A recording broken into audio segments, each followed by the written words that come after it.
A mysterious VR game called Evolution Online appeared overnight. No company claimed it, no one knew who made it, but every gamer in the world logged in. Then, reality broke. Cities turned into battlegrounds, monsters walked the streets, and human life became just another quest. Amid all this chaos, one guy stood at the bottom: Liam. Bullied. Poor. Forgotten. He lost his family, his friends, and finally, his life crushed like an insect while others climbed to power. But destiny wasn't done with him. When he opened his eyes again, he was back in time, 3 years before the game began. The same world, the same people, but this time, he remembers everything. Now, while the world prepares to play the game, Liam is preparing for war. He knows every hidden quest, every broken skill, every future betrayal. The weak boy who once begged for mercy is about to become the nightmare every player fears. Chapter 1: Second Chance. Thwack! A big bulky leg landed on a young man's stomach who looked like he was just a bag of skin and bones. Did I or did I not ask you to bring more lunch money today? Do you expect me to starve, bitch? A short and healthy youngster wearing a school uniform spat out as he landed another kick on the skinny figure. This made him buckle down and collapse, coughing up more blood on the ground. Aish. Be careful, dude. Don't kill him or something. Another student standing near chimed in. Nah, this bitch might be spineless but he is pretty durable. Isn't that right, Liam? Aren't you the best punching bag in the entire school? The healthier student raised his leg to land another kick on the seemingly almost dead and curled up boy lying on the ground, but luckily for him, the school bell loudly rang the very next second, grabbing everyone's attention. All right. Let's go. It's that nasty old woman's class. I don't want to spend my evening in detention staring at that ugly-ass face again. The group of tall and sturdy high school students chatted amongst themselves and casually strolled out of the small alleyway, where the so-called punching bag was left behind without any care or concern. Liam laid still, completely silent and frozen, afraid to even take another breath, but it was not because he feared the bunch of high school bullies who had just thrashed him. Rather it was because of something entirely different. Just a few seconds ago, he had been battling for his life, fighting for an elixir that was one of the heavenly treasures. But how could he compare to the other monsters who were also competing with him for the same treasure? After all, he was just a small fry. So in the end, an attack landed and he was killed without any sweat, but somehow instead of dying, he had instead returned to the past, to 3 years ago when everything began. As seconds slowly ticked by, Liam became more and more sure that everything that was happening was in fact real and not just a twisted wishful dream. There was no doubt. He had somehow miraculously returned back to the days when he was younger, when he was still in high school, when everything was yet to happen. It was as real as his loudly pounding heart and as real as his burning injuries, giving him stabs of pain everywhere on his body. Liam was not someone who was new to this sort of pain. In fact, he was quite used to this feeling. The thing that he was not used to was luck. That's right. Somehow he ended up lucky enough to get such an unbelievable second chance. Liam's lips curled upwards as he slowly picked himself up from the ground, his body unsteadily wobbling as if he would fall down again any second now. However, contrary to his trembling body, his eyes were sharp and cold. There was unfathomable darkness that swirled within them which would probably scare the kids who were just seconds ago pummeling him down. I am back. Liam grinned, as he banged his bleeding hand made into a fist on the shabby vandalized wall near him. A loud thud echoed and the shock wave which as a result traveled through his body revitalized him. He slowly and steadily limped out of the alleyway and from there, he directly started walking back to his house, not even bothering to take a look at the school where he was currently supposed to be sitting. Liam dragged his bruised body all the way to his cramped apartment which was about 10 blocks away from the school. Though it hurt like hell, his face only wore an obscene wide grin. As he neared his apartment, a familiar figure peeked her head out, instantly making the big smile disappear from Liam's face. He had been far too focused on other things and he had completely forgotten about her. May May. His words came out in a whisper as his voice got stuck in his throat and he lunged forward to pull and hug his little sister. She is still alive. Liam trembled as he held her slender figure in his arms. Brother? What happened? Are you crying? Did they hurt you badly today as well? The little girl lifted her head up and pitifully looked at Liam's face that was swollen here and there, covered with cuts and scraps. Seeing his bad state, she immediately started tearing up and sobbing, rivers streaming out of her eyes. Liam was immediately speechless. For as long as he could remember, he had always been bad at this, at consoling girls. Unsure of how to console the little girl who was almost 4 years younger than him, he ruffled her head in awkwardly. Let's go inside and talk. The two siblings then went inside and Liam closed the dull rusted door behind him. It was only the two of them living in the small cramped apartment. Their parents had died a couple of years ago from a construction accident, leaving these two siblings all alone with no one else. But Liam had a good head on his shoulder and he somehow managed everything and made sure that they got the settlement money that they deserved. He was like a scrappy dog that didn't let go of his bone. Though he was ultimately cheated in the end, he still got something out of it, enough to get them through for a few years. With that money, he rented this cramped apartment in a building in the slum district that clearly needed renovating. But all that didn't matter now. Nothing mattered now because, in just a couple of days, everything was going to completely change. Liam looked around to see the place which was both familiar and unfamiliar to him. Anger and pain surfaced in his eyes as he remembered everything that had happened or rather was yet to happen. Clenching his fist, he collapsed on the ground and let out a burst of loud maniacal laughter. Brother? Are you really all right? The little girl blinked and stared at her brother who had seemingly gone completely batshit crazy. Ha! I am fine, May. Don't worry, everything will be fine now. Liam stood up and heated up a pail of water first to clean all his injuries. His hands moved swiftly as if he was extremely familiar with what he was doing and he finished the first aid within minutes, properly bandaging everything that was bleeding and broken. He also popped in a couple of painkillers which reduced his pain a lot, helping him think better. First things first. He needed to go and purchase that item as soon as possible. Liam took another look to make sure his injuries were all right and he then threw on a pair of clean pants and a shirt. Brother, are you heading out to school again? It won't be late now? Maylin worriedly asked. No, kiddo. I am going out somewhere else. Huh? Maylin was surprised. Grocery shop? But it's not Sunday today? The two siblings had a routine that they followed, so she was surprised about this new change. Liam ruffled her head again, making the little girl pout cutely. I am heading out to the game store. I will be back soon. Be good.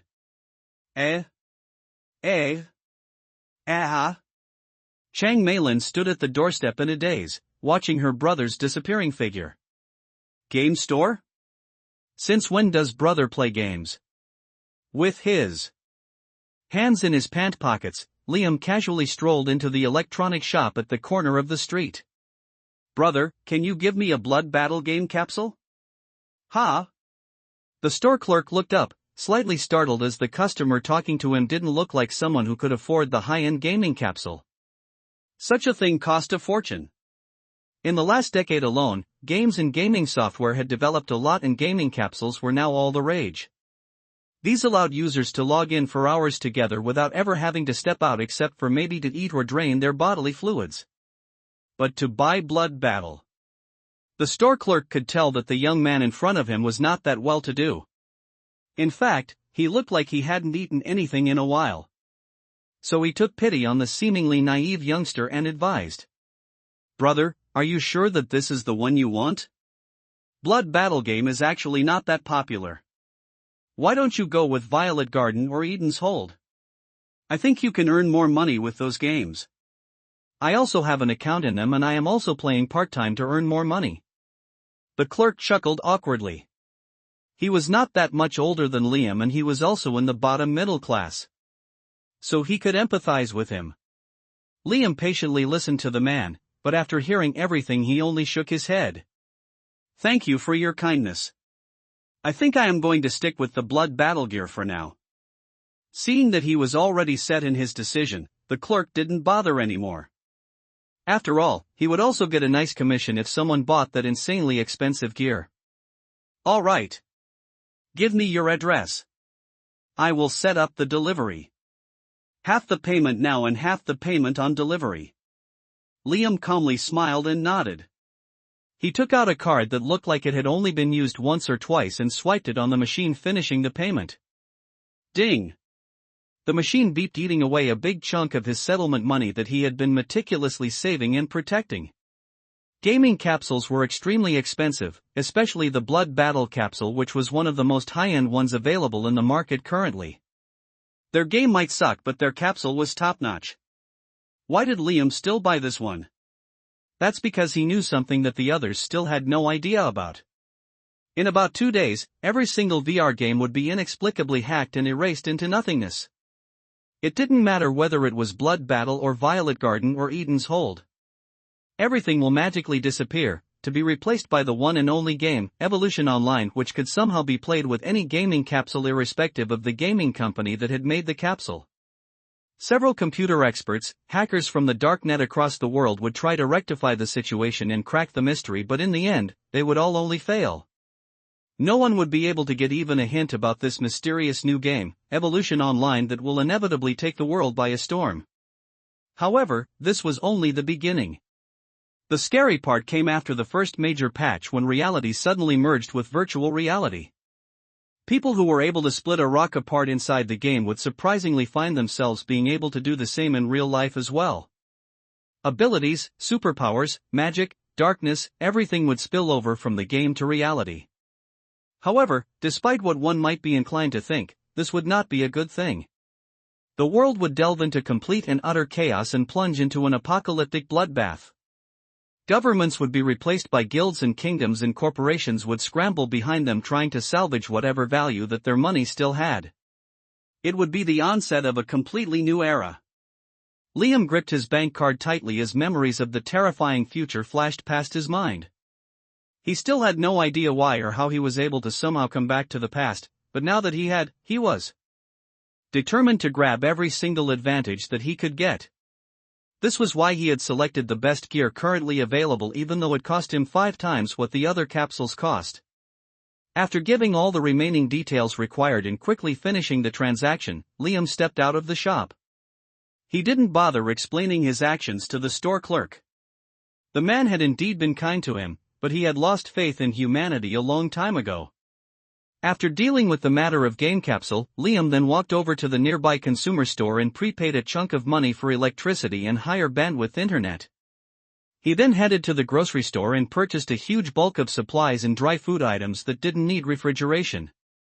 After a few hours, he was finally done with all the preliminary preparations and started heading back home.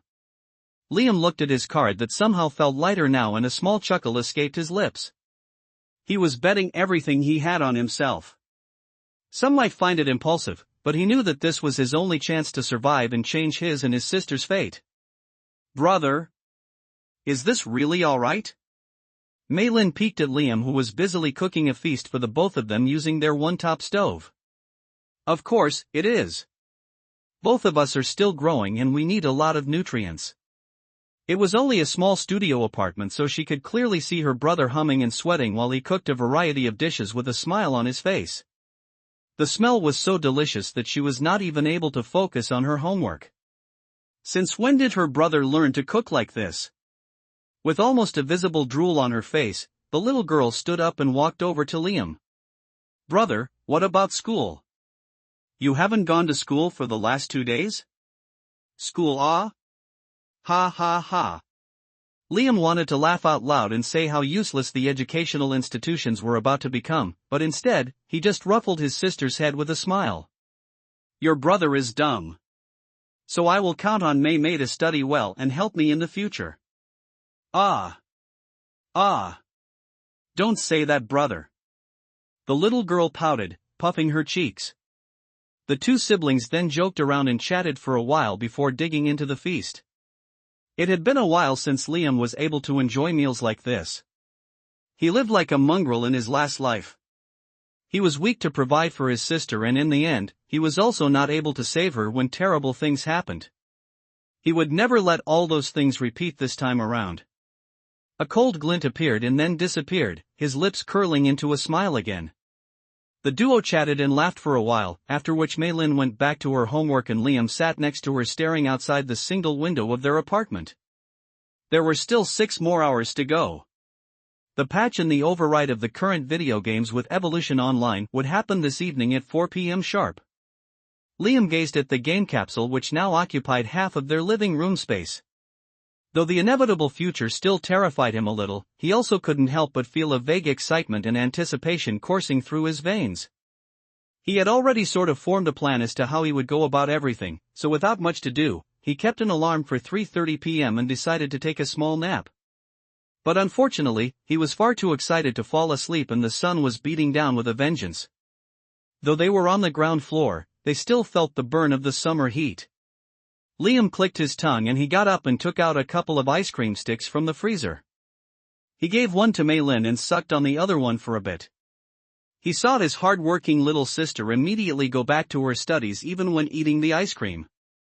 He couldn't help but smile. "If you are working hard this much, then I guess it is about time I begin as well."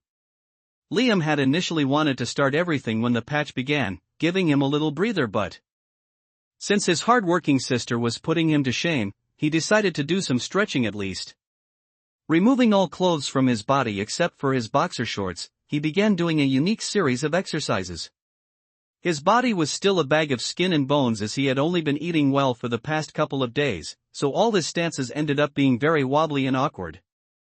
However, in just a few minutes, he steadied even those wobbly postures and easily brought his body under his control. Sweat trickled down his thin body in rivers, scaring the living daylights out of the little girl. "Brother! You are going to break something." "Ah!" Mei-Lin shouted out, seeing him twist his body into various shapes and forms like a pretzel. First of all, her brother looked like a skeleton doing exercises, and secondly, what the hell was with these completely random poses? And when he did the one pose that she could recognize, it still scared her because Liam was standing upside down supporting his entire body with just his index finger. Despite getting worried looks from his sister, Liam continued with his workout for another half an hour before finally melting into a child's pose and relaxing a bit. In the blink of an eye, it was already 3:50 p.m. and Liam knew that it was time. "May, come here." He waved his hand and called his little sister. "The door is locked now. Don't open it for anyone even if they knock. Don't go out. Don't go to school tomorrow. There is food in the fridge in case you are hungry. If you are bored, just watch TV. Do some jumping around or dancing once in a while. Don't continuously just be sitting. You should also not touch the game capsule. Be a good girl and sit here and wait for brother, alright?" Liam ruffled her hair and carefully instructed her. He knew that his sister worshipped him and never once failed to listen to him, which was why he trusted the little girl and didn't rent another apartment for the game capsule. After giving her a few more do's and don'ts, he then quickly popped into the capsule, opening it and closing it after him. Inside was pitch black, which was good because otherwise the players would be overwhelmed with a feeling of claustrophobia. The capsule was designed in such a way that the players felt as if they were floating in nothingness, at least until the game was logged into. Once they log in, their entire consciousness would be in the game and they wouldn't feel anything related to the capsule their body was lying in. There was still a couple of minutes for 4 p.m. and so Liam logged into the blood battle game. All he needed to do was say log in and he was in. Almost immediately, a bloody sword, thick red blood dripping from the edges, appeared in front of him, his consciousness already pulled away into the virtual reality. "Welcome to Blood Battle. This..." A robotic male voice started announcing, but before it even finished the first line, the voice cracked, the image distorted and the bloody sword completely disappeared. Instead, in the pitch-black space, a small gift box appeared and Beethoven's Für Elise started loudly playing. "This is it." Liam clenched his fists, his breathing ragged and his heart racing by the second. As he hadn't seen this opening part before, he curiously wondered what the gift box was. The small handle on the side of the gift box started slowly unwinding and in 5 seconds, the darkness surrounding him cracked and shattered, dropping like pieces of black-stained mirror around him. The gift box, the music, and the darkness completely disappeared, and Liam found himself standing, or rather floating, in the very familiar vast bluish-purple sky. He could even already feel the breeze that whooshed past him. Liam sucked in a big breath of air and shouted, "I am back!"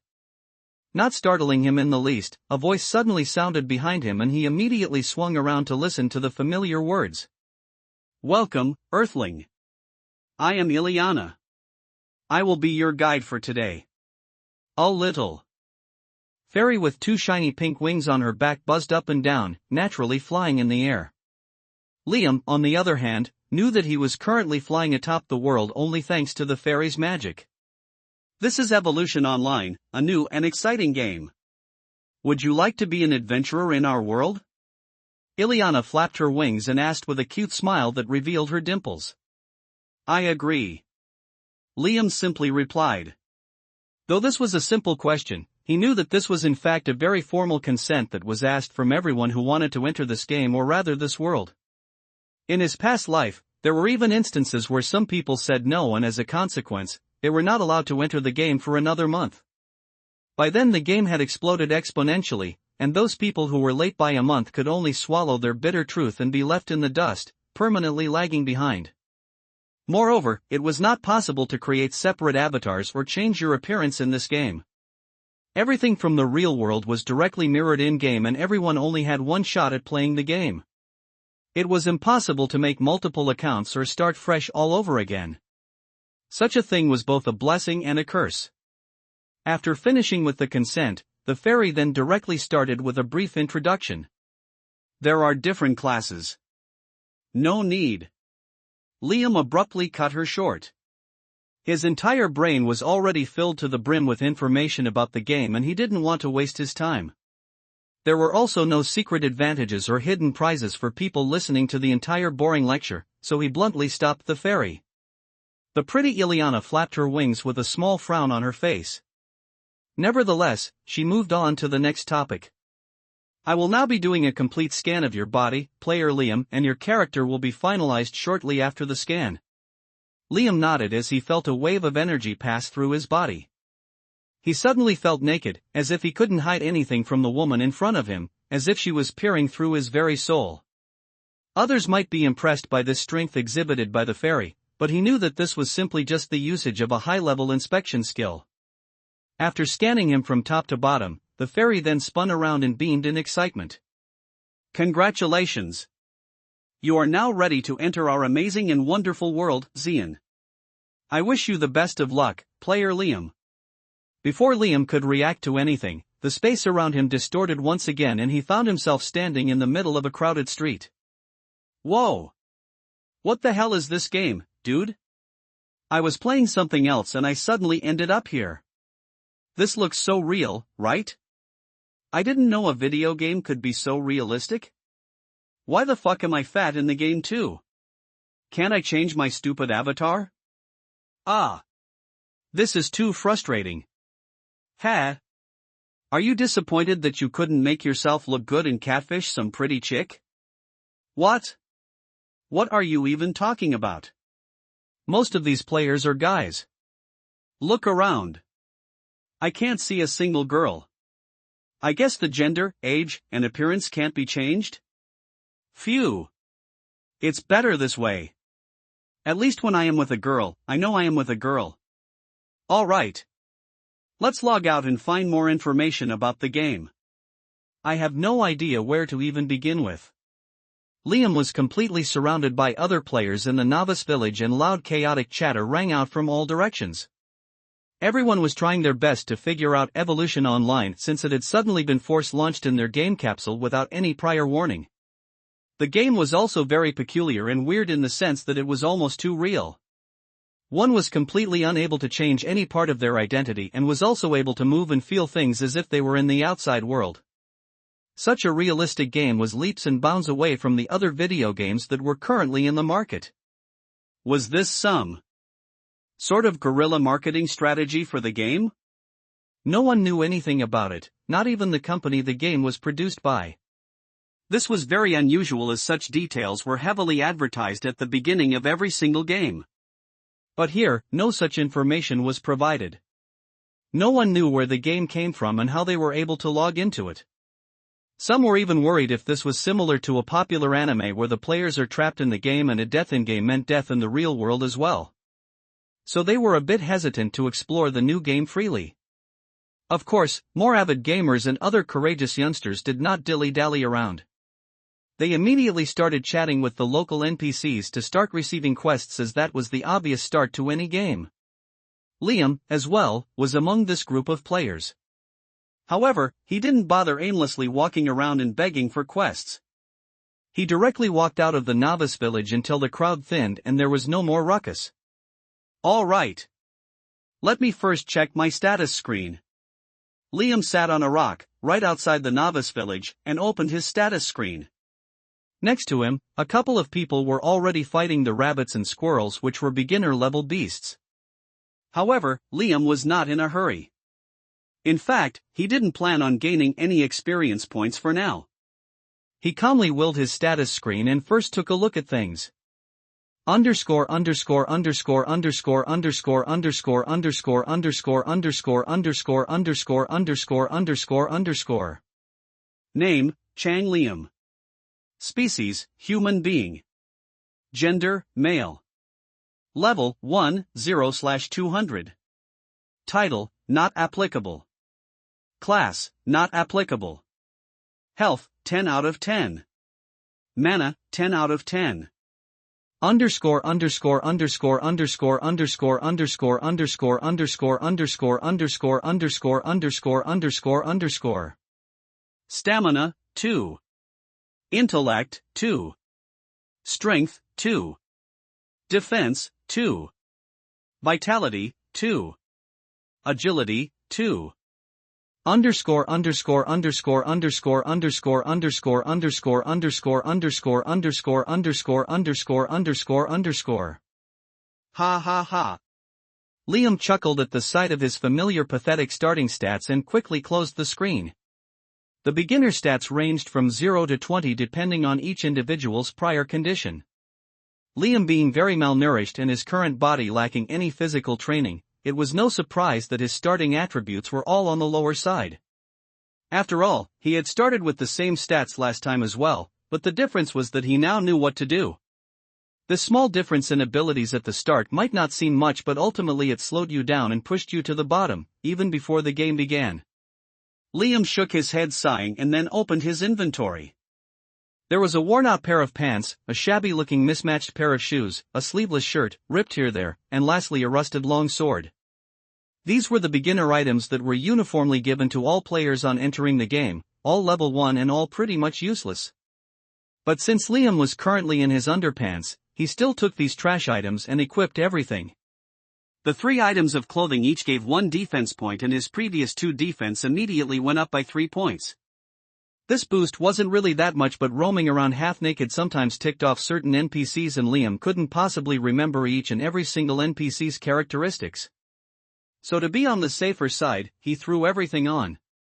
After the issue of clothing was resolved, Liam then opened the map feature to check where he was. Beginner players typically spawned in novice villages that were on the outskirts of towns and cities, and Liam had spawned in Coldwater Village. It was a small village without many resources in the northern part of the Gresh Kingdom. So an hour walk to the next town. Alright. Let me start. Of course, it was also possible to reach the next town in a much shorter time, but Liam took the roundabout main route frequented by villagers and merchants. He did this because he didn't want to come across any wild beasts and be forced to fight them. Not that he was too weak to fight these beasts. Rather, he wanted to keep his slate clean.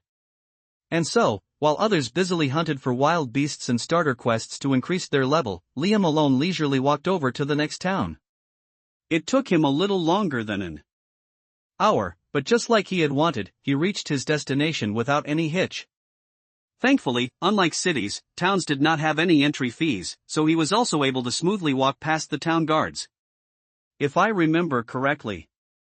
Liam paused at the entrance of the bustling town and sucked in a deep breath before he scurried along the crowded streets. Compared to the novice village, Basla town was a much bigger place and had several stores and vendors and even an auction house. Liam directly headed towards one of the more flashy buildings in the northern part of the town, the bank. But he didn't enter inside the bank, as it required a certain reputation and fame to borrow money from the bank. Rather, he entered a small building on the same street, just a couple of blocks away from the bank, with a sign that read Leilani's Pawn Shop. Inside the shop, a fat salesperson was sitting who revealed a big suspicious grin as soon as he saw Liam walking in. "Hello. Hello. Good day to you, young man. What brings you to my small establishment this fine morning?" Liam rolled his eyes and bluntly replied, without bothering with the formalities and fake niceties. "I need a loan of 100 gold coins." He knew that there was no point in trying to butter up this fatty, as all the loan sharks in the game were extremely cruel and cutthroat. "Oh. What a big sum for a little fella like you. Good. Good. Youngsters have to be ambitious. I like your courage, young man. But should I give it to you or not?" The shopkeeper rapped on the desk in front of him, looking at Liam up and down. "All right. I have decided. This is your lucky day. Though you don't look particularly reliable, I will still loan you this sum of money." "What a scam!" Liam sneered inwardly. The man was spouting a lot of big nice words, but at the end of the day, it was all lies, because he would just about loan anything to anyone. The interest rate was just that outrageous. Ding. Received a loan of 100 gold coins. Ding. Interest, 10 gold coins a day. Ding. If the full amount is not returned by the end of the week along with the interest, the player will be stripped of everything and permanently imprisoned. Ding. You are the first person to receive a loan. Ding. You have obtained the title Rolling in Debt. Rolling in Debt, when the title is equipped, it gives a 5% bonus on auction house settlements. Liam stared at the notifications, not knowing whether to laugh or cry. Even though the title hit a little too close to home, he was still happy with the small surprise bonus. He chuckled wryly and left the pawnshop. Liam clutched the small pouch containing 100 gold coins and walked out of the pawnshop, the pouch weighing heavily on his hand. Currently, in the game, people were still haggling for copper coins, while he had already borrowed 100 gold coins. The currency denomination was not too complicated and pretty straightforward. 100 copper coins equaled a silver coin and 100 silver coins equaled a gold coin. Gold was the highest currency, and items and consumables of bigger values were often traded in gems rather than coins. The exact value of every gem differed, and they typically ranged from several hundred to thousands or even higher number of gold coins. So considering everything, a sum like 100 gold coins was an astronomical amount to a level 1 character. However, Liam confidently hopped onto one street after another and ran across the town, only stopping when he reached the familiar trade building. He walked inside and went to one of the open windows. "Hi, I would like to rent a crafting room," Liam asked the sales representative. The woman nodded and took out a medallion from under the desk. "That will be 10 silvers. Before paying her first, Liam grabbed a sheet of paper from a stack on the side and scribbled on it with the pen tied to the counter. "I would also like to buy these ingredients." He handed it over to her. The lady looked at the paper, her eyes slightly widening in shock. Everything listed was extremely expensive, and she now held the scrawny-looking young lad in front of her in much higher regard. "That would be 100 gold coins in total, sir. If you give me a few minutes, I, Lana, can personally deliver all the items to your room." The woman batted her eyelashes, even introducing herself, and gave a coy smile to Liam. He was amused, but he was not a noob and he didn't have time to mess around with NPCs, alright.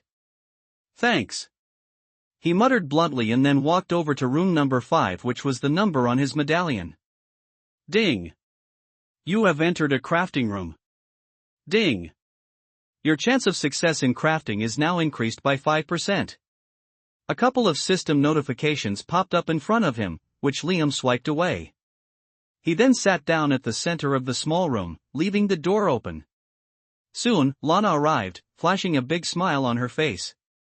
She bowed and greeted him again, revealing her ample breasts, and then took out all the items one by one from her inventory. Within a minute, the small room was completely filled with various things including a big cauldron, several packets of herbs, bones, vials of blood, and lastly 2 big pails of clean water. Liam nodded in satisfaction. That'll be all. Thanks. The NPC flashed another coy smile before closing the door and leaving the room. Here we go. Liam calmed himself down and then first started by activating the rune on the cauldron, which simply required him to place his thumb imprint on it. This rune enabled a user to regulate the heat produced by the cauldron, but something like that required Liam to have a much higher level and huge amounts of mana at his disposal, not to mention more control on his mana usage. The current him simply pressed his thumb against the cauldron once and then removed his hand to activate the automatic heat regulation. Though it was not that great, it was still decent enough to serve his current needs. Liam then started unfolding the herb stalks, while waiting for the water in the cauldron to reach a rolling boil. Ginseng, Maricarin, Linty root, Bona situ. He took the herbs in his hand one by one, smelled them, remembering their texture and their properties which had already been deeply drilled into his brain. There was a time in the past when he had been a slave. He and several others were forced into doing dull manual labor from dawn to dusk collecting herbs from a mountain. But that was just the beginning, and in fact, that was one of the more pleasant memories he had. He had experienced far worse things in his life. Hi! Let me not dwell on the past. Liam smiled bitterly and started adding the herbs to the boiling water. He added them in a specific series according to the recipe that he remembered. In Evolution Online, there were many ways to obtain recipes for crafting, but Liam's method was a unique one as he was replicating everything from his mind. Once the herbs were added, the boiling water in the cauldron turned into a shade of light yellow.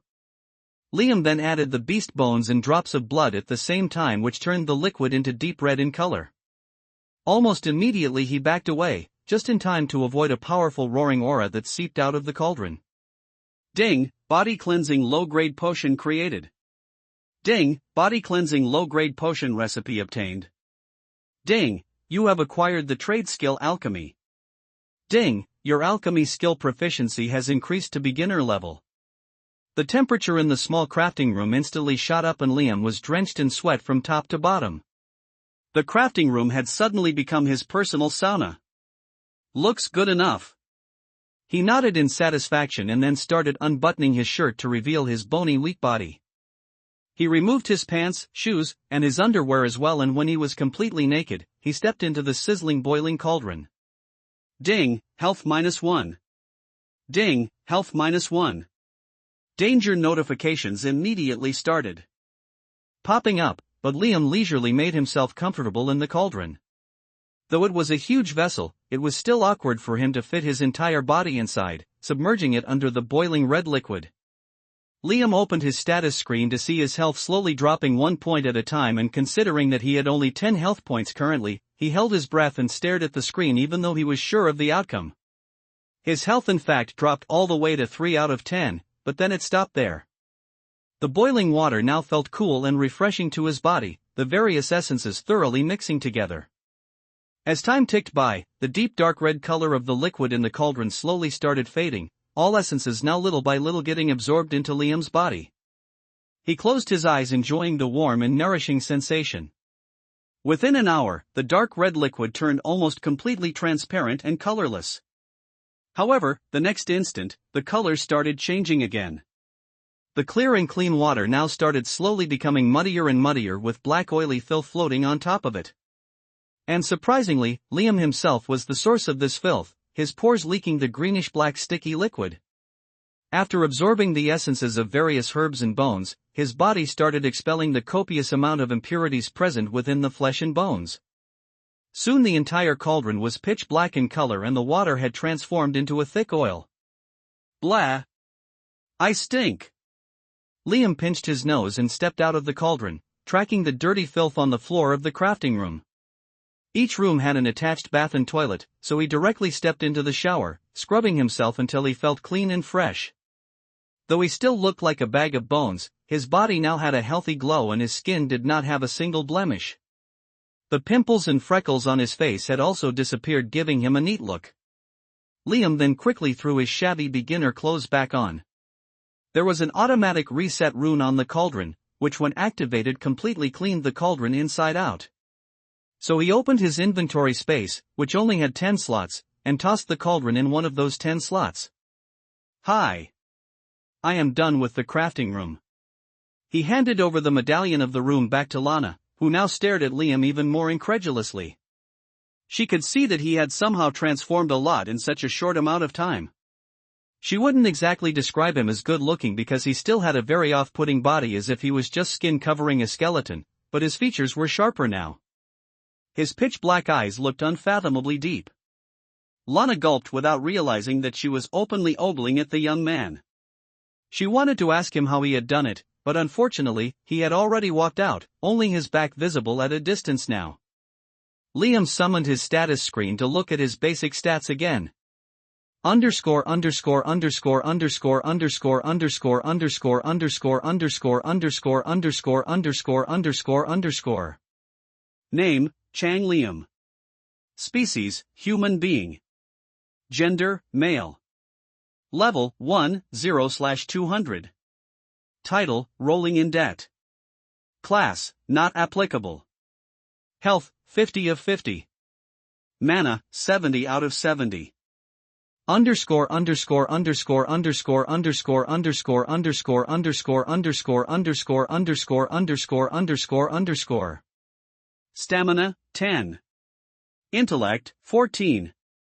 Strength, 10. Defense, 11. Vitality, 13. Agility, 12. Underscore underscore underscore underscore underscore underscore underscore underscore underscore underscore underscore underscore underscore underscore. Not bad, but I can do better. Liam clicked his tongue and walked over to his next destination, which was the main training hall of the town. Though this place was far less crowded than the novice village, the training hall still had a lot of people coming in and going out. There were also several players on the ground in front of the tall rectangular brick wall building, attacking scarecrows relentlessly using all sorts of weapons and even basic magic spells. This space was meant for learning and practicing basic skills from the instructors of the training hall, but some people stayed longer than necessary and repeated the same set of actions over and over again.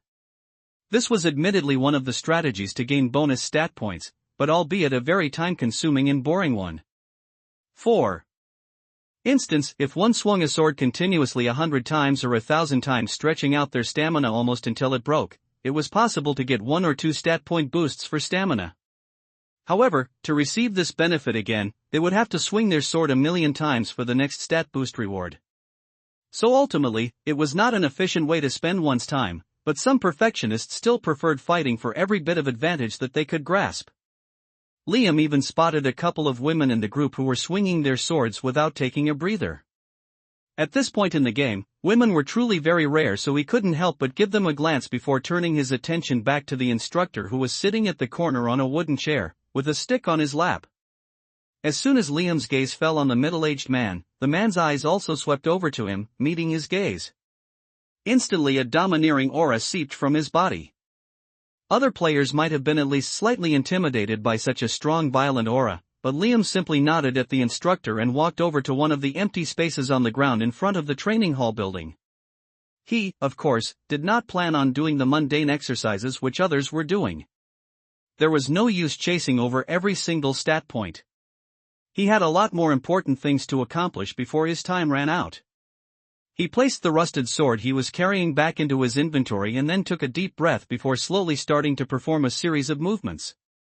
Hey! Who the hell is he? Is he trying to get some attention by doing these weird poses?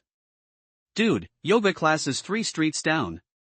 Go do your cat and cow poses there. How embarrassing. You should just uninstall the game already. What a sissy. Look at how clean his skin is. I bet he is the bottom for some dude.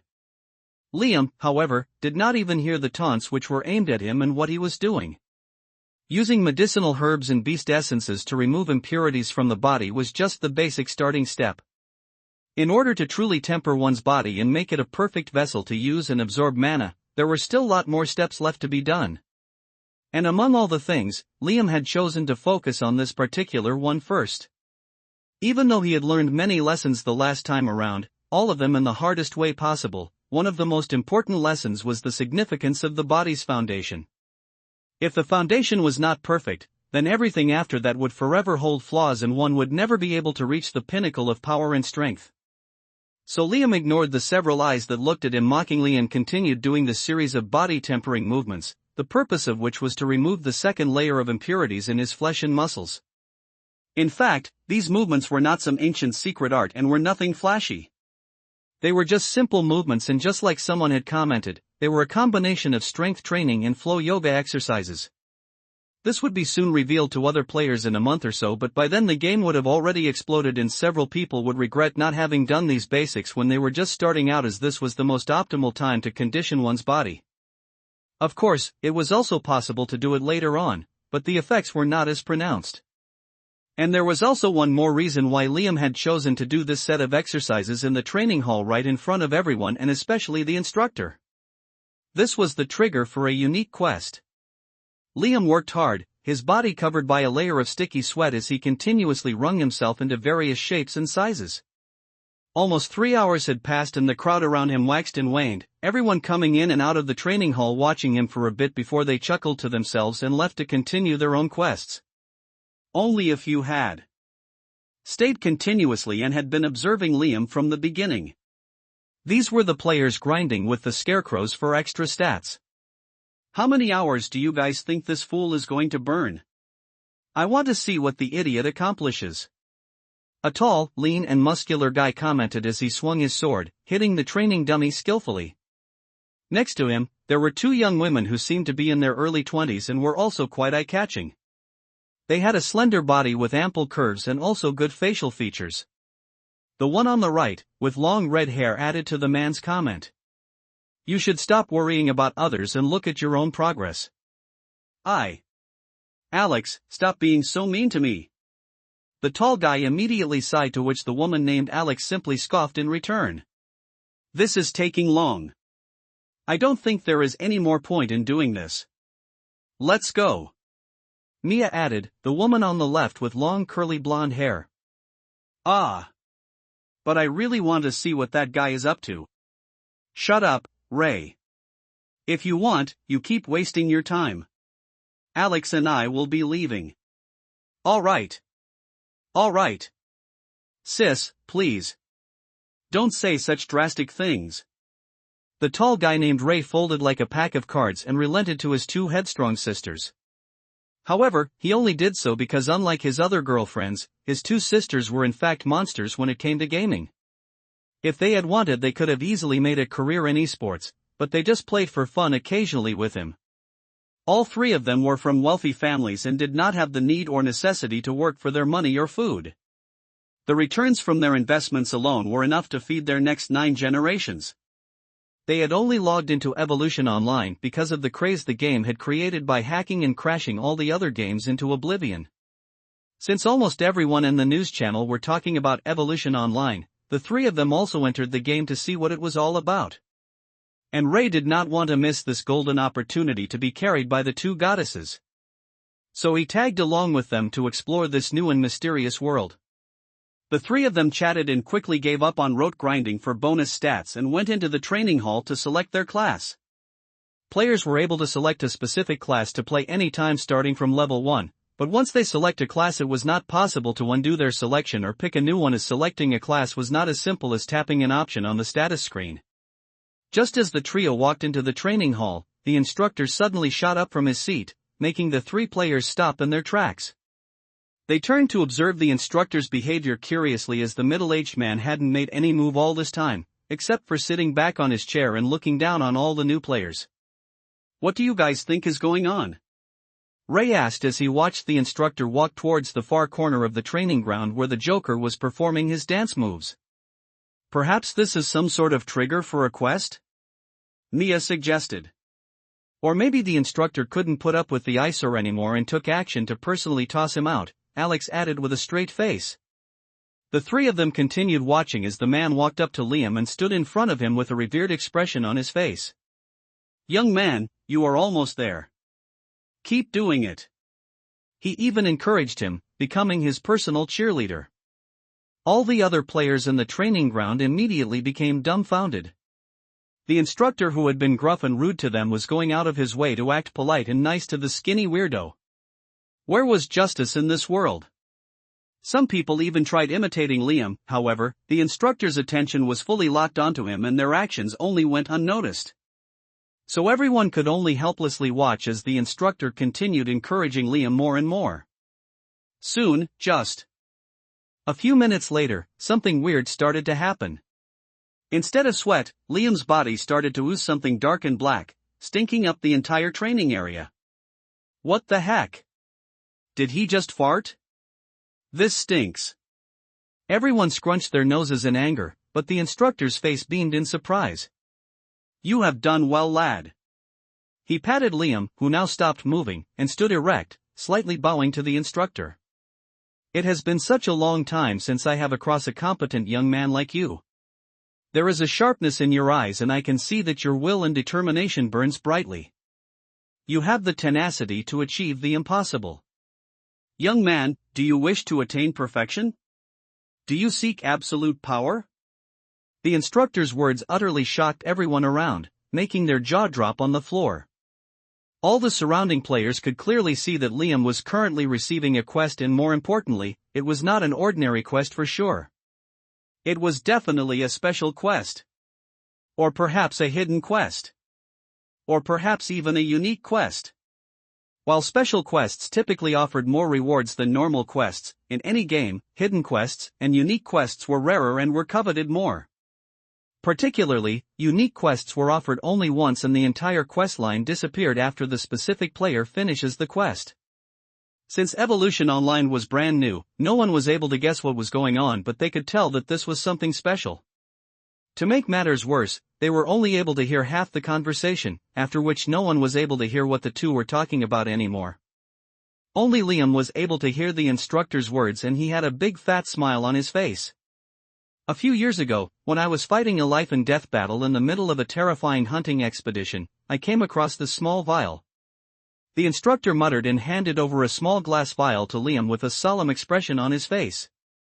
Liam as well accepted that vial with a look of reverence on his face, and one could tell that he was not really faking it for gaining the favor of the NPC. Whatever respect he was showing, he truly meant it. In fact, the vial he had received was nothing short of a life-saving elixir. My friend analyzed a small portion of this liquid and found that the medicine inside this vial is priceless. The instructor continued his explanation. It is capable of cleansing impurities from the very root of the body.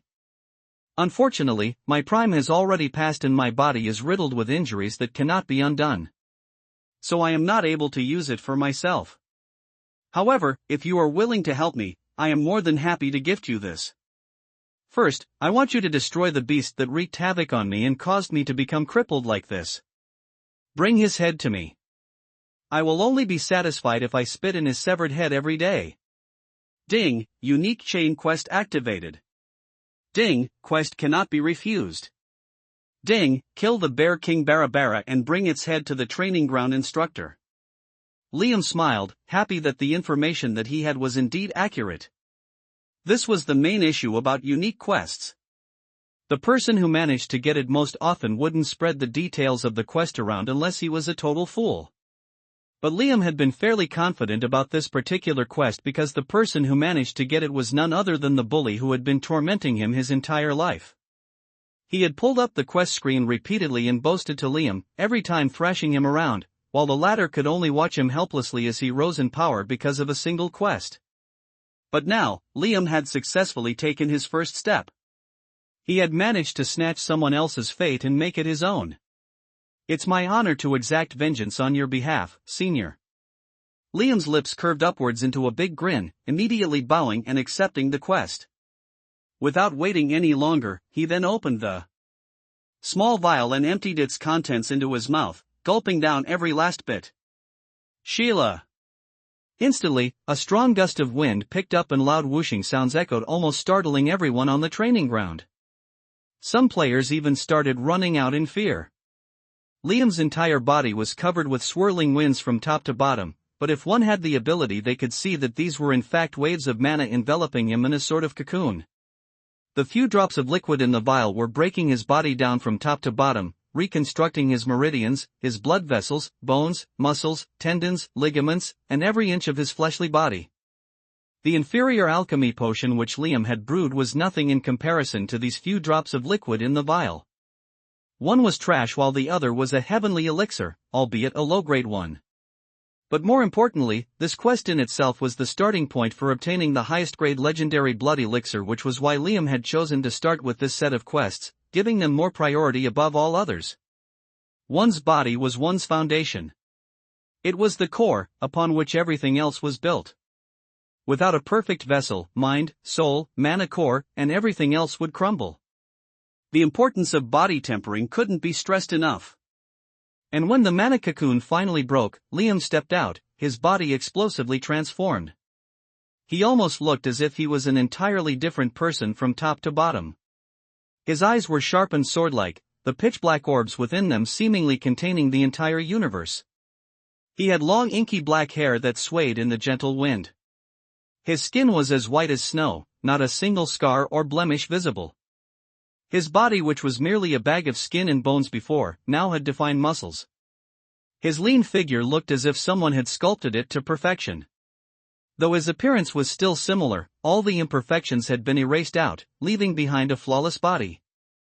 Liam, who once looked like a cowardly stray dog, now had the charm and charisma of an immortal from the heavens. Status window.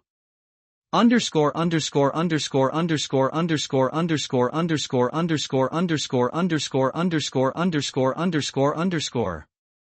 Name, Liam. Species, human being. Gender, male. Level, 1, 0/200. Title, Rolling in Debt. Class, not applicable. Health, 150 out of 150. Mana, 250 out of 250. Underscore underscore underscore underscore underscore underscore underscore underscore underscore underscore underscore underscore underscore underscore. Stamina, 50. Intellect, 50. Strength, 50. Defense, 50. Vitality, 50. Agility, 50. Underscore underscore underscore underscore underscore underscore underscore underscore underscore underscore underscore underscore underscore underscore. Liam clicked his tongue in satisfaction. This is what I call a perfect opening. He grinned wildly, even though everyone else standing in the training ground looked at him, utterly shocked, unable to grasp what had just happened. The fool who had been doing random movements and weird poses had suddenly received a mysterious quest and had undergone some sort of magical transformation. They could even feel a domineering violent aura surging from him, an aura reeking of pure strength and power. But unfortunately, they were all only worthless bystanders. They could only watch on with their jaws on the floor as the mind-blowing scene continued to unfold in front of them. Ah! You are indeed a genius. The instructor clapped his hands, his eyes shimmering with admiration. Thank you, senior. Could you please also help me in choosing a class? Liam casually asked, picking back up his rusted sword from the ground. The two of them then chatted and walked into the training hall, leaving behind everyone dumbfounded. What the hell just happened? The game just started, right? Wah! Sis, did you see that? Ray banged his fist into his palm. I have eyes, Ray, and I am standing right next to you. What do you think? Mia absent-mindedly muttered. Ah. All right. Come, let's follow him and see what class he chooses. Maybe he will get offered a special hidden class? The three walked into the training hall just in time, as the instructor signaled something to the guards standing nearby, and the doors of the training hall were tightly banged shut the next instant. What the hell? Come on. Let us inside. What is with this? Special treatment? A few voices slipped in from outside, but they only fell on deaf ears as the guards expressionlessly bolted the doors without caring about the players gathered outside. Just miss. Ray wiped the sweat off of his forehead as the three of them walked behind Liam and the instructor, who were heading towards the testing center in the training hall. Of course, there were already some players loitering around the training hall who had come earlier for testing their aptitude and choosing a class. So it was not a complete lockdown, albeit it helped in stopping more crowds from gathering. Liam, however, did not concern himself with these things. With everything he had planned, it was almost impossible for him to keep a low profile, and he didn't have the time to worry about all these unnecessary details.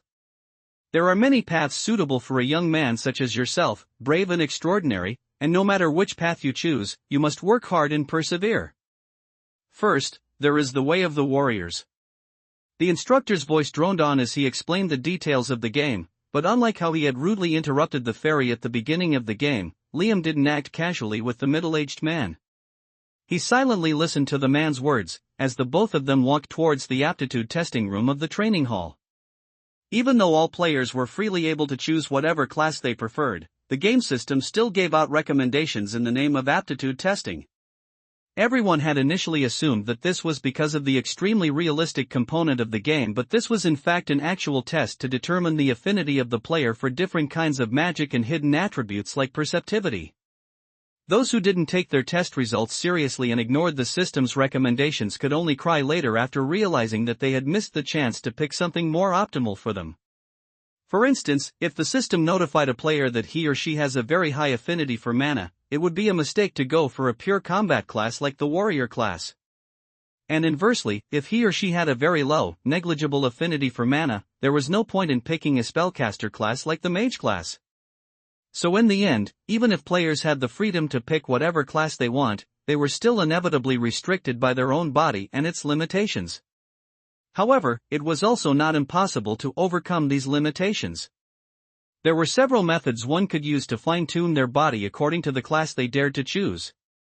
But these were few and far between, and it was prudent for an average player to rely on these mysterious items. Nodding at the instructor's explanation, Liam placed his hand on a smooth round crystal ball, similar to the one used by charlatans for fortune-telling. Unlike others who treated this step far too casually, Liam's face showed traces of anxiety and nervousness. The first time around, his body constitution was without a doubt pathetic. He had no mana affinity, and so he had chosen to play the class swordsman. But this time around, he had cleansed himself of impurities and tempered his body at least twice, that too once with a powerful elixir. Players who had done this in his previous life were all able to get high mana affinity in their test results, which was what Liam was hoping for as well. But even if he did not get what he expected, he still knew enough things to achieve the results he ultimately aimed for. And Liam's current aim was not the swordsman class, even though he was most familiar with that class. Rather, he aimed for the mage class. This was because Liam knew something that the others did not yet know. In Evolution Online, classes were not set in stone. Some extraordinary players were able to perceive other related classes as well. This inevitably led to the rise of hybrid classes such as combat mages, magic hunters, spear druids, and so on. There were also players who had unlocked hidden classes like dragon warriors. So even though Liam's current plan was to register himself as a mage, he was confident that he would be able to become a magic swordsman on his own. He had been a slave and lackey for almost the entirety of his past life, but he had never once accepted that fate. He had worked very hard, pouring his blood and sweat in order to break through that shackle. And even if he failed in the end, the swordplay he practiced day and night, the close combat instincts he had honed through several life and death battles were still alive and raging within him. He did not need the system's help in reviving those skills again. All he had to do was swing his sword, and he was confident that he would be able to relearn everything on his own. Mulling over his plans mentally, Liam awaited the results of the aptitude test when suddenly the crystal started glowing and a multitude of colors flashed on it. Liam knitted his brows together, observing the behavior of the crystal. His face showed that he was seeing something that even he had not expected. The middle-aged instructor standing next to him also had a look of shock on his face. Though the shock on the instructor's face was several times more dramatic than the one Liam had. The crystal continued blinking with different colors for several seconds before it finally returned back to its blank white translucent resting state. This?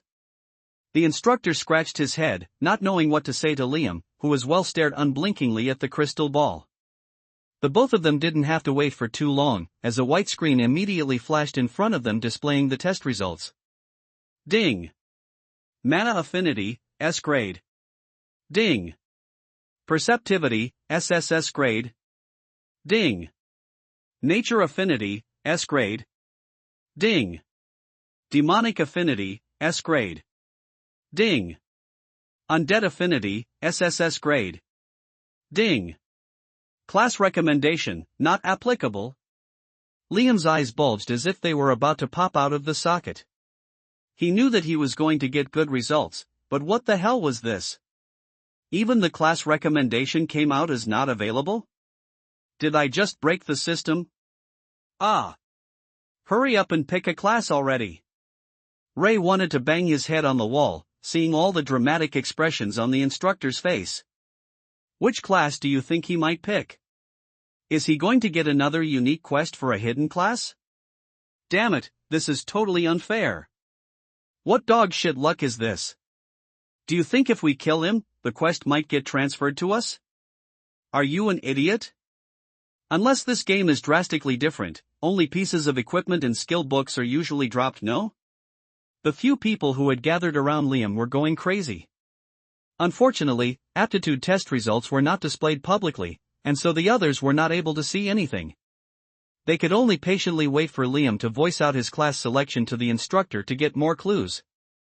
More than these stragglers, the instructor was actually the most curious person who wanted to know which path Liam would choose. In all these years of working at the training hall, he had never come across an evaluation like this. He was very happy that he had entrusted the young man in front of him and put his faith in him. Which class are you selecting, lad? He fidgeted with his hands excitedly and asked. Liam, on the other hand, was standing still, completely expressionless. His brain, however, was making a million calculations. He tried to understand the analysis results as best as he could. He had expected the S-grade mana affinity and the S-nature affinity. This was the result of consuming the contents of the small vial which he had received as a part of the unique forced quest. However, what he didn't expect was the demonic affinity and the undead affinity, not to mention the SSS grade perceptivity. Was this because his mind was something that had experienced a whole other life? But what about the undead affinity? Was this because he had already died once? But technically, he had traveled back in time, so does his life earlier even count? There were too many complex explanations and each one crazier than the other. Liam shook his head and stopped himself from overthinking unnecessarily. The results were right in front of him and that was what mattered in the end. He took a few deep breaths and calmed himself down first. With his attributes and affinity, he could probably start with any available class and he wouldn't go wrong. He was already head and shoulders above the others and his growth will only exponentially soar in the future. But unlike other players, Liam didn't want to simply become strong. He wanted to dominate. He wanted to create and master the ultimate hybrid class, which would eventually help him massacre and pave his way through the impending apocalypse. He would only be a fool if he didn't aim and strive for something impossible even after getting a miraculous second chance at life like this. After thinking through things for a while, Liam flashed his eyes open, looking calm and composed. The best path for him was in fact right in front of his eyes, even recommended by the system. He looked at the instructor calmly and answered him with a polite smile on his face. I will not be selecting a class at the moment, senior. Ah. I see. The instructor nodded. Are you sure, lad? This decision might put you at a disadvantage compared to others who restrict themselves to a single path. It is always better to excel in one, rather than be mediocre in many. He tried to convince Liam as best as he could, seeing that the young man had one of the best constitutions he had seen. However, Liam resolutely shook his head, standing firm in his decision. All right then. I wish you good luck in your journey, young man. The instructor patted him with a sigh. The two of them then walked out of the training hall ignoring all the other players. There was pin-drop silence in the room as no one even knew what to say. The NPC who typically tested the aptitude for players was the one to break the silence as his voice rang loudly in the room. Who wants to take the test next? Make a line.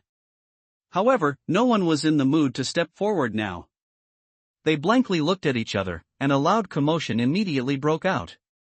Some people who had already selected their class even started to regret their decision now.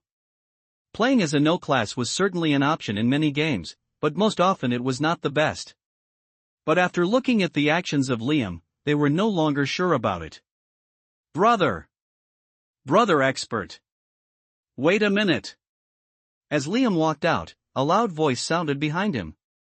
Ray hurriedly ran after Liam, seeing that the latter had no intentions of stopping for him. Finally, he had to pick up the pace and run at his full speed just to catch up with the guy. Huff! Huff! Man, you are fast. Listen, brother. Do you want to party together?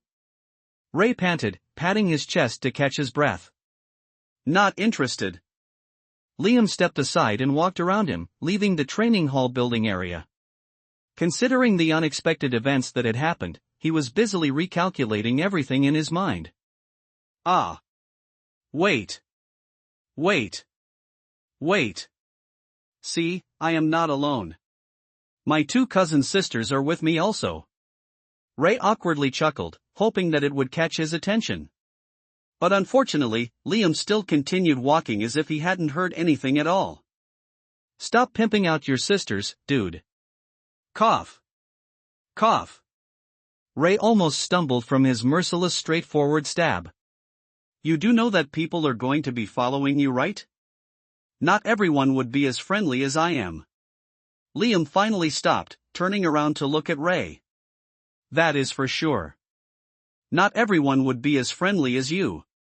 In fact, I am counting on it. He flashed a gentle and polite smile, which for some reason looked cold and sinister to Ray, raising the small strands of hair on his back.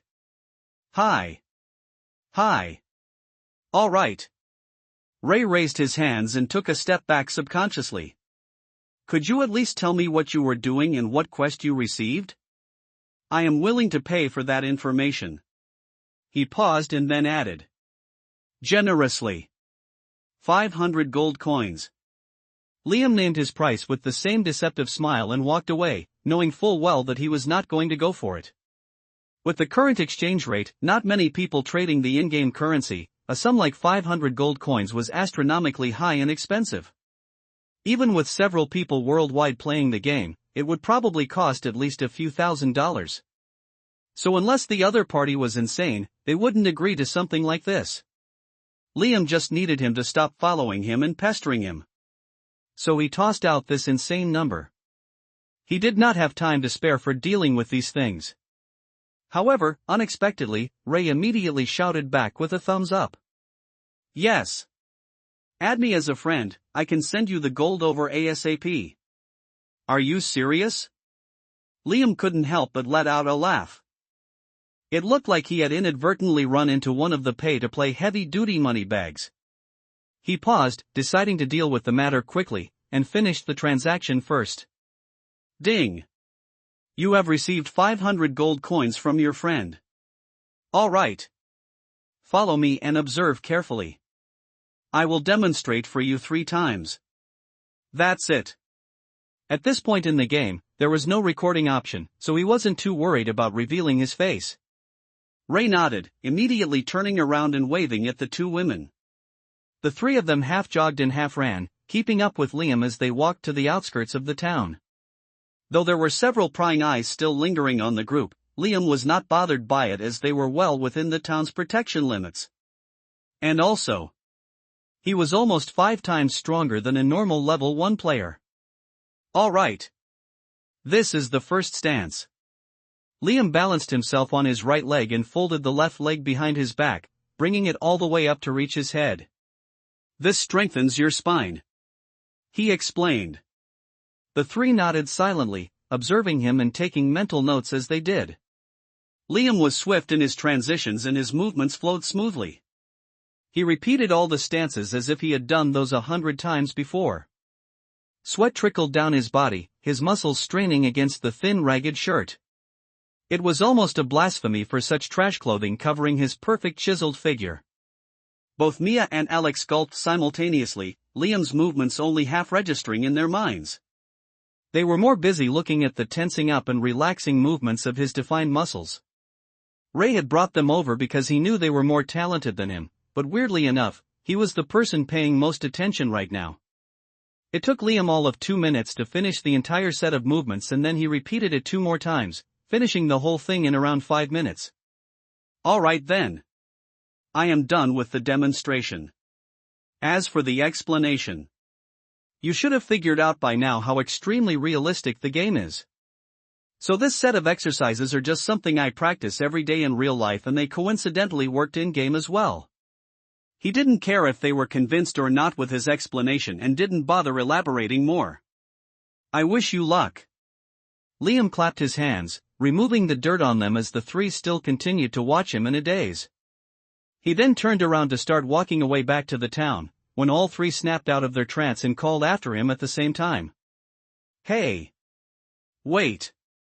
Liam stopped, already regretting his decision for entertaining the 3 heavy-duty money bags. I am Alex. Add me also to your friends list. And I am Mia. The 2 girls introduced themselves. Brother, come on. Now that we have all been introduced, how about we party together? We are all good players. We won't bog you down. Liam sighed. Not interested. He also didn't send any friend requests to the 2 women and continued walking back to the moneylender.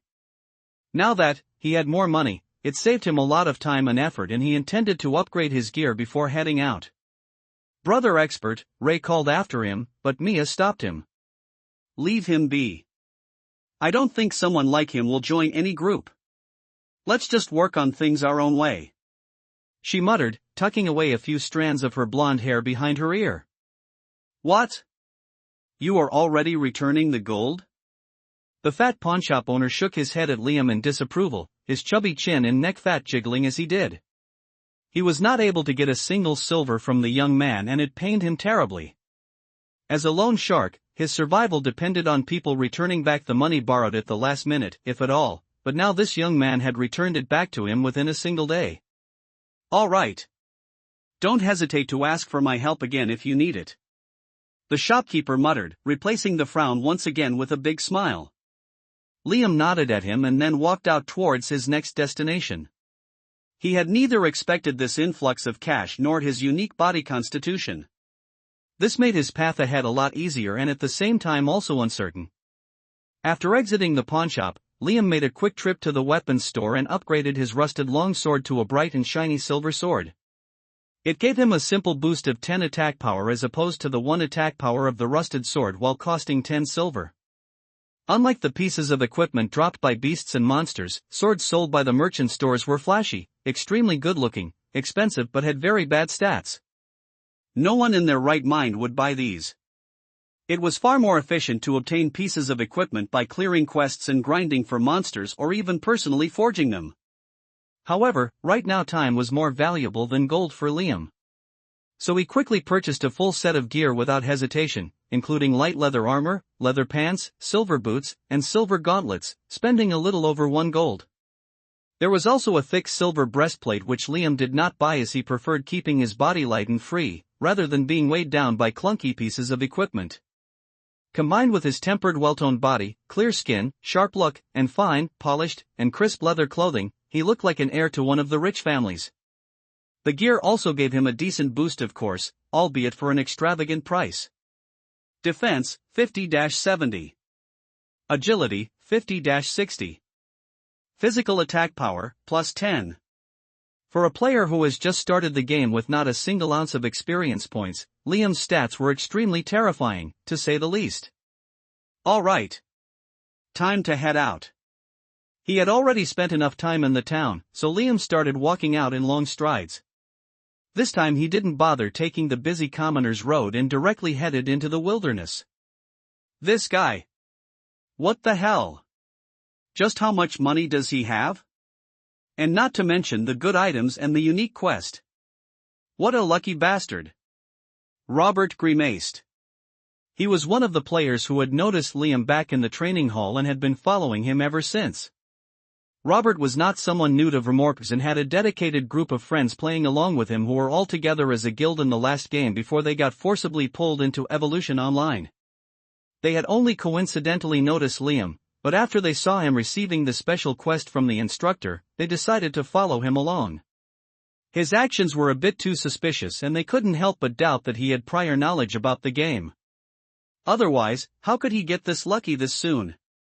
Not to mention, Liam also looked unusually calm and steady among the sea of players who were fumbling around. No doubt. This guy is a beta tester, Robert exclaimed. He was a tall young man, seemingly in his 20s, and he had a wild unkempt scraggly beard on his chin. Should we loot him, bro? Ben asked, walking along with Robert. Their group currently had 5 people following Liam. Robert paused and replied after a while, shaking his head. That would only be counterproductive. Let's follow him and see what he does next. Maybe he can lead us to a good grinding spot which can give us an advantage. All the others agreed with him and nodded in response. Though it might seem like they were wasting time, in an exploration game with very little information available, any amount of extra advantage would give them an edge.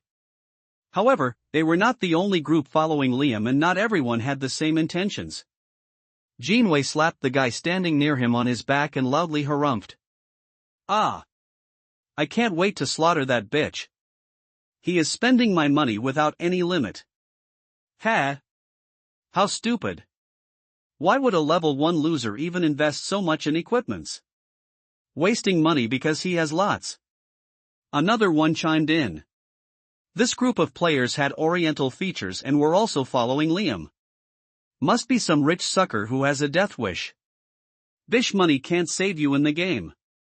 Leader, we should teach him a good lesson while we are at it. Camp at the grave and wait for him to get more in-game gold and kill him again and again. Coo. How many times do you think he will end up recharging before finally giving up and uninstalling the game? Coo. Note, physical attack power is directly proportional to the strength attribute and the boost from weapon is in addition to this. In this case, plus 10. Once he was out of the town's borders, Liam picked up his pace and dashed into the depth of the forests. And since his level was still technically 1, a bunch of rabid rabbits and horny goats picked up his scent, aggroed onto him, and started following him. He as well didn't exactly bother evading them or going around the lower level beasts, so within a minute about a dozen beginner level beasts were following him. What the hell? What is this idiot doing? A few disgruntled voices sounded from a distance, as the players who were following Liam had their own worries. They didn't want him to die to some rabbits and goats and resurrect back in the graveyard. Do you think he is doing this on purpose? One of the lackeys asked, making Janeway grit his teeth. It looks like he has some brain after all. Call some of our friends and tell them to stand ready near the town graveyard. I have a feeling that he might die just to try and lose us. Oh. The lackey nodded. Boss, do you think he knows we are following him? Looks like it. Janeway nodded pensively. Otherwise, why would he have pulled so many monsters? There were currently about 5 groups following Liam, along with the horde of beginner-level beasts, and all 5 of them had similar thoughts. Liam, however, was on a completely different page. As soon as he headed into the forests, he started picking up his pace, and right in front of everyone's eyes, men and beast alike, he soon started pulling away, the distance between him and his pursuers gradually increasing. Liam's stats were not that of a level 1 player and he currently resembled a level 4 or level 5 player more, so it took him only a few seconds to shake off the beginner level beasts and he was eventually out of their aggro range. And as for the other players, they lasted slightly longer than the beasts. Munching on consumables like tough bread and wild mushrooms, the group of them replenished their stamina repeatedly and kept pursuing the elusive rich bastard without giving up. But after a few minutes, only those who had chosen agility classes like swordsman and thief were able to still keep going and the number of Liam's followers drastically dwindled to a mere 4. Boss, this guy. Huff. Could he have bought some special potions? Why is his speed so high? Guan Yi muttered, barely holding on. Jean. Wei scrunched his nose and answered. He should have done something like that because he is too fast for a level 1 character even if he had high starting agility. Both of them had already chosen Thief class and were even level 3 at the moment, which was why they had left the novice village and were wandering around in the town for more quests when they had noticed Liam. So it was quite shocking for them to see that even they were not able to keep up with his speed even with a 2-level difference. Boss! I think we are going to lose him. Guan Yi angrily gritted his teeth and muttered, his stock completely running out and his stamina bottoming out. This forced him to come to a stop. Next to him, Jinwei wasn't doing too well either and he as well came to a halt in the next second. Just when the duo was about to curse Liam, their eyes flew wide in surprise as they noticed him as well come to a halt.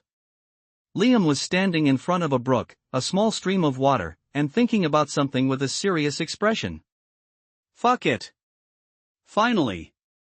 Our chance is here. Both Jinwei and Guan Yi dashed forward together, gulping down the last bit of their tough bread. Since they had already chosen their class beforehand, the two of them had a bunch of skills they could use and they immediately activated one of the basic skills for a thief, stealth. They closed the distance between Liam and themselves and approached him quickly yet carefully.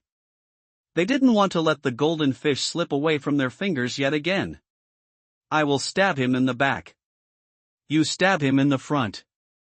Jinwei silently signaled to Guan Yi, with his hand and the two of them circled around Liam, but before they could take another step forward and carry out their coordinated plan, suddenly a shout sounded near them. Die! Die! Die! A lean figure yelled out loud as he jumped out of nowhere and repeatedly slashed at Liam from the side, aiming for his neck. Jinwei and Guan Yi were both taken aback as they hadn't expected someone else to beat them to the punch. Moreover, the attacker also seemed extremely skilled as he directly aimed for Liam's jugular. But they weren't also too worried as the person had already revealed himself and there were two of them as opposed to just him alone. All they had to do was wait for him to finish off Liam and then they could jump in and finish him off. So thinking about this, the duo patiently waited for the blood to gush out of Liam's throat and for him to drop dead. However, the next second, it was not Liam who dropped down dead. Rather it was the skinny figure lying on the floor. Their throats went dry as they watched Liam casually lean back and twist his body to land a punch on the thief's throat. It was only a single attack, with Liam not even having unsheathed the sword hanging on his hip, and the other person dropped dead with just that single attack. As soon as he touched the ground, his body disintegrated into ashes and light and evaporated away, while Liam casually bent down to pick up the dagger that the assassin had left behind. Ding! A new skill, Throat Punch, has been created due to your actions. Throat Punch, each hit will cause 120% damage, cooldown, none. Liam chuckled as he kept the dagger in his inventory and gazed at the light red aura now hovering around his body. This red color aura implied that he had killed another player recently. Other than that, it also attracted more aggro from beasts and widened the aggro range. This was the only penalty for PK, player killing, in the game, at least in the current stage. After he swiftly dealt with the single pest who had dared to show his face, Liam then went back to staring at the brook gurgling loudly near him. His starting point in his last life was also Coldwater Novice Village in the northern part of the Gresh Kingdom. However, he had unfortunately missed out on one of the juicy treasure spots of the kingdom even though he had started quite close to it. Liam planned to first rectify this mistake this time around. He didn't step into the waters of the brook though it looked quite cool and refreshing and continued to walk alongside it, heading further in the northern direction. Not long after, he heard a low growl behind him and turned around to see a dark blue-furred wolf snarling and snapping at him.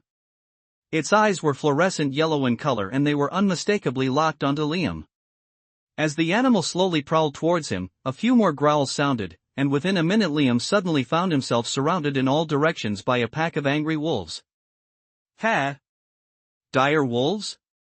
Should be level 3 at least. Not bad. They should give me some decent experience points. Liam calmly smiled before finally unsheathing his sword that had been simply hanging around his waist all this time. The long silver sword glittered in the bright sunlight and it dazzled as Liam slashed at one of the wolves coming at him. -100. An unbelievable damage number floated on its head. Growl. Awooh. The wolf yelped before its head was cleanly severed from its body and blood splattered in all directions. Ding. 50 experience points gained. Ding. 50 bonus experience points gained due to the level difference. Ding. A new skill slash has been created due to your actions. Slash, each slash of the sword deals 120% damage, a critical hit attack deals 150% damage, cooldown, none. Liam flicked his sword and ignored the notifications that popped up vaguely at the back of his mind. His full concentration was on the fight in front of him. Someone else might have been intimidated if they were suddenly surrounded by an entire wolf pack, with at least a dozen wolves, baring their teeth at them, but Liam remained calm and unfazed. And it was because of a simple reason, the reason being he had seen much worse. The wolves were not gentlemanly enough to come at Liam one by one, giving him enough time and space to slaughter everyone. Seeing their first brethren fall on the ground, they did not wait patiently and let out a loud howl before jumping at Liam all at once. Perfect. Liam grinned and straightened up his stance. He neither attempted to evade them or flee from them, standing erect at the same spot. His tall and steady figure was like an unsheathed sword burning brightly with the souls of 1,000 warriors. This was his sword spirit. To be more precise, this was the sword spirit he had gained enlightenment into after fighting countless battles in his previous life. Though most of them had been losing battles, he had still persevered as much as he could. And his sword spirit reflected that. It shone with a brilliance that mirrored his undying will. His life may have restarted, but how could he possibly forget all the hard work drenched with his sweat, blood, and searing pain? When the first wave of the wolves neared him, Liam calmly took a single step forward and swung his sword. He sent a single slash towards the wolves pouncing at him and then spun around to send another slash towards the wolves coming from behind him. The attack sliced through the air like a beam of terrifying energy, and it cut down everything in its path, slaughtering one wolf after another. And when there were no more wolves, the sword beam howled as if it was alive, and it hit the tree nearby, splitting it into two and finally quelling its hunger. It took him only a fraction of a second and 2 sword attacks, and instantly the dozen wolves crumbled down like melting butter. Every single one of them was cleanly severed into 2 halves right down the middle of their body. In fact, the cut had been so crisp and fast that it took a few seconds for even the blood to seep out. And when blood finally started dripping, a horrendous pool of blood formed around Liam from where he was standing, his single person surrounded by the dozen corpses. Ding! A new skill Spirit Slash has been created due to your actions. Spirit Slash, each slash of the sword deals 1000% damage, a critical hit attack deals 1500% damage, cooldown, none. Ding! Skill has been locked. Ding! 50 experience points gained. Ding! 50 bonus experience points gained due to the level difference. Ding! 50 experience points gained. Ding! 50 bonus experience points gained due to the level difference. Ding! 50 experience points gained. Ding! 50 bonus experience points gained due to the level difference. Ding! You have leveled up. Liam did not have any time to take a look at the drops or the several notifications as he stumbled on the ground, coughing up some blood. What is this? Some sort of backlash? I guess my body is still not strong enough to handle spirit attacks. Liam silently pondered as he munched on some roasted quail meat to recover his stamina and health, both of which had considerably dropped after he used the Spirit Slash skill. Skill locked, huh? Looks like I won't be able to use this for a while. Alright. It should be fine. I am anyways close to that place and I should be able to get some new skills soon. Liam paused, and then as an afterthought he scooped up all the wolf pelts, teeth, and stacks of meat that had dropped. There were also some copper and silver coins, and a piece of equipment that had dropped. He did not even bother to take a look at it and stashed it all in his inventory as if they were trash. He then hurried along the brook, his pace faster than before. A few miles away from Liam, 2 figures slowly and steadily jogged forward. Boss. What the? He is stepping into level 4 dire wolf territory. Should we still follow him? Our stealth won't hold up if a wolf ends up catching our scent. Guan Yi stuttered as he reluctantly followed Jinwei. The two of them had given up on attacking Liam after seeing how he had finished off the other assassin in a single hit. Let's just wait for the potion effects or whatever he is using to cool down. Jinwei muttered, though he was no longer sure if Liam was even using a potion in the first place. If we just wait patiently and continue to follow him, there will surely be a chance. It was now easier for them to follow Liam as he had been only walking alongside the brook without making any other detours. So even though they were lagging behind him, they still hadn't completely lost his trail. As the duo jogged forward, both Jinwei and Guan Yi came to a complete halt suddenly. Boss! I hear howling sounds. I am not deaf, I can hear too. Let's run now. This should be our chance. We should attack him while he is still weak from fighting from the wolves. The two of them quickly began to run forward but once again came to a halt. Boss! I think there are many wolves howling. Damn it! Let's turn back. There is no way a level 1 could survive a level 4 wolf pack. Both Jinwei and Guan Yi spun around on their heels and started running away helter-skelter. After making sure that they had put sufficient distance between themselves and the battle scene, Jinwei quickly contacted their friend who was standing guard near the graveyard. Boss, how much longer do I need to stand there? Gumu asked in annoyance. There had been big talks about harassing a noob and leeching a lot of gold off of him, but till now absolutely nothing had happened. Jinwei was already in a bad mood and his underlings questioning his authority further irritated him. Shut up and wait patiently. There should be someone resurrecting now.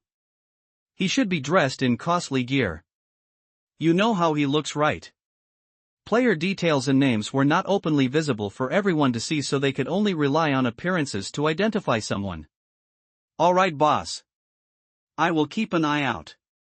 Gumu could only swallow his grievances and reply. He was not happy with his current assignment, especially since this was a new game, but he didn't have the guts to refuse Jinwei, so he ended up relenting. A few minutes passed by, however, Gumu still didn't come across anyone. That could possibly be Liam. Helplessly, he quickly rang up Jinwei again. Boss, I don't think he died. At the other end, Jinwei had a constipated look on his face.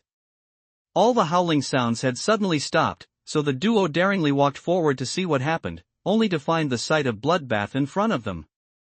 The drops were all mostly picked up, but the bloody aftermath of the battle still remained fresh in front of them. Boss! Guan Yi weakly muttered. I don't think we should follow him anymore. Jinwei remained silent for a while, however, he didn't seem quite as scared as Guan Yi. Idiot! Tell me, how can a level 1 player deal with so many wolves on his own? Ah! Let me tell you. He purchased a good item. Maybe he purchased some sort of bombs. Did our group make a list of available consumables yet? Not sure, boss. Alright. We are already here. Let's just follow him and see what he is up to. If he is this rich to buy good items, maybe he also bought some insider information for the game. Ah. That makes sense. Guan Yi nodded. Boss, you are so smart. Alright. You don't have to kiss my ass. I prefer women. Shut up and come. Jinwei grinned and walked forward. He. What a lucky start. He was now more than ever convinced that they had hooked onto a big money whale rather than a goldfish, and he wasn't planning to let him go. He was going to prepare a sweet trap for him, catch him, and then peel him apart, selling every part from flesh to blubber. As Liam hadn't completely cleaned off all the drops from the wolf pack, the two scavenged some meat and fur which were left over and then continued to follow the tracks along the brook. Liam paused at the junction where the brook joined a huge turbulent river and then started walking in the northeastern direction towards a cluster of mountains. He climbed the winding pathways and then paused at a particular cave near the base of one of the taller mountains. Surprisingly, there was also another cave besides the first cave. He stopped and stared at both the caves, his lips curling into a big smile. I am glad I found it. Liam chuckled at the unbelievable sight in front of him. Now let me see, the cave on the right should be the dungeon entrance, and the cave on the left should be the lair. The person who first uncovers a dungeon entrance received bonus points and additional drops, but Liam was rather interested in the second cave. This cave was in fact the lair of one of the lesser dragons called Neria. Like all dragons, Neria also had the fetish of collecting gems and treasures. However, Liam knew that it also had an additional fetish. The lazy dragon loved to lure travelers into its lair by showing off its treasures and eat them when they least expect it. It particularly enjoyed the look of ecstasy and euphoria which appeared on the faces of its prey because of the treasures right before it changed to complete and utter terror on realizing the fate that awaited them. There was also a specific spell inside the cave which made everyone lose everything in their possession if they died inside the cave, thereby slowly growing the treasure mound of the dragon. However, it was only a lesser dragon and it was not too smart. Otherwise, it wouldn't be this close to a starting area. The solution was also an extremely simple one that anyone can try. In his previous life, there was a player who outsmarted the dragon by only taking half the treasures in its lair and escaped before Neria could lure him all the way to its nest which was at the back of the cave. The dragon hadn't expected this because it knew all living beings were inherently greedy and it counted on this greed to lure its unsuspecting victims all the way to the back where it laid in wait for them. So after the player escaped with its treasures, the dragon was outraged and it came out of the cave, permanently settling in front of the dungeon to wreak havoc on anyone who passed by. It became the elite monster that players had to tackle before entering the dungeon behind it. However, its lair and the treasures in the lair were never accessible once the event/scenario was triggered. Though this became quite a popular topic of discussion, no one exactly knew the complete details of the treasures inside the lair. Some players had hyped the whole thing, spreading rumors that legendary items were available, but no one bought it considering that this was a beginner area elite. Liam's purpose for coming here, however, was entirely different. Of course, he was interested in the treasures, but he was more interested in the various skill books which were said to be strewn across the cave. Since he was not selecting a class at the moment, skill books were the things Liam needed the most. He was confident enough to be able to pick up some of the sword skills on his own, but when it came to spells and magic, he was a beginner who had to start from scratch just like the others. He, of course, knew about some tips and tricks, but unless and until he achieved a deeper understanding of the various elements and the mana itself, it would be impossible for him to achieve mastery. Hello again, Neria. Liam sucked in a huge breath of air and entered the cave on the left. Instantly, he could feel a vague ominous aura in the air, his fully trained and honed senses screaming at him that terrifying danger laid ahead, but Liam behaved as if he was casually strolling. He looked around the cramped and moldy cave walls and cringed at the dusty webs in the corners. He then whistled and walked a bit forward, stopping abruptly at the sight of something glittering and sparkling.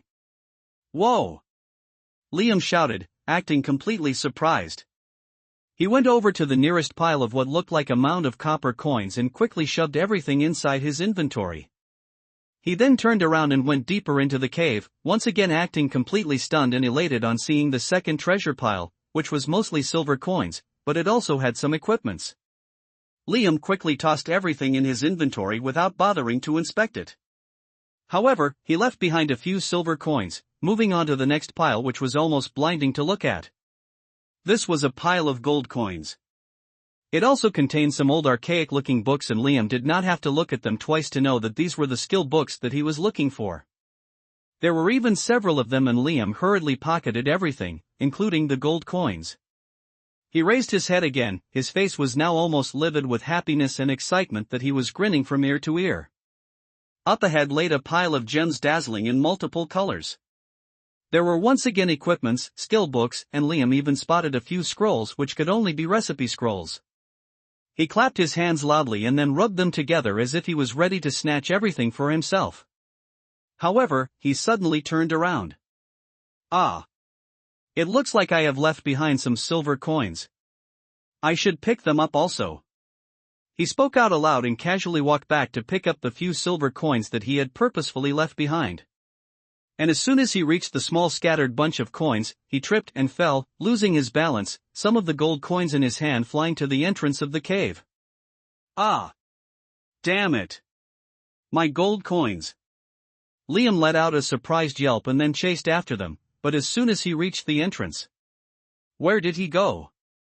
Janeway looked around, standing at the junction of the brook and the river.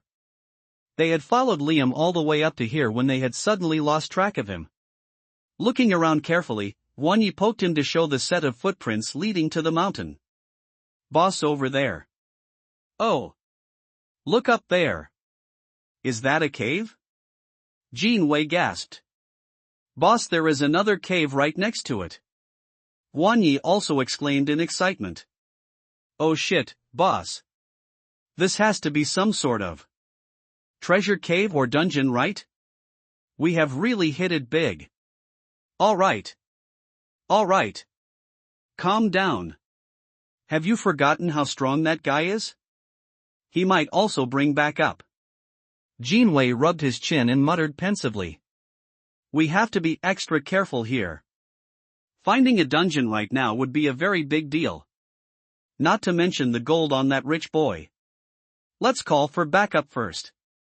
Get all our friends to come here." Coo. Who knows, even a guild tablet or something like that could drop from the dungeon and we can be the first guild in the game. What a fucking lucky day. This rich boy is my lucky star. Bah ha ha ha.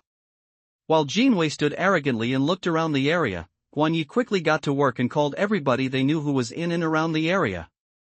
Within a few minutes, a group of players had gathered around the area, with some more still coming in. Inside the mountain, at the back of the winding tunnels of the cave, a blackish-green-skinned creature lazily raised its head. Neria had noticed the weak prey that had wandered into its lair, but it sighed, letting out smoky fumes, seeing that the meat wouldn't be enough to even savor the taste, let alone fill its stomach. Without even opening its eyes, it lazily rested its red spiky head back on the cold cave ground. It knew that the prey was sure to walk right into its mouth, so it made no effort of any kind. It patiently snoozed and waited, absent-mindedly watching Liam through its sole sense. It watched him as he picked up the copper coins, and then it watched him after he picked up the silver coins.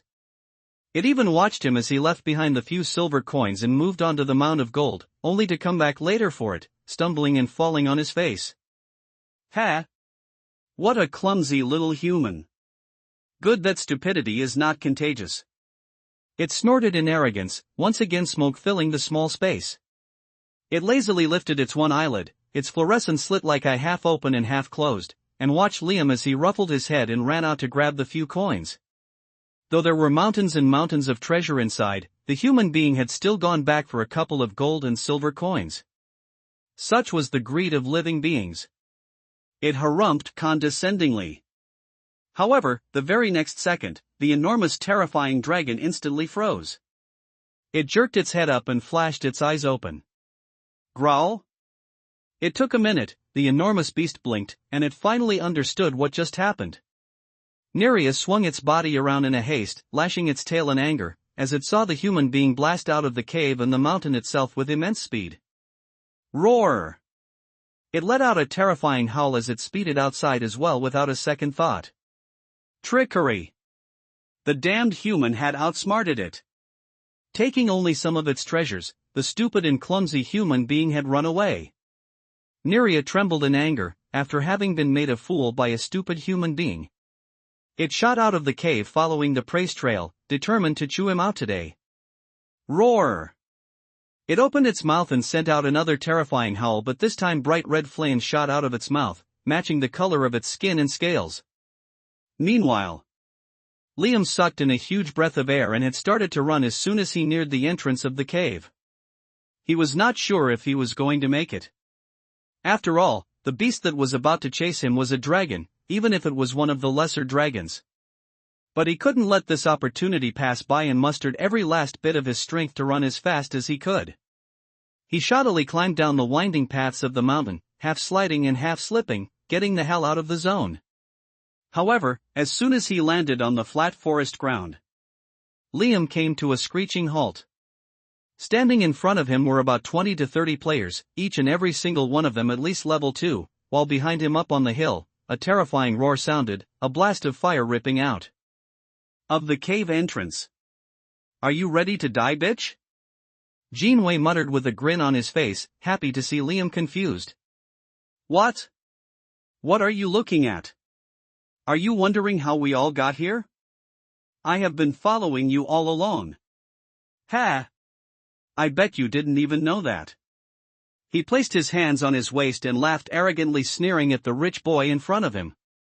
Liam, on the other hand, was busy looking around. He had a frown on his face as he busily ran through the different scenarios in his mind. He had considered several things as he plotted to exploit this small treasure trove, but never did he imagine such an outcome. Tui. Why are you looking around like a monkey who ate ginger? Just die already. Jinwei stepped forward, waving his dagger around. After all, we don't have all day to waste on you. We need to explore the dungeon you showed us. Coo. Am I right? That's a dungeon, isn't it? However, as he neared Liam, he noticed something weird. The person in front of him did not look scared shitless as he had hoped. In fact, he did not look scared at all. Instead, he had a big grin on his face. Thanks for the help. Liam muttered. Eh? Have you lost it? Jinwei chuckled and waved his dagger. Behind him, another player had already cast a healing spell on him, as a green mist enveloped him. Jinwei had taken these precautions to make sure that he was not one-shot killed like what happened to the other thief. He dashed forward towards Liam and poked his dagger at him, aiming for his stomach, when suddenly a huge boom resonated from within the cave, high on the mountain. Almost immediately, a gigantic red figure shot out of the cave like a bullet and directly jumped onto the ground with a huge deafening thud. Roar! Neria raised his spiky dragon head and let out a burst of hot flames on the few players on the right side. Everything happened in a few seconds and no one had expected this nor were ready for this. They were still watching the huge dragon with their mouth wide open when the flames scorched them, taking down a chunk of their health. A few of the players who had gathered even died directly, unable to withstand a single attack from the dragon. Damn it! What the hell is that? Jinwei shouted in shock. He turned around to ask Liam what was happening when he noticed that the person whom he was in the midst of attacking had already disappeared somewhere. Phew! That little bitch set us up. Jinwei roared. Get in formation. Now! As Neria raised its head and roared again, revving up for the next flame burst, Jinwei and the group of players finally managed to gather their bearings, and a volley of attacks showered on the dragon. However, how could it be so easy to subdue a rare elite monster? Just by lashing out its tail here and there, the dragon created a circle of misery around it, not letting anyone near its body. Its physical defense was also on par with its physical attack power, and every time it opened its mouth, huge damage numbers floated on the group of players. And just like that, the bunch of people who had only gathered to bully a single player and perhaps explore a dungeon, were now fighting a losing battle against a beast akin to a raid boss. Jinwei was livid with rage. In front of him was a very good opportunity, and yet they couldn't grasp it properly thanks to the element of surprise. If they could have at least had 1 minute to prepare themselves, the result would have been much better and they could have even beaten the dragon by now, becoming the first players in the game to achieve such a feat. But now they were just barely holding on, struggling to even remain alive. Fucking slut! If I get my hands on him again! Jinwei screamed as he once again attempted to stab the dragon from the back. Adding to his dismay, other players had also started to filter in, noticing the commotion in this area. Not to mention, the town and the forest were located very close to the novice village, the starting point for several players. Every time the dragon moved, it sent tremors across the ground, attracting everyone's attention. Of course, everyone's attention except for one person, who was busily scaling the mountain from which he had only jumped down a few seconds ago. Liam's hands and legs scurried up the mountain, climbing up as fast as he could. As soon as he saw the group of players in front of him, he had already decided to act. He was not sure if the treasures had already disappeared from the cave, but as long as he could get to it before the dragon was slain, he knew that there was a good chance for him to still grab it all. Liam panted as he reached the cave entrance. He had never expected this to happen. His long hair whipped in the wind and he quickly ran into the cave, his entire body drenched in sweat and his stamina far too low. But he didn't care about this right now, as he could clearly see that the inside of the cave was still sparkling. Moreover, Neria was clearly in the middle of its tantrum, roaring loudly, so there was no one guarding the treasures this time around. Jackpot! Liam shouted, licking his lips. Even though he had faced enough in his life, giving him a calm and steady mentality, he still couldn't help but be agitated a bit at the sight of the 3 or 4 remaining mounds inside the cave, all sparkling brightly. He hurriedly dashed forward and shoveled everything in sight into his inventory slots. He didn't know when everything was going to disappear, so he didn't bother looking at things and blindly popped everything in. Thankfully, all the gold, silver, and copper were automatically stored as currency and didn't occupy any space in the actual inventory space. Otherwise, he would have run out of slots a long time ago. Apart from more gold coins, there were a variety of gems, more skill books, and recipe scrolls, not to mention ores, herbs, and all sorts of equipments. About 3/4 of his 500-slot inventory was completely filled, leaving Liam most probably the richest player in all of the game. He had cleared out the entire cave from top to bottom in the span of a few seconds. He even took the time to double-check the space, making sure every nook and corner was emptied out. And when he was finally done, Liam approached the farthest corner of the cave, the lair of the dragon, Neria's resting place. The spot looked empty enough, except for the straw and husk bedding on top of which the beast laid. There were also a couple of bones, probably from the dragon's last meal, but other than that no particular treasure was present. Liam hummed, turning around and about to leave when he suddenly paused for a while.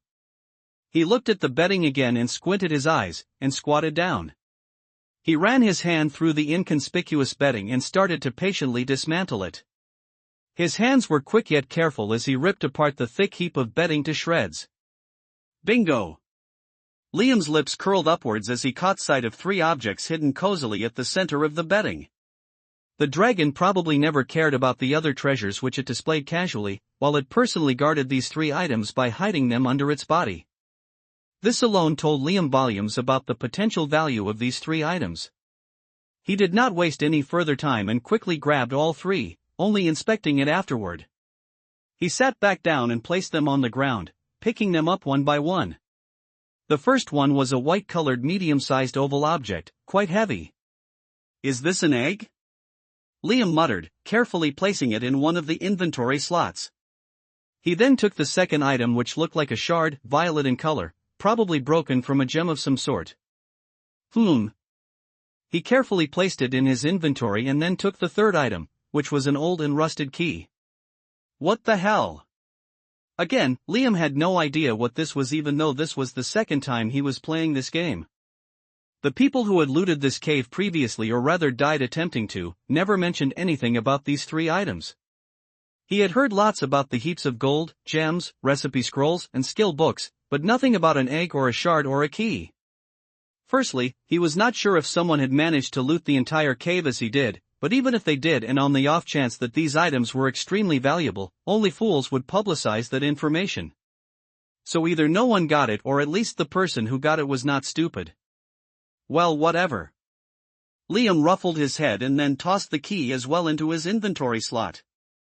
Without lingering inside longer, he stood up from the dirty cave ground and dusted his clothes before walking back out. All these treasure spots were good and all, but that was not his main purpose in playing the game. In fact, when the inevitable apocalypse descends, these gold coins or even the real-world currency would mean next to nothing. Only true strength and power mattered. As he superficially scrolled through the various items in his inventory, Liam walked out of the cave. His eyes scanned the forest grounds below, where Neria was still kicking up a storm and roaring loudly. He, however, had no intention of dropping down and joining the fight. To defeat Neria, a horde of at least 25 players were required, all battling the dragon in perfect sync and coordination. The people in front of him were just recklessly fighting the dragon with their lives on the line. He knew that they were never going to beat the dragon this way, or at least it was going to take a long time to do so. But Liam knew better than to join a losing fight. Unlike others who couldn't care less about a couple of losses or deaths since it was still the beginning of the game, he knew the true cost of death. Every time a player, or rather a human being, died inside the game, their soul became a little weaker. Each death chipped a person's soul bit by bit.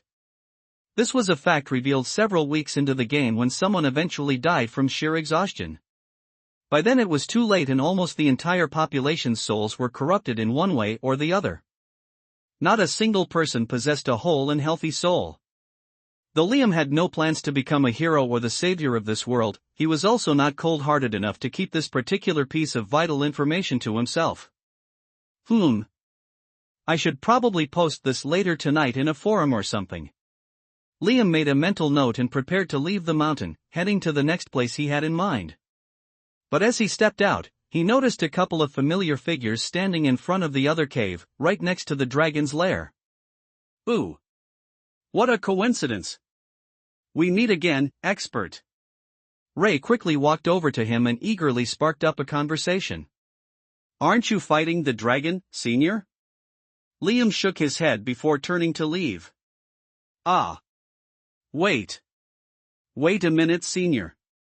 Ray hurriedly shouted and ran over to him, seeing that the man was once again giving them the slip. We just found a dungeon here. Lair of the Ebon Raven. Our party got the discovery bonus and a big experience boost and drop rate bonus. We are still lacking 2 people. Do you want to join us, senior? Ray explained and asked Liam confidently, almost sure that he wouldn't be rejected. The team running the dungeon for the first time typically got a 100% experience boost, which was not an insignificant number, but even so, it was not enough to tempt Liam. But he didn't reject Ray. Instead, he paused for a moment before nodding his head in acceptance. There was a reason why he did this. Liam had a hunch that there might be some clues in the dungeon. After all, the dungeon was located right next to the cave where he had obtained the 3 mysterious items. If only the normal drops of the dungeon or the experience boost were taken into account, then probably he did not need any of it, but he was not sure if any additional drops would be triggered because he possessed the unique items. So Liam decided to run the dungeon at least once. He had to increase his level irrespectively, and this was not a bad way. Yes. Got it, senior. We won't drag you down, I swear.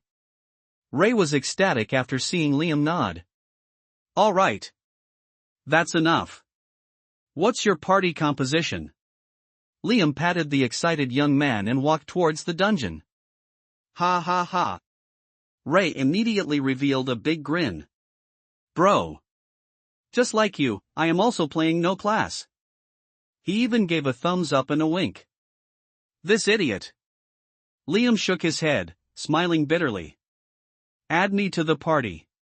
He wanted to check their stats before starting the run. If their condition was too bad, then there was no point in teaming up with them. Instead of carrying deadweights and idiots, it would make his life a lot easier if he simply went in all by himself. Especially considering that this was only a beginner's dungeon. He had already tempered his body, and he was also no longer level 1. He leveled up twice from the fight with the wolves and was currently at level 3. So, for him, even solo clear was not impossible.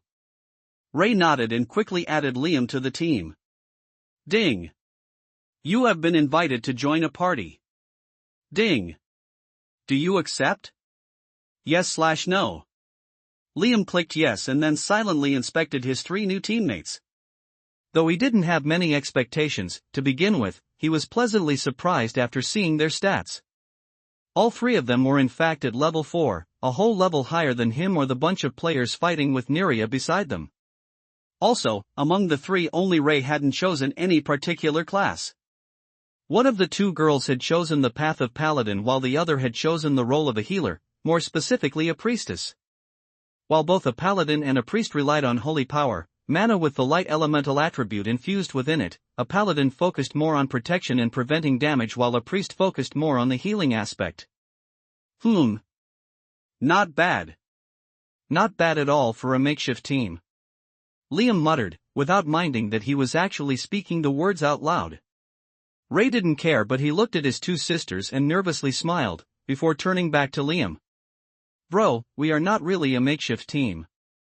We have played other games together. MHM, alright. Are we waiting for someone else or shall we start? Liam ignored his remark and went directly to the point. This time, it was not Ray who responded to him, but one of the 2 women, the paladin. We will be rolling for equipment drops and skill book drops impartially. Got it?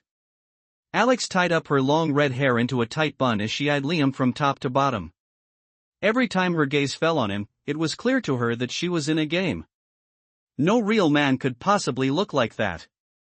Though she herself was quite appealing, with a slender body and soft curves, the person in front of her was in a completely different league. With his looks, he could be a top model in the real world earning six figures. But except for his appearance and perhaps that special quest he received, nothing else was really that special about him, not to mention the arrogant attitude he wore all the time as if he was better than everybody else. Alex highly doubted that the person deserved all this attention and the ass-kissing which Ray was shamelessly doing. For all she knew, this guy was probably just a fake wannabe. So, do you agree or not? We will be rolling for equipment drops and skill book drops impartially. She repeated her words again, stressing each of them. Liam chuckled wryly. Why would he care about the drops from a beginner's dungeon? That's fine with me. I don't need any pieces of equipment. We can roll for skill books. But I do have one single condition. If there are any material drops or unique drops, I will be taking it. Alex stared him down, raising her brow at him. Just because he said what he said, she couldn't help but feel that there were going to be unique drops or some special quest items. Was this guy a beta tester? How does he know everything in advance? Nevertheless, she shrugged and agreed. She didn't want to waste too much time talking out here because if they don't clear the dungeon first, it was inevitable that someone else will take their cake. After Alex agreed, the group then quickly walked inside, entering the cave. As soon as they stepped in, it was as if they had been transported to a completely different place. They were now standing in a forest of sorts again, an extremely windy one at that, and the clear blue sky was now an unsettling ominous dark purple in color. What the hell is this dungeon? Ray asked, looking around nervously. There were no beasts or monsters around them and the place was a bit too creepy for a plain empty forest. Not down. Look up. Liam muttered. Ray and the two women heard his words and immediately looked up to see tiny red dots scattered in the dark purple cloudy sky, and when they looked closer, they instantly gasped. The tiny red dots were eyes and the dark purple clouds were flocks of birds swirling around in endless loops. Phew uck. Ray cursed out loud in shock and the two women also looked apprehensive. Liam, on the other hand, calmly smiled and sat down on the forest ground, opening his inventory screen. Just because the birds were there, it didn't mean that they were going to attack them. Otherwise, they would have done so already. All right. I need 5 more minutes and then I will be good to go. Everyone was too distracted to care about him, so they absent-mindedly nodded. Liam chuckled. The game was indeed a bit too realistic, and there was a reason for that. He sighed and shook his head, finally taking a look at the things he had swiped from the dragon's lair.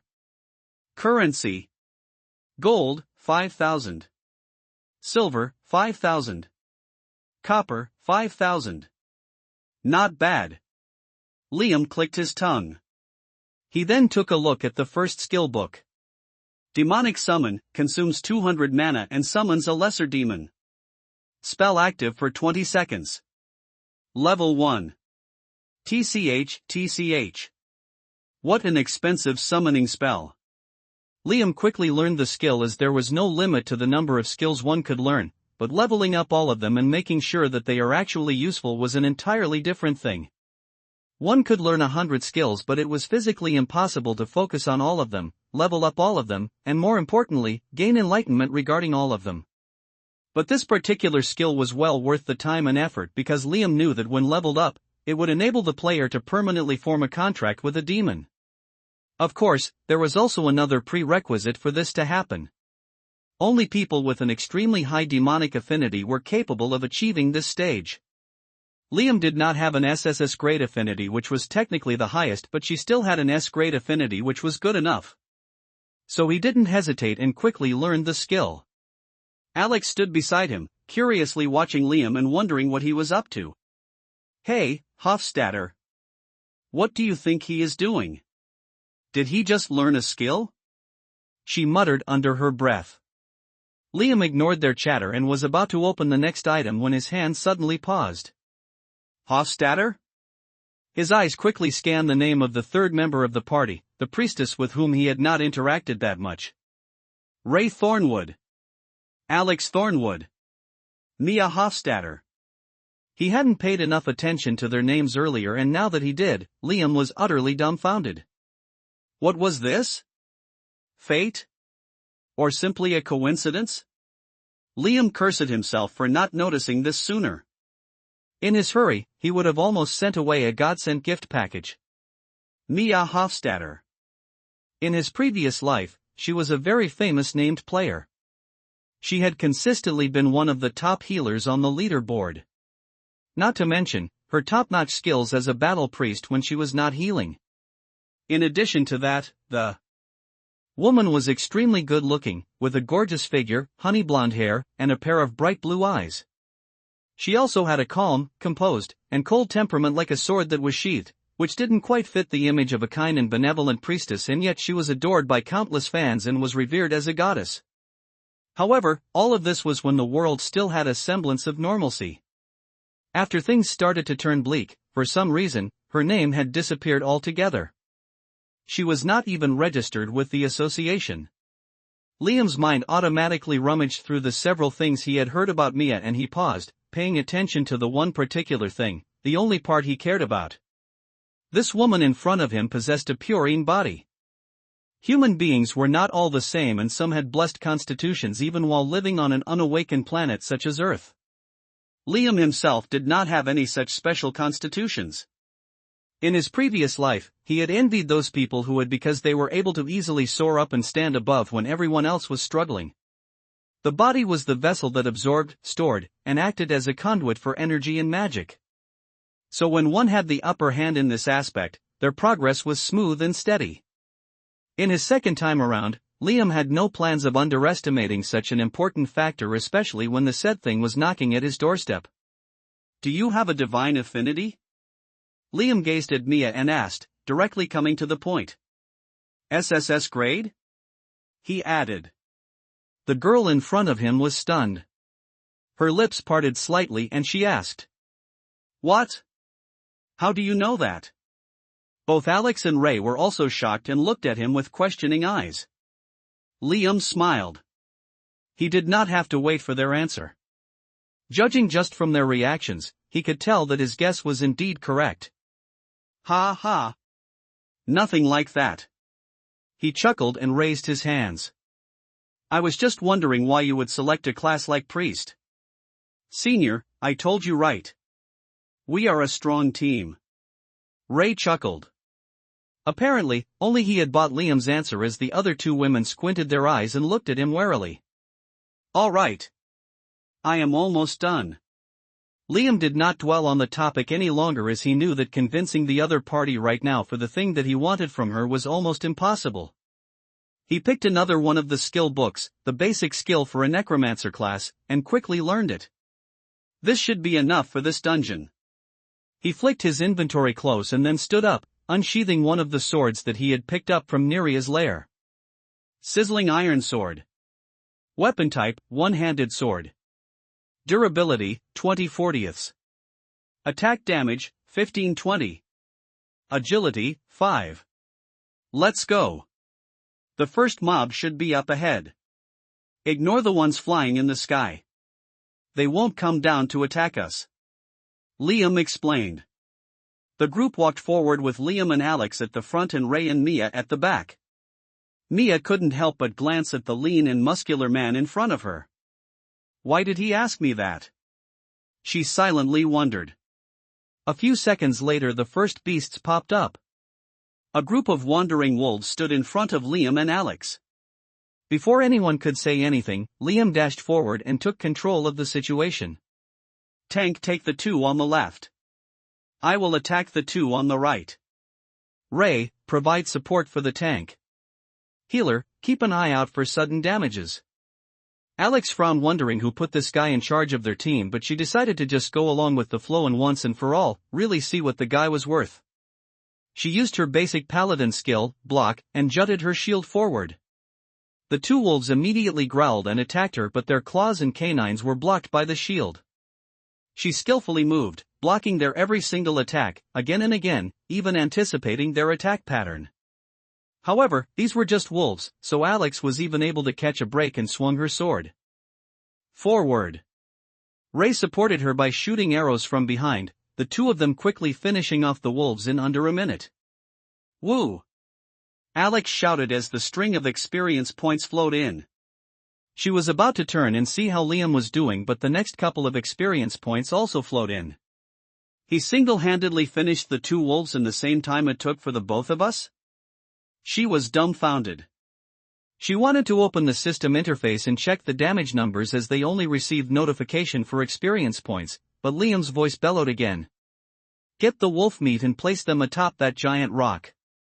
He muttered and casually picked up the few copper coins that had dropped. Alex's eyes went wide. This shameless guy. But the other two didn't seem to care and quickly did what Liam told. They sliced the bodies of the animal and prepared a heap of fresh meat. As neither of the women wanted to touch the ultra-realistic chopped-up meat and Liam had already walked over to the rock, Ray volunteered and brought the pile of meat sloppily over to the rock. Now what? Alex asked, crossing her hands in front of her ample chest. Liam remained silent, but soon distant flaps of wings sounded. Now it begins. He smiled. Do you guys have any potions handy? Keep it ready. Liam barely finished talking when the distant trees shook and the leaves rustled. About 5 black ravens with big red eyes flew towards them like bullets. Tank. Heads up. You take 2.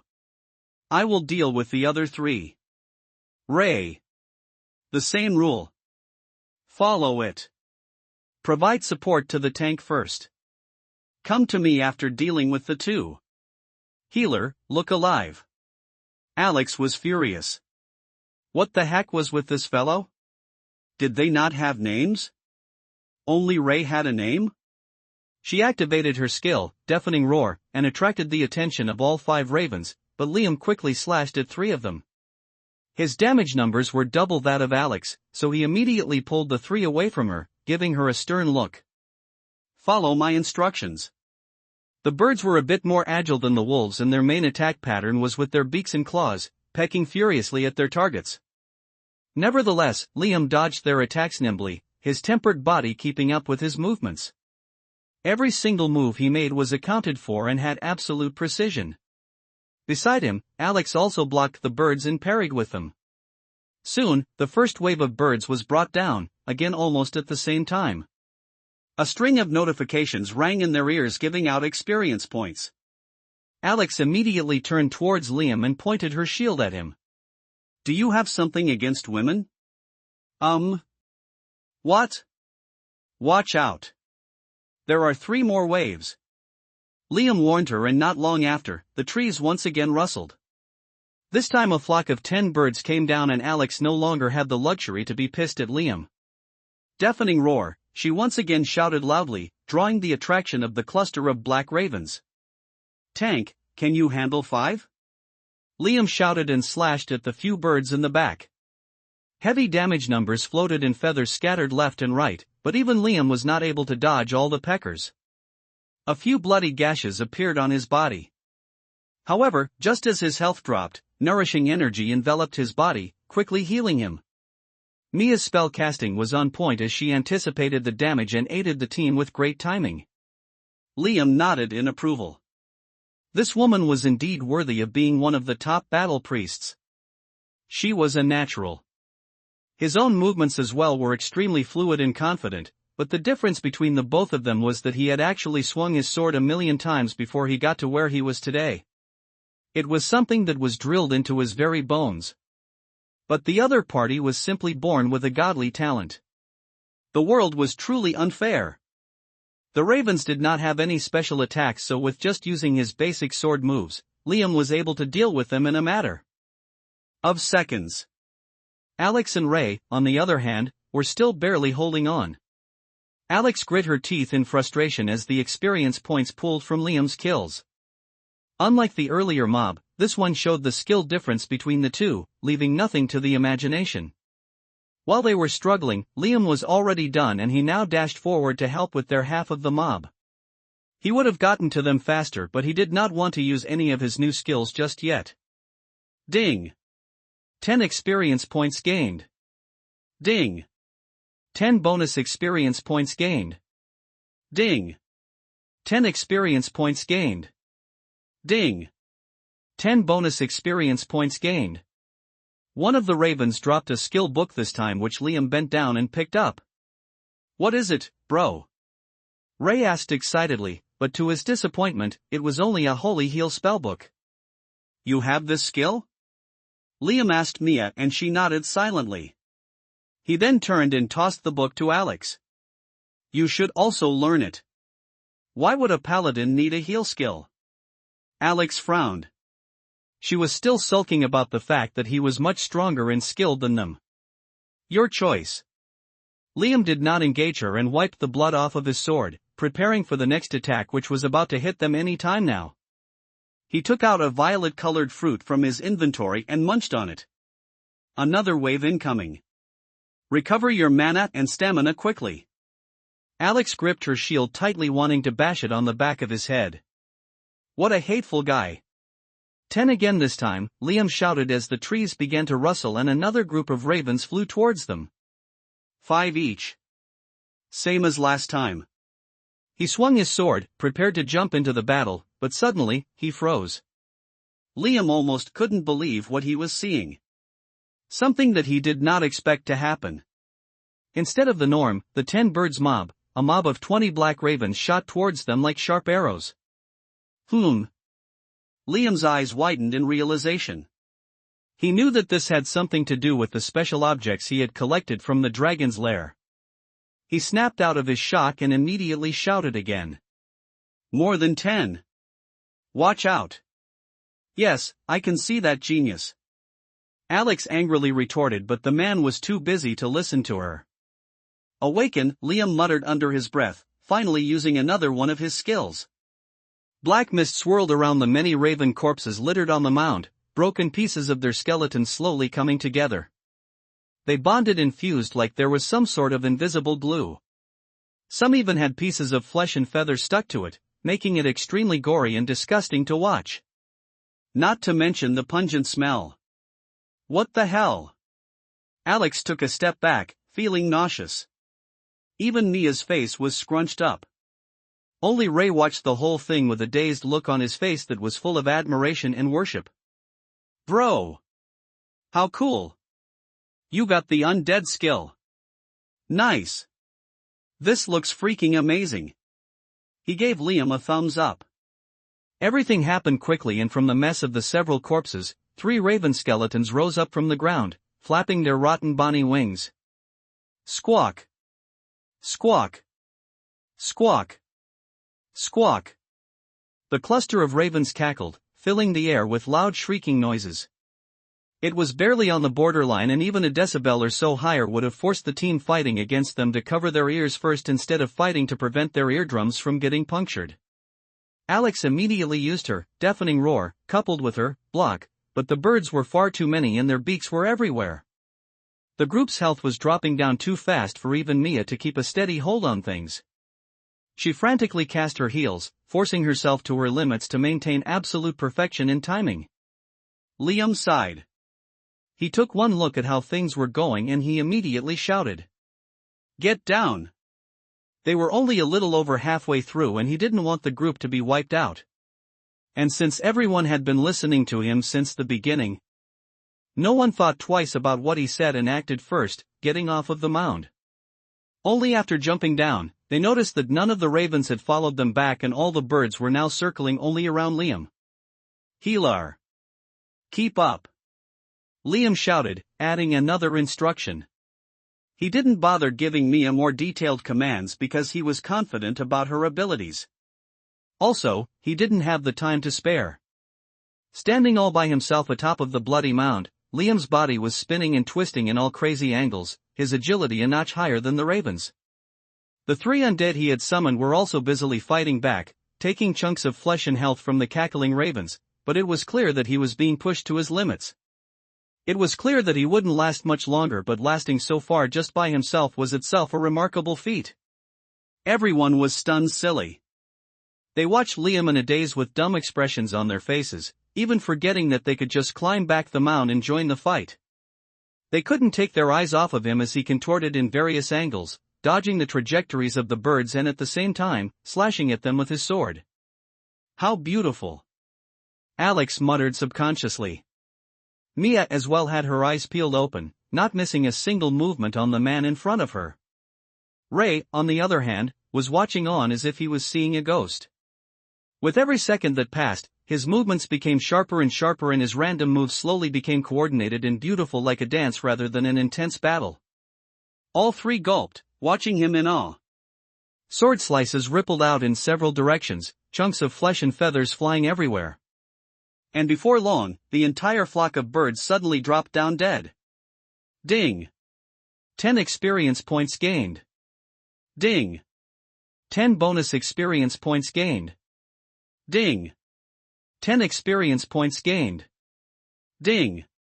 10 bonus experience points gained. Experience points rained down continuously, as the entire flock of birds was just like that taken care of by a single player. Ding! A new skill sword dance has been created due to your actions. Sword dance, each slash of the sword deals 200% damage, a critical hit attack deals 250% damage, cooldown, 3 minutes. Liam smiled at the new skill, feeling exhilarated after having executed the familiar set of moves perfectly. He didn't want to use this so soon, as revealing it might bring a lot of questions, but he didn't have any other options. So he just went for it.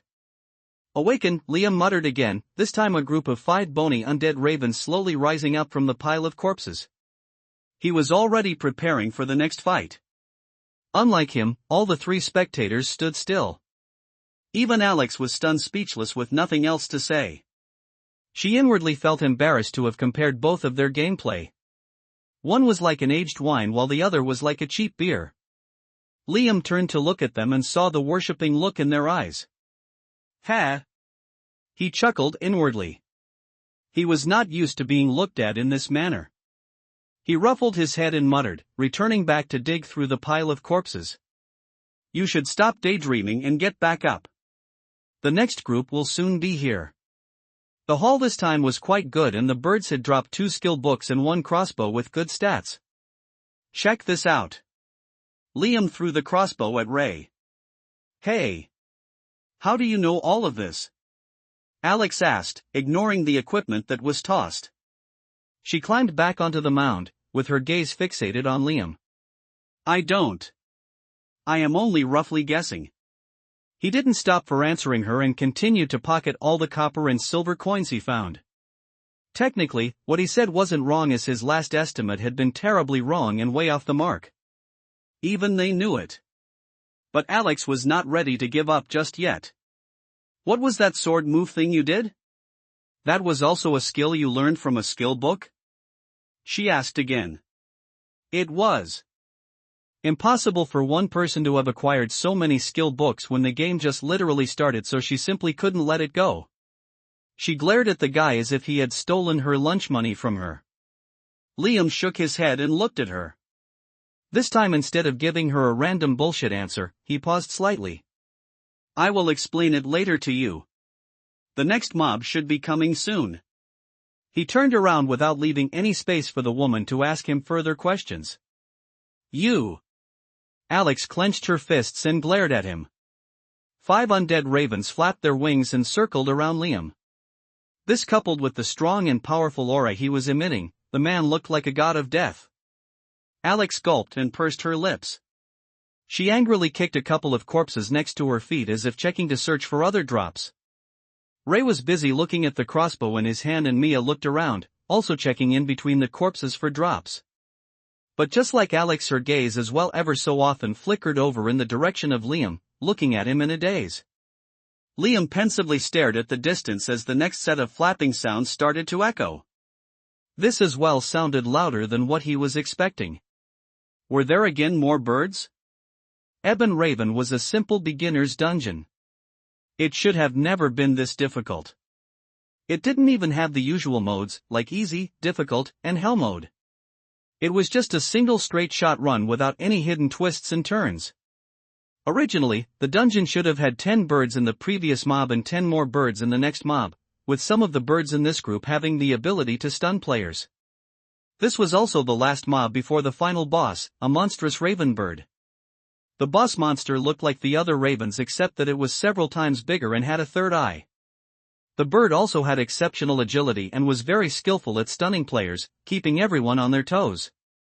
This was in short the summary of the beginner's dungeon. But Liam had a nagging feeling that this was not how things were going to proceed. Was it because of the items he had taken from the dragon's lair?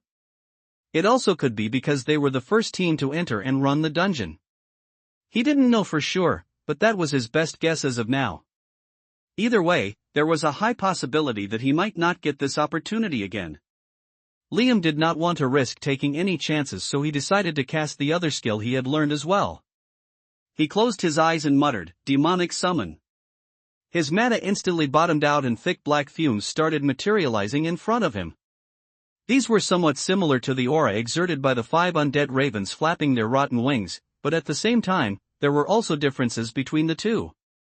Both Alex and Mia could feel their skin tingle from such thick demonic and nether energy swirling near them. What the hell? You have one more skill? Alex cried out in exasperation, and the other two as well couldn't remain silent. You have a lot of skills. Mia calmly muttered, though her eyes betrayed her puzzlement. Bro, is there some shop where we can buy skills? Ray chuckled awkwardly. He didn't want to intrude and make Liam feel uncomfortable, but this was too much and he couldn't refrain from asking. While the three looked at him with bulged eyes, Liam's complete attention and focus were on the black blob swirling in front of him. It typically took a couple of seconds for the demon to be fully summoned, so he watched it like a hawk. Just as the last mob of birds started flying towards them, a small red ball slowly revealed itself and suddenly 2 holes materialized on it, one turning into an evil-looking eye and the other turning into a row of teeth. Gah! It made a weird sound, snapping Liam into action. An unevolved beholder. Not bad. He grinned. These aberrations were one of the powerful lesser demons and were capable of dealing several types of damage depending on their type. It can be as powerful as a one-shot death ray shooting out from the single devious eyeball to a harmless slowing ray. Liam would only know its capabilities once it started attacking. And it was about time. More than 30 birds were shooting towards them like black arrows with red eyes. Healer. Watch out for the stuns. If you keep moving around it will be difficult for the birds to stun you. Liam muttered and clutched the sword in his hands tightly. The beholder demon and the undead ravens zoomed here and there in anticipation as if their only thought was to fight and kill, and when the group of ravens descended, they instantly jumped into action. Each undead managed to grab the attention of at least 2 ravens, and the beholder demon single-handedly grabbed the attention of 5 ravens. This in itself covered half of the mob and the rest became a lot easier for the team to handle. Alex skillfully bashed her shield against the birds, while Ray now waved a dagger at the birds. Liam couldn't activate his sword dance just yet, so he slashed at the weak points of the birds with precision. Mia was the busiest out of all of them as all 3 were close combat fighters and were taking quite a lot of damage. But thankfully, because of Liam's warning, at least no one got stunned and managed to pull through. The first bird dropped dead within seconds, boosting everyone's morale. The demon paralyzed a bird, shooting out a black ray from its eyeball, which then dropped down lifelessly after getting caught in the volley of sword slashes Liam was sending out. Following this, one by one, more birds started dropping dead, the group's coordination being much better this time around. Both Alex and Ray even leveled up, giving them instant health refills that additionally made the fight a lot easier. Before long, the big flock of birds was completely demolished and corpses piled up on the mound. Huff! Huff! Huff! Alex and Ray couldn't handle it anymore and sat down on the bloody mound to catch a breather. This last mob had taken everything out of them and they felt like their body had been squeezed dry. No matter how realistic games were, they had never experienced something like this before. It was as if they had physically battled just now, instead of just a mere projection of their mind. Brother? Please tell me that was the last mob. Ray panted and pieces of fruit sprayed from his mouth as he munched while talking. That should be the last mob. Liam absent-mindedly muttered, but his tone implied that he wasn't satisfied with his answer. Next should be a monstrous raven with the ability to cast a lot of stun skills. It likes to paralyze the healer and kill them first. So, Mia, you should watch out. Liam tried his best to explain while at the same time drinking a potion to restore his mana. All the ravens he had resurrected for the last bout were already useless, so he once more had to cast the undead spell, Awaken. This time a total of 10 Revel ghouls flapped their wings and arose from the cluster of bones and flesh that laid around like garbage. Why's the boss taking so long? Ray asked, looking up at the sky. His action made Liam subconsciously look up as well, and suddenly his eyes widened. Get down, now! Liam crazily shouted. You have to get down immediately and leave the dungeon. He shouted. Everyone glanced at each other wondering what was going on and looked up as well, their eyes trailing Liam's to check out what could possibly be so damn terrifying. At first, they couldn't see anything, but slowly things became clearer as the small movements became bigger and bigger. The insane number of birds swirling in the sky were unexpectedly showing some sort of activity. Liam had at first assured them that these birds wouldn't be moving or attacking, but now that didn't seem to be the case. The rest of the sky slowly started to clear up and the sky above the mound alone was becoming darker and darker. Others did not know what was happening, but Liam could most definitely guess. Move! Now! He once again shouted. No one had to tell them thrice. Alex, Ray, and Mia scrambled on their feet and jumped out of the mound in a hurry. But to their surprise, Liam was still standing at the mound, not showing any intention of jumping down and following them. And before anyone could even think about what he was doing, the ravens formed a tornado and started descending. The hundreds of ravens flying high in the sky started descending one by one. Alex stumbled and fell back, staring up at the sky dumbfoundedly. Ray had shock and fear etched all over his face. Mia also stood with her mouth wide open. Get down! Get down now! She stuttered, looking at the man who still stood without budging. You! Why are you so stubborn? Alex was speechless. Brother! It's not worth it. Jump down from the mound. Let's come back with a full party and make other preparations. Ray gritted his teeth. In all honesty, he had no idea just what preparations he could do against such a monstrous phenomenon, but all he wanted was for them to get out safe and sound. Death itself was not a big deal. At most, they would lose a level or so, but being pecked to death when the game was so realistic was something no one should suffer through. Liam, however, hadn't even heard any of Ray's words. He simply shouted again. Leave, now! He only warned them these many times because it was after all because of him that they were also facing this dungeon anomaly. They might not know it yet, but he knew the cost of single death and he didn't want to be responsible for theirs. At the same time, he also didn't want to move. It was now more than clear to him that everything that was happening was quest-related. If he left the dungeon now, quitting the run halfway, he might never get another shot at this hidden quest and this unexpected turn of events. Normally, missing a single opportunity perhaps wouldn't matter that much. But Liam was not ready to lose even a single opportunity this time around. Otherwise, what was the point of his miracle, his second chance? If he failed this time, he wouldn't have anyone else to blame. He needed to make this count. Otherwise, the repercussions. He would rather die than live the life that was waiting for him. No. I cannot give up now, I have to fight. I have to do it right here and right now. I cannot lose everything again, I will not. I cannot falter with just this much. I have to fight through this, no matter the cost. He turned around to look at the three and shouted at them one last time. Did you not hear me? Get the fuck out now. Mia, Alex, and Ray heard his thunderous roar, and for some reason, they couldn't ignore his command. The pressure and the ominous aura coming out from the deadly swirl of ravens in the sky were also putting them under a lot of stress. They couldn't stand still frozen any longer and snapped out of their trance. They ran out of the dungeon at full speed and did exactly what Liam asked them to. Ding! Alex Thornwood has left the dungeon. Ding! Alex Thornwood has left the party. Ding. Mia Hofstadter has left the dungeon. Ding. Mia Hofstadter has left the party. Ding. Ray Thornwood has left the dungeon. Ding. Ray Thornwood has left the party. Continuous notifications rang as the others exited the dungeon, and the party as well was automatically disbanded because they quit a dungeon abruptly. Liam was the only one remaining now.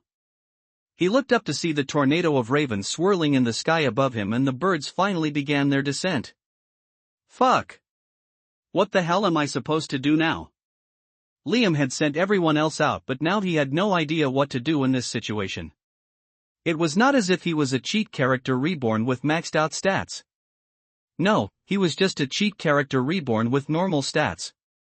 So he was no closer to dealing with this insane fucking scenario than he was 2 seconds ago, and he didn't have very much time left. He would inevitably be pecked to death in about another 5 seconds. He gritted his teeth and watched as the black ominous ravens with crimson red eyes started descending from the sky one after the other. The massive swirling tornado was going to swallow him whole. Liam looked around here and there and realized that there was only one thing he could do right now. Damn it. I have no other choice.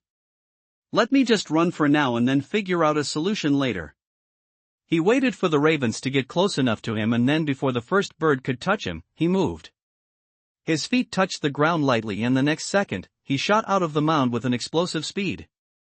Squawk. Squawk. Squawk. The ravens screeched with murderous intent and then unexpectedly began following him. I knew it. Liam grinned. It was impossible for anyone to defeat these many ravens while standing atop the singular mound with nowhere to hide. So he had a feeling that no matter where he was in the entire dungeon, he would still hold the attention of the mob and not lose them. Of course, this was a big risk, because if he had been wrong, he would have lost everything, including this special scenario and the bonus things that were popping out of the dungeon. But still, it was better to take this risk and lose rather than to simply die or exit the dungeon. Liam maintained his steady breathing and ran down from the mound as fast as he could. He wasn't really running in any particular direction. He was just randomly running from one end of the forest to the other. The sight of a lone man being chased by an entire swarm of ravens was simply too comical and irrational, and yet he did just that. Okay. Think. Think. I should only have about 3 minutes. How can I deal with this? Liam racked his brain. Damn it, there isn't enough time to think. If anyone else had heard him say this, they would have surely coughed up blood, as the speed with which he was running right now was at least 5 times what his level players were capable of. And to do this, Liam also wasn't using any special skills. There were myriad mysterious movement skills available, and he even knew one of the bad ones and the location of some of the good ones, but he wasn't capable of executing any of those at his current level. All he could do now was simply run as fast as he could, and of course, Liam added in a little bit of extra to that. Otherwise, he wouldn't be able to successfully outrun the ravens while expending as little energy as possible. He circulated the mana flowing freely through his body, and then taking a deep breath, he pushed all of it to his feet. Bang! Dust and wind swirled at the places where his feet touched, and he sprang forth, running around the nook and cranny of the forest. Damn it! Liam cursed. There wasn't a single thing in the wide open forest that could possibly help him. There were only trees scattered around here and there. No, it cannot be. There should be a way. He gritted his teeth and continued running, taking the flock of ravens along with him, zigging and zagging behind him. The bunch of them had almost covered the entirety of the dungeon's forest when Liam suddenly stopped, a few birds catching up to him. However, he ignored their attacks, now ran perpendicularly towards 2 big trees. There was nothing special about these 2 trees except that they were thick, sturdy, and tall, and the lower half of the trees were covered in thick brambles. Liam grinned, and then the next second, he directly sprinted towards this pair of trees, jumping right in between them. Come at me now! He shouted, adrenaline coursing through his body. The raven birds were only an issue when they could all attack him at the same time, but now, they would at most be able to come at him 4 or 5 at a time. And that was a number he had no problem managing. Liam grinned wildly with a devilish madness on his face and swung his sword casually to his left. And his right. Slash. Slash. Slash. Blood spurted everywhere. Chunks of flesh and feathers scattered all around, and finally, the black ravens started dropping dead one after the other. Having finally slowed down the insane gang of birds chasing after him, Liam felt exhilarated and his blood was pumping. Even so, he did not rush. He took his time and slowly dealt with the mob of birds, one or two at a time. While he was doing this, he replenished his mana and stamina supplies, which were almost depleted. Moreover, because the birds were restricted by the giant trees, they could do nothing as well and were relegated to attacking at the speed that he permitted. Some of the birds even tried to come at him from the top, but the branches of the trees were too numerous with dense clusters of leaves covering them. They couldn't simply scoop down and peck at him. In the end, leaves and twigs were still leaves and twigs. The setup was never going to last. He only had barely enough time to get a grip on the situation. Liam improved his slow and rhythmic speed bit by bit, and his sword danced faster and faster after every single move. Without the advantage of their numbers, the black ravens were completely overpowered and slaughtered mercilessly. At the same time, as each bird died, the experience points that were pouring down on him were also quite significant. Now that he was the one and only member of the party, it was no different than him solo clearing the dungeon. He single-handedly reaped all the benefits, along with the first discovery bonus boosts and effects. Ding! 30 experience points gained. Ding! 30 bonus experience points gained. Ding! 30 experience points gained. Ding! 30 bonus experience points gained. Ding! 30 experience points gained. Ding! 30 bonus experience points gained. Ding! 30 experience points gained. Ding! 30 bonus experience points gained. Ding! You have leveled up. Ding! 30 experience points gained. Ding! 30 bonus experience points gained. Ding! 30 experience points gained. Ding! 30 bonus experience points gained. As the experience points continued adding up non-stop, the giant tornado which had now formed atop the two huge trees was hacked by Liam bit by bit. It only took him a few minutes to reduce the unending tide of birds to a few dozen. His entire body was drenched in sweat and his muscles were pulsing with exhaustion. However, he kept going, pushing his limits to the fullest. Luckily, he used the sword that he had picked up from Neria's lair. Otherwise, his weapon would have shattered by now. His current one wasn't doing that great either. The durability was slowly dropping to single digits and the trees were also now almost destroyed. By the time Liam got to the end of the flock, ripping into shreds the last few birds, his sword covered in blood cracked into two, and coincidentally, the giant trees he was lodged in between also cracked and split apart. Ah! Liam clenched his fist and let out a loud howl, before jumping out of his hiding place and collapsing on the nearby green grass that wasn't covered in blood and fresh corpses.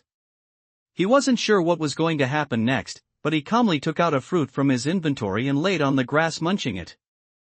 Above him, the sky was now clear blue, no longer dark and ominous as it had been before. Liam looked up, plopping another fruit into his mouth. Did I really just kill an entire mob? Ha ha ha. A burst of loud lunatic laughter echoed in the silent forest, only accompanied by the whistling of the wind and the sound of leaves rustling in the breeze. A few more minutes passed and nothing really happened. No other mobs or beasts or birds showed up. All right. What next? Liam jumped up, picking himself off of the ground, and looked around. At this point in the dungeon, all of this was new to him, so he had no idea what to do next. I guess I should explore a bit. Liam frowned and walked back to the mound which was the stage for most of the fights. Luckily, he didn't have to wait much longer. Even from the distance, he could see that the mound he had run away from was no longer empty. A giant black raven with 3 heads and several pairs of crimson eyes was perched atop it. This raven is here. This should be the final boss monster fight and the dungeon clear condition. Liam quickly took out a sword from his inventory and rotated his shoulders, preparing himself to go all out. He dashed towards the mound and slashed his sword at the raven, but unexpectedly, the bird remained calm. His sword slash paused mid-air and then magically disappeared. What the hell? You are not attacking me? Liam almost stumbled as he tried to stop abruptly in his tracks, and the raven in front of him casually opened its huge black beak and muttered. Human! I have been waiting for you. Liam stared blankly, wondering what the hell was happening. The most foolish mistake one can do was to unnecessarily provoke a friendly character, especially considering that the three-headed raven was the boss of this dungeon domain. So he immediately stopped his actions and changed his attitude. I'm sorry it took me so long? He ruffled his hair, while at the same time scrambling to recall if he heard anything similar in his previous life in relation to the beginner's dungeon. The huge raven looked amused at his behavior and the bird flapped its wings while shrieking loudly, well, from one of its three heads. Before Liam could try and figure out what was happening, the bird's other head reacted and its corresponding beak started moving. Shut up, Runeera. I am talking, aren't I? The first head of the bird that was loudly screeching immediately quieted down as if it was an obedient child. The second head then cleared its throat and continued talking. Human, in the last 100 decades, you are the first person to successfully challenge and pass this trial. It is a great honor to meet you, O valiant warrior. Liam nodded silently, allowing the bird to talk more. At the same time, he noticed something weird about this raven. Its first head was screeching like a bird, but its second, middle head spoke to him with a seductive female voice. Even current top singers in the world would kill to have a pure yet alluring voice like this. As if the bird felt Liam's invasive gaze on it, the second head hurriedly continued. Here is your reward, human. Take it and use it well. A map appeared in front of Liam and disappeared into his inventory when he grabbed it. There are several riches, gems, and treasures waiting for you. Good luck. I am very grateful for the reward. Liam nodded. His face only had a curt, polite expression, bordering on indifference. The several pairs of crimson eyes on the raven scanned him from top to bottom for a while, and then the bird began flapping its wings, its huge body lifting off from the mound. Farewell, human. I wish you good luck in your endeavors. Ahem. Since you seem to be a very capable young man, let me give you another piece of advice. Make sure to visit the treasure trove as soon as you can. Otherwise, there might be other hidden dangers. After leaving this cryptic message, the bird flapped its wings and flew into the vast blue sky until it became a small black dot and eventually fully disappearing. Liam stared at the distance where the bird had disappeared with a pensive look on his face. His eyes then returned to the mound and he noticed a shining object that the raven had left behind. It looked like a gem shard similar to the one he had obtained from the dragon's lair nearby. He out the other shard as well and examined both closely when the two shards unexpectedly started glowing. The two pieces simultaneously left his grasp and stuck to each other like a pair of strong magnets. Liam tried to move them apart again, but he wasn't successful. They were tightly stuck together, or rather the two shards had now combined into a single bigger shard. The gem still looked incomplete. However, it now had a more brilliant violet sheen to it. So there was a clue in this dungeon after all. Liam put the gem shard back into his inventory and took out the map to examine it more closely. Isn't this just the general map of the world? He flipped it to see all the continents, and then in the corner of a remote kingdom named Beezer, there was a small red cross mark. Liam stared at the red mark for a couple of seconds before putting the map as well back into the inventory. Perhaps he should be more excited by this completely unexpected discovery, but he had an unsettling feeling at the back of his mind. Mainly because he had not even heard a single word about this entire quest chain along with the 3 unique drops from the dragon's lair. If I remember it correctly, this Beezer kingdom should be one of the elven kingdoms. It is a high-level area and there is no way I can get there now. So I will worry about this map when I reach level 50. He let out a deep breath and then took one more look at the empty forest before heading out. He walked out of the portal, directly reaching the entrance of the dungeon. Did they already kill Neria? Liam wondered, as his level was now enough to defeat that field boss.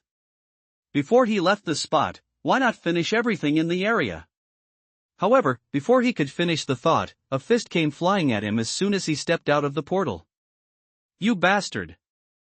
Liam was someone who had already faced years of terrifying, grueling combat in his life. So how could he not respond instantaneously to this small soft fist? He only moved an inch to the right and dodged the attack like it was nothing, which in turn made the attacker stumble and fall forward. Liam sighed and caught the person, lest he might make the situation worse. Motherfucker! Greedy scoundrel! Did you seriously take us for fools? Alex cursed loudly, strands of her long red hair coming undone. She quickly steadied herself and huffed angrily, her chests heaving up and down. Whoa! This girl really put a lot of power into that punch. Liam scratched his head. It was not too difficult for him to guess what was happening. Seeing his calm smile only made Alex even more furious. You! How dare you? Sister, calm down, please. Ray tried his best to hold Alex back, but as always he failed miserably. We called you to party together with us, but you ditched us at the last minute and took everything for yourself? Are you serious? What do you mean? Liam calmly replied. Wouldn't you have just died if you stayed back? You would not have gotten any rewards either way. Oh. So now you are back to being Mr. Know-It-All? Don't make me laugh. What a jerk. You could have warned us back there also and we could have finished the dungeon together, but instead, you dragged us along for the ride and then left us hanging. At worst we would have died? So what? You didn't have to kick us out of the dungeon. Liam saw that the woman was ready to murder him. He wanted to point out that they had left the dungeon out of their own accord, but he decided to swallow his words. He had a lot of things to do and standing here and bickering with two women was not on his list. And the woman in front of him didn't look like she was going to stop anytime soon. And Liam stopped her and did not let her finish her sentence. I will compensate you guys. Aha. You don't have to, senior. Ray awkwardly chuckled, but he obviously looked very excited.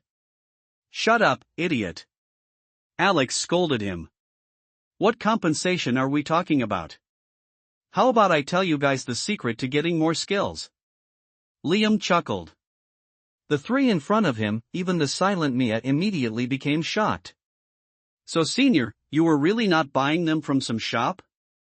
Ha ha ha. Ray was the first to mutter something even though he was just blabbering. Liam shook his head helplessly. No. It's not that easy. I only managed to find this by chance. Listen to me carefully and it is best you keep it to yourself. If you repeat any action enough times, with a significant insight into what exactly you are doing, you can automatically learn that skill without needing the specific skill books. For example, Miss Tank, how about you use your shield and slam into that tree there? Alex narrowed her eyes and looked suspiciously at the greedy scoundrel and then went to test out the theory he had mentioned. If this is not true. Poof. I swear I will take care of you. Liam chuckled. Focus on the way you are hitting the tree. Think about its weak points and slam it with all your strength and power. He knew that she would probably take some time, so he decided to give some pointers to Ray. He didn't bother saying anything to Mia as he didn't want to disturb her natural growth. Why are you playing a no-class character? Liam dragged Ray to the side and asked. Is that not the best? Ray looked confused because Liam himself was playing the same style. Do you have any special affinities like your cousin there? Ray shook his head. No? What did the system recommend for you? That, Hunter, ha ha ha. Liam sighed at the carefree guy. This was definitely a person who hadn't worked hard even for a second in his life. Then you should go with the Hunter class in my opinion. Let me add you as a friend and I will bring you guys to another dungeon later to compensate for this one. While these two were talking, a loud sound echoed from the direction Alex was training. Everyone turned to look at her and saw that the tree in front of her had split into two halves. Alex on the other hand was busy staring at the new notification that had popped up in front of her. Ding! You have learned a new skill, Shield Slam. What the hell? You were not lying. Liam smiled. So that settles things? I will be leaving now. Thank you, Alex muttered silently while looking away. She felt that she had been a bit hasty in judging this person's character. The mechanic he had revealed to them wouldn't probably have remained a secret forever. Nevertheless, this was a huge boost for them so early on in the game. So she stopped being difficult and swallowed her pride. Since she was the one who had accused him unfairly, she decided to extend an olive branch. Do you want to run the dungeon with us a few more times? We can grind our levels faster. No, that's alright. Liam was actually planning in his mind about his next few steps, but of course, the three in front of him mistook his actions as him trying to be friendly. This made Alex feel even worse and she tried to lighten the mood. Come on, expert. Give us some more pointers. She flashed a weird smile which she had actually meant to be flirtatious but somehow came out as awkward. Liam, however, did not pay any attention to it. More pointers? Make sure not to die. There are huge penalties for death. He blankly replied. Alex widened her eyes as she suddenly realized if this was why he had asked them to get out of the dungeon. Now she felt even worse for having completely misjudged him. By the way, you helped both me and Ray, but you forgot to give Mia any pointers. Ha ha ha. She squeezed out another sentence just to keep making conversation. She didn't actually expect the rigid guy to respond, but to her surprise, Liam, who was preparing to leave, loudly exclaimed. Oh, you are right. I almost forgot. Unexpectedly, he paused in front of Mia and whispered something in her ears. Huh? The other two were confused and looked at him, but he didn't bother explaining anything to them. He jumped down from the cliff and bolted away. Both Alex and Ray watched as the perfect silhouette of the mysterious person disappeared into the forest. On their right, there was still a huge commotion because of the field boss, but Liam had avoided all of that and ran away in the other direction. I really misjudged that person. Alex muttered under her breath. He is not that bad. He. You should trust people more, sis. Ray chuckled, but he shut up immediately after sensing the deathly glare that came his way. The two of them squabbled about for a bit when they finally turned around and noticed Mia. She had an odd expression on her face even for her, and her cheeks were bright red. In fact, her entire face and neck region was completely flushed. Huh? What happened? Alex was confused. She then remembered that Liam had whispered something in her ear. But what could he have possibly said that could make Mia react like this? What did he say? She asked. Mia was usually a very calm and composed girl and seldom showed any emotions, unlike Alex, whose emotions were always in her sleeves. In their high school, she was even revered as the ice goddess by everyone, but now she was showing an expression like this? Hey, what happened? Alex worriedly asked. That guy just now said something weird. Mia answered her in a daze. He said that if we, inside the game. Meanwhile, Ray was already trying to gather other party members so that they could run the dungeon a few more times. He was rather thick in these matters. So he didn't even notice the two women talking about something in hushed voices and weird expressions. He randomly selected a couple of decent damage dealers and headed back, when the three of them stopped in their tracks. Bam! Bang! Bang! Loud explosive noises echoed at the entrance of the dungeon. What the hell? Another field boss spawned? One of the new recruits muttered in confusion. Looks like it. Should we get more people? Whoa! The beginning of this game is so sick. Ray, on the other hand, gulped. Unlike the two new recruits, he was rather familiar with the silhouette of this so-called bear. Shoo! You guys. That's my sister. Don't call her a bear if you love your life. He nervously muttered under his breath and dashed forward. Sis, what happened? He had only left for like a couple of minutes. What could have possibly happened in that short time to make his hot-tempered sister burst out like a volcano? Ray approached the danger zone very cautiously as if there was indeed an actual bear near him. What happened, sis? Can you calm down a bit? It's fine, Alex. Leave it be. Even Nia muttered. However, Alex was clearly not in a mood to answer him or Mia. She just kept slamming against all the trees that she could get her hands on.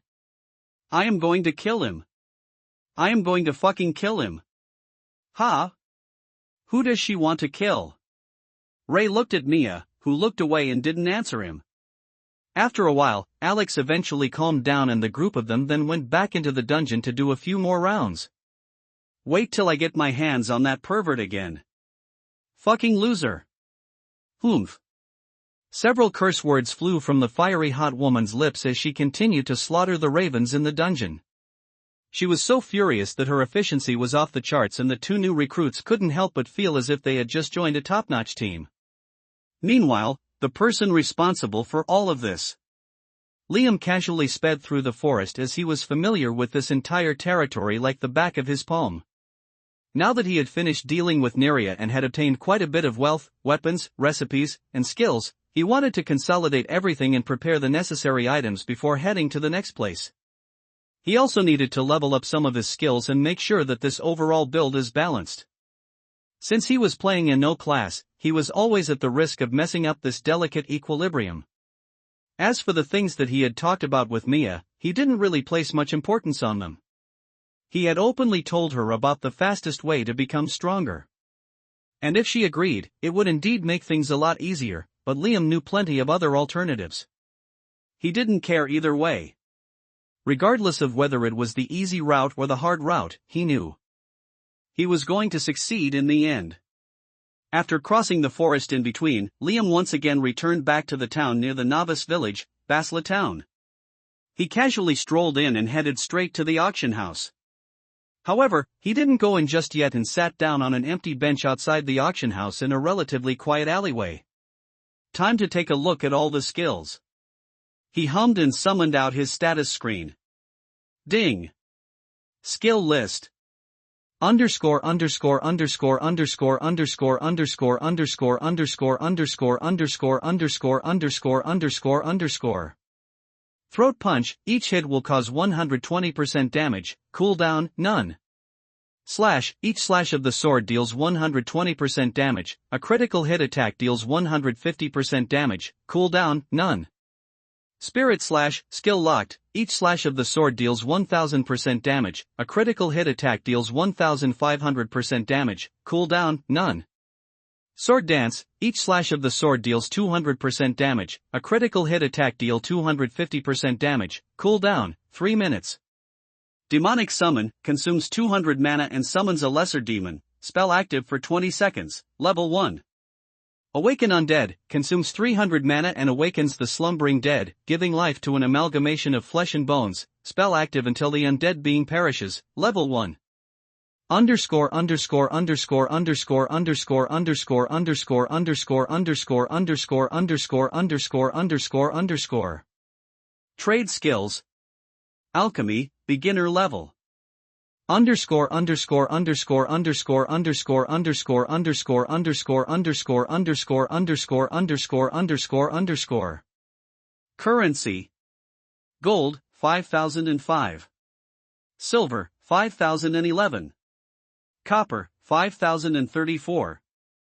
Underscore underscore underscore underscore underscore underscore underscore underscore underscore underscore underscore underscore underscore underscore. Not bad. Liam chuckled and he then opened his inventory to take out the rest of his skill books. Holy Heal, Tame, Ice Shard, Lightning Bolt, Fireball, Pickpocket, Unlock, Stealth. Ha! Liam grinned. That Neria really saved me a lot of trouble. The game had only barely begun and he already had a plethora of skill books in his possession.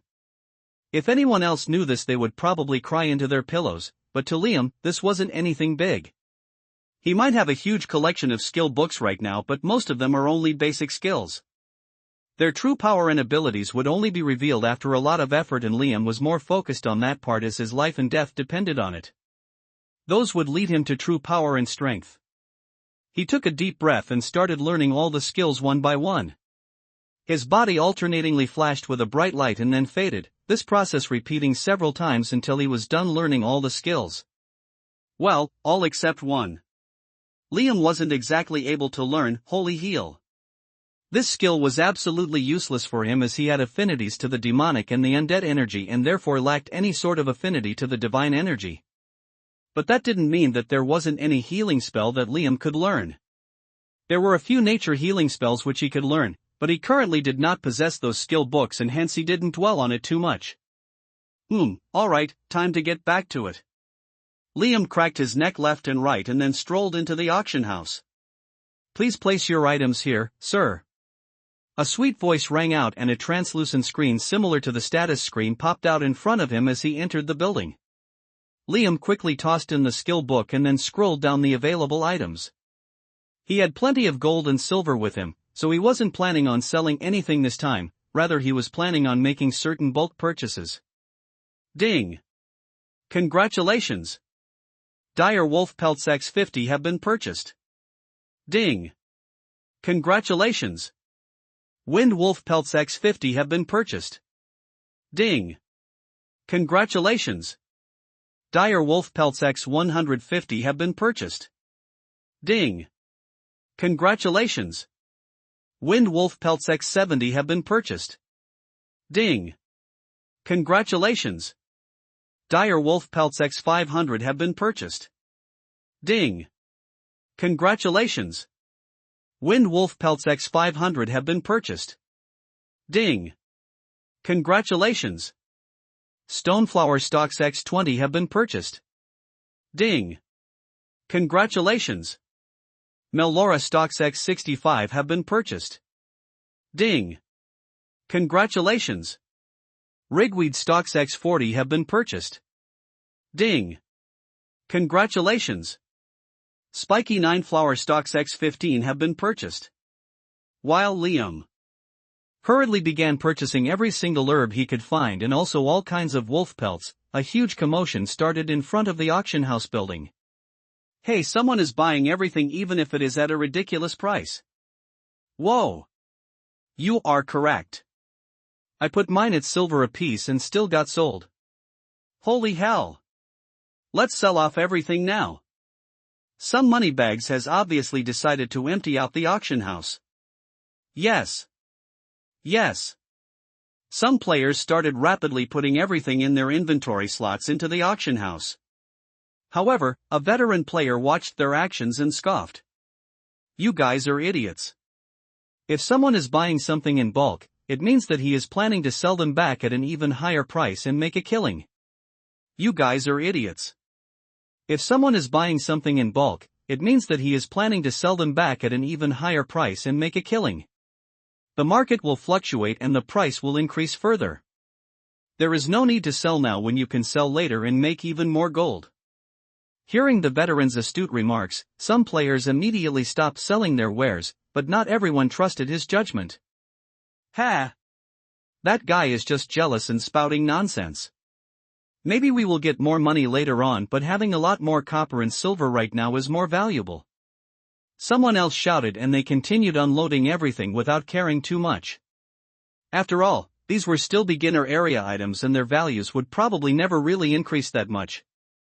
The veteran could only watch these noobs silently and move on. He didn't plan on wasting his time advising a bunch of sheep. As he walked past the herd, he saw one particular young man moving his hand quicker than the others and shook his head helplessly. Everyone these days is an idiot, he thought. The speed at which this guy was operating the system panel was extremely impressive, and yet, he was also foolishly behaving just like the rest of them. Not to mention his looks that seemed to be a notch above everyone else who had gathered. Everyone by now knew that looks couldn't be altered in the game, and so Bharat couldn't help but feel a bit jealous and conscious. The person in front of him was lean and muscular and had the body of a personal trainer. His looks were also superb and he could really be one of the top magazine cover models. Ah! That must be it. Bharat banged his fist onto his palm. He must be a rich actor or someone secretly blowing off some steam playing video games.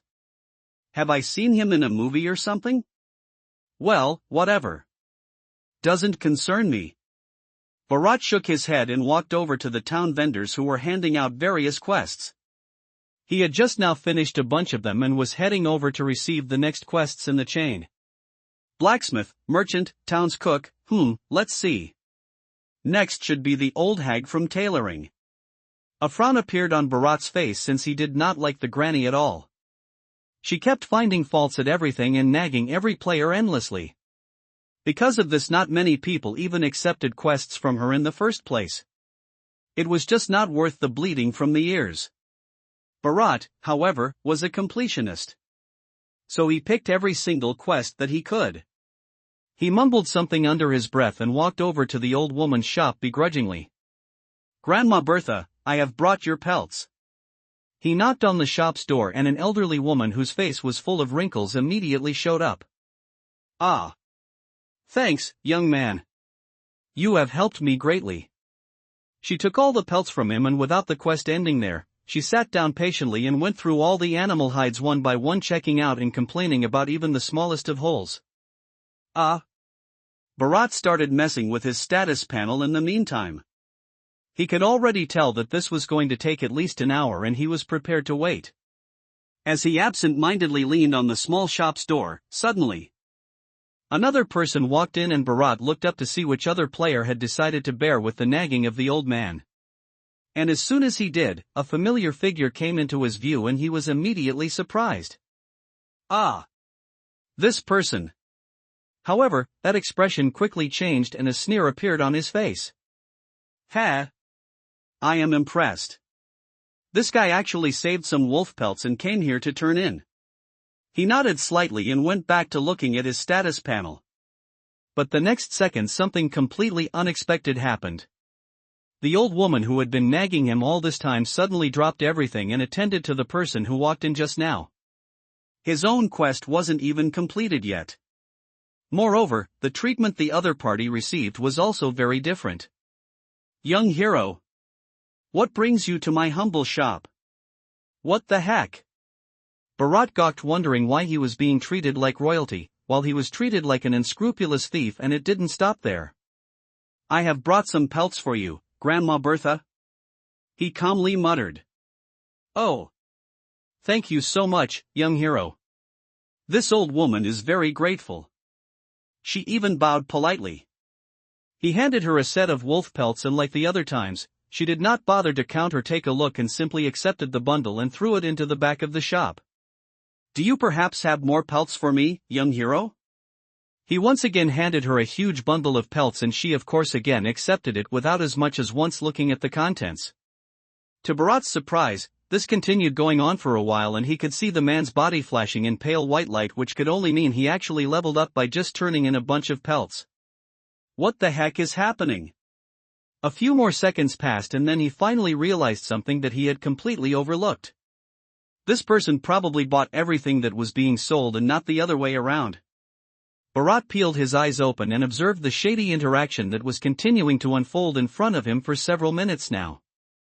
He knew that he had been gravely mistaken. This person wasn't a fool at all. Rather, he seemed to be aware of a specific loophole, and Bharat wanted to know how he could also make use of it. He waited and watched and waited and watched, and eventually the person stopped. Bharat was about to step forward and strike up a conversation when unexpectedly he heard the old woman say something weird. "Thank you so much, young hero. Because of you, I will not be requiring wolf pelts for another decade." What the heck? Bharat ended up shouting out loud.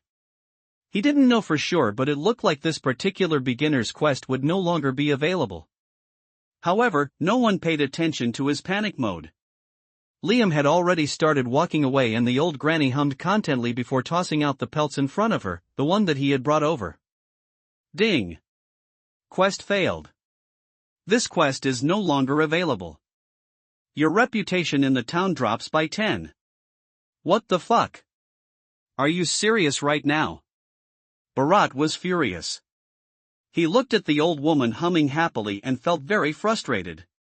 Grandma, you don't want any more wolf pelts? No, I don't need.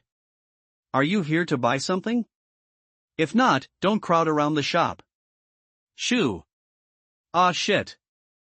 Bharat knew that he was getting this treatment because of the reputation effects, but he couldn't help it and asked the old woman again.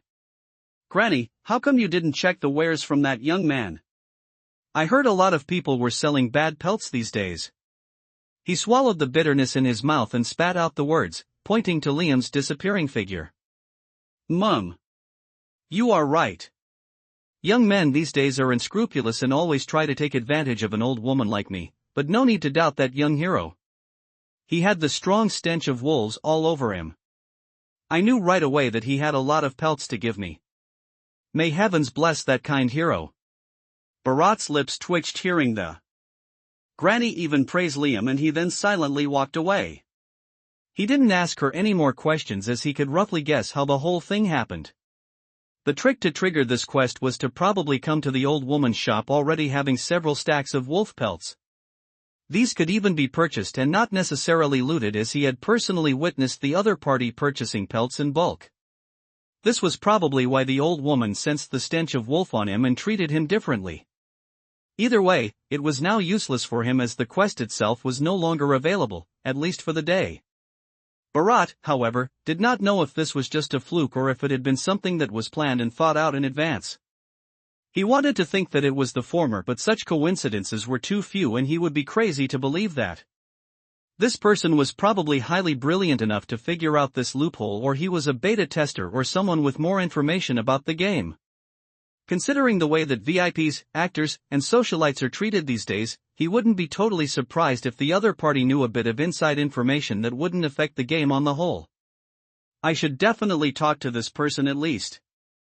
Bharat became curious and hurried out of the granny's shop to look for Liam and follow him for a while. He was unable to use this particular loophole, but he wondered if there were other fast-leveling Easter eggs hidden in the town. This could be a complete waste of time, but his curiosity got the better of him and he decided to do it anyway. Damn, what level is that guy at now? He at least leveled up 4 times with just that repeatable quest from the granny, and even if he was level 3 or level 4 before that, he should be around 10 now. Damn, if there are any leaderboards for this game, I bet his name would go upon them. Liam's speed was relatively high and so Bharat found it difficult to keep up with him. But luckily for him, Liam did not walk for long and soon stopped again at the trade building in the town. What is this guy up to now? Bharat hadn't yet explored this particular one, so he quickly followed Liam in and he heard him talk to the woman at the counter. I would like to book a crafting room for 4 hours. Several silver coins appeared on the counter and then the woman stood up to personally show Liam to one of the rooms inside. The fuck? Crafting rooms? Don't tell me. He already has recipes? Bharat blankly stared at the guy, but he couldn't follow him any longer. Do you need something, adventurer? Another woman at the counter asked him and Bharat shook his head wryly. He walked out of the trade building empty-handed, but suddenly a small idea popped into his brain. I should go to the town alchemist and talk to him and see if there is another loophole quest there. If nothing works out, I can always come back here after 4 hours. Liam comfortably settled inside the small but adequate space and took out all the herbs from his inventory. He now had enough gold and had also crossed level 10, so while he was taking care of the miscellaneous things, he also upgraded his inventory to hold 5,000 items, which was the maximum limit for the system inventory. To store more items or rarer higher grade items, other storage artifacts need to be specially crafted or looted and bound. So he pinned that task for another time. Let me see. Basic healing potion, basic mana potion, basic stamina potion, basic strength potion, basic agility potion.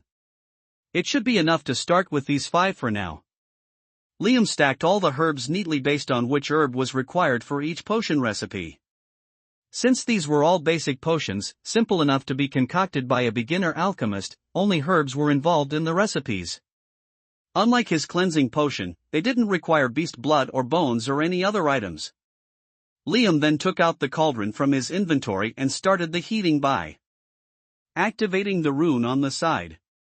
He pressed his thumb and removed it, once again just using the automatic regulation.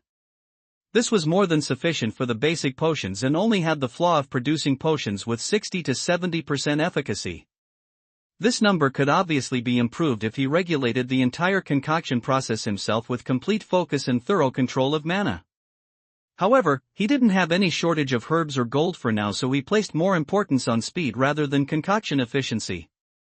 After the cauldron started heating up, Liam added a pail of clean water into it, and in a single batch, he tossed in the entire first stack of herbs. He had already arranged the stalks in an appropriate ratio, so he didn't have to do much else. He just squatted near the cauldron and swirled the liquid inside using a huge ladle at regular intervals. Before long, a series of notifications rang loudly. Ding, basic health potion created. Ding, basic health potion recipe obtained. Ding, basic health potion created. Ding, basic health potion created. Ding, basic health potion created. Ding, your alchemy skill proficiency has increased to trainee level. Alright. Time to move on to the next one. Liam cracked his neck and stood up, to quickly empty the cauldron. He scooped out the huge amount of basic health potion within the cauldron into several smaller-sized glass bottles and stored them in his inventory. He then activated another rune on the cauldron which incinerated all the leftover dregs, and everything was cleaned out for another fresh concoction batch. Liam once again heated another pail of clean water, and this time as well he threw in a huge stack of pre-arranged herbs, without bothering to adjust anything. As he watched the things boiling silently, he couldn't help but lazily smile and lean against the wall. The things that seemed so easy and effortless now had once been a nightmare to him. As a slave and a weakling, he himself was never allowed to practice alchemy. However, he was forced to stand near the cauldron and act as a punching bag every time his owner couldn't successfully concoct a potion. He had been whipped, he had been starved, he had even been held under disgusting piping hot liquid, just as a means for someone else to vent their anger. The memories of the past flitted past his mind, and his smile was no longer lazy or amused. It was rather deeply disturbing. It was like the grin of a grim reaper as he was about to take a soul. Not yet, Liam muttered and closed his eyes to calm himself down. Ding, basic mana potion created. Ding, basic mana potion recipe obtained. Ding, basic mana potion created. Ding, basic mana potion created. Ding, basic mana potion created. Smells perfect. Next batch then. Liam ended up using the next 3 hours of his 4-hour time slot and concocted huge portions of all the 5 basic potions. In the end, he even managed to bring his alchemy skill level to intermediate. Pushing it any higher using just basic potions was near impossible and just a waste of time and resources, so he stopped. I still have the recipes looted from the dragon's nest. Let me take a look. Ding, chrysanthemum lethal poison recipe obtained. Ding, 9-color paralyzing poison recipe obtained. Ding, low-grade stealth potion recipe obtained. Ding, low-grade water breathing potion obtained. For special and unique alchemy potions. Oh. This is a great haul. Too bad I don't have the ingredients for these yet. Otherwise, I could have leveled the alchemy skill up all the way to master level today. Well, whatever. No need to rush things. He had finished everything that he could do here, so he packed up the miscellaneous items and left the crafting room. This guy is still here? Liam smirked when he walked out of the trade building. Of course, he had noticed Bharat following him around, but he didn't see any need to act on it. Well, let me see if he still waits around. His grin widened and the next second his figure disappeared. What the heck? Where did he go? Bharat looked around here and there. His speed and agility are already so high that I cannot even track him anymore? No, wait. Did he learn some sort of stealth skill? Bharat was disappointed that he had lost his mark. Now how should I find him again? He racked his brain for a while before realizing something important. He then facepalmed himself for overlooking the obvious. Fuck. He must have just logged out. Why am I getting so flustered? He shook his head as if he was physically trying to make his brain stop overthinking. He let out a long sigh and sat down near a tree at the entrance of the trade building. I already wasted 3 hours. So what if I waste a few more? Fuck it. He had tried talking to the few alchemists in the town 100 different ways, but he was not able to find even a small clue about a possible loophole. At this point, he was so invested that he was obsessed with finding the loophole. It was either this or he was ready to quit the game altogether. At least for the rest of the day. Liam felt a jolt surge through his body and his consciousness returned to the real world. He then opened the game capsule casually and stepped out of it. Bro! Wah! You are finally back. Mei Lin immediately stood up and ran over to him, looking at the familiar yet unfamiliar figure curiously. Yes. Did you get hungry? Sorry, I am a bit late. No. I am alright. The girl flashed a big smile like always, batting her long lashes. Though her small face and phoenix-like eyes looked a bit tired and droopy. Liam couldn't help but smile. The girl was far too mature for her age. She had never once demanded anything from him even though they went to sleep hungry a lot of the time. He patted her and then quickly ordered some food for them from a nearby restaurant. He wanted to take her out to someplace nice, but tomorrow was going to be busy, so he decided to finish the day with a quick meal. The food soon arrived and Liam served the bunch of dishes on plates and bowls for the both of them. It was only the brother and sister pair in the house, so it was pretty quiet as the duo wolfed down the food. Brother, is this really okay? We are spending a lot. Mei. Do you want to move to a bigger apartment tomorrow? Liam smiled and shoved another piece of tenderly cooked pork. Bigger apartment? Brother, did we win a lottery? The girl giggled cutely. Hee. I guess we can call it that. Liam chucked. He added some more food to her bowl and also to his own. He was ravenous after expending so much energy. And also, there was the other thing. Brother, something looks different about you? Mei Lin couldn't put a finger on it, but her scrawny brother looked somewhat different today. Though he was still a skeleton, he seemed as if he was stronger for some reason. The pimples on his face had also disappeared and he had muscles? Stop staring at me and eat your food. We are eating better, so it's natural to look and feel better. Don't think too much about it. And no school tomorrow, alright? I am earning now playing this game. So we can afford to move to a better place. I don't want us to stay here any longer. You should eat well and take a proper rest tonight so you help brother when we move tomorrow. Wah! Brother, is this really true? We can earn money by just playing games?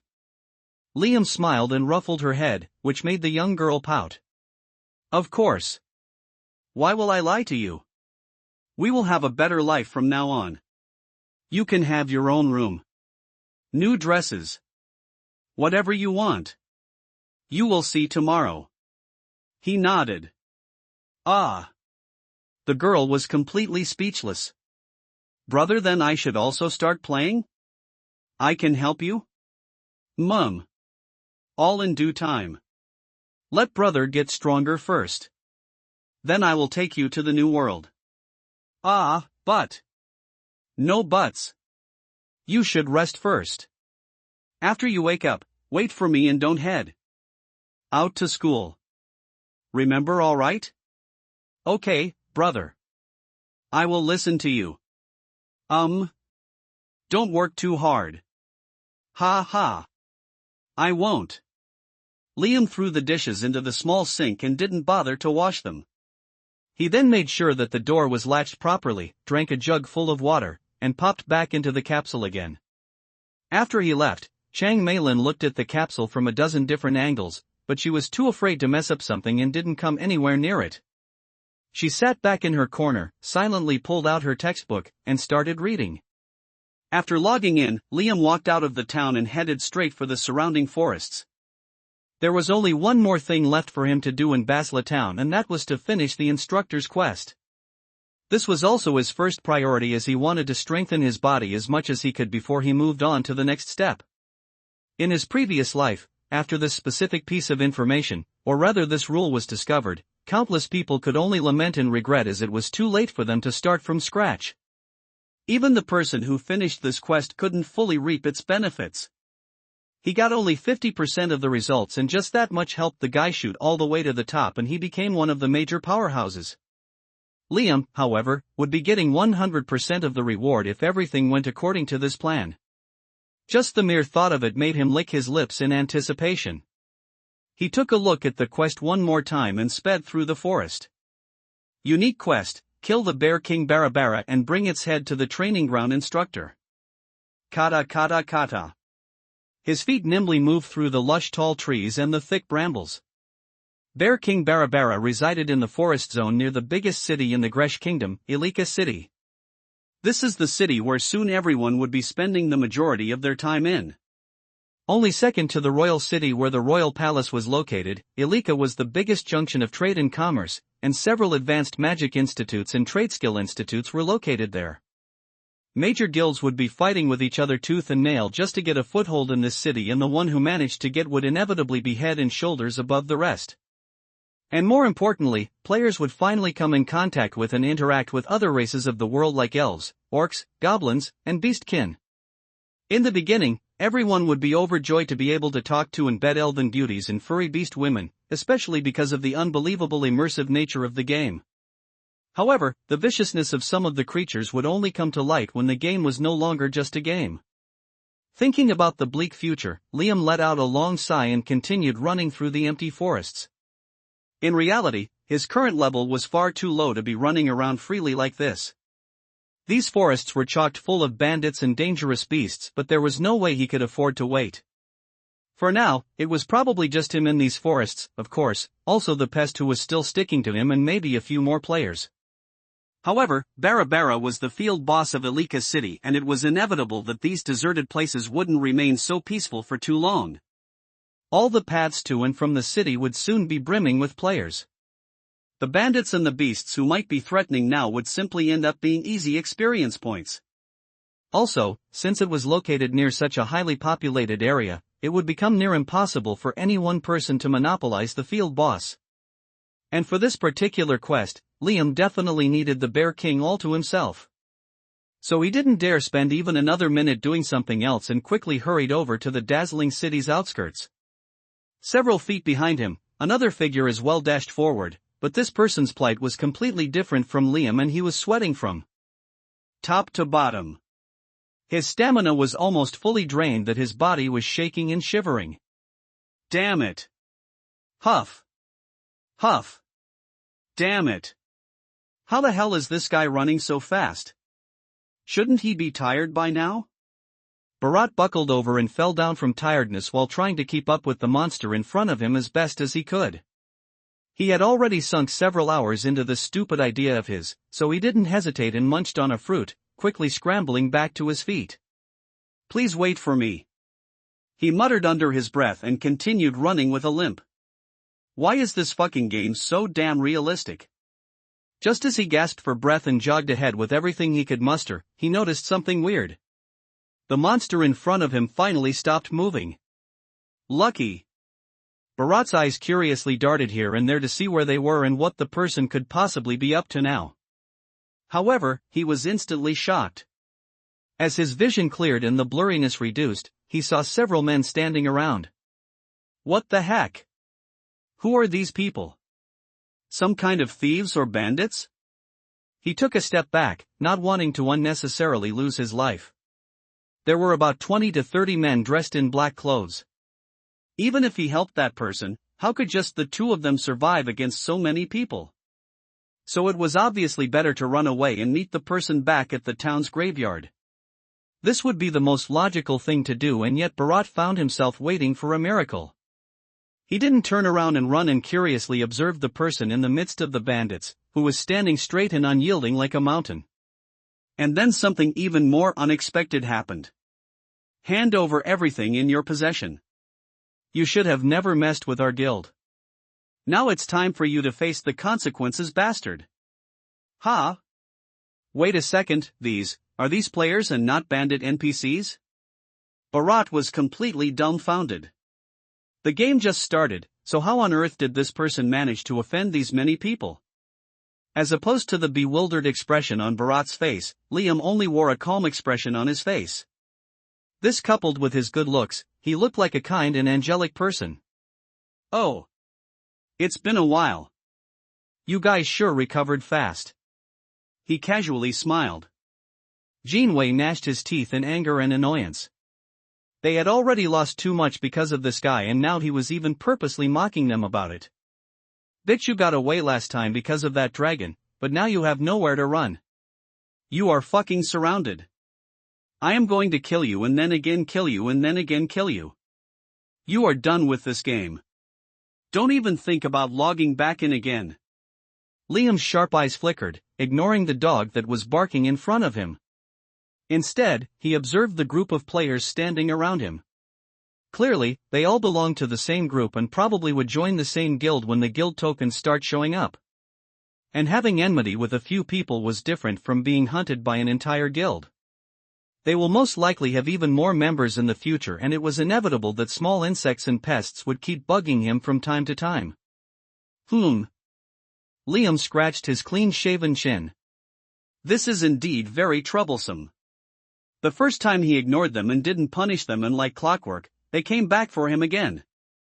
He wasn't even surprised by this. Some people needed special attention and they would only keep coming back until they got what they needed.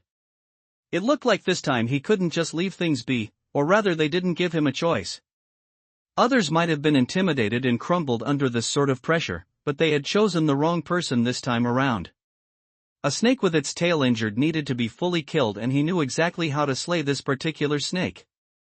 Liam cocked his head to the side and looked at the player standing on his right. Unlike the guy who was arrogantly running his mouth, this person was rather quiet and observant. Just from a single glance, Liam knew that this person was the leader.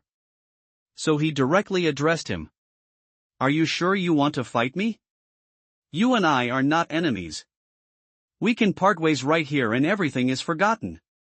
"Ha?" Liam's words surprised the leader, and the calm expression on the man's face visibly faltered.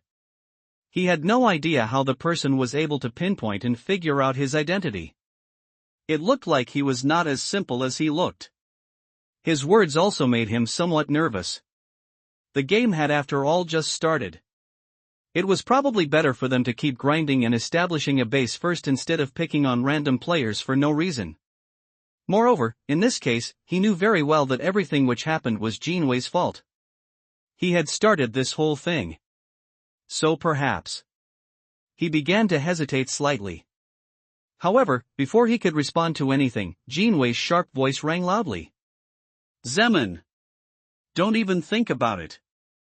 The group leader's eyes shifted from Liam to Jinwei, and he remained silent for a moment. Just from the look on the impatient guy's face, he knew that he had no choice. Jinwei had already threatened to leave so many times in the past. He had a decent following in the group, and this time he looked far more serious than before. If he didn't comply with his request, he could tell that he would really leave. The group leader Zeman sighed and shook his head helplessly. Though his instincts told him that he was making a wrong decision, he couldn't help it. They were just fighting against a single guy after all. So it was also not too risky. In the worst case, the guy would probably suffer under them for a couple of days, and then there would be a new target. So in the end, he didn't think too much about it and waved his hand. "What are we wasting time for? Let's get this over with." Even as he said these words, an alarm was constantly ringing at the back of his head. But it was already too late. Zeman clutched the staff in his hand and started casting a spell. He was a fire mage. The other players standing around also followed his lead and started shouting aggressively and sending in all sorts of attacks. Jinwei was leading the whole fight as he dashed forward even before Zeman could finish his sentence. In a matter of seconds, the calm forest without any warning suddenly turned into a raging battleground. Different attacks were flying around and all sorts of weapons flashed brilliantly under the sunlight flickering in through the canopy of dense leaves and branches. Bharat chewed his nails nervously. "That's it. This guy is dead." He silently lit a candle for Liam and prepared to watch the inevitable massacre. Liam smirked. A dozen close combat players were rushing towards him from all directions holding all different types of weapons. Well, there is no going back now. He took a deep breath and sidestepped, nimbly bending his body at an angle that dodged 5 attacks at the same time. A couple of fireballs hit his body, but they only grazed his skin as he moved again and avoided the brunt of the attack. What? Where is he? Liam's figure was a complete blur and no one could even see him move, let alone figure out his movement patterns. To make matters worse, because of the realistic nature of the game, the various attacks did not differentiate between friend and foe. The ice shards and fireballs which did not land on Liam landed on the other group members standing nearby and hit them instead. Bang! Bang! Bang! Bang! 3 men suffered instant lethal hits and fell back, their bodies dead and lifeless. A bright glow enveloped them before they completely turned into dust and dispersed into the wind. What the fuck? Damn it! Aim properly, idiots! Idiots! Jinwei screamed in fury. Nothing was going his way and this damned game also wasn't making things easy. Ha! You should have really taken some time to understand the game first. Liam chuckled, only his voice ringing loudly in the sudden silence.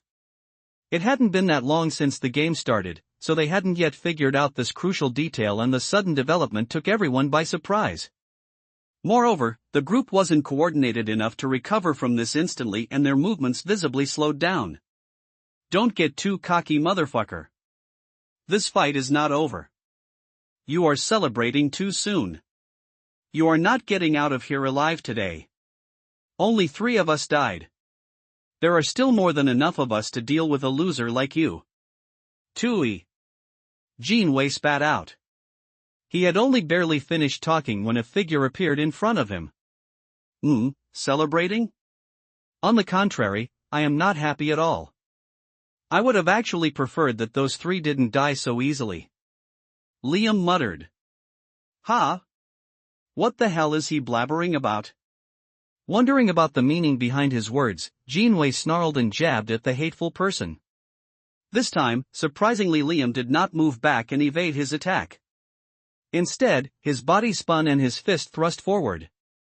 Bam! Jinwei froze, his entire body trembling. He couldn't move even if he wanted to. All of a sudden, he felt as if the strength in his body had completely disappeared. He looked down with a dumbfounded expression on his face as a pang of torturous pain spread from his lower abdomen.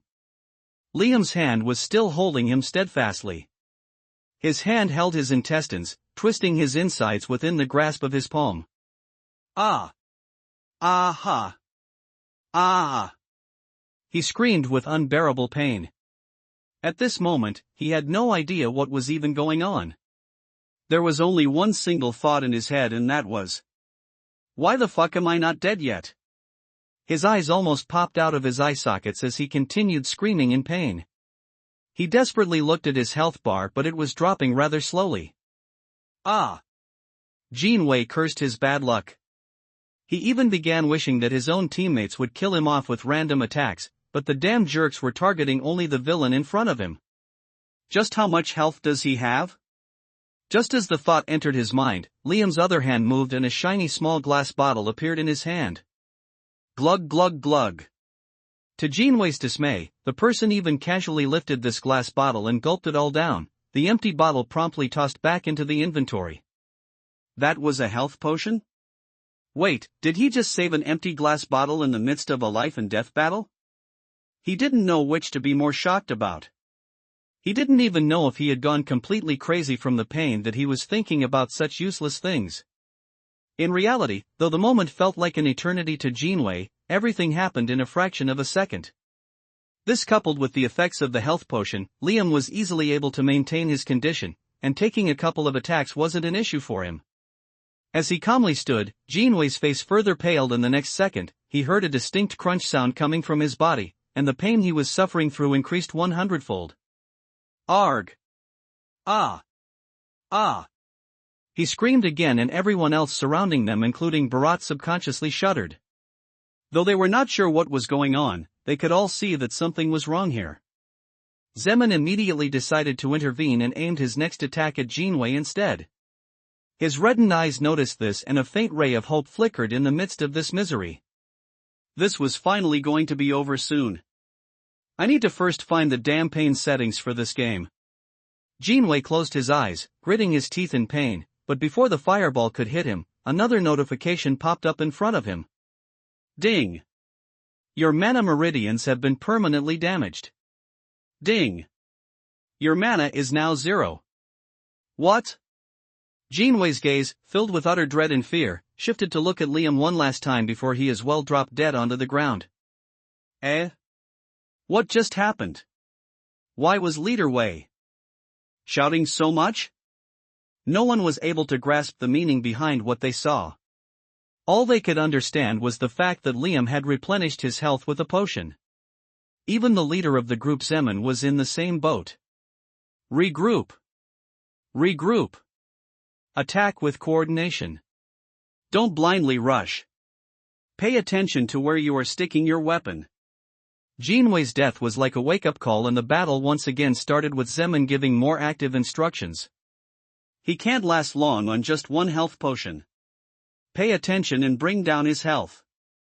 Cast fewer spells and focus on accuracy, Zeman shouted loudly. In his hand, a huge ball of fire materialized and he aimed it at the enemy. But Liam wasn't planning to stand around like a target dummy for others to practice their skills on him. His figure once again blurred and this time he appeared in front of another person.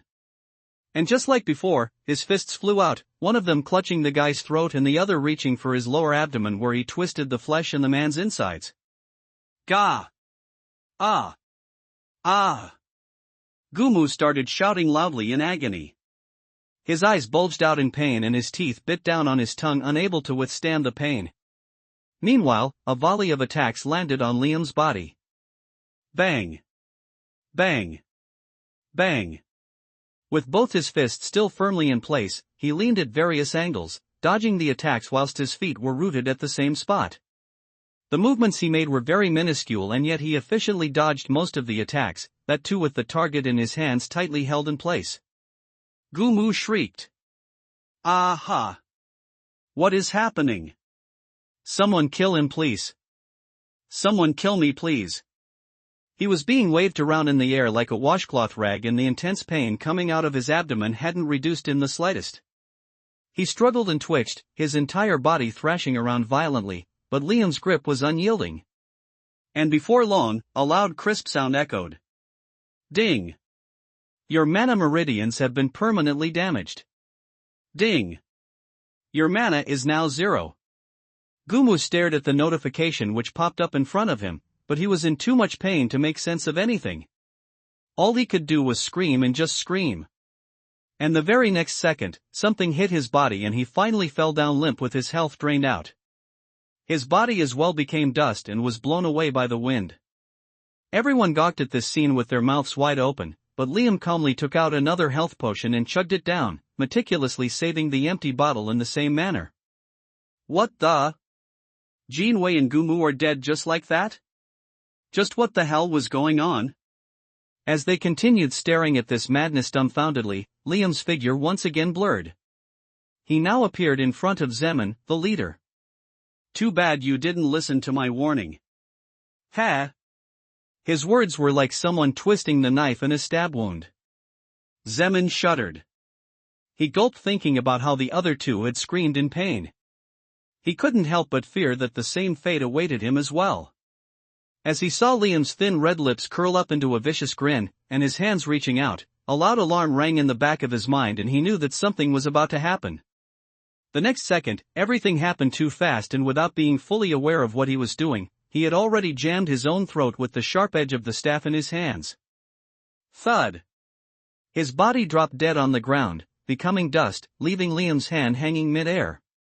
Ha! Not bad. This one has some brains. Liam chuckled. Shrugging his shoulders casually, he then moved on to the next target, a random person on his right. The players of the group who were already out of their wits watched this scene in a haze. This was the last and final blow to their morale. Even their own group leader committed suicide. What were they supposed to do? Earlier today everyone had assembled in high spirits as it was always very entertaining to gang up on a single dog and thrash him mercilessly, but the dog turned out to be a demon and was now claiming their lives one by one. But the worst part was the sight of their strongest member, their group leader, directly committing suicide before the fight even began. This made everyone frantic. Whatever composure they had left was long gone, and once again they started attacking the demon in front of them in a frenzy. Because of this, the close combat players started dropping down like flies one by one. In the midst of this chaos, Liam as well wreaked his own havoc by not stopping what he intended to do. He moved on to one target after another, crippling as many players as he could. He managed to cripple 2 more guys before the private group chat of the players blew up with notifications. Commit suicide. Run. Kill each other. Do whatever is necessary, get out of there. Gumu and Jinwei were still psychologically affected after experiencing the torturous pain, but Zeman had luckily escaped from that plight. So he was conscious enough to talk to the other two, and what he feared came true. The bastard was using some sort of special technique to give them a weird status. Their mana dropped down to 0 and their meridians had been damaged. What this actually meant was still unclear to him, but the words permanent damage filled him with fear and dread. If this status was indeed permanent, then their guild would essentially become crippled before even it was formed. That too, the bastard also targeted the key members one after the other. Nothing the person did was casual, even though he appeared to be extremely nonchalant about the whole fight. At this rate, their group would be completely decimated. Bharat blinked, staring at the unbelievable scene in front of him. What the hell? He had indeed expected a massacre, but this seemed to be happening in the wrong order. Instead of many players hunting and chasing one person, the single person was hunting and torturing the big group. That too, the other party had completely given up and everyone scattered like marbles. Bharat gulped nervously. Just hearing the screams of the men as a bystander was just too realistic for him. As he continued watching the chaos unfolding in awe, suddenly a couple of men ran in his direction towards him. Bharat's gaze shifted and he spontaneously made a decision. Earth bind. Earth bind. Immediately the ground where the 2 men placed their feet liquefied and their legs got caught in the marshy muddy mess. Before they could get out of this, the soggy mud quickly solidified back again, binding them both in place. Fuck. Who the hell are you, bitch? Ah. Fuck. Fuck. Fuck. Stop the spell, man. What did we do to you? Why are you even here? Bharat, however, ignored their pleas and waved his hand at Liam. Boss, I have 2 here. At this point, he knew that there was no way his presence hadn't already been noticed by Liam. So without hesitation, he simply called him over. Hey! No! No! No! He is going to cripple us! Bastard! Who are you? The 2 men screamed at the top of their lungs. Liam hadn't expected this, so he was amused. Oh. Not bad. His voice sounded in the distance and the next moment he was standing near Bharat. Both his fists shot forward simultaneously as he twisted the insides of both the men, and within seconds, they as well ended up dead with a special status added to them. Watching this up close was definitely scarier than watching it from a distance. Bharat couldn't help but take a step back. What was this guy doing to them? He had heard the word cripple in the midst of their screams. So he wondered what was happening. However, he didn't have the guts to ask Liam openly, as it would only take him another second to do to him what he had done to the other men. I think the others ran away. He awkwardly mumbled instead. Liam hummed, dusting his hands, and taking a look around. Everyone had indeed run away, but he managed to catch and wrangle at least a dozen, which was more than enough to teach them the lesson that he wanted to. Well. That's that then. At least for a while, they shouldn't be bothering me. He casually picked up all the pieces of equipment that were dropped here and there and then started walking away without sparing another glance at anything or anyone. Ah. Bharat saw that and quickly ran to catch up to him. Boss, do you need any help? I am a bit free right now. Ahem. And I am already here so. Liam chuckled and continued walking. You are free? Alright then. Follow me. His words were so shocking that Bharat almost couldn't believe them. He agreed so easily? At first, he was pleasantly surprised, but then he began to feel nervous. Was this guy planning something particularly devious for me? He remembered those miserable screams and shuddered subconsciously. The two of them walked in silence for a while, covering a lot of distance. The more time passed, the more nervous Bharat became. Now he simply wished that he had rather rejected him outright. By the way, what class do you play? Liam's voice broke his thoughts and he quickly blurted out. Mage, boss. Not bad. Liam nodded and then he suddenly paused in the middle of the forest. All right. Keep spamming your skills and try not to get in the way. Huh? What? Bharat looked around in confusion. Being constantly worried about the person next to him, he hadn't exactly paid much attention to the surroundings. He craned his neck from right to left in alarm to see where they were and what they were going to fight. Was this guy testing me? But he didn't have to wonder about this for long, as the very next instant, a loud roar sounded from behind them. Thud! A gigantic beast jumped out and galloped towards them from within a dense cluster of trees. It was a huge grizzly black bear with blood-red eyes. Fuck! It's here! Bharat shouted. The bear was gigantic and its shadow fell like a dark blanket around them. More surprisingly, the animal had a gold and silver glow around it, indicating that it was at least an elite monster. Bharat hadn't even crossed level 10, so when he tried to observe the health and status of this beast, it only came up as question marks. All players were only able to observe the strength and details of a beast in their level class, and judging from everything, this bear's level class was at least one above his. The beast's presence was so overwhelming that Bharat could feel a significant mental pressure weighing him down. He was not able to react easily at all. However, unlike him, the person next to him had already moved. There was even a hint of a smile on Liam's face. He was looking at the big black bear lovingly? Ah! Bharat became dumbfounded. Just what level is he at? The two of them were not in a single party, so he couldn't get any detail at all. He had been waiting for the guy to add him to his party, but clearly, no such thing was going to happen. Bharat wanted to cry quietly. He still suspected that Liam had strong connections which gave him extra information about the game, but his skills and techniques were even more terrifying. And somehow, he had ended up working as an unpaid intern for this monstrous guy. Hello, big boy. Liam grinned, eyeing the grizzly howling in rage. Bear King Barabara, Elite Boss. Level 15. Health, 50,000. The bear's health was almost 25 times more than his own, and Liam knew that its attacks would be of a similar scale as well. After all, this was a field boss which was not meant to be soloed by a single player. However, he was not scared or intimidated in the least, standing face to face with this gigantic mountain of a beast. In fact, he felt as if he was seeing a longtime childhood friend. It was a nostalgic, bittersweet memory. Back then, he never got the chance to fight against this bear, but now it was all his to play around with as much as he wanted. Liam's figure blurred and a long sword appeared in his hand, shimmering with its cold metallic sheen. He did not waste any further time and dashed towards the rampaging bear, meeting it halfway. Slash! Slash! Slash! He nimbly moved, circling around the bear, and the sword in his hand danced. The weapon trembled with each strike as it only barely managed to scratch the beast. -10. -15.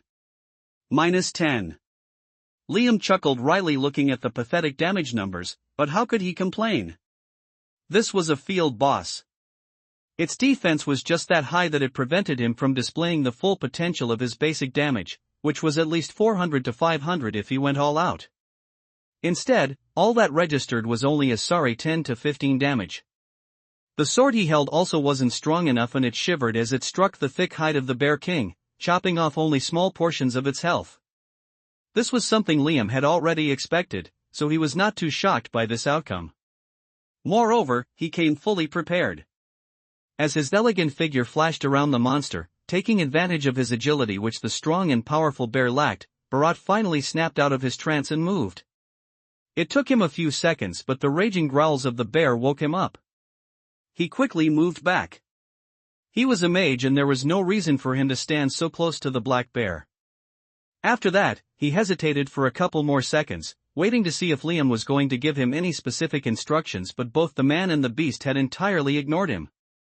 Ah, so, this is what he meant by "don't get in my way." Bharat wiped the sweat off his forehead. I will just do whatever I can. He wasn't disheartened and decided to take this positively as an opportunity. Not that he was planning to kill Steel or anything. At this point, he was merely curious to see how this single person was going to solo this boss. Though he couldn't see the damage numbers floating atop the beast like Liam did, he could still see what damage his own attacks did. So he could somewhat comprehend the effectiveness of Liam's sword attacks. Moreover, the other party hadn't even drawn the beast's blood yet. So he was very eager to watch the show and see what was going to happen. What special and secret technique was he going to use? He peeled his eyes and patiently waited and watched. A couple of seconds passed and then an entire minute passed. However, nothing happened at all. Liam was only calmly slashing and chopping down the huge bear from various angles, removing small chunks of its health each time. He was not really doing anything else. This in itself was very impressive, and he continued to evade all of the beast's attacks with extreme precision. Even a single attack would probably put him out of commission. So the pressure was that much more to accurately move every single time. The beast as well was extremely enraged because of this. It was literally being toyed around by an ant. Its reddened eyes glared at the pest angrily and the beast and the man continued to tango. Bharat as well did his part and continued sending out fireballs and arcane bolts. These were the two skills he managed to acquire. While fireball was a normal elemental magical attract, the arcane bolt was a comparatively rare skill. It involved shooting out concentrated bullets of mana and it was far more powerful than normal fireballs. Before he met this monster dancing with a sword in front of him, he had actually thought that this was impressive and he had gotten a lucky start. But now his whole perception was completely broken and he saw things in a new light. He knew that he needed to work much harder if he wanted to be anywhere near the top. Bharat narrowed his eyes and tried his best to coordinate with Liam, targeting the spots on the bear that were already injured. He paid more attention to the battle and did his absolute best. At least this way, he thought that he could amicably part ways with this person and perhaps add him as a friend. He carefully regulated his mana and moved closer and barraged the bear with his attacks. He really wanted to impress Liam. As the fight progressed, he grew more comfortable with it and was able to pay more attention. This helped him increase his rhythm as well and his attack damage improved a lot. However, the next instant, just as he was about to target another flesh injury, Bharat couldn't help but notice something weird. There were charred marks on the flesh injury. His eyes widened and he stopped attacking, now paying more attention to the man rather than the beast. Almost immediately, Bharat became even more shocked. He could instantly tell that something was different. Other players might not necessarily recognize this just yet, but he was a mage so he could see this. All this time he had thought that Liam was simply grinding down the bear, but now only he realized that he was gravely mistaken. This guy was once again up to something else. Damn it. This is taking longer than I thought. Liam moved, slashing down at the bear one more time. His other hand swiftly took out a piece of fruit and popped it into his mouth to recover his stamina. Though his health was not taking a hit, his stamina was dripping like water from a rusty bucket. So he quickly chewed on the fruit while the rest of his body continued moving with ease. However, he still didn't show any signs of stopping or speeding up his attacks. He took his time and only used a certain type of attack, which was a straightforward sword slash, at least that's what it looked like to others. He had other stronger attacks in his arsenal, but weirdly he continued to use only this single attack, despite the amount of time it took. It almost looked like he was stalling for something or simply passing his time wastefully. In reality, Liam was not either of those things. In fact, he was training. If he did the same training somewhere else, the target wouldn't last this long. It would have died in his hands within a second, and the training wouldn't be as effective. But thanks to the bear's strong defense and it being an elite field boss, it became a perfect target for him. Liam did not intend to let this opportunity slip by and trained to the best of his abilities, and as for what he trained, it was nothing fancy. He had no knowledge of any advanced sword techniques. If he had, he wouldn't have died such a pathetic death in the first place. Rather, what he had and what he knew were the basics. And in his previous life, because of his very low, which might as well have been non-existent mana affinity, he wasn't able to practice this particular skill. However, in this life, he was one of the blessed few. Though he was not born with a constitution that could make others envy him, he was surely going to get here very soon.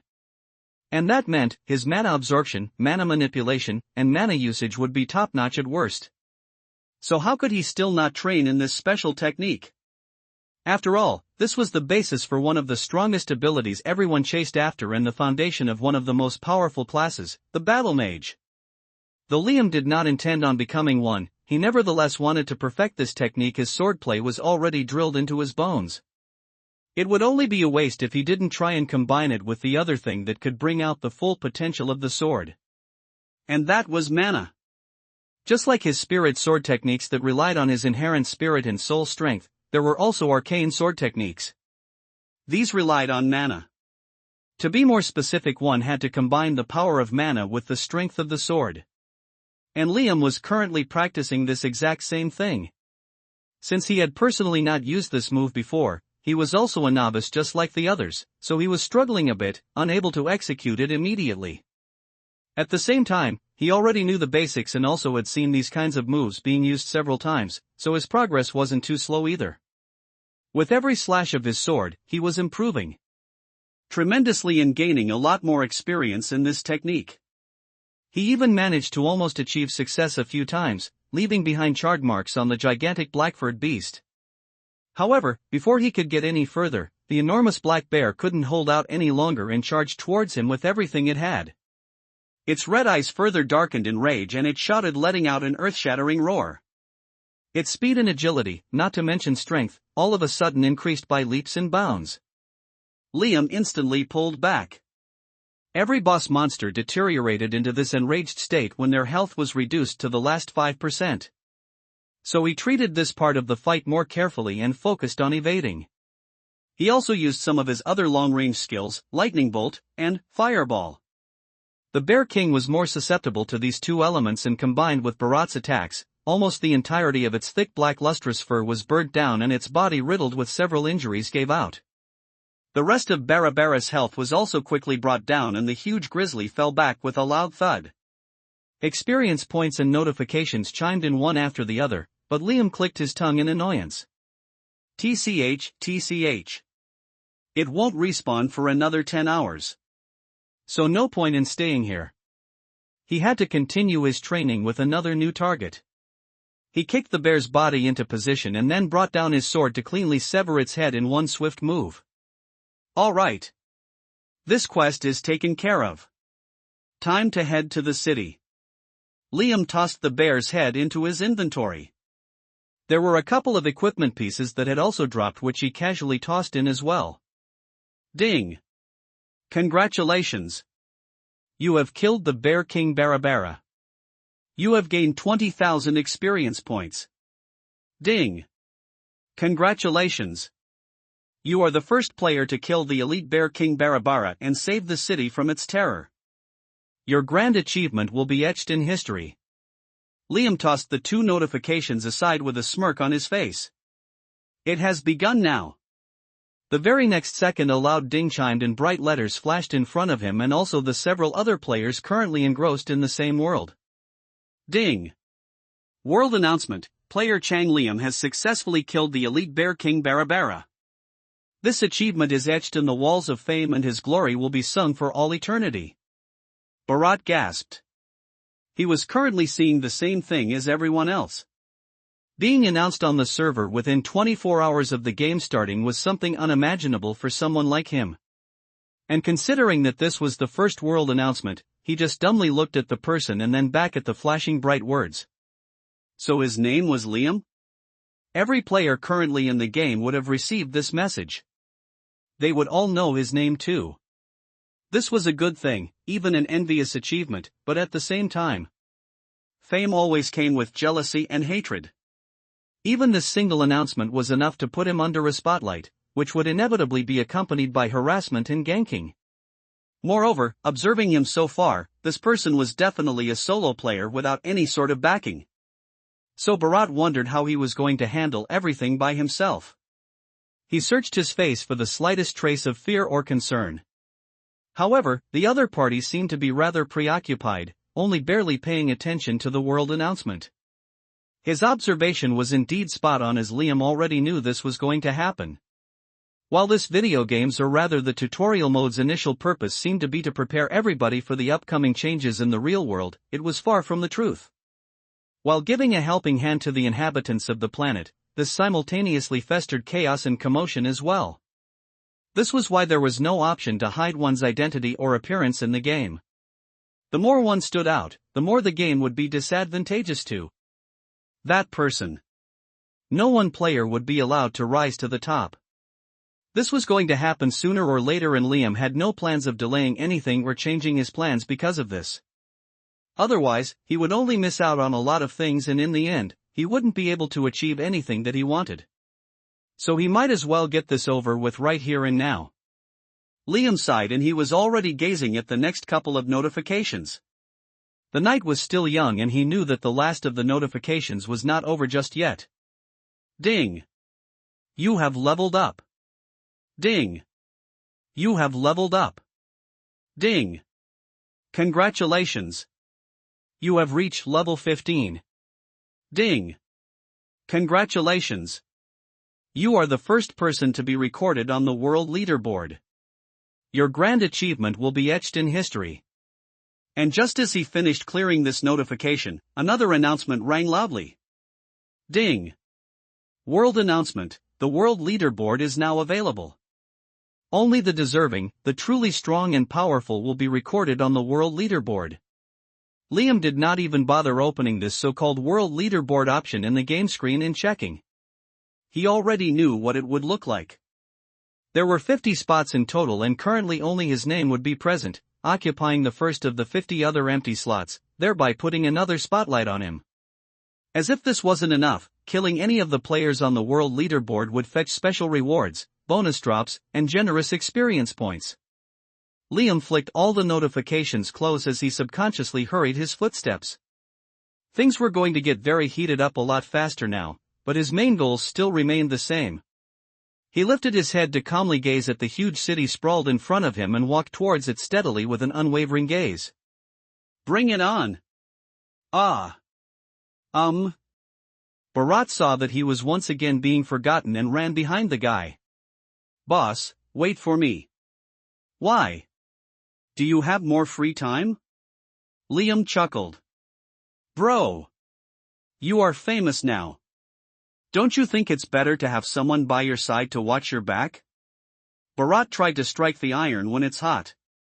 Ha! Yup. You are absolutely correct, but I already have companions. You don't have to worry about that. Boss, come on. Aren't you planning to form a guild in the future? Also dungeons and raids. I am sure this game also has something like that. Don't you want more players? You can call me whenever you need help. I have a couple of friends. We can help you out. Bharat hadn't expected it, but hearing his words, Liam actually paused in his footsteps. Okay. Let's do this. Add me as a friend and I will call you if I need anything. Bharat grinned wildly and quickly sent him a request before the person decided to change his mind. Liam as well fished out his request among the several others that came his way since the world announcements and accepted it.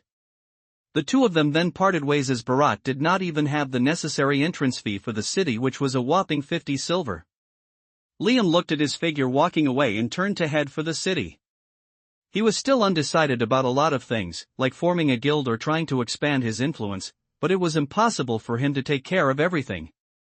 Even if he had all the knowledge, he still needed some underlings to do some of the menial labor. While trusting another person was always risky, he had some special items already earmarked for this purpose, so accepting a few underlings might not be entirely out of the question. But all of that can wait. First things came first, and he quickly tossed the 50 silvers to the city guard and casually walked in through the huge iron gates. Liam opened his quest menu and verified that the Bear King quest was marked as complete. To get the rewards, he had to meet with the instructor again, but he didn't plan on wasting time by traveling back and forth just for this. The instructor along with several other big shots would visit the city in a couple of days when the black market would be open. This was a bi-weekly event and a treasure trove of Easter eggs. And Liam's next target was exactly this. He planned to use this downtime to do some preparations so that when the time came he would easily be able to crack all the eggs. Liam hummed lightly as he looked around at the familiar tall buildings and the stunning architecture which was heavily based on a conservative European style. He looked relaxed enough, but his speed was much faster than the city crowd, which was almost entirely NPCs at this point. He swung into narrow alleys, climbed on the walls, and reached his destination in a couple of seconds, taking the shortcuts he knew.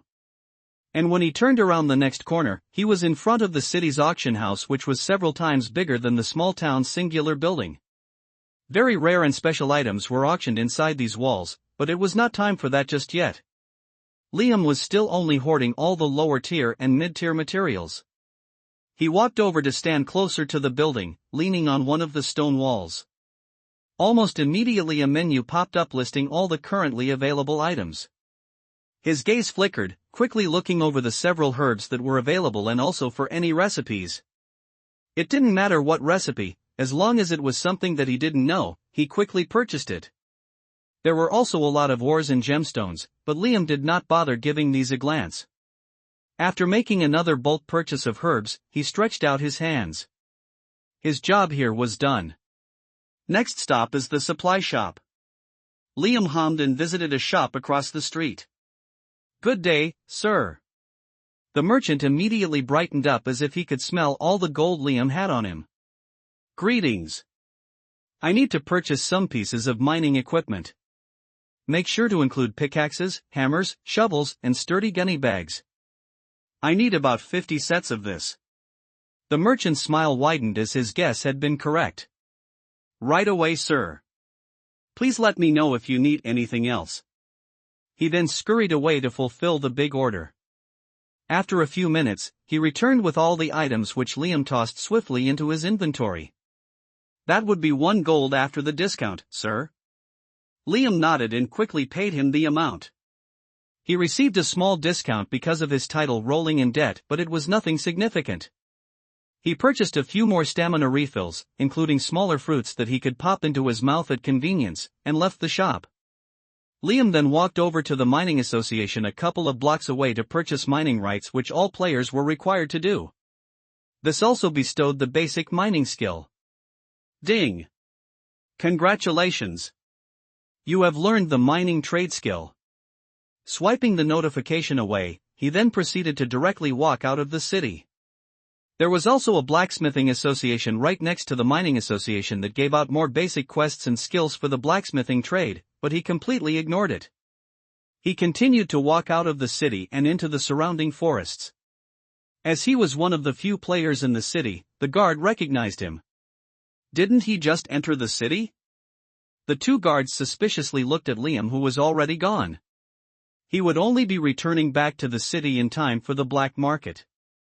While Liam was completely engrossed in his own world, the two world announcements which chimed in one after the other created an uproar throughout the game and all the players within it currently. Somewhere near the royal city, 3 figures dashed around in a huge pit of considerable depth. If one looked closely, these 3 figures were only moving around using the rocks and tree roots protruding from the walls of this pit. They were particularly very careful not to step near the center of the pit, and for good reason. At the depth of the pit laid several chopped-up green snake corpses, and at the dead center was an enormous green boa eyeing the humans with its sinister slit-like yellow eyes. Hisses. The boa moved at an incredible speed, aiming for the red-haired girl, but before it could strike her, a huge metallic shield was rammed against its head. "Ha!" Alex grunted, taking the full brunt of the attack. "Ray, what the heck? Why are you so slow? Ah. Sorry, sis. Ray stuttered and quickly shot 2 arrows one after the other. However, his aim wasn't all that great as he had hastily made the attacks. The boa managed to recover and struck again, this time first spewing a cloud of deadly poisonous gas. Alex jutted out her shield again. Her movements were visibly slowed down because of the paralyzing effect of the poison. Damn it, Ray! The damn thing is almost dead. Why are you screwing up now? Fuck! Ray was more scared of the woman than the realistic anaconda-sized serpent. He quickly prepared to shoot the next arrow, this time activating the booster effect for extra strength and precision. The arrow zoomed across, slicing through the air. Fortunately for Ray, his aim this time was accurate. However, unfortunately for him, the boa moved at the last second, dodging the attack with its superb agility. The beast raised its head again to attack the paralyzed tank. Ah fuck. I am so screwed today. Ray cursed under his breath. The beast they were up against was actually a field boss with an irritating regeneration ability. If they don't finish it within the next couple of seconds, then the fight was basically going to be reset and they would have to fight with it all over again. And of course, he was going to be blamed for it. Alex is going to kill me. Ray shivered. He watched the giant boa as a green light enveloped its body, slowly covering all its injuries and bruises. However, just as the light was spread, another flash of light appeared and the boa's head was cleanly severed. Divine retribution. Mia's voice rang out calmly. Ding! Congratulations! You have killed the giant poisonous boa. You have gained 13,000 experience points. Ding! You have leveled up. Ding! Congratulations! You have reached level 15. Ding! Congratulations! Your fame spreads far and wide. You are currently at the 15th position on the world leaderboard. Alex smiled contentedly at the fruits of their hard work and collapsed on the ground tiredly. Huff huff. Thanks, Mia. You timed it really well. She paused and threw a threatening glance at Ray before adding. I would have killed someone if I had to restart this stupid fight from the beginning. Ray took a step back and dug around the corpse for loot, pretending as if he hadn't heard her, though his shaky hands showed that he was very nervous. But Alex did not let him be. She threw her shield at him and muttered in annoyance. Why were you so distracted? Ah! Ray was speechless. Did you both not see the world announcements? He looked at both his scary party members. Alex and Mia shook their heads. Unlike you, we actually turned the notifications off during the fight like a sane person would do.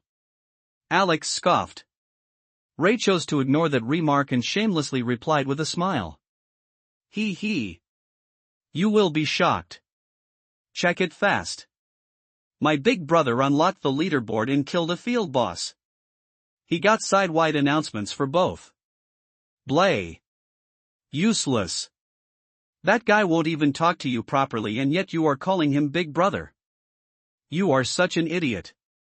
Alex scolded him while gazing at the 2 back-to-back announcements.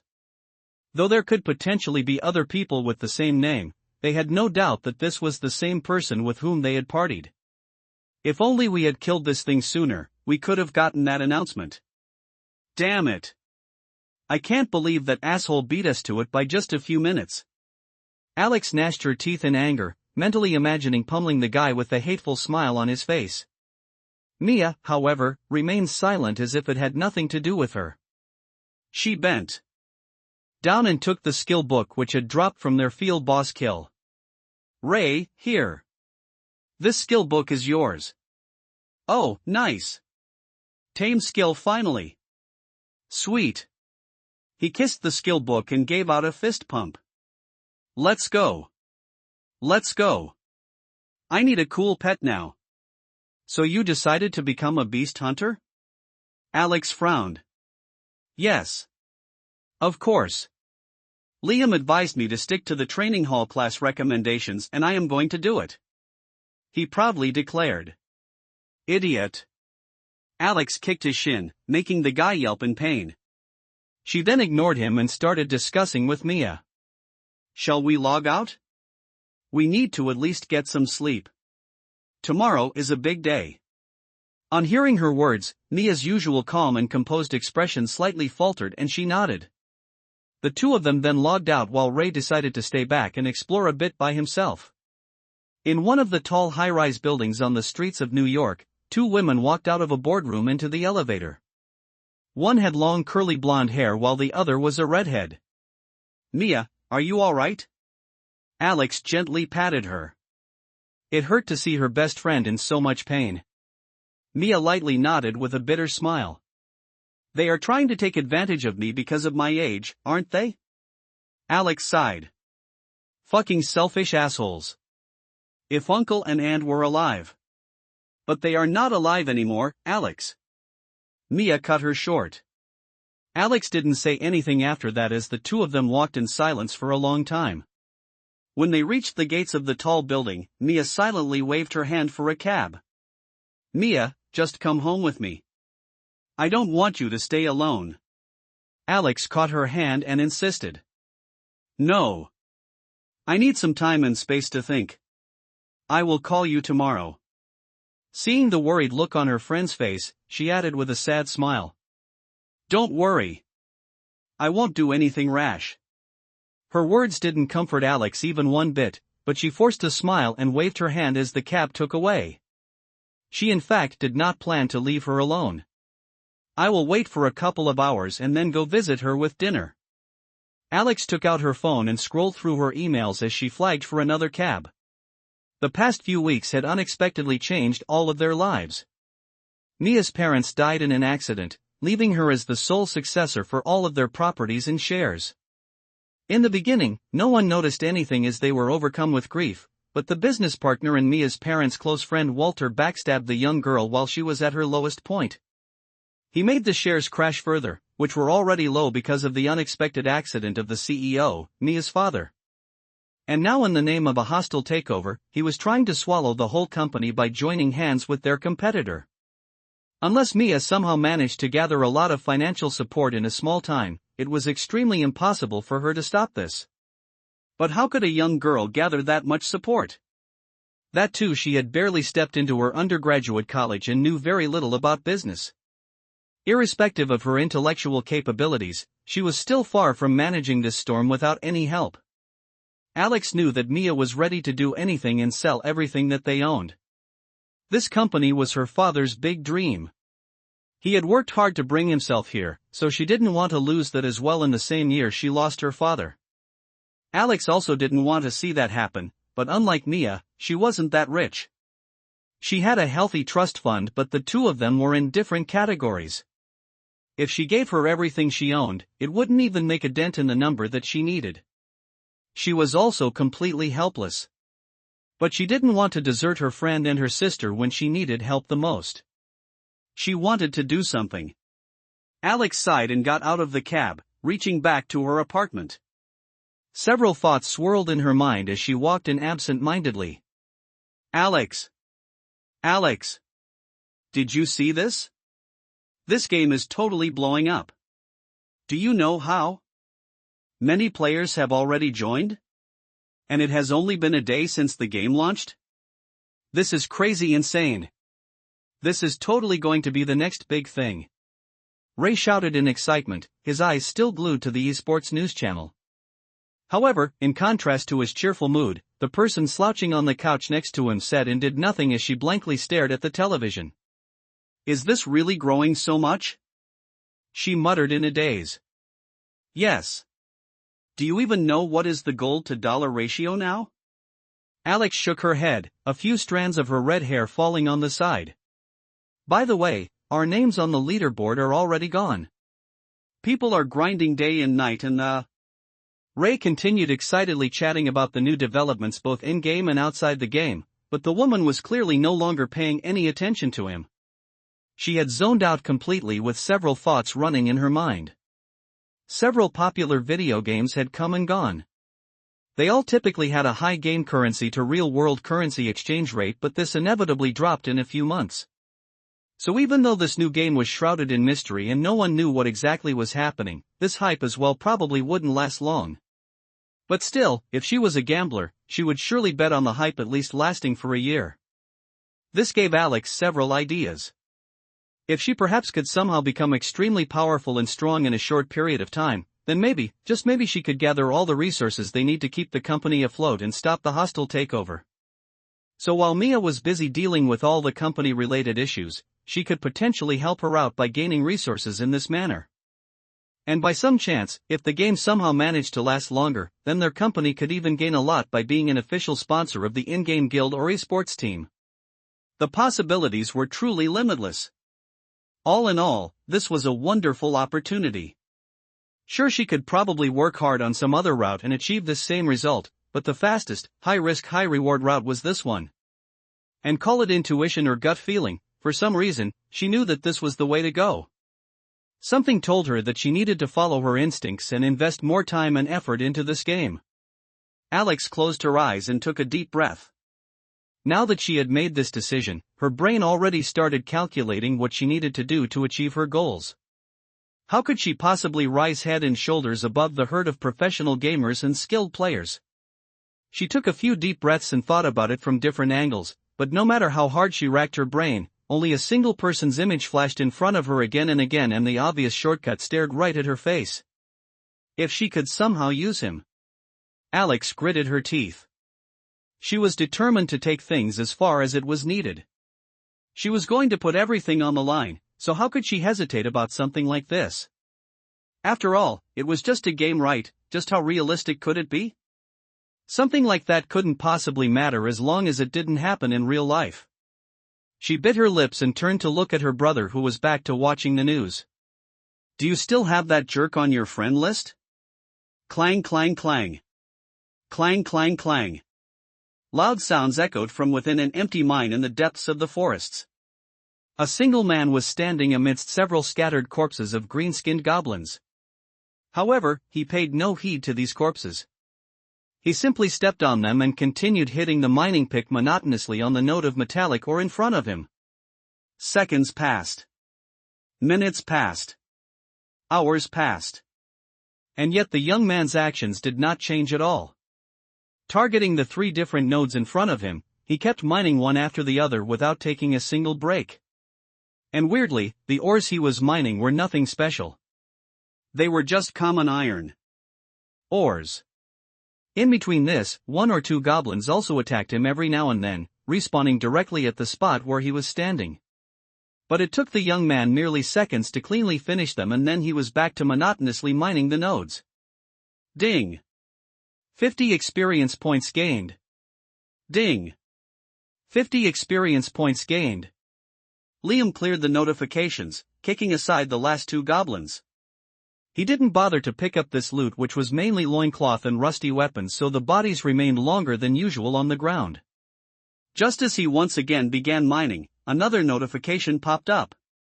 Ding! Incoming call from Ray. Do you wish to answer?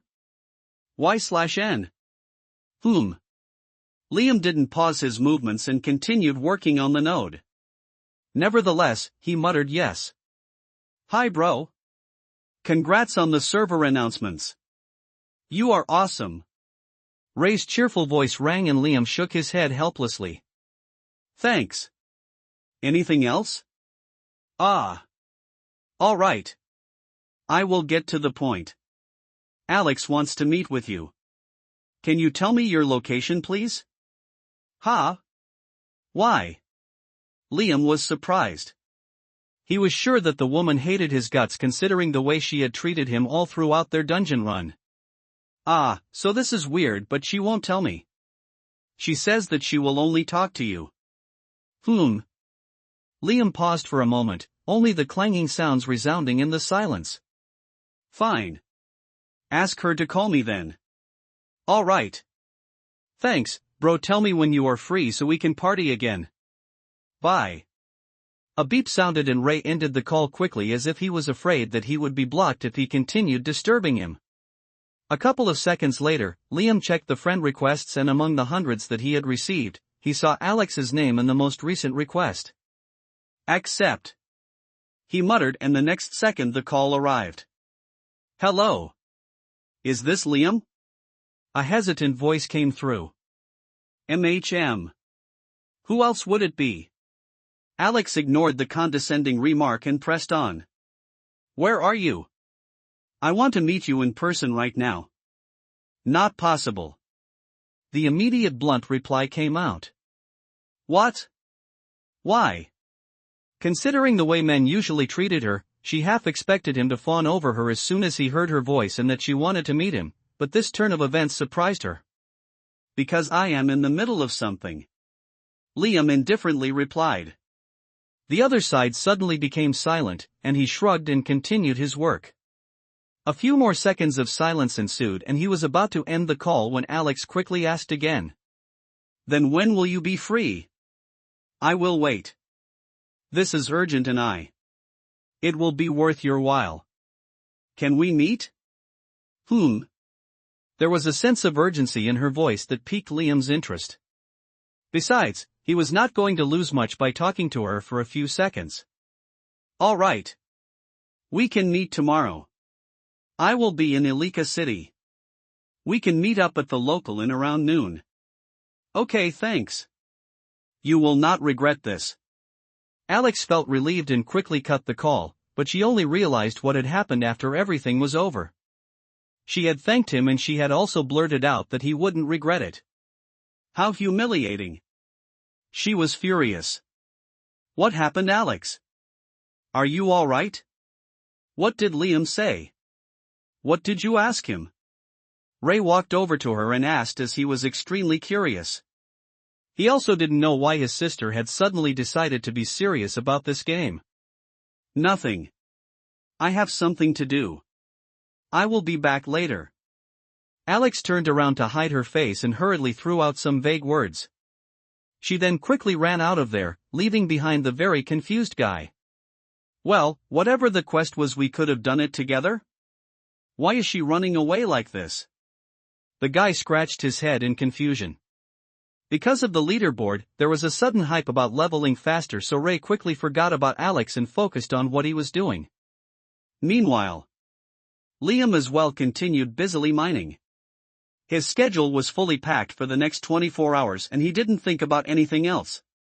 Ding, you're mining. Skill proficiency has increased to intermediate level. Normally, it was hard to increase mining skill proficiency just by mining common ores like iron, not to mention inefficient. But Liam had already sunk more than 24 hours of game time into this and he wasn't planning on stopping for the next 24 hours as well. After all, unlike others, his main concern was neither bringing his level up on the leaderboard nor amassing any sort of wealth. Those things were only going to become irrelevant in the future, while the thing that he was targeting would still accompany him. Liam grinned in excitement. Tomorrow was extremely crucial and all his future plans heavily relied on it. And if he somehow managed to become successful, then he would have taken the second step forward. As time ticked by, the next 24 hours passed just like that in the blink of an eye. Liam did not log out and continued slogging for the entire duration. In about 48 hours, he managed to personally mine 100 stacks of 100 iron ores, making the total count a whopping 10,000 iron ores. However, because of this, he had fallen behind all the top players and more players were pouring into the game just because of the sheer mystery enshrouding it. As Liam paid the guards the entrance fees and walked through the gates of the city, it was completely crowded with numerous level 15 to level 20 players. These were still low as some of the names on the leaderboard had reached as high as level 25. I wonder if guilds are already up and running. Liam hummed and crossed the street, stepping into one of the back alleys. Since there were no quest givers here, there weren't too many players, but there were still many NPCs roaming around. Liam knew that this would eventually change when the news about the black market spreads, but before that he wanted to reap all the rewards. He weaved through the crowd and went inside the bustling street with various vendors. Most of them had just a simple stall as if they were prepared to leave at any given moment. Exotic meat hawkers, rare herb sellers, black witches selling potions, several unique sights filled this narrow alley. Liam glanced at everything calmly before arriving in front of a specific old man. This person had his wares spread out on a blanket sprawled on the ground, and yet several big shots stood in front of him. "Ah! Young man! Good to see you again." The training hall instructor, who was also standing there, waved at Liam, surprising the few players loitering near them. This was the first time they were seeing an NPC taking the initiative to talk to a player, and that too like they were addressing each other as if they were close friends. "Greetings, senior." Liam bowed and then took out the item from his inventory. The bear's head was still dripping blood as he handed it over to the startled man. For a moment, the man stood speechless, staring at the corpse of the beast that had ruined his future. He looked at the severed head and then at Liam in disbelief. You killed him." Liam simply nodded his head, saying nothing. However, his mannerisms were extremely respectful. "Thank you. Thank you so much, young man. I am forever indebted to you." The instructor wiped his tears away and then patted Liam with his face full of complicated emotions. At the same time, Liam received a string of notifications as well. Ding! Quest: kill the Bear King Barabara and bring its head to the training ground instructor has been completed. Ding! 10,000 experience points have been rewarded. Ding! You have leveled up. The reward for the unique quest was indeed generous. The experience points for the quest were almost comparable to the experience points he had gained after solo killing the field boss. Leveling was not Liam's top priority, but to reach certain parts of the continent and especially certain kingdoms required a high enough level. So he was quite happily surprised. But what he most looked forward to was the next part. Liam waited patiently, giving the instructor a chance to absorb everything and for his emotions to settle down.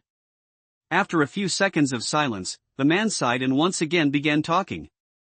"If only I had had the strength to do this back then, alas, now, it's too late.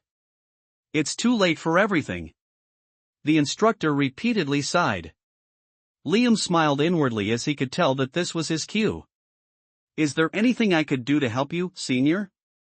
Please tell me what happened. You can count on this younger brother." His usual cold and indifferent temperament had disappeared altogether, leaving behind only a look of warm concern on his face. The instructor looked very touched and he patted Liam lovingly, shaking his head. "No, Liam. Please forget about this. I am only telling you to forget about this because I consider you to be my younger brother." Liam gave a bitter smile and continued playing his role. "Brother, don't say that. Even if it costs me my life, I want to help you. Please let me share your burden." The man let out a long sigh and then looked down at the ground, opening his mouth reluctantly. All right. Since you are insisting, I will tell you this, but I suggest that you stay as far away from this as possible. This is extremely dangerous and beyond your capabilities. I know that you are a very capable young man, so you shouldn't ruin your future by listening to this fool's words." Liam attentively nodded, not taking his eyes away from the man. I haven't completely given up yet." The instructor clenched his fists. "Because my foundation was irreparably crushed, I have been staying at the training hall all these years as a mere instructor. But I haven't given up yet." The instructor looked at Liam resolutely and continued. "At the far south of the Gresh kingdom, there is a small town, and the lord of the town is a disciple of an ancient medicine master. I have heard rumors that this master knows how to cure one's body and can even save someone crippled like me. But this is all the information that I have managed to collect so far. The journey to the southern part of the kingdom is extremely perilous, as the lands are mostly dense forests and those territories belong to savage beasts and also equally savage men. My only wish is to one day visit this village and find out if what I heard was indeed true. Maybe even someone as useless as me could again start over?" Liam's eyes immediately twinkled. There it was. And the very next second, the notifications chimed in. Ding, unique chain quest part B activated. Ding, quest cannot be refused. Ding, visit the town Jahiria and obtain the cure for crippled meridians. Liam read the quest thoroughly and scratched his chin. This was actually not the quest that he was expecting. The real quest that he was after was regarding an invaluable elixir recipe that would perfect someone's body to 100%, bestowing an ideal constitution that even heavens would envy. However, it looked like Liam was not yet at that point. This was to be expected as he only barely knew the chain quest details. After all, he was a mere slave in his last life, so how could he possibly be privy to the specifics? But just judging from how things were going, he could tell that either the next quest in the chain or the quest after it should give him his desired results. So all he could do now was patiently keep digging at this chain quest. Even if the end result was not what he expected, unique quests were still head and shoulders above the rest of the quests, and there would most definitely be one or the other pot of gold at the end. If it was not the elixir recipe, then perhaps it would be something related to soul cleansing or soul strengthening. Liam knew better than to doubt the usefulness of a unique quest, so he quickly accepted it with a smile. This brother will put his life on the line and obtain the cure for you, senior. He bowed. Sigh. All right. Be careful and always remember to take care of yourself first. My life is already over anyway. The instructor mumbled and walked away as if he was no longer in the mood for the black market. And seeing his leave, Liam's expression returned back to normal. What a dramatic guy! He chuckled and focused on the next task at hand. He walked back to the stall of the old man and bent down to talk to him. Sir, how much is this? What about this? He randomly started picking out items and asking for their price. The old man initially looked annoyed as no one dared to ask him any of the prices directly. All the wares in his shops were rare items that could not be obtained anywhere. So when Liam started touching things without any concern, he became angry. He was about to swat his hand away when the old man's expression subtly changed. He stared at Liam's hands that were covered in calluses. These were the hands of a hard-working man. He no longer seemed to be annoyed and eyed Liam up and down. The young man in front of him was wearing simple clothes and was drenched in sweat from top to bottom. The distinct smell of raw mineral ores wafted from him.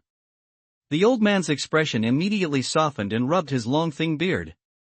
Don't dirty my wares, kid. Ah. Sorry, elder. Liam quickly backed away, putting on a humble appearance. Please forgive me. I didn't mean to offend you. Can I give some iron or as compensation to the elder? I have nothing else with me. Liam was reciting words from his memory as best as he could. In his previous life, these were mere coincidences that players had discovered by accident, but now he was carefully orchestrating each and every single thing. And unlike before at the training hall, this time he wasn't grabbing the fate of a person who had wronged him in the past. This was someone who was completely unrelated to him, but he didn't care. If it meant that he had to step on and steal 100 people's fate, he would still do it. In the end, this was simply a cruel fight for survival, and he had no other choice but to use the single weapon in his arsenal, which was knowledge. Knowledge about the future and the chaos that was about to descend. Please forgive me. I didn't mean to offend you. Can I give some iron or as compensation to the elder? I have nothing else with me. Liam humbly muttered. Hearing his earnest words, the old man's face warmed up further. He truly had a soft spot for underdogs and people with the worst luck, whom even the heavens had given upon. Hey, lad.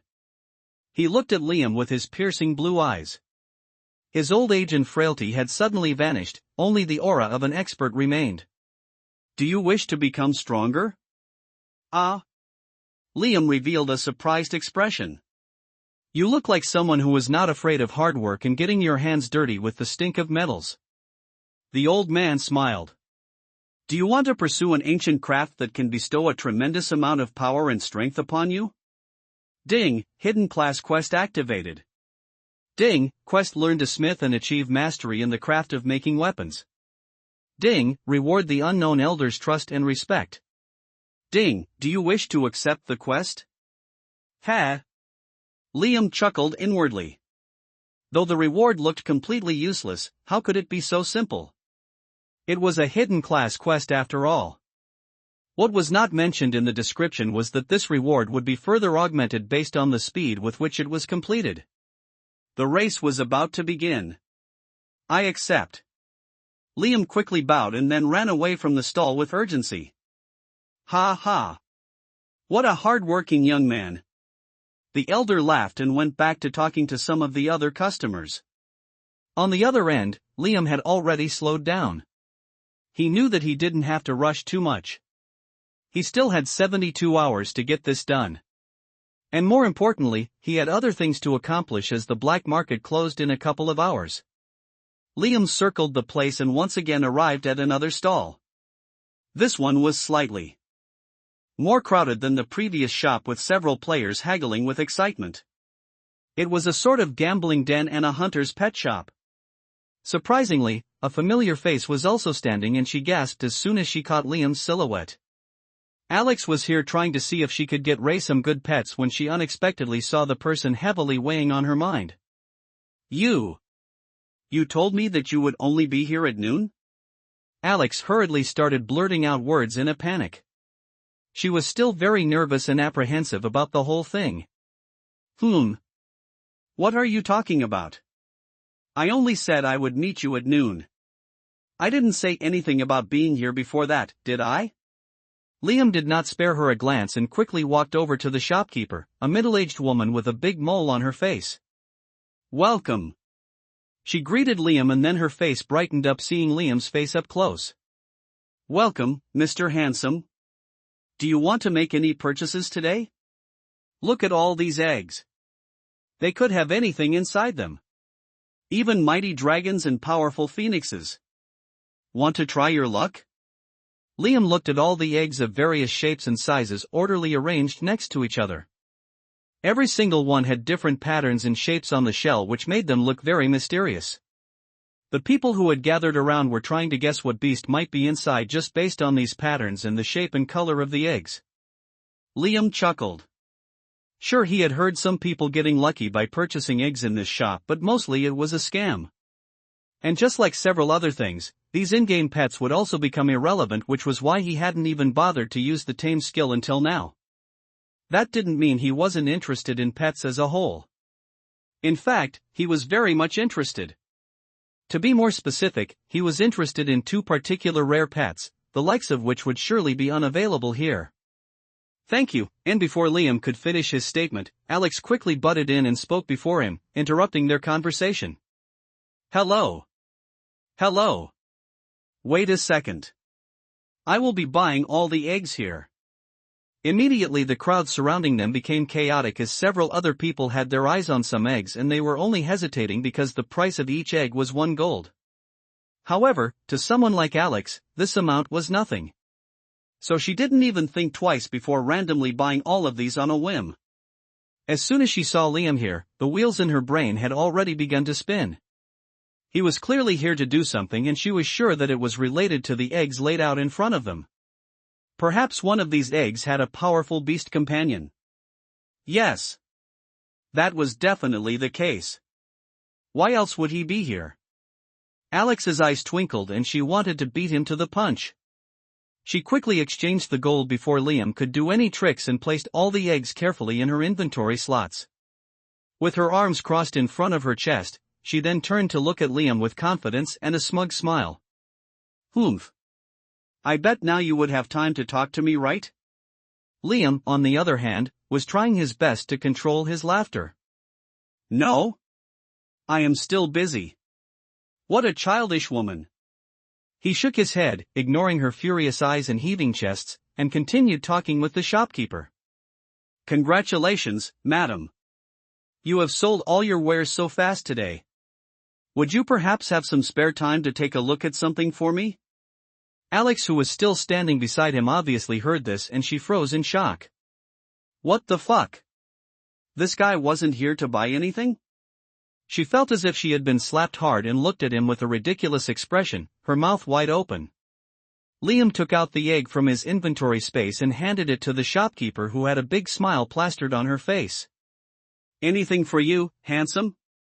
However, her eyes that were still glued to Liam, and looking at him with twinkles, suddenly shifted to the medium-sized egg on her hand. Her look as well turned serious as she began to examine the egg in detail. It was a white-colored egg that was devoid of any specific patterns or marks, and it was pristinely clean, almost giving a feeling that nothing could taint it. This. Where did you get this? Alex, who was rolling her eyes at the woman's blatant fawning over Liam, also became silent and listened in on the conversation intently. She now understood that this was why he had come here and not to buy the eggs that had been on display. Sure, it was embarrassing, but she was not in a position to care about these small things. She quickly put that aside and focused on the thing that was happening right in front of her. Ah. I just found it inside a cave. Liam answered politely with a smile. Handsome. This egg, can you sell it to me? I will give you 50 gold. This was the same amount which Alex had just paid her for her big purchase, and she opened her mouth in surprise. The egg which the hateful guy had was so valuable? She simply couldn't believe it. Why the heck was he stumbling and falling on all the good things? This was ridiculous. Both Alex and the shopkeeper were looking at Liam as if they wanted to swallow him alive, and Liam cleared his throat. Ah, I must apologize. I am not planning to sell this egg. The shopkeeper's expression once again changed, but Liam was not yet done talking. I was wondering if Madam could help me inspect this egg. I heard that you are the best when it comes to beast eggs, ahahaha. So please take a look at this for me? He flashed another smile which made him look all the more charming, and the woman immediately started blushing. Sure. Sure. I can do that for you, handsome. She once again went back to flirting with him just like that. Liam sighed in relief and he waited patiently. After a couple of seconds, a screen flashed in front of him with a string of details. Ding. Beast name? Ding. Beast type, spirit. Ding. Beast attribute, fire. Ding. Beast quality, rare. Liam gazed at the details and for a second was completely shocked and speechless. Even with all of his knowledge about the game, he still had not expected a spirit-type egg to fall into his hands this early. In his previous life, some players managed to get their hands on this type, and at first, they were not too outstanding as the growth of these pets was slow and they required a lot of resources. But when the trial stage ended, suddenly they all came out on top as it was revealed that only spirit-type pets and soul-type pets could be carried with one from this tutorial phase to the real apocalyptic world. Anything that was not a part of one's spirit or soul was basically just a mirage, just like these NPCs. This was also why Liam hadn't bothered to use the tame skill. He was sure that there was some sort of madness to the method, just like with mana usage and control, but he didn't want to spread himself too thin by focusing on everything at once. But since he had this egg, and he was already here, he decided to get this inspected, and it turned out to be an unexpected windfall. It looked like everything was nudging him towards something, and this time even fate was on his side. Liam grinned. His plans changed a little, but not too much. Young man, I must remind you. These types of eggs are very difficult to hatch. Even if you hatch them, they might still not amount to much. I would still be honored to take it off your hands. How about I offer you 1,000 gold for the egg? He. I can even give you some information. I recently heard rumors about a legendary beast pet. Ding. New quest available, visit the royal city and meet with the innkeeper. Ding. Quest difficulty, S grade. Ding. Do you accept this quest? Y/N. S grade quest, huh? Ha. Sorry madam, I think I will decline. Our paths are different. I hope you can find someone else to help you. Liam politely bowed and took the egg back from the woman's hands. Ah. That is such a pity. The shopkeeper looked very disappointed, and quickly ignored him, tending to her other customers. And since Liam had already gotten what he wanted, he didn't linger there any longer and started walking away. Alex looked at his figure disappearing in the crowd, and she hurried behind him so as not to lose sight of him. Hey! Wait a second. Liam walked out of the black market zone to the Blacksmiths Association that he had previously ignored. Alex followed him there and watched him as he spoke with a person on the counter and learned the basic smithing skill. So this guy is just learning a bunch of trade skills without leveling? But then why did he hunt that field boss down? I can't understand his plans at all. Alex looked at the time and it was almost noon. So she stepped forward and reminded him. So can we talk now? It's noon. Yup. Follow me. Liam walked to one of the small workspaces located in the courtyard of the building where a lot of players, at least those who were interested in learning blacksmithing, were practicing their skills. Here? Alex gulped as she looked around, but the other party had already started setting up his bench. Alex could tell that the hateful person was not going to make any special concessions for her. So she fidgeted with her fingers and began talking, her voice barely a whisper. That thing you told Mia. I am ready. This was the best that she could speak out despite stealing her nerves. Come on, at least now he should show more interest? She bit her lips in frustration and looked at the guy, and for a moment, just as she expected, his expression did falter. What are you talking about? Liam was genuinely surprised and decided to confirm it. When this woman spoke to him over the phone, he had assumed that it was something about a field boss or a dungeon.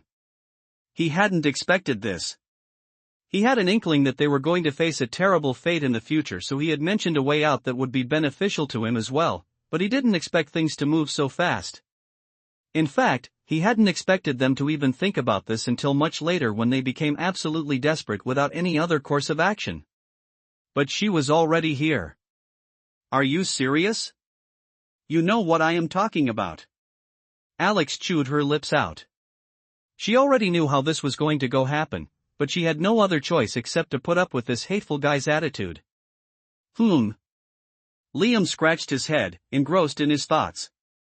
He had thought that everything started after the trial phase ended, but could there be something going on now? Looking at him hesitate, Alex became impatient. What? I also have an S-grade affinity. Am I not good enough? Liam sighed, silently lifting the anvil and placing it on the workspace. It was not that he didn't pity the woman in front of him. As someone who had once been desperate for even the smallest of a chance to change his own fate, he empathized with her, but everything was just beginning. He didn't have the luxury to help a random stranger. Besides, when things turned for the worse, the people that he helped today might turn on him. This was his second chance and his only chance. He couldn't just risk it all for nothing. Liam remained silent for a while and then took out the other item he had purchased from the black market. He handed it over to Alex. This is a binding contract of sorts. You are right. I can indeed make you stronger, much stronger, but before that, you would have to sign this. Think about this and come back when you are ready. Huh? What is this? Alex sighed in relief as she scanned the parchment of paper which had some words inscribed on it. She didn't really care much about the contract. She assumed that it was perhaps a gold or cash or property contract. If it was reasonable, she had no problem agreeing to it. Whatever this is. I am wait a second. It took a minute for her to read and understand the words as they had been written in a weird calligraphy style. Hey, what is this? Alex looked up in shock. I am supposed to do everything you tell me? I am not supposed to harm you? Act against you or even have the intention of harming you? This is ridiculous. And how can this bloody game even implement these things? I mean, this is just basically a slave contract. Are you kidding me? Are you purposefully trying to humiliate me? I only came here so that we can both get mutual benefits. You were the one who suggested this in the first place, remember? Liam heard her words, but he continued to remain calm and took out some of the iron ores he had. He stacked them neatly on the table. Though it was not written clearly on the contract with dedicated labels, Alex wasn't wrong. He had indeed given her a slave contract. So he coolly explained it to her again, at least as much as he could. My intention is not to humiliate you. It is the opposite. This is an opportunity that perhaps you wouldn't get again. So take it with you and think about it. You don't have to accept it or reject it right now. Take as much time as you want. Your life might depend on it. Alex silently listened, not knowing what to respond. On one hand, this was extremely humiliating. On the other hand, the person in front of her was saying words with so much confidence that she couldn't simply ignore them as random nonsense. She stood dazed for a second but then shook her head, letting out a deep breath. What opportunity? Why would her life depend on it? Wasn't this all just random nonsense? The pervert just probably wanted to do some role-playing as slave and master. Fuck this. Why did I even think he would help me in this first place? She was hesitant about this from the beginning and now this settled things. She looked at the man in front of her, tossing the oars one after the other into the smelting fire. He was just doing his own thing, completely ignoring her. Damn it! What was I thinking? I don't need anyone's help. Especially this person's help. She let out a deep breath and turned around, leaving the contract parchment behind. She had almost walked out when Liam's voice once again sounded. I will be busy these next few days. Do not contact me again to do some sort of negotiation. This is it. These are my terms. I will not change my mind. And if you still bother me, then you will only be forcing my hand to cut ties with the three of you completely. The woman who was already bubbling with rage clenched her fists, wanting to throw something at the bastard, but she continued walking out. Now is not the time. I need to think about Mia first. Oof. But one day or the other I will surely teach this guy a lesson. As his hands worked furiously, Liam had already forgotten all about the unexpected visitor and focused on the flames beside him.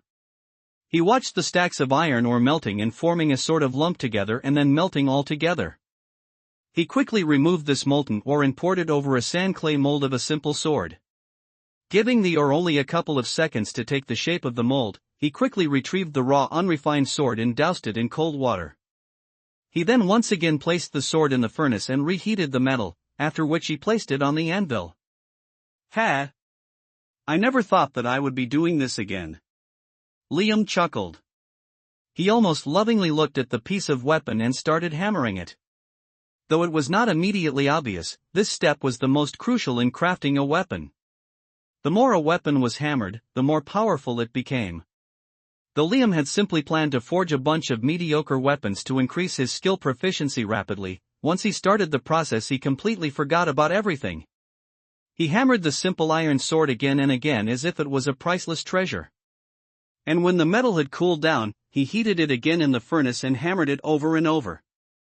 His entire body was drenched in sweat from top to bottom, and the grains in the sword were becoming finer and finer. However, Liam continued hammering away without showing any signs of stopping. He had been running constantly ever since he had received this miraculous second chance. But now that his mind was centered and steady, the familiar rhythm brought in all the memories of the past and flooded him. Dang! Liam grunted loudly without realizing and vented all his frustrations by using the hammer in his hand. Dang! Dang! Dang! Sparks flew everywhere and the hammering sounds echoed in the crowded Smithing Association workspace. A few players already had their eyes on him as he had been talking to an extremely beautiful woman a while ago, and there were very few women in the game, to begin with. Now, he was also making exaggerated loud noises as if he was performing a Herculean task, which was quite annoying. Liam, however, was in his own world and ignored the dirty looks that were being given to him. He struck the sword in front of him, his every hit landing with utmost care and precision. An entire hour passed by in this manner, followed by another couple of hours and then another when finally a system prompt appeared in front of him, snapping him out of his trance. Ding! Forging successfully completed. Ding! Overkill iron sword. Ding! Rating, uncommon. Ding! Special effect, when the target is at the last 5% of health, attack damage is doubled. Ding! Your forging skill proficiency has increased to trainee level. Ding! You have obtained the title Perfectionist. Perfectionist, when the title is equipped, crafting success rates increase by 5%. Liam dropped the hammer in his hand and collapsed on the floor tiredly. He had almost used up the entirety of his stamina and he hadn't even realized it. Since it was just common iron ore, he was able to finish the sword. If it had been any other type of ore or even a more complex mixture of multiple common ores, then he would have sure collapsed before the weapon was completely made. Ha! Ha! Ha! He breathed slowly, closing his eyes. There is still a long way to go. He only opened his eyes again after taking a couple of minutes to center himself again and checked out the notifications. Ha! Overkill iron sword? What the heck is this? Liam was perplexed. His gaze shifted to read the rest of the description of the equipment and he became even more shocked. The sword even had a special effect that was unheard of for common-grade weapons, and only common-grade weapons could be manufactured from iron ores. How the hell did I manage to forge a common ore into an uncommon sword? He glanced at the name again and his face darkened on seeing how apt the name was. Damn it! I ended up wasting quite a bit of time on this, didn't I? Liam smiled wryly. He had indeed gotten carried away. Oh! I even got a title? Not bad. The title did not mention forging trade skills specifically, so it mostly applied to all trade skills. He nodded in approval and then moved on. It was a good thing, but once again, just like everything else, this was also only temporary. When the trial phase ended, everyone would be stripped clean of their titles and in-game status. So at the end of the day, it was merely another tool to achieve his goals. Letting out a deep breath, Liam stood up and took the sword in his hand. Well, time to get more serious. For getting the best rewards from the hidden quest, he needed to achieve a master proficiency in smithing. He was quite confident in achieving intermediate proficiency, which was the next step after his current trainee proficiency, but when it came to the master level, there were a few issues. However, these were nothing that couldn't be solved by throwing money at them. So he wasn't all that worried. Liam quickly began to work again, this time paying attention to his speed and efficiency rather than the quality of the forging. This was the fastest way to level, quick and dirty. He threw in another batch of iron ore and cleaned his station while the ore was being melted. He then used another common sword mold and poured it in like he was pouring water on the soil without any care. This time he restricted to simply hammering a couple of dozen times and once again repeated the process 3 times before sharpening the edges and finishing the weapon. Ding! Forging successfully completed. Ding! Crude iron sword.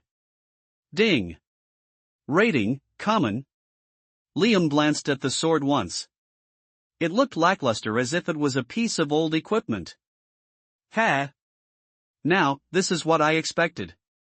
1 done, 100 more to go. He tossed it aside and indifferently started the next one. Ilika City was the trade hub of the Gresh Kingdom, and as such, the place was bustling with a huge crowd at every corner. Several players were swarming the area for interesting quests and golden opportunities that could help them crack the game and take a step further than their counterparts. However, even in this busy crowd, the Blacksmiths Association definitely stood out. Weapons were integral to most games, and it was a fair guess to give importance to them. When 2 players were at similar levels and had similar skills with similar attributes, the one thing that could distinguish them both was a weapon. Especially, the custom-made ones which most games offer towards the endgame or higher levels. This was why a majority of the players had already learned blacksmithing and were currently gathered at the Blacksmith Association hunting for quests, recipes, and trying to level up the skill. All the NPCs in the association were also completely drowned in this mob, everyone competing with each other just to have a conversation with them. But amidst this chaos, in a dull and isolated corner of the courtyard, a single person was monotonously crafting one sword after another. While others were dancing on thorns to get everything right and do every single step to absolute perfection so that the product doesn't fail and the raw materials don't get wasted, this person looked like he couldn't care less. Liam did not stop at all. He was working like a machine. His experienced hands tossed one finished product after another in a pile, and he simply kept going on without showing any signs of tiredness or mental exhaustion. Several people noticed him, but everyone was busy with their own progress to pay attention to the lunatic who was wasting iron ores. From the manner in which he was tossing the swords on the ground, they could only assume that all of his forgings had failed, giving ruined products. Eh? Look there. Don't be that guy. I think you should spend more time melting the ore thoroughly. I heard it improves the quality and can even give a boost to attack power. That guy's products are probably failing because he is not hammering the raw weapon longer. No, he is barely even doing tempering. Even though Liam wasn't doing anything extraordinary, his sheer concentration, focus, and monotonous perseverance attracted a lot of attention. But luckily for him, after taking a look, no one paid him any further attention. His actions and forging technique were just that bad. It looked like he was only doing the bare minimum of what was necessary and sometimes not even that. Besides, everyone was engrossed in their own training, so no one bothered him and went back to doing their own thing. However, there was an exception to this. The Blacksmiths Association was a tower-shaped structure, and on the 20th floor, a pair of eyes continued keenly observing Liam. This pair of wrinkled eyes belonged to an old man. He was calmly sipping on his tea in silence, his face not betraying any emotions. However, he noticed even the smallest of Liam's actions. No one knew what was going on in his mind. As to why he was amused by the young man whom others had ignored was also a mystery. "Shall I call him over, master?" A person standing next to him bowed respectfully and asked, for which the old man simply raised his hand, waving him away. But the next second, his figure disappeared and appeared near Liam. As the next batch of iron ores sizzled in the hot flames of the furnace, his voice sounded aloud. "May I take a look at this sword?" Liam almost dropped the clay mold he was holding in his hand in surprise. He had completely failed to notice the presence of someone else near him. What happened? But he let out a deep breath and quickly recovered. After all, he was paying his full attention to forging, so he probably did not notice. He didn't think too much about it and looked at the NPC standing in front of him. The old man was clearly trying to strike up a conversation with him, and he seemed like an NPC. Though NPCs and players were almost indistinguishable, it was still easy to differentiate between both, especially at the beginning. This should be an NPC from the association? Yes, senior. Liam quickly passed on the sword that the old man was pointing to and then continued focusing on his forging. He already had the quest that he absolutely wanted, so he didn't bother fawning over the man for another quest.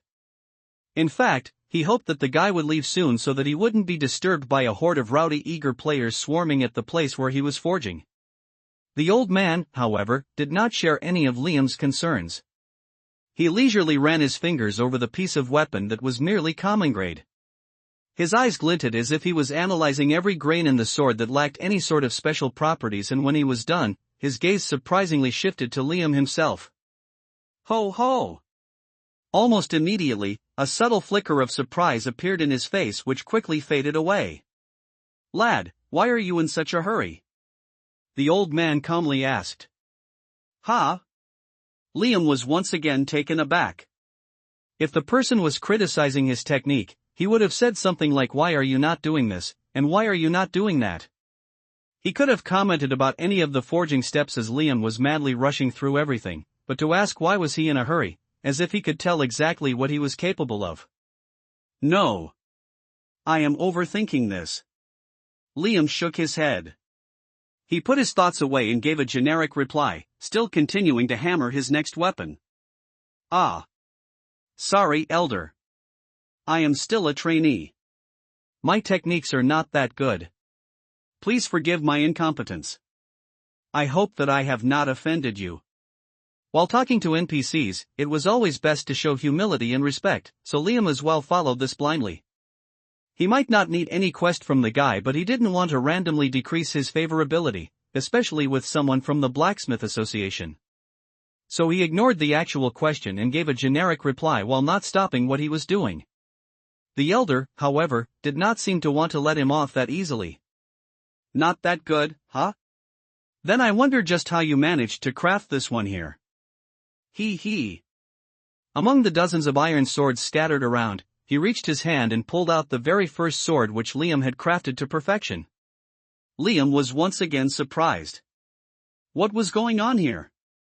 As far as he knew, there were only 5 hidden quests and 2 unique quests in the entirety of the Gresh Kingdom. So this person in front of him possibly couldn't be someone important, and yet, his instincts were telling him otherwise. Based on their conversation so far, Liam could already tell that the man was not as simple as he looked. "It is very kind of you to take a look at my sword and my crude forging technique." He bowed and immediately got to the point. "If possible, may I please repay this kindness in some manner?" Ho! Ho! Ho! "Of course, you can, but there is no rush for that right now. I can already see that the path you wish to take. I will come to find you when the time is right." Liam didn't even get a chance to question the vague answer, as the old man had already started walking away from him back to the Blacksmith Association Tower building. What the heck? Liam was confused. Even though he was a reincarnate, and had a lot of knowledge about the game, he was not exactly omnipotent. There were surely more tricks in the tutorial that he was probably not aware of. But if he ran behind every trick in the game and tried to accomplish everything, then that would only end in failure. There wasn't too much time left for the things that he wanted to accomplish. He did not want to waste this precious little time on vague hints that might or might not amount to anything. Liam quickly put his thoughts away and continued grinding his forging skill. However, in the midst of these confusing thoughts, he completely failed to notice something. Though the elder walked among the sea of players crowding around the other Smithing Association NPCs, no one in particular seemed to approach him. It almost seemed as if no one realized that he was even present among them. Unaware of this, Liam continued forging the remainder of the swords for the next few hours, fully emptying out his supply of iron ore chunks. And just as he was done forging the last sword, the notification that he was expecting rang loudly. Ding! Forging successfully completed. Ding! Crude iron sword. Ding! Rating, common. Ding! Your forging skill proficiency has increased to intermediate level. Alright. Now comes the difficult part. Liam wiped the sweat off of his forehead and then proceeded to toss a couple of fruits in his mouth. Munching the berries, he walked out of the association towards the Alika City auction house. Enough time had passed by now, so Liam was sure that more raw materials had been put up for auction, especially because of the high in-game gold versus real money trading ratio at the moment. Bigger groups of players might still try to hoard the materials and not sell them, but the temptation was more than enough for individual players. And just as he had expected, several stacks of tin ores, bronze ores, copper ores, and iron ores were available. There was even a stack of striped iron ore available. Liam did not hesitate and quickly purchased whatever was available. Several players had greedily put up sky-high prices, but he didn't care about that and purchased a rough amount of what he thought he needed and then some more extra, just to be safe. Ding! Congratulations! Tin ore X500 have been purchased. Ding! Congratulations! Bronze ore X500 have been purchased. Ding! Congratulations! Copper ore X500 have been purchased. Ding! Congratulations! Iron ore X500 have been purchased. Ding! Congratulations! Striped iron ore X20 have been purchased. The last one was the most expensive raw material, as the seller had put it up for 1 gold apiece, which was almost 10 times its worth even if calculated generously. But Liam quickly purchased this one as well as he ran through the several recipes in his mind. This should be enough. He silently muttered and then walked back towards the Blacksmith Association.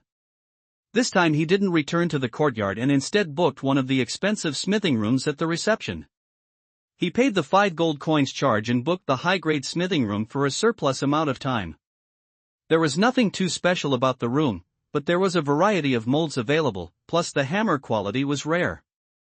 This was Liam's target, as forging uncommon grade equipment would be a lot easier and faster with a higher grade forging hammer. Also, after what happened, he decided to buy himself some privacy.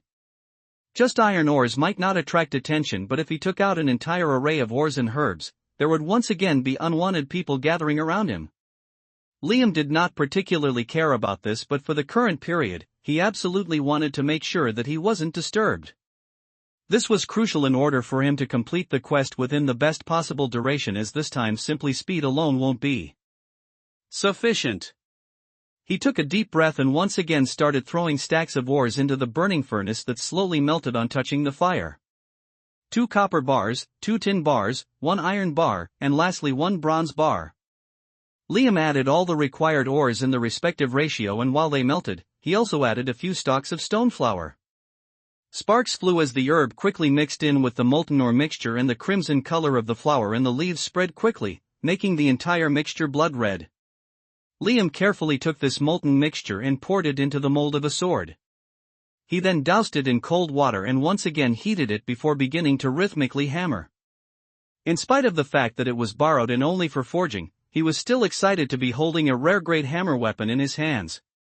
He could vividly hear his heart pounding in his chest. Just like his mind, his blood as well was coursing wildly through his veins. Dang! Dang! Dang! Crisp sounds echoed inside the private crafting room. As Liam continued to pummel down the ore into submission, his movements suddenly slowed down and he paused. In his previous life, when he had first started playing the game, he had selected blacksmithing as his main occupation. And the recipe he was currently working on was a fairly common one. So he had already crafted this particular sword before. At that time, he had suffered a lot because of his pathetic starting attributes. Moreover, he only started playing the game later when it was already a huge thing, so he was severely lagging behind. This was one of the reasons why he fell so quickly when things took a turn for the worse and in the end, even became someone else's slave. However, in this life, he had something that he previously did not have, and that was the ability to use mana. Liam's gaze flickered over the setup in front of him and the rare grade hammer in his hands. It doesn't matter if I fail, I will give it a try. He took a deep breath, and this time, he was more focused than before, if that was even possible. His hands once again started to rhythmically pound the raw weapon on the anvil. But now, each stroke had a little more to it. Just like how he had tried to incorporate mana into his sword slashes while he was fighting with the Bear King, Liam tried incorporating mana into his hammer strikes as well. This was not something new. Only white grade, common grade, and uncommon grade weapons could be crafted using normal methods. Anything higher than that required special raw materials and, more importantly, special techniques. Even the rare grade hammer he was currently holding was probably crafted using such special techniques. And one of those techniques was to infuse mana when forging the weapon. Liam commanded the few strands of mana swirling in his body to gather around his arms, and it enveloped the hammer as well. Dang! Dang! Dang! The sounds this time were even louder as heavier strikes landed on the sword on the anvil. Oh! After trying it out a few more times, Liam's eyes widened in surprise. This suddenly felt easier and more plausible than he had previously assumed it to be. While fighting with the Bear King, he had to focus on a million things and predict its attack trajectory, so he was only able to practice so much. But now, he didn't have a knife hanging over his neck. He could focus more concentratedly. He was able to control and regulate the flow of mana more, at his own pace, hammering it into the weapon so that it becomes a part of the grains of the metal. He knew that doing this would probably help him push the grade of his forging even to the next level, but that was only secondary to Liam. Learning how to control and manipulate mana was his main goal. Even if he used every single shortcut he knew, he would never be able to attain the strength and power that was required to change his fate without this one thing. But if he could just achieve control over mana, then all his future steps would become a lot easier. Liam grinned as his muscles pulsed with every move he made. What he was doing was extremely taxing and not to mention mentally exhausting. However, he kept going. He had yearned for this very exact ability countless times, and now it was a reality, so he was not planning on letting something like exhaustion stop him. This was the first shackle that had imprisoned him in his last life, and now that he knew how to, he wanted to shatter it completely. Once and for all. Dang! Dang! Dang! The metal trembled, but it held on as more and more mana was packed into it, tempering it from inside out. Slowly but steadily everything was falling into place, and almost after an hour, the completion notification popped up. Ding! Forging successfully completed. Ding. Crimson sword. Ding. Rating, uncommon. Ha. Liam chuckled, picking up the sword and examining it. It had a bright silver appearance with a red sheen on it as if it had just now drawn blood. He swung it around and the metal had perfect balance. It was like an extension of his hand. No doubt, this was definitely better than the sword he was currently using. Even if he sold it, it would fetch him at least 20 to 30 silver coins. Not bad. He tossed the sword aside casually just like how he had tossed the previous common grade weapons. This was good, but it was still not enough. If he had been truly successful, then the grade would have increased further and this would have been a piece of rare grade equipment. It looked like he still had a long way to go, but he did not care about that. He wiped the sweat off his forehead and continued repeating this same forging process again and again and again. As he was engrossed in the forging process, time quickly went by and soon Liam had forged more than a dozen swords, and when he finished the last weapon, he finally completed the quest requirements as well. Ding. Forging successfully completed. Ding. Crimson sword. Ding. Rating, uncommon. Ding. Your forging skill proficiency has increased to master level. Liam flicked away the notifications absent-mindedly. This was good, but he still wasn't able to achieve the proficiency he desired in mana control. Clang. He tossed the finished sword along with the piled-up weapons that had a crimson sheen. He then put away all of them in his inventory and walked out of the crafting room and out of the blacksmith association. He only had to reach the master forging level within the first 72 hours. The time at which he submitted the actual quest did not come into account. Besides, even if he wanted to submit it now, he wouldn't be able to submit the quest until the black market event starts again.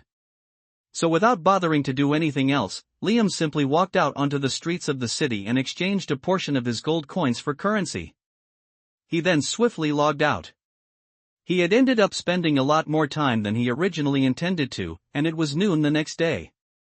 He knew that his sister was capable of taking care of herself, but he did not want to be irresponsible and leave her alone for hours together. Luckily, 48 hours in the game equaled 24 hours in the real world, so he hadn't screwed up too bad. Liam's vision darkened before he once again regained his consciousness and opened the game capsule. As soon as he lifted the exit, two big anxious eyes greeted him. Brother! You were gone for so long.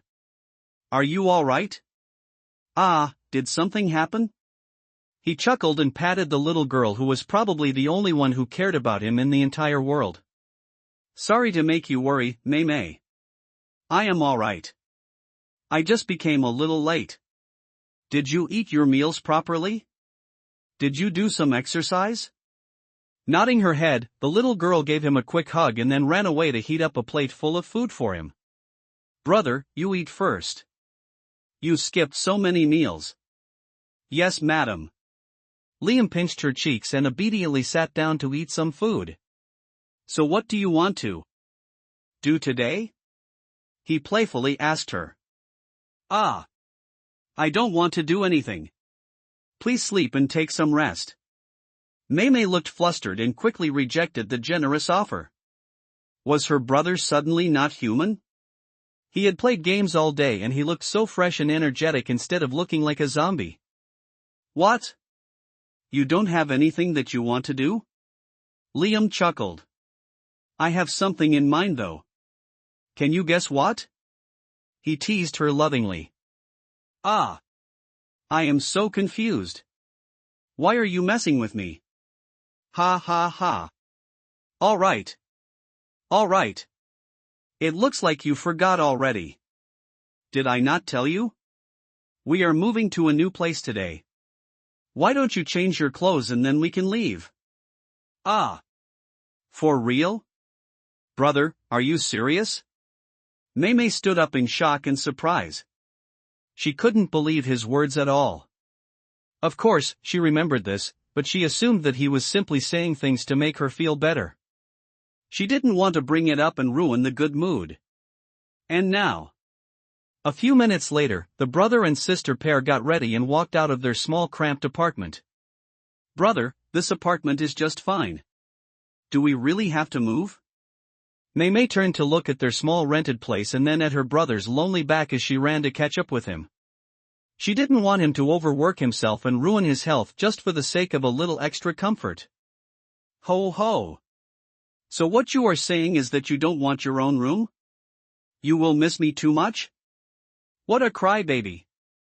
Liam chuckled. Ah! No way! I am not a crybaby. The little girl found herself tongue-tied. She nudged him with her elbow and continued to walk with a pouty face. I am joking. I am joking. I know Mei is a strong girl. The two siblings chatted and walked along enjoying the nice day outside. Liam bought her a few snacks on the way and then they took the public transport to reach another part of the city that was completely different from the one they were living in. The streets were clean, the buildings were new and sparkling and only high-end shops were present on either side of the road. Just from looking at the scenery, one could tell that only the rich and elite could possibly live here. Brother, why did we get down here? Mei got nervous just by walking on the streets. Everyone was looking at them and giving them weird judgmental glances. It was clear that they did not belong here. Brother, let's go back. The girl clung tightly to Liam's arm as if she was afraid. Liam sighed and gently patted her. He never wanted to see her afraid again. No need to be afraid. We are almost there. He had already looked up a place for the both of them. It was a cozy apartment in a newly built apartment complex and had many of the features that he was looking for. Not to mention, the high security that came along with living here. He wouldn't have to worry about the safety of his sister when things started to get tricky. This would be their house for now and later on, it would become their base. Liam clenched his fists at the thought of their future. He was anxious about it but at the same time, he was also excited. After all, everything was going to be different this time around. As the brother and sister pair chatted with each other and turned around the corner, unexpectedly a few familiar faces came in front of them. Isn't this our missing punching bag? Liam instantly grabbed his sister and moved back a few paces as fast as he could. He didn't have to look up to see who was talking. He already knew who it was. He was neither a stranger to that voice nor to these friendly faces, but to run into them here? He quickly looked around and saw that there was a small alley to his right, just beside the apartment complex they were about to enter to take a look. He grabbed Maylene's hand and ran over there. Of course, there was a burst of loud laughter and the group of young men followed him in excitement. He. If I see trash on the road as a responsible person, I need to deal with it. The short and the fat one at the front dropped his empty soda can on the floor and kicked it, aiming for Liam's head. However, it missed him and hit the wall behind him, or rather Liam dodged it. It banged on the wall and fell down on the ground making a loud clanking noise, scaring Maylin, making the young girl shriek. Ha ha! Would you look at that? Punching Bag has a girlfriend. Wah! What a beauty! Yes, you are right. If you ignore the shabby clothes, then her figure is not bad and her face is not bad too. Maylin trembled on seeing the group of thug-like people walk over and surround them. They were also talking weird things and behaving very rudely. Brother! She clutched Liam's hands tightly in fear. Oh? Brother? Now it makes sense. Ha ha ha. How could this trash have a girlfriend? Ha ha ha. Hello, little girl, why don't you come here? I will buy for you whatever you want. In return, you just have to give me a kiss. What do you think about this deal? Not bad, right? Ha ha ha. Stop it, dude. She is too young. Hey Punching Bag, do you have another sister by any chance? Preferably one with bigger boobs. This one seems too flat for my taste. Ha ha ha. Maylin trembled even more as the men in front of her kept on saying weird things. Brother? She looked up to see Liam, unusually quiet. However, as soon as she did, she froze and let his hand go. For some reason, the man beside her terrified her more than the thugs standing in front of them. Ha ha ha.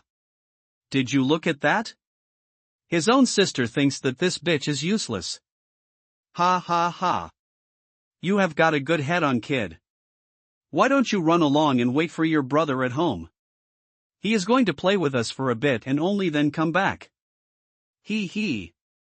Don't worry. We are just going to help him with homework. He missed school these couple of days, right? Hey.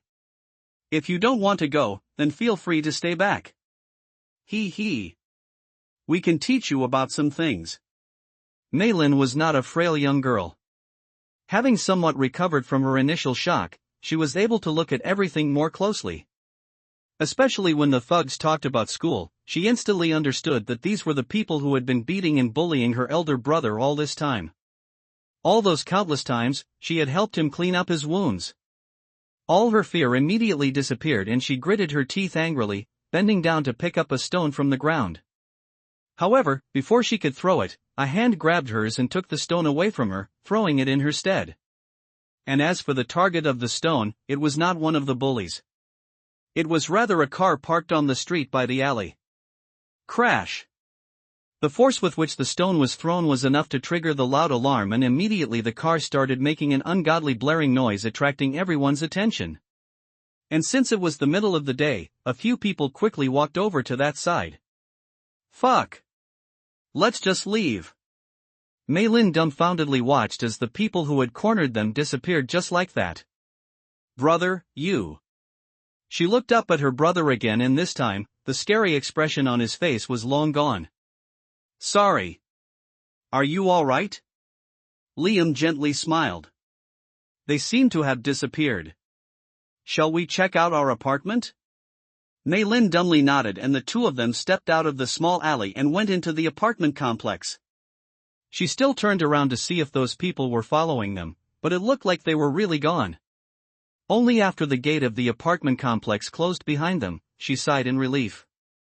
Things could have gotten really worse, but her brother had acted in the nick of time and diffused it easily, but there was one thing that she still did not understand. If he had not taken them both into the alley, then this wouldn't have happened? And also, the look on his face. She had never seen her brother look so angry. Why are you blanking out? We are here. Liam's voice snapped her out of her thoughts, and the young girl looked ahead to see a nice spacious living room in front of her. Wah! So big. She gulped and walked in. Too many things were happening, and the young girl found herself at a loss for words. Liam leaned against the door and patiently waited for his sister to take a tour. He also gave her some time to catch her breath. Maylin walked around and took a look, but she also peeked at her brother every once in a while. Unlike her, whose heart was still pounding crazily, he seemed very calm and relaxed.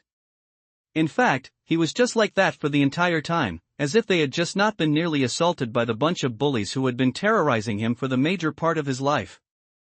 The young girl really could not make heads or tails of what was happening. An hour later, Maylin had already taken multiple tours of the apartment, but when she looked over at her brother, he still seemed to be standing at the same spot, doing something with his phone. She did not understand what they were still doing here. Brother, shall we leave? It's getting dark outside. Leave where? Liam looked confused. The little girl was about to say something when loud footsteps echoed near the door, and a group of 3 men stepped out of the elevator, carrying what looked like newly packaged boxes. Chang Liam? Yes. That's me.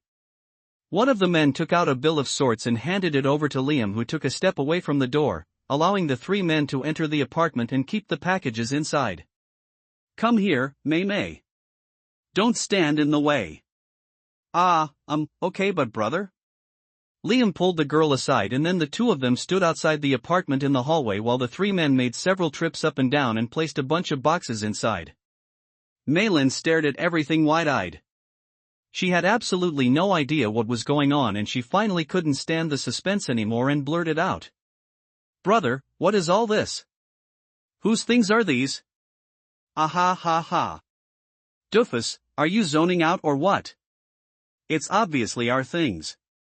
How can we live here without any furniture? Liam flicked the girl's face as her eyes widened further and she stared back at him anxiously. After a minute, her eyes even reddened and the little girl started sobbing. Eh? What happened now? Are you crying about that thing earlier? Liam asked worriedly. No. Woo. Woo. Brother, can you please tell me the truth? Okay? Liam patted her. The little girl looked up with tears clinging to her lashes and asked sincerely. Did you sell your kidney? Say what? Liam did not know how to respond and ended up laughing. This is what you were worried about. He clutched his stomach and laughed hard. You idiot. I didn't sell anything. If you keep asking me things like this, I am going to sell you. He pinched her cheeks and wiped her tears away. Don't cry, okay? Maylin nodded obediently in a daze, and looking at her blank face, Liam explained a little with patience. I am making good money playing the game. So you don't have to worry about anything for now. In the future, things will be even better and we can live a peaceful life. I will make sure of that, okay? Trust your brother. Though Maylin nodded her head, she still couldn't help but worry about the person in front of her. Was he working himself to death just to give them both these unnecessary comforts? Brother, then, can I also play the game? I will be able to help too? She quickly exclaimed. Ha ha ha. Yes, yes. That is the plan. Give me 1 month and then we can both play the game together and make lots of money. Sounds good? Maylin did not expect her brother to agree with her so readily, so she was instantly overjoyed. She nodded her head hurriedly. You already said it. You can't change your mind later? Ha ha ha. I won't. Don't worry. The two continued chatting while the men inside assembled everything and almost set up the entire apartment for use. Since all of this created quite a bit of ruckus, the neighboring apartment door opened and its occupant stepped outside to take a look. Are you both renting this place? Liam turned around to see a young woman, probably in her 20s, munching on a bag of chips and looking at them. She was wearing a pair of high-waisted shorts and a small shirt, which did not do a good job of covering any of her curves properly. Her long black hair hung loosely in curls and she looked very beautiful like a model. But surprisingly, she also wore a pleasant smile on her face, revealing small dimples, which made her seem like a polite and friendly person. Liam did not want his sister to feel lonely, especially when he was going to be gaming full-time the next few days, so he decided to put effort and make proper introductions. Hello, I am Liam and this is my sister Maylin. Nice to meet you. Following his actions, the May did the same thing. Hi, big sis. We are your new neighbors. Please take care of us. The woman also smiled and looked somewhat surprised. I am Xinyu. Nice to meet you too. You guys are so polite. Where are you from? Are your parents inside? It's just us. Ha ha. Maylin replied. Eh? You are living alone with your brother? Liam had already moved away and started doing something with his phone, leaving the two girls to talk and become acquainted. He took care of all the necessities for the new place, settled the balance amount for their old apartment, and lastly got the gaming capsule moved over. He had also ordered another gaming capsule for his sister that was delivered promptly. By the end of the day, almost all the work was done and food arrived as well. He invited their new neighbor over even though he was unsure if the person would be offended. However, Xinyu was more than happy to join them. She even praised Liam, looking around the apartment. Not bad. Your taste in interior decorating is not bad. He, on the other hand, simply nodded as he didn't know what to say. He had just casually ordered whatever had the best review. The three sat down and ate dinner at the dining table, making small conversations. Well, it was mostly the two girls chatting and Liam silently wolfing down his portion. He also did not linger longer than necessary. He quickly finished eating and washed up. May. You both have fun. I will be inside.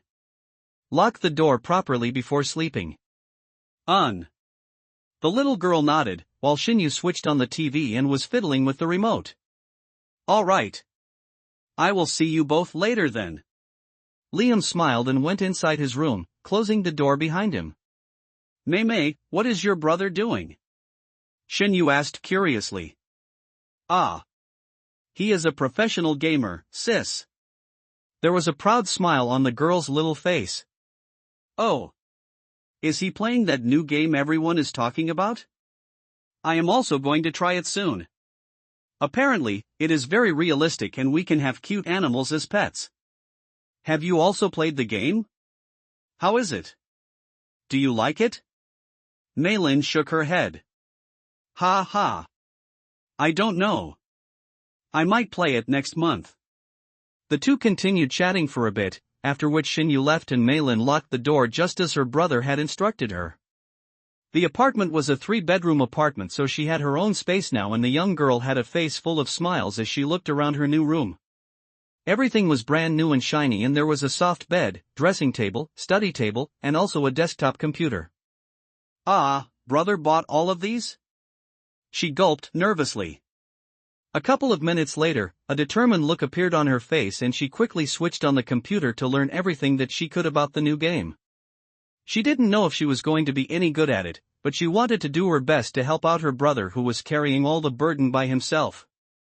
Meanwhile, inside Liam's room, the gentle and loving smile he had worn on his face all this while had completely disappeared, leaving behind only an unmasked look of anger and coldness.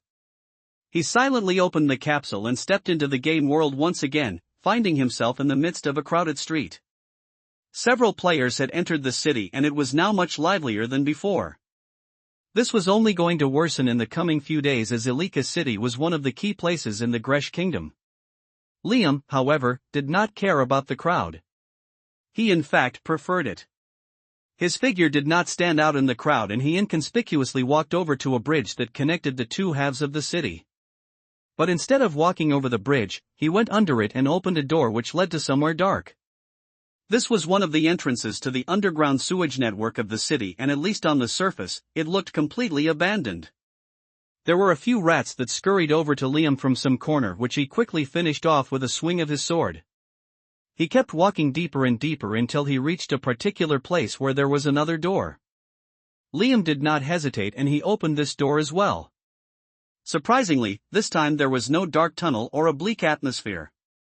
Rather, bright disorienting lights flashed like that of a nightclubs and loud boisterous noises spilled outside. Liam calmly stepped in and closed the door behind him. This was the infamous notorious underbelly of the trade capital of the kingdom, purely a den of thieves, mongrels, and criminals. Even the safety of the city, which applied everywhere, preventing any players from getting attacked or injured, did not exist here. There were a lot of hawkers selling suspicious items, women of the night, pickpockets, drunkards, and gamblers littered around everywhere. A couple of brawls were taking place here and there. Even the air inside was nauseatingly intoxicating, as if it was filled with drugs. Liam kept his head down and weaved through the crowded place, making sure not to engage anyone. He only stopped when he reached a fat, disgustingly dressed drag queen. "Hey handsome, do you want to go for a ride? Only 1 gold for an hour." He. The man playfully flashed his plunging neckline, making a supposedly seductive pose. However, Liam's face was still emotionless and indifferent, as if he was untouched by the depravity surrounding him. "I am here to issue a job." Oh. Such a pity. I would have loved to ride a handsome guy like you. Right this way, darling. He lifted up a curtain on the left and Liam entered a small tent-like space. Weirdly, inside the tent, there was no one present. However, Liam fished out a couple of gold coins and placed them on the empty table, along with a piece of paper. "I need information on the whereabouts of these people." After which, without looking back, he exited the tent and walked out of the raging underbelly, back onto the sewer networks, and then out from under the bridge. He was back above the ground, in the main city again. Liam silently walked over to a shop, filled up on all of his essentials, and proceeded to walk out of the gates of the city. And just as he was about to leave, a prompt notification chimed in with a list of names and places. Already? Not bad. As reliable as always. Liam's lips finally curled into a smile. Time to take out the trash. Originally, Liam had not planned to deal with this particular issue this soon, but even he didn't have the discipline to remain calm after what happened earlier today. He would have taken care of them, right then and there, back in that small alley. It didn't matter that they had the advantage in numbers. He could have still turned every single one of them into lifeless dolls, but he did not.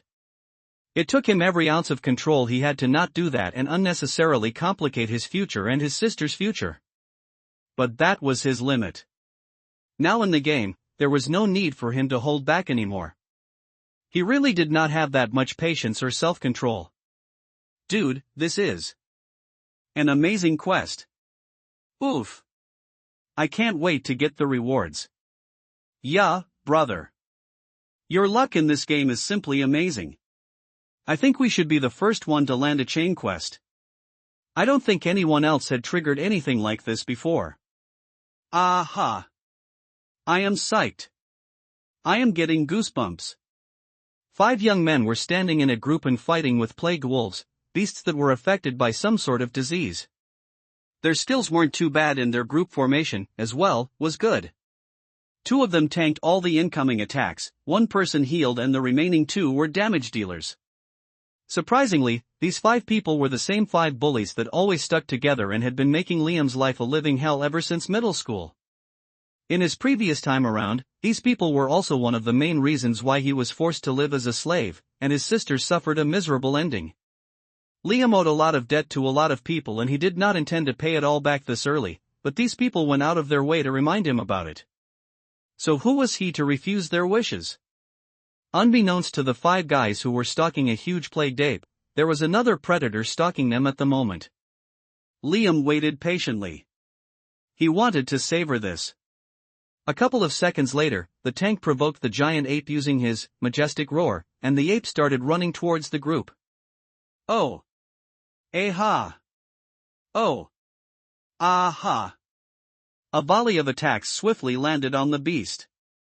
Though the 2 tanks struggled a little to hold the animal's enraged punches, heavy damage numbers floated on the ape's head and before long, its health almost bottomed out. Oh. Aha. One of them imitated the ape and grinned wildly, as he was about to land the last hit. This was the leader of the bullies, Lu Sunlin.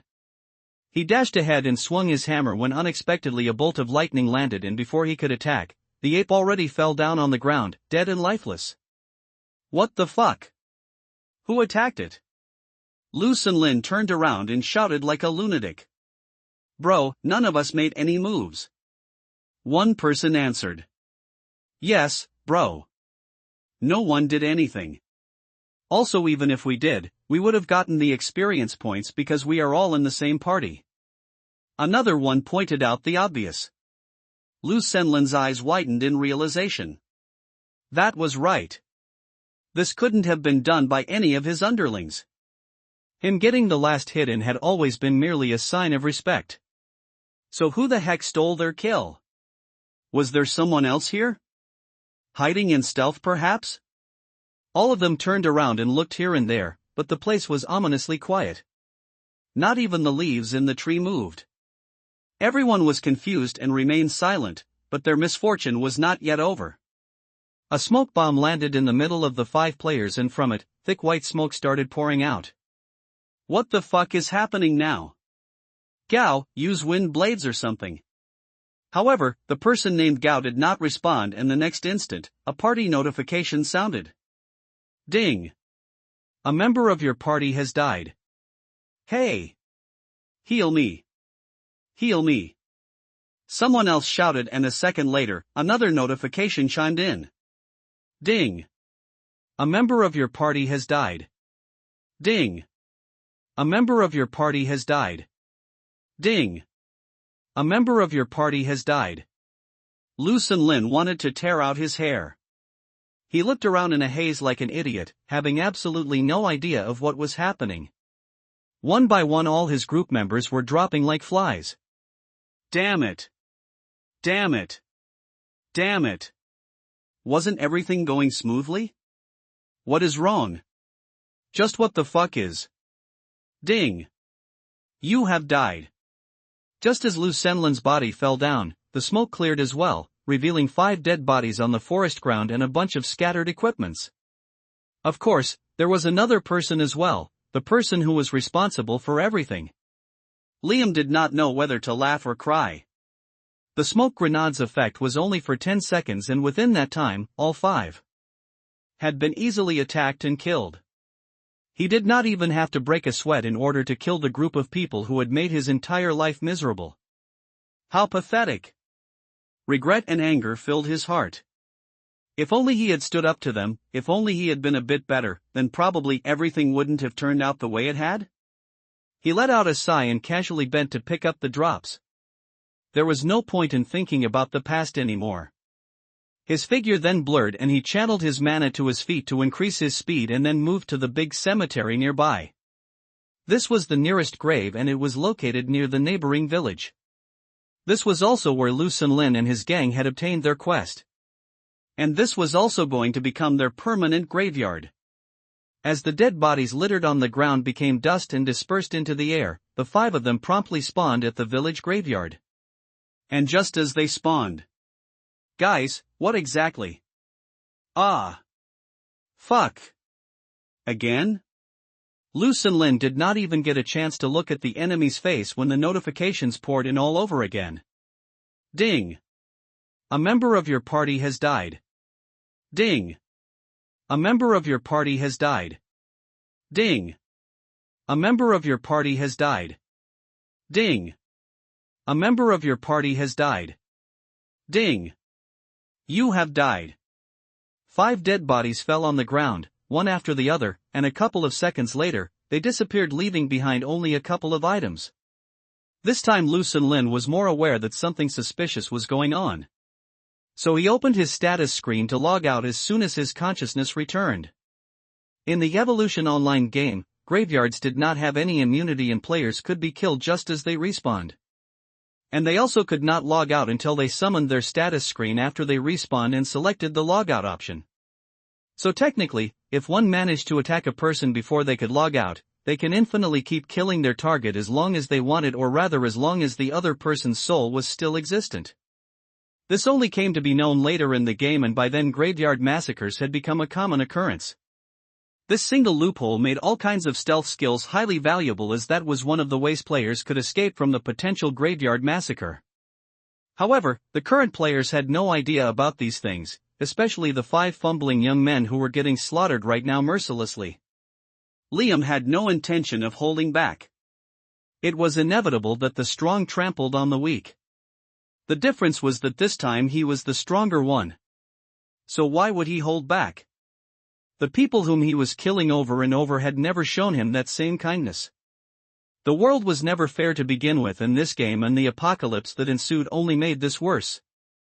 The dice have already been rolled, and this was just the beginning. Lu Senlin and the rest of the group wailed inwardly as they began to experience torture that they had never even dreamed of before in their wildest nightmares. The game's realistic feature made this 100 times worse. How painful was a small cut on a finger? And how painful would the same cut be if it was aimed at a person's throat and ended their life? By now, Liam's identity was no longer a mystery to them. Their dead, lifeless eyes stared at the death god in front of them every single time they were killed and brought back to life. They hadn't recognized him yet, as his features were somewhat different in-game compared to real life. But they could tell that they had seen him somewhere before, even if they couldn't exactly pinpoint him. Liam also did not put any effort into hiding his face. Today was their last day. What was even the point of hiding anything?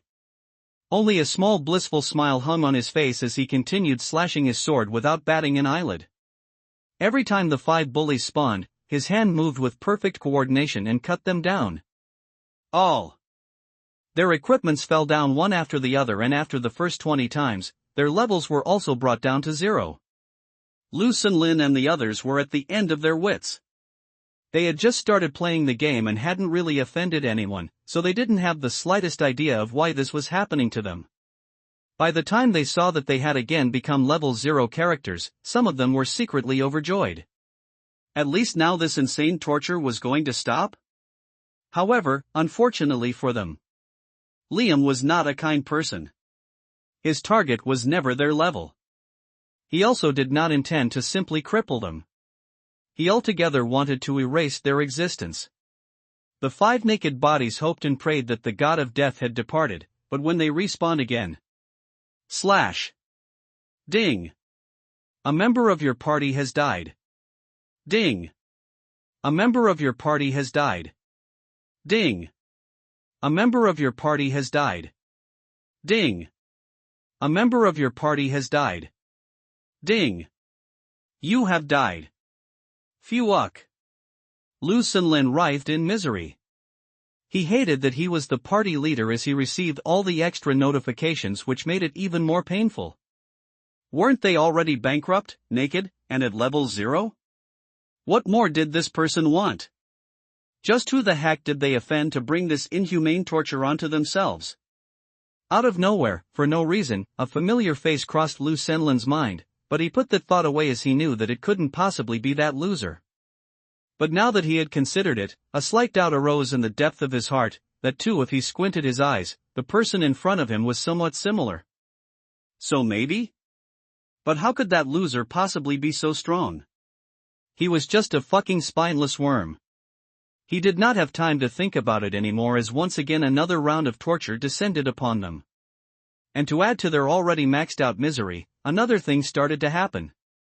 After they reached level 0, losing all their experience points, skill proficiency, and stat points, something felt weird. Every time they died now, there was first a burst of terrible stinging pain that accompanied the death, but after this, a dull pain echoed even in the fraction of a second where they were supposed to feel peace before they respawned and died all over again. And this only became worse. Little by little this dull pain became a throbbing head-splitting ache that seemed to spread all over the body without having a particular point of origin. It hurt so badly that it felt like their brain was being squeezed and juiced. Every single sense or rational thought their minds possessed disappeared and they were about to lose it completely. And eventually, the 5 people altogether disappeared. Meanwhile, Liam yawned lazily. He had already forgotten the total counts of death. It didn't matter. There was no point keeping track of it. Everybody's innate soul had a different strength and there was no set number of deaths for erasing someone out of existence. As he prepared to once again kill, no one appeared this time. This could only mean that this goal was successfully accomplished. Done already? He coldly chuckled and stood up. Did not even last for 5 hours. How pathetic. Liam closed his eyes for a moment, let out a deep breath, and walked away from there without looking back. Unexpectedly, a system notification popped up in front of him. Ding. You are the first person to obliterate a soul. Ding. You have obtained the title Soul Devourer. Soul Devourer, when the title is equipped, undead affinity is increased by a grade. Ding. You have obtained both the title Soul Devourer and possess SSS grade undead affinity. You are now able to enter the Nether Realm at will. Ding. Unique quest available. Devour the souls of a 100. Ding. Quest reward, skill book. Liam paused in his footsteps and looked at the notifications that had popped up curiously. As his eyes gazed at the few words from top to bottom, he was more shocked. The title was a new title that was unheard of, probably because the person who got it did not want to advertise the fact that he killed someone. Irrespectively, it was useless to him. Next was the notification about the Nether Realm. This was not entirely new to Liam. After the first month, there would be an event and at that time, everyone would be able to go to this place. But now, it looked like he could go there already before the event started. Liam clenched his fists as he already started calculating in his mind all the things that he could do there. If everything worked out the way he wanted, he could really gain a lot of advantages there. This perk alone was extremely rewarding. But the last one, the unique quest. It might have been worded normally, but without a doubt, this quest was asking him to do something unspeakable.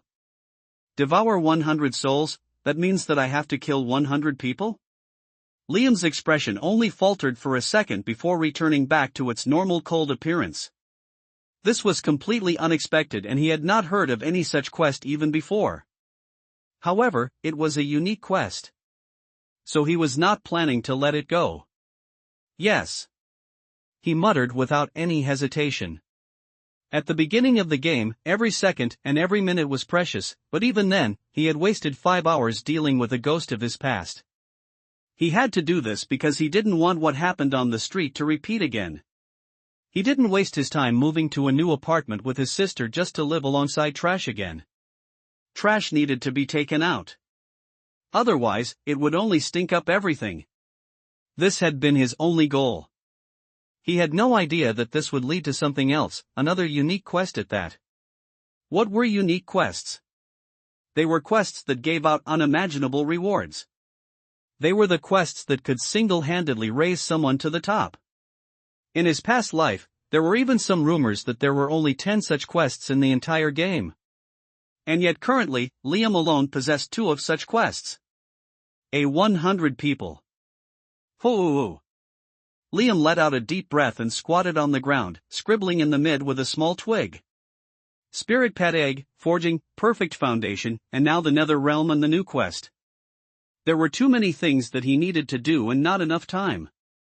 Apart from this, there was also the prison key and the gem shard he had obtained from Neria's lair. These were not his top priority at the moment as he was still not sure if this would amount to anything. He had to finish all of these and then a few other checks on his list before he could implement the next phase of his plan and bring his sister into the game as well. Liam settled his mind a bit and then once again started moving. After thinking about the various options he had, he decisively chose his first step, the Spirit Pet Egg. Spirit pets required a lot of attention, a long time to mature, and more importantly, a lot of resources.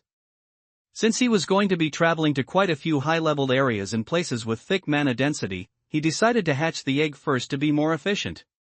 Besides, every spirit pet was different, so even though he knew a method to hatch it, he was not 100% sure that it was going to work. When it involved higher-tier items and pets, people generally tended to be tight-lipped and it would have been easier if he had been someone of importance. But Liam had only been a slave and when he broke free from that fate, he had been one of the people at the bottom, scraping for whatever he could find to become stronger. He had scoured every single piece of information that was available at that time to see if he could somehow change his fate. Everything he now knew was also because of this. He had worked day and night to change his place in society and now he was going to enjoy all the fruits of his labor. Liam continued casually walking through the forests. He was still roaming around Elika City and did not appear to be going anywhere secretive. To hatch his spirit-type pet egg. After walking for a few minutes, he stopped in front of a chain of mountains. This set of hills was neither tall nor extensive. There was simply a huge crater of barren land and in the midst of this were 4 hills, standing erect. But surprisingly, there was smoke coming out of the top. Liam quickly jumped into the barren crater and started walking ahead. A few players were present here and their grinding lava salamanders that were crawling all over the area. These beasts had thick hardened scales that provided them tremendous physical defense and on top of that, they also used fire magic. Their level was also 10 times higher than that of Liam's current level which was level 15. However, he casually walked around heading deeper and deeper into the crater towards the mountains. Shehias. A lava salamander soon jumped in front of him, opening its mouth and throwing a fireball. Healer. Can't you cast holy protection beforehand? This fucking fire attack hurts like my dick is on fire. Damn you. Shut up. I am taking more damage than you. What the fuck are you crying for? You shut up. Watching the tank and the damage dealer fight with each other, the healer was just about to lose her patience. If you guys both don't shut up and stop fighting, I am going to let you both die. The tank turned around and was about to say something when he noticed the presence of a new person. Who the hell is that? He used 2 of his fingers to whistle loudly and waved at the solo person moving a bit ahead of them. Dude, we are farming here. Can't you see? Get the hell out. Liam smiled. He had also noticed them but they would have to wait. Another opponent had already appeared in front of him. Hey look. The next one has spawned. He is fighting with the salamander. Let's go steal his. The bunch of players chuckled and quickly ran over. Idiot. Did he think that he could deal with a level 25 salamander all by himself? Even the leaderboard big shots are still hovering over level 22 and this guy wants to take down a magical beast all by himself. Coo. He has the balls it seems. Coo. Well, it's about to become roasted balls. The 5 players slowed down their speed, wanting Liam to get injured and die first before they started attacking the beast. Also, if they were lucky, the beast would have already been damaged a little, so it would be easier for them to finish it off. However, just as they were about to slow down, they saw a bright flash and a crimson sword appeared on the man's hand. And before they could clearly see anything, Liam had already slashed the lava salamander multiple times, his figure nimbly dodging the fire attacks. Significant damage numbers floated atop the salamander and its 2 eyes were blinded. Not bad. Liam grinned. After monotonously struggling with mana control for several hours, he was now able to fuse mana with his sword attacks more easily. It was still not quite there, but he was slowly and surely getting there. Liam continued fighting with the salamander just like how he had battled with the elite boss. He was using it as a training dummy and sparred with it while honing his own skills. Because of the level difference, he couldn't finish it off easily and was slowly grinding it down bit by bit at the pace that he was comfortable with. And those who were watching him could also see that clearly. The fuck? How the hell is he freaking soloing that thing? Did you see? He blinded it first. That must be the special strategy to fight lava salamanders. The tank looked at the person who had spoken this wise statement and then spat on his face. Idiot. Every beast has a pair of eyes or many. What special strategy are you talking about? The mage quickly turned away, hiding his embarrassment. He had blurted out stupid words because he was too engrossed in the way the person was moving. Every single move he had was accurate. He was not using any flashy spells or powerful techniques. From what they could see, all he was doing was the basic sword slashes. And apparently, that alone was enough to take down a beast that the 5 of them were struggling to handle. Do you see his footwork? Yeah, he is avoiding all the fireballs. Wait, is there an attack pattern? Maybe the salamander throws a fireball every few seconds? The group once again started discussing and studying Liam's actions as if he was a walking battle guide. They even forgot about their original plan of intimidating him and stealing the beast for themselves. The fight continued for a while as the group watched Liam with their eyes peeled open. Soon another salamander spawned at the spot where they had been fighting one and they hurried back over to it to try and imitate him. Mage. Aim for its eyes first. Thief. Attack the head. Dude, shut up. We were all watching the same thing. Just shut up and start the fight already. The group quickly started sending out a volley of attacks towards the lava salamander and the fight this time was much simpler. They had reduced their time spent on the beast by more than a half. And just as they brought down the salamander to the last of its health, a sharp voice sounded nearby. Did you call me? Liam had appeared right next to them silently like a ghost. The tank was so startled that he dropped his shield. Luckily they had already almost killed the beast, so they weren't affected much and he quickly picked his shield back up to finish tanking the fight. And to their surprise, the person was still waiting for them. The 5 looked at each other blankly before the tank finally spoke up. Bro, are you planning to grind here? Sorry. I am only asking because we would then go somewhere else. We don't want to disturb you. He. All the others looked at the tank who had done a complete 180, but there were no complaints. They only gave him a silent thumbs up. The person in front of them was obviously a strong player. It was best to not make enemies out of people like that for no apparent reason. So one by one they all started to say flattering words to appease the expert. However, the so-called expert did not look pleased at all. Unexpectedly, he looked disappointed for some reason. Did you guys really call me over just to talk about this? Liam sighed. Forget it. You guys carry on. Good luck. He then turned around to leave without saying anything else. Liam hummed lightly and wandered deeper into the crater towards the few mountains. He was in a much better mood lately as a chore that occupied a corner of his mind was taken care of. When he went closer to the mountain, he slowed down. He could feel the temperature becoming hotter and hotter. Liam took a deep breath and then started circling the mountains once. The information he had about this place was that there was no entry to these mountains like a cave of sorts except one at the very top. So he moved around searching for this cave and managed to find it after a few minutes without any issue. But the real challenge only began now. To reach a cave of that height, there was only one way. And that was to climb the whole damn thing. Liam rubbed his two hands and then placed his right hand in a small crevice. He then placed his left hand a bit higher in another crevice, pushing himself up. His body casually obeyed his command, his muscles working the weight with ease. This was not really a surprise to him, but it still made him happy to do something like this casually. It even provided a kind of release. The more he climbed, the more relaxed he felt. Falling down from this height would surely mean his death, but it was still quite enjoyable. In a few minutes, he had already climbed halfway without any issue. Liam then quickly took out a berry and tossed it into his mouth to recover some energy. Things were about to get tricky. When he climbed up for another minute, suddenly loud screeching noises started to sound and a group of birds descended down. Wind rippers, Liam muttered as he looked up. These were common aerial mobs that one had to deal with at an altitude. The bluish-gray colored birds had medium-sized bodies like that of a common dog and their feathers were sharp and metallic, which gave them the name, wind rippers. The four birds immediately started attacking Liam, surrounding him on all sides.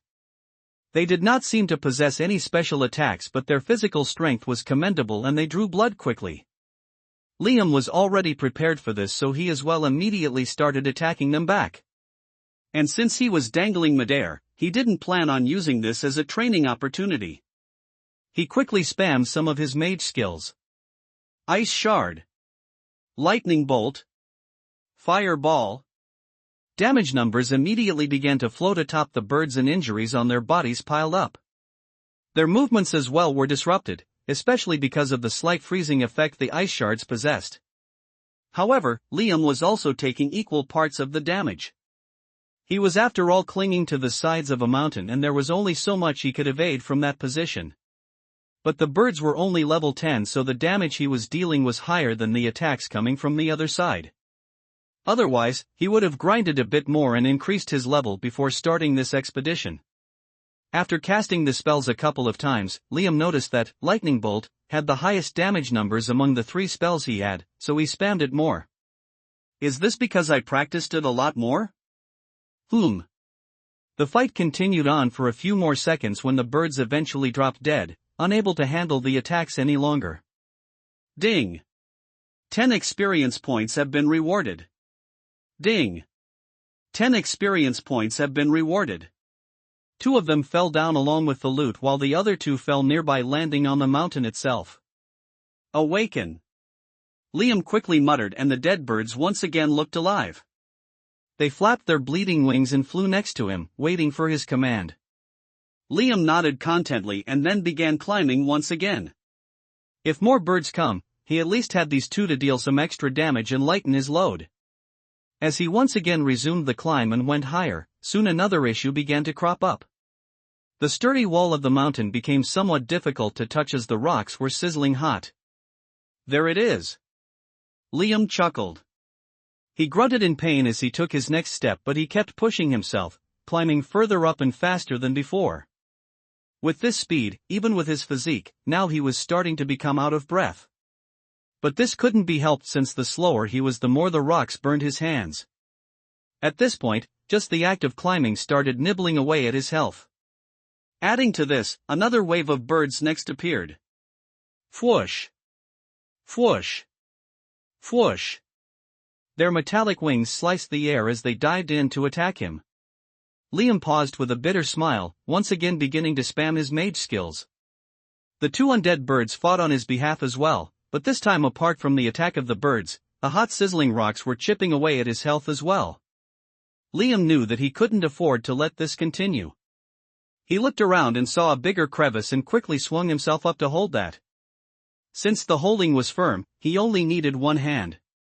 He took out his sword from the inventory using his other hand and started slicing the birds with his crimson blade. The tables suddenly turned and the birds were now quickly pushed back. He easily gained the upper hand again and soon, with a very dangerous balance of losing health and dealing damage, he slashed down all the birds that were coming at him. One by one all of them dropped dead and his 2 undead summons were still active, though one's wing was badly shredded. Ding! 10 experience points have been rewarded. Ding! 10 experience points have been rewarded. Not bad. That was so close. Liam quickly took out a health potion from his inventory and recovered his health points as the next second another damage number showed up for him from holding the hot sizzling rock.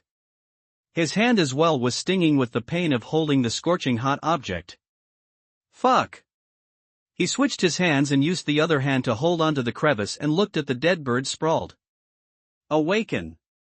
For more undead birds were summoned, but since his current limit was controlling only 5 undead, one fell back down. Alright. Time to finish the last stretch of the climb.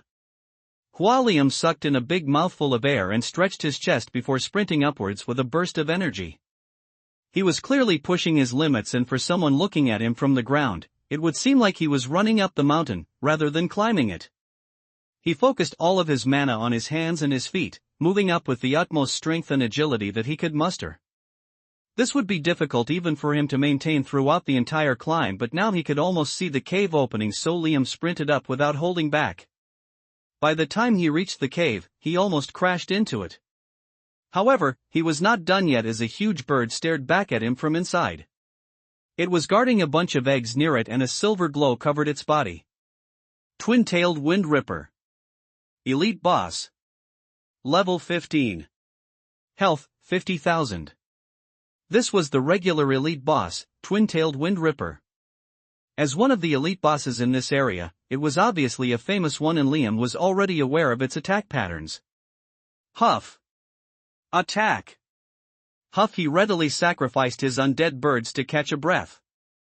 His vision was also blurry and his body was also feeling faint, both because of the altitude and exhaustion, not to mention the heat. Without hesitation, he downed another health potion and then joined the fight after a few seconds. 3 of his undead were already dead. Since the undead summons was weaker than their original counterparts, it was already enough that 2 of them survived, probably because the elite boss was guarding its eggs while it was also trying to fight. Liam was still surprised to see the eggs near the elite because eggs were rare, to begin with, especially that of flying pets. Even if the pets did not transfer from the virtual game world to the real world, flying pets were still very valuable as they saved a lot of time if they were raised to be mounts. But the previous time around, there hadn't been any news about anyone finding eggs in this cave. So many people hid things, I see. First come first serve, I guess.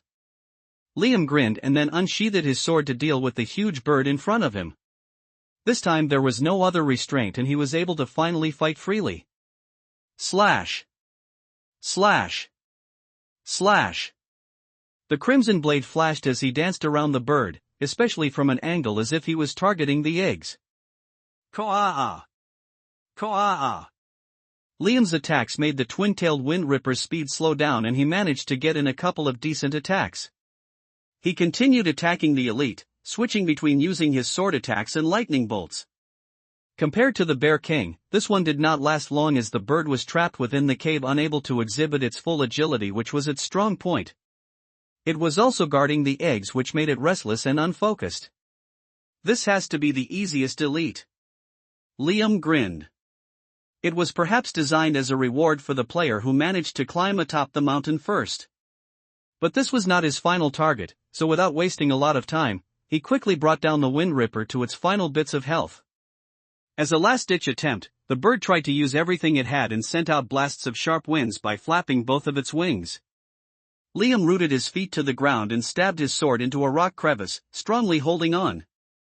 He then swung forward to land behind the bird, swiftly bringing down his sword to slash the bird's neck when he noticed that the eggs were about to be blown out of the cave. Liam missed the attack on purpose and instead managed to grab an egg, saving at least one of them. He then sent out a bolt of lightning to finish the bird that was already severely injured. Ding! Congratulations! You have killed the twin-tailed Wind Ripper. You have gained 10,000 experience points. Ding! You have leveled up. The experience points this time were not as much as when he had killed the previous elite, but the difficulty had also been less as there wasn't much of a level difference. And this was just as an unexpected windfall, the main event laid ahead. Liam put the bird's egg into his inventory and then walked to the end of the cave, which surprisingly was also open. Liam walked all the way to the opening and peered inside as the hot scalding waves of warm air assaulted his face. In front of him, inside the mountain, was a pool of gurgling lava, and in the midst of this lava was a huge rock. Liam sucked in a big mouthful of air and jumped from the cave onto the rock, landing steadily.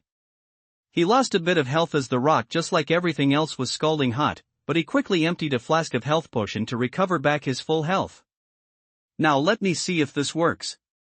Liam sat down cross-legged and took out the egg he had gotten from Neria's lair out of his inventory space. He placed the egg on the scalding hot rock and then stepped back from it, observing it curiously. He had only read about this vaguely, so he wanted to see how exactly this was going to work. Within seconds, wisps of burning red fire essences arose from the lava and flew towards the big egg, one by one. They swirled around the egg and then disappeared as if they had entered the egg itself. Interesting. Liam mused. He took out the other egg as well and placed it near this one. The second egg was the one he had obtained from the twin-tailed Wind Ripper. But as soon as he took this one out, cracks started forming on the egg. Fuck! Liam immediately put it back into his inventory. He had never dealt with pets or the even rarer pet eggs in his previous life. He assumed that the Wind Ripper's egg might also benefit from the lava as its nest was located on the same mountain, but from the looks of it, it was probably not. Well, I will check it out later if it is still salvageable. Liam scratched his chin and once again started observing the first egg. More and more fire essence had gathered around the egg and they were all slowly being absorbed by it. So a spirit-type beast is born from the essence of that element? Can I also absorb this essence? Liam reached his hand forward to touch the red wisps of energy. He expected it to be scalding hot, but these were rather warm, even relaxing, and nice to touch. And as he was moving his hand around, a small bit of the fire essence went inside his finger as well. What? Liam quickly pulled his hand back. Ding! Congratulations! You have gained an affinity for the fire element. All you fire-type attacks have 5% increased damage. Liam was completely speechless. He had heard about this specific term called affinity and how certain mages had extremely high affinities, but he didn't know anything about it, let alone expect to gain it at such an early stage of the game. This kind of information was highly regulated and not available for everyone to know. All he knew about spirit-type pets was that they were likely to hatch in their element. And people who had contracted spirit-type pets were strong enough to hold their own in the real world when the madness descended. But there was clearly more to this. Liam flopped down on the rock and threw his head back to laugh loudly.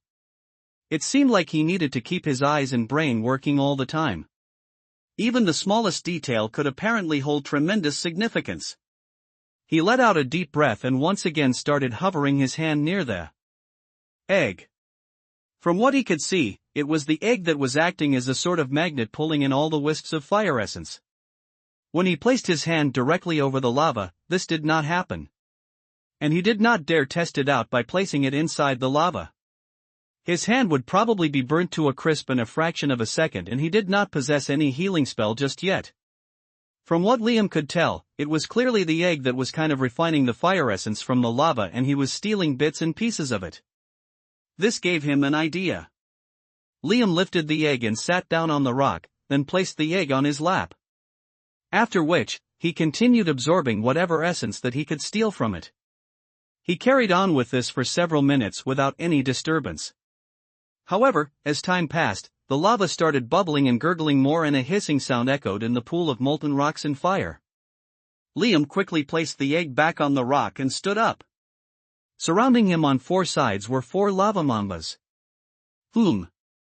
Did you guys show up because we were stealing your essence? He grinned and made his move. After absorbing a little of the fire essence, he was beginning to feel a bit more comfortable in the lava-filled hellish place, but he was not a fool to think that this would be of any help. These snakes held the absolute advantage as they were standing in their domain. Moreover, they were also level 25 just like the lava salamanders. Liam cautiously went all out from the very beginning and cast a lightning bolt before slashing his sword at the red-scaled reptile. -150. A huge damage number popped out, blood spurted from the injury, but the very next second the health drop was replenished and the blood dried up. The mamba's health went back up, leaving behind only 30 residual damage. Liam then watched this as well disappear as the mamba dipped its head in the lava and hissed proudly once again. As if this wasn't enough, the other three snakes all attacked at the same time and not him. They aimed for the egg that was silently collecting the fire essence. Fuck! Liam quickly backed up and stood in front of the egg. He suddenly found himself in the same position as that of the twin-tailed wind ripper, trying to protect his egg like a mother bird. He waved his sword, parrying the advances of the four mambas from the four sides, but he only successfully blocked them. Dealing them damage seemed almost impossible at this rate. He didn't even get a chance to think of a better strategy as the four lava mambas continued hissing and coming at the egg relentlessly. Liam started sweating. Considering his skills and abilities, it looked like he had still acted overconfidently. He could have dealt with these snakes in a more relaxed manner if he had leveled just a bit more, but then again Liam did not regret it. He had dealt with worse before. This sticky situation was nothing more than a golden training opportunity for him, or rather he decided to look at it that way. So I cannot deal any damage and I have to keep blocking their attacks at least until the egg hatches. Alright. Bring it on. Just like he tried to combine mana with his forging technique, he once again started practicing mana with his sword moves. The damage numbers instantly went up. -230. -190. -220. -240. However, the four mambas easily took care of it by taking another dip in the lava pool. Hisses. Hisses. Hisses. They came back at him with the same strength and vigor, and the cycle once again started without any change. Liam smiled bitterly at this frustrating sight and continued fighting back patiently. Time ticked by slowly and every minute felt like an hour. His reserves of mana potions, health potions, and stamina berries were also slowly dwindling one at a time. In reality, it was harmful to use these supplements, as every time anyone used these things, unless it was of the highest grade quality, a certain amount of residual impurities remained behind. Liam only ignored this part as he was eventually going to fully cleanse his body. Otherwise, even this wouldn't have been an option. But even so, it was slowly becoming more and more difficult to keep up, as there was also the mental fatigue that came into the picture. Liam could only hope that it would be the same for the four mambas, but unfortunately, before he could find out if that was true or not, something else happened. All of a sudden, the amount of fire essence seeping out of the lava increased, and it looked like more and more wisps were swirling around the egg. The eggshell as well was glowing brightly and radiating some sort of strange energy. Ha, is this finally over? Liam tiredly exhaled as he swung his sword again. As if answering him, the lava surrounding them gurgled again, and adding to his misery, another four lava mambas arose from the bed of magma. His face instantly darkened, seeing all 8 snakes coming at him, or rather the egg, at the same time. Motherfucker! I am screwed! He slashed his sword around in a frenzy, trying to block and parry with all 8 snakes, but that quickly drained his reserves in the blink of an eye. All 8 of them took a dip in the lava pool, replenished their reserves, and came back hissing angrily. They looked determined to break open the egg and take out all the fire essences that had gone inside. Liam only needed a second to know that this was going to end badly. He was going to die and at the same time lose the egg as well. While the former was not absolutely irreversible, the latter would set him back quite a bit. Huff! It looks like there is no other way. I will have to use that. Liam sighed and then calmed down and composed himself for a moment before closing his eyes. This better work. He was no longer looking at the 8 mambas or their movements. He looked like he had given up completely. And as the 8 snakes came hissing at the egg, just when they were about to shatter it open, Liam finally moved. Liam's figure was a blur and the crimson blade in his hand let out a shrill cry before breaking apart into several fragments. At the same time, 100 swords appeared out of nowhere and pierced the snakes from top to bottom. -2000. -2000. -2000. -2000. -2000. -2000. -2000. -2000. One-hit kill. All 8 snakes dropped down dead, sprawled on the rock, and Liam as well was lying amidst them unconsciously. An ominous silence prevailed on the inside of the volcanic mountain, and a few minutes later soft cracking sounds echoed.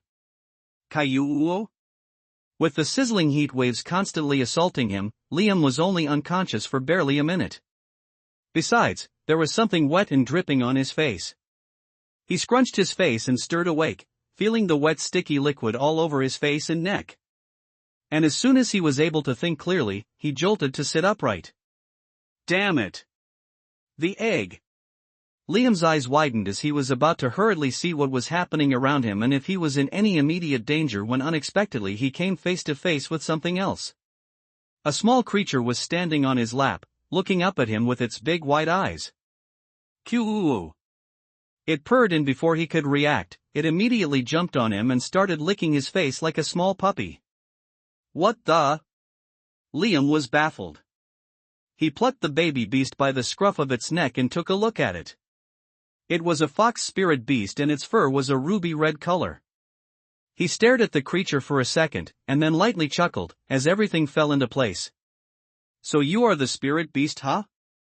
Unexpectedly a soft voice answered him back. Papa. Oh. Liam was amazed once again. He had never dealt with companion beasts before. Though he knew that a companion beast and its master shared a mental connection, this was the first time he was experiencing it personally. Wait. Are you bound to me already, or am I yet to tame you? Liam knew that pets hatched from eggs were automatically tamed and belonged to the owner of the egg, but he still wanted to verify it with his own eyes.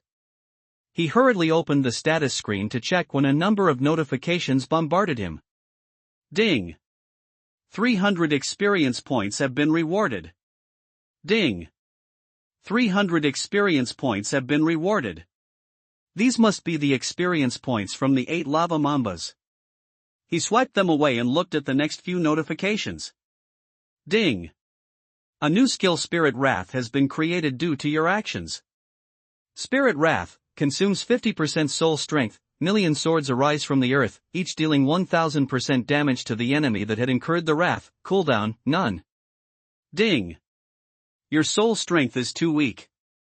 The skill has been locked. Liam tiredly smiled at this familiar skill. This was the second and most powerful attack he had comprehended by himself in his previous life. He was not fortunate enough to run into any of the famous sword heritages or swords will like the other players. After he had broken free from his life of slavery, this was all that he could manage to pick up, Spirit Slash, and Spirit Wrath. Perhaps if he had comprehended more about the way of the sword he would have had a chance to learn even stronger attacks, but he never had that opportunity. However, that was going to change this time around. This was why Liam did not hesitate and used this trump card in his possession. Now both the spirit sword skills he possessed were locked, but it wouldn't be long before he unlocked them and finished his comprehension. Liam let out a long tired sigh and then looked at the last few remaining notifications. I even used my trump card, so this better be worth it. Ding! Egg is hatching. Ding! You have obtained a new pet. Ding! Egg is hatching. Ding! You have obtained a new pet. Huh? Liam was confused seeing 2 notifications of egg hatching. Both the eggs hatched? He looked around again, this time lifting his head up, to finally see a small wind ripper chirping above his head. Come here. He muttered, waving his hand when the bird quickly flew down to him. It was only barely the size of his palm, the same as the red fox. "How are you able to fly already?" he chuckled. The bird shook its head, but it didn't speak back to him like the fox. Of course, this difference was to be expected. Even though he shared a mental link with both of them, one was a normal beast while the other was a spirit beast. So while the fox could freely converse with him, or at least speak something rudimentary, the bird could only understand his commands. He glanced at the two tiny beasts circling him and looking at him with their big wide eyes and shook his head helplessly. "Looks like I need to spend some time leveling you guys up." Liam also didn't want this incident to repeat itself once again. Though leveling up was not his top priority, it was something that needed to be done to progress further in the game. His gaze casually dragged over the corpses of the lava mambas as he checked for any loot, and a few copper coins and a couple of silver coins were scattered around. There was also a pair of flaming red braces and a skill book. Liam first picked up the skill book to take a look. Lava Rain consumes 20% of base mana, 5-second cast time, calls down a rain of fire and lava, burning all enemies within the vicinity with 50% spell damage. Not bad. Liam quickly learned the skill. This combined with the boost he had for fire magic as a result of collecting fire essence would together pull big numbers of damage on multiple targets. He prepared to leave, but he suddenly paused, thinking of something. "Can you still absorb fire essence from the lava pool?" The tiny fox spirit beast stared at Liam and then at the lava pool, shaking its head. "No, Papa."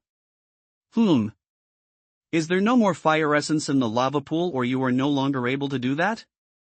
The fox looked at him blankly and then again shook its head. "Sorry, Papa.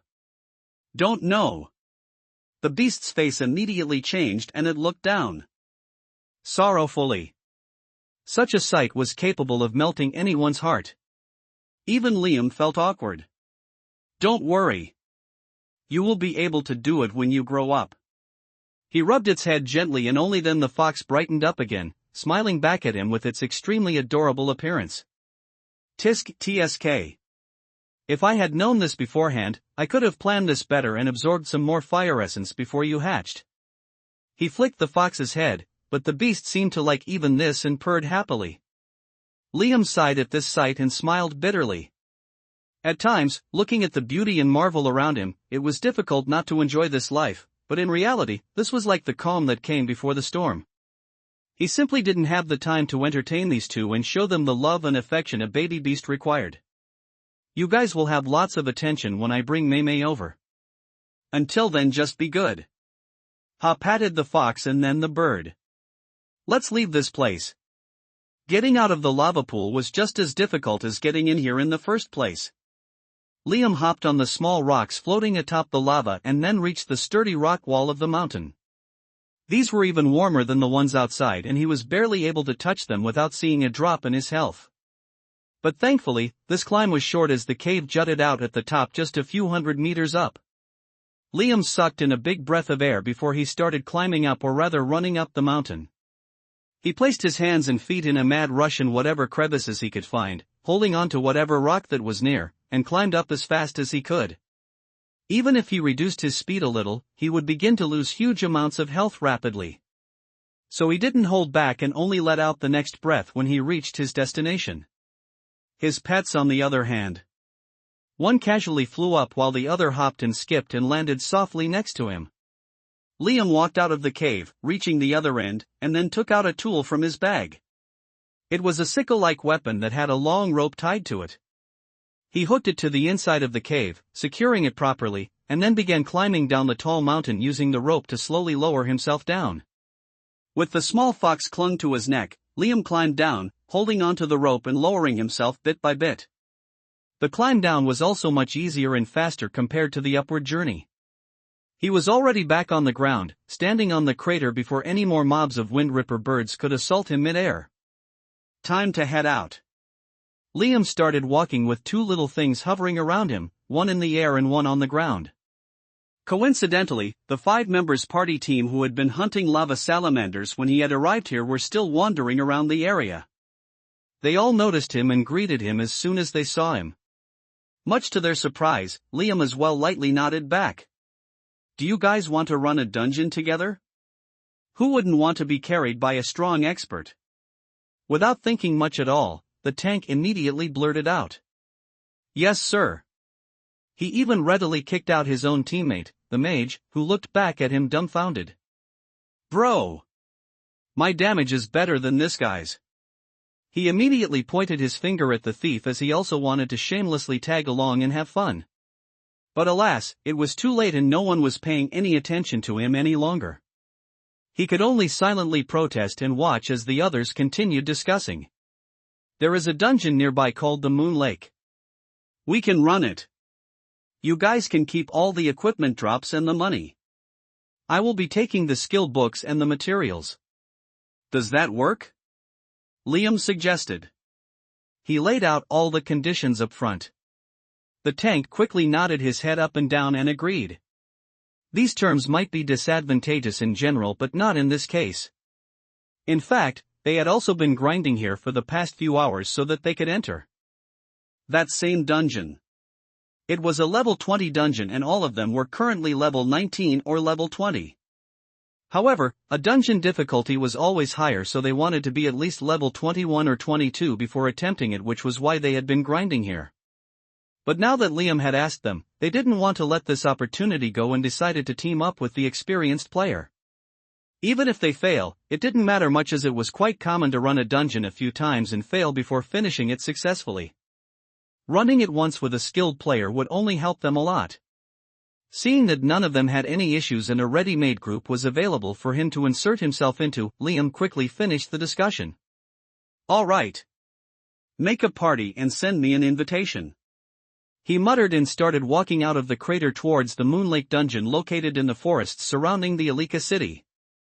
The others as well hurried after him, even the rejected mage. Not long after Liam received the notification. Ding! You have been invited to join a party. Ding! Do you accept? Yes/no. Liam selected yes and then he immediately received another notification. Ding! You have been marked as the leader of the party. Ding! Do you accept? Yes/no. Liam smiled a little and unexpectedly refused this one. Do you not want to be the leader? The tank asked in disbelief, but the other party simply waved his hand. No, that is not necessary. The tank looked startled. He couldn't help but feel touched by this kind gesture. What a nice and friendly person. Not only did he show them how to quickly grind lava salamanders, but he also invited them for a dungeon run and didn't even want to be the party leader. How generous and lofty. This was how an expert should act. The group started walking out of the crater into the forests. Liam was walking at the front, along with the two tiny beasts near him, and the rest followed him, all their eyes fixated on the two beasts rather than Liam. Now that they had some time to talk to him, they had already noticed the two new pets who were not with him before. Inside their private chat group. Kim Hyun, thief guys, did you see those two pets? He didn't have them before, right? Right? Shin-Soo, tank yes. I also didn't see any pets with him before. He should have gotten those somewhere in this area only. Kim Hyun, thief fuck. I knew it. Aren't flying pets supposed to be rare? How the heck does he have one already? And the fox also looks like it's something special. They are so small, like babies too. I bet he hatched an egg or something. Shin-Soo, tank yes. I also think so. Kangmina, healer Hyun, I know what you are thinking. Stop. Don't do anything shady. Don't ruin this. Chunghee, mage 1 haha. Bang on. I am sure this guy is thinking about something like that. Kim Hyun, thief sheesh. You guys. I was just saying. Sunho, at least you support me, bro. Gu Sunho, mage 2 fuck. Who the hell cares? Why did you kick me out, bastard? Shin-Soo, tank guys, settle down. Let's not screw this up. His pets don't seem that rare. It's just a bird and a fox. We can come back here and search again for more eggs later. I am sure it will respawn. We can even ask him how to get those. So I am warning again, don't try anything shady. Kim Hyun, thief alright. Alright. Whatever. Let's first see what he is made of. We just saw him kill a salamander. He might not be all that. Kang Mina, healer, I bet he is still better than you. Kim Hyun, thief, what the hell, Mina? Why are you always against me? I am only saying that if he is not that strong then we can easily steal his pets. Wait, pets drop right? Gu Sunho, mage 2, kick this guy out and invite me back. Liam could almost feel the burning gaze on his back as he walked ahead. Were things going to get interesting? Ha! He silently chuckled to himself. It would indeed be simpler to level elsewhere without attracting much attention, but dungeons were the fastest and most efficient method. Besides, he needed more souls to finish his quest. So he did not mind even if someone wanted to try something. The Moon Lake was a dungeon located near the northern part of the forests surrounding Ilika City. The place was supposed to be a flourishing city, an extension of Ilika City in fact, but instead, it was currently a deserted land, haunted by ghosts and ghouls and all sorts of undead creatures. This was also one of the reasons why Liam had wanted to run this dungeon several times. This video game was like a tutorial for everyone to gain the basic knowledge of the class of their choosing. Thus far he had somewhat grasped using a sword and even a bit of mana control and regulation. However, this was still not even close to what he wanted to accomplish. Perhaps he can become one of the stronger human beings and manage the chaotic world with just this much, but it was not nearly enough to deal with the monsters that also were going to inevitably show up. When he had fallen, these sort of cunning and cruel creatures were just beginning to show up, and even he did not know how much more awaited them. He would only be a fool to not use this opportunity to gain everything he could so that he would eventually be able to face no matter what came his way. Not to mention the mysteriously high affinity he had with the undead. His mana affinity was only S grade, but his undead affinity was SSS grade, which according to his knowledge was the highest. Liam wanted to understand more about the undead and the magic that was associated with their power. In his previous life, there had been a player who had unlocked a hidden class associated with the undead and had brought over with him an army of undead soldiers when the apocalypse started. Liam was not interested in this hidden class, but he wanted to understand everything behind it to gain the same benefits. In reality, this was even more difficult than if he simply wanted to switch to the particular hidden class, but he was determined to take that risk. One reason was because he wanted a power that was above what a hidden class could provide, but the main reason was because of the affinity testing results that the system had given out when he entered the game. So he firmly believed that not choosing a specific class and relying on his insight and knowledge to make use of all of his affinities was the best path ahead for him. And if he was not able to make any progress in the next couple of months, he could always fold and pick up one of the many powerful hidden classes scattered around this world. Many of these were only unlocked later in the game, so he had time to take the risk first. While Liam was engrossed in his own thoughts, his other new friends were busily chatting about the dungeon. He was not paying attention to them until he heard a familiar name. Heavenly Retribution Guild is still holding the highest record time for the dungeon clear, right? Kim Hyun, the thief, excitedly rubbed his hands. I wonder if we will be able to beat that? Can you ever open your mouth and say something not stupid? Kang Mina hit the guy with the staff that she was holding. I can't deal with this stupid anymore, Shinsuda. I am going to quit this shitty team and join Heavenly Retribution. That girl Alex looks so cool. As if they would take in a shitty healer like you. Kim Hyun angrily retorted back. HAAA. Sure. Always put the blame on the freaking healer. If you literally stand at the mouth of the salamander when it is throwing fire at you, even Jesus can't save you, stupid. Just as Kim Hyun was about to say something back, Liam instead stopped in his tracks. Guilds are already up? The world announcements for the guilds would only start when there were 50 or more guilds, directly opening up to the Hall of Fame, so this information was not announced in-game just yet. Liam did not really care about this, but he admittedly was a little startled to hear an unfamiliar guild name and a familiar person's name linked together. Ah, yes. There are a total of 31 guilds so far. The Tang Shin Su quickly replied. Liam had no doubt that this number was going to skyrocket soon. And what were you saying about this Heavenly Retribution Guild? Oh, that. They are one of the top guilds at the moment. 3 of their core members are even on the leaderboard. They have also started setting records for the dungeons. Shin Su elaborated. Not just started. They hold records for the level 10, level 15, and level 20 dungeons. Kong Mina corrected him. Yes. Yes. Ha ha. I didn't forget that. Bro, if you follow Alex or Mia or Ray on Instagram or Twitter, you can see all the details. They have been promoting their social presence heavily. Their guild also has so many members already. I heard that they already filled their first 50 members quota and now everyone else was on a waitlist. The tank continued talking about things, but Liam was no longer paying attention to him. Things were already starting to change compared to his last timeline. And this particular change, he had no doubt that he was the sole reason behind it. After a while, the tank stopped talking and Liam nodded. All right. Thanks for the information. He then chuckled and muttered under his breath to himself. Heavenly Retribution, huh? Interesting. When the group arrived at the Moon Lake dungeon area of the forest, the entire place was crowded with people. Various players were shouting loudly as if they were selling their wares. Open party for Moon Lake. Looking for level 20 players and higher. Healer required. Level 18 minimum. Everyone else is level 20 inch.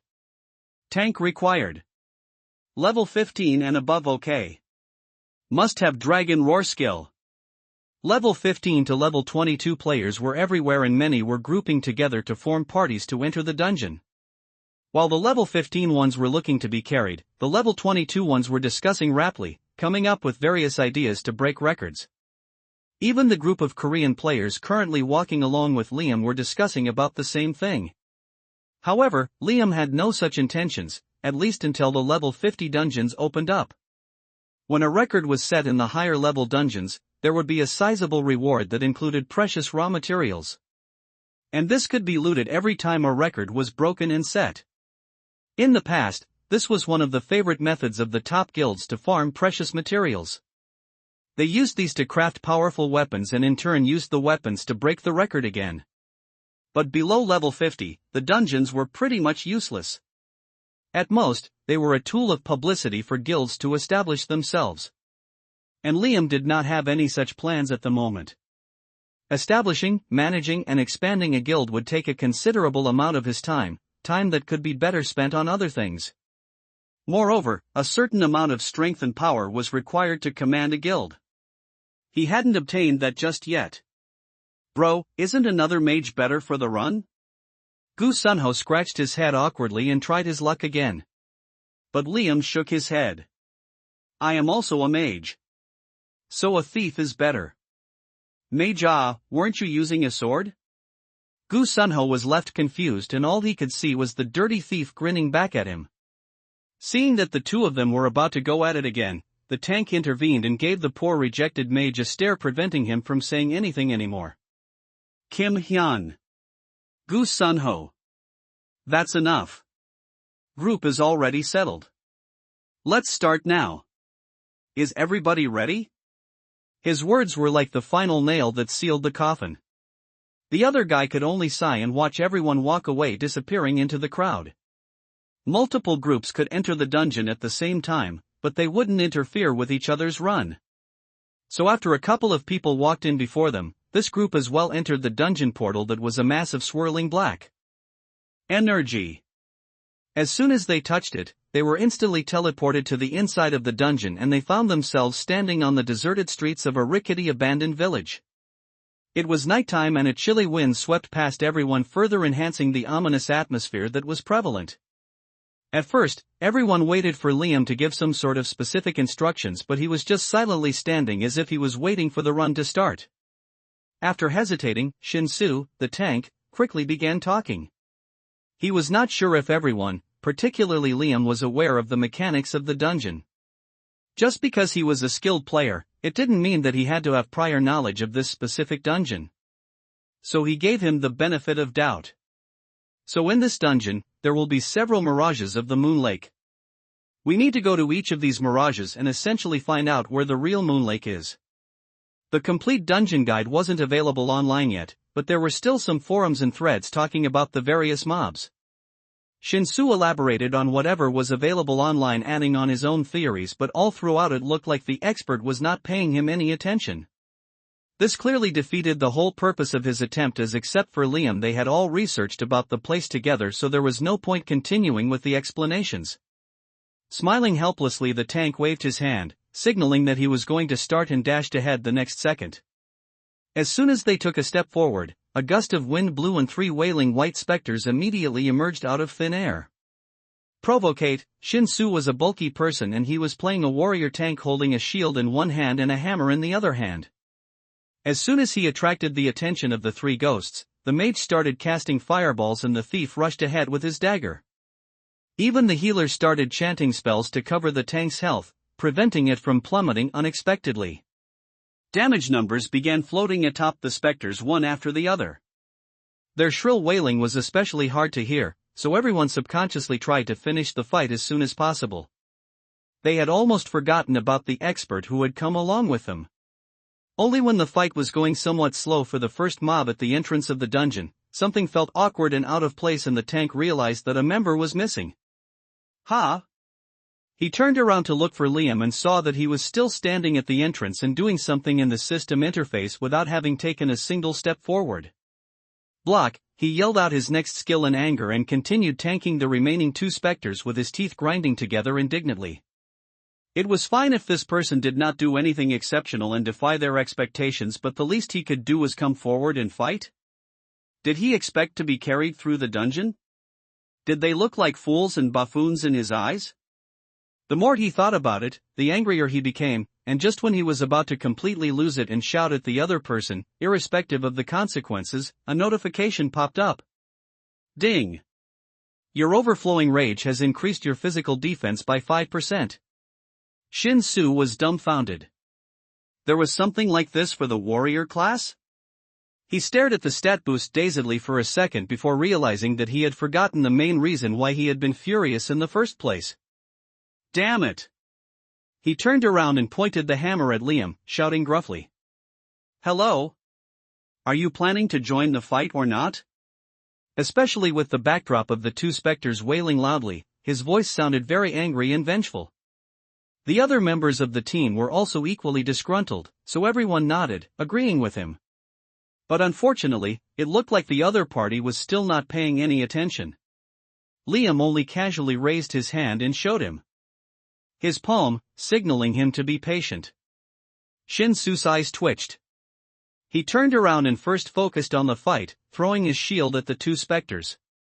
The fight had already started, so he needed to finish this one first before starting another with this so-called expert. Others as well shot deathly glares at the guy before showing all their anger on the 2 specters. And soon, the 2 stopped wailing and dispersed into specks of light and a couple of copper coins. Ding! 20 experience points have been rewarded. Ding! 20 experience points have been rewarded. Shinsu bent down and picked up the copper coins. He wore a solemn expression and walked in long strides towards Liam. Liam, we pulled a mob and you didn't join. Isn't that a bit careless? What if there were more specters? We would have been wiped out in the beginning itself without ever stepping into the dungeon. Were you serious or not? We only came here together because you requested us. Yeah. If you are not interested, then why ask us in the first place? One by one the accusations and complaints started popping up, and unfortunately, this was all that they could do. This was no longer a beginner's dungeon. One cannot simply exit at will, otherwise, they could have just walked out the same way they had walked in. Now they either had to finish the run or die inside the dungeon in order to exit. This was what infuriated everybody even more. Since the person had been so skilled and powerful, they did not expect him to troll them all like this. What a waste! Shinsu grunted. They were going to probably lose a fraction of their level, and if they were unlucky, some pieces of equipment also. He glared at the man who was still standing like a stone and spat out in anger. Let's just go continue. If we die, we die. Whatever. The others as well nodded and followed him. They walked on the deserted streets of the village, amidst the worn-out huts and the half-demolished houses, and soon another mob popped up. A-A-A-A-E-E-E. A-A-A-A-E-E-E. The specters wailed loudly, and this time 5 of them showed up. Shinsu quickly stepped forward, trying to hold them back, but 5 specters were a bit too much for him to handle. He started taking heavy damage and the healer's mana quickly drained.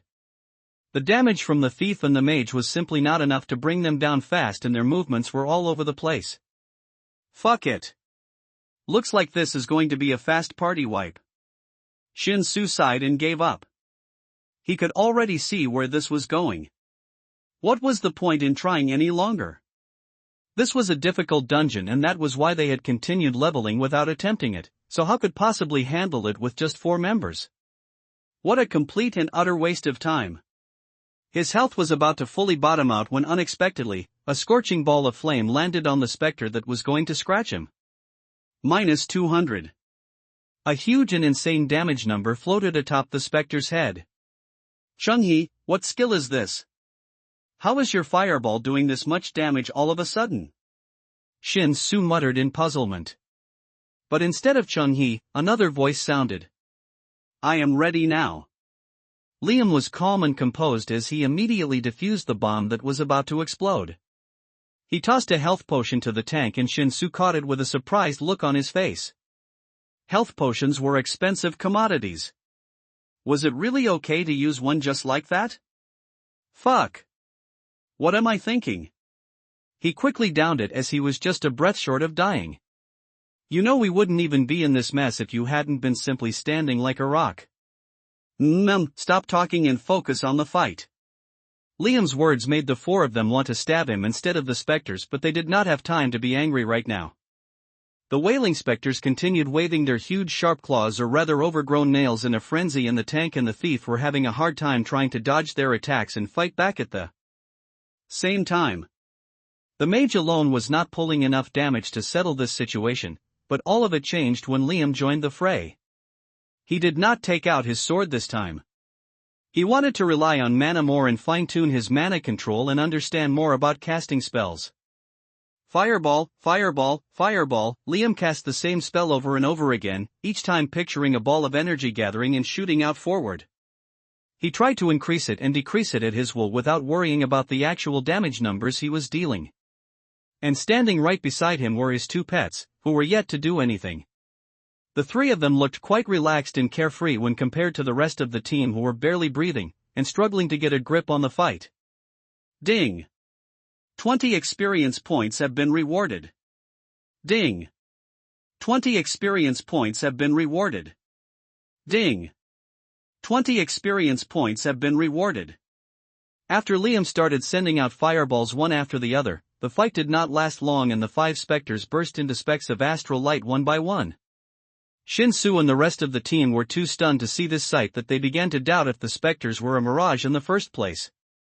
But the string of experience points that popped out was undeniable, so they could only accept the harsh reality.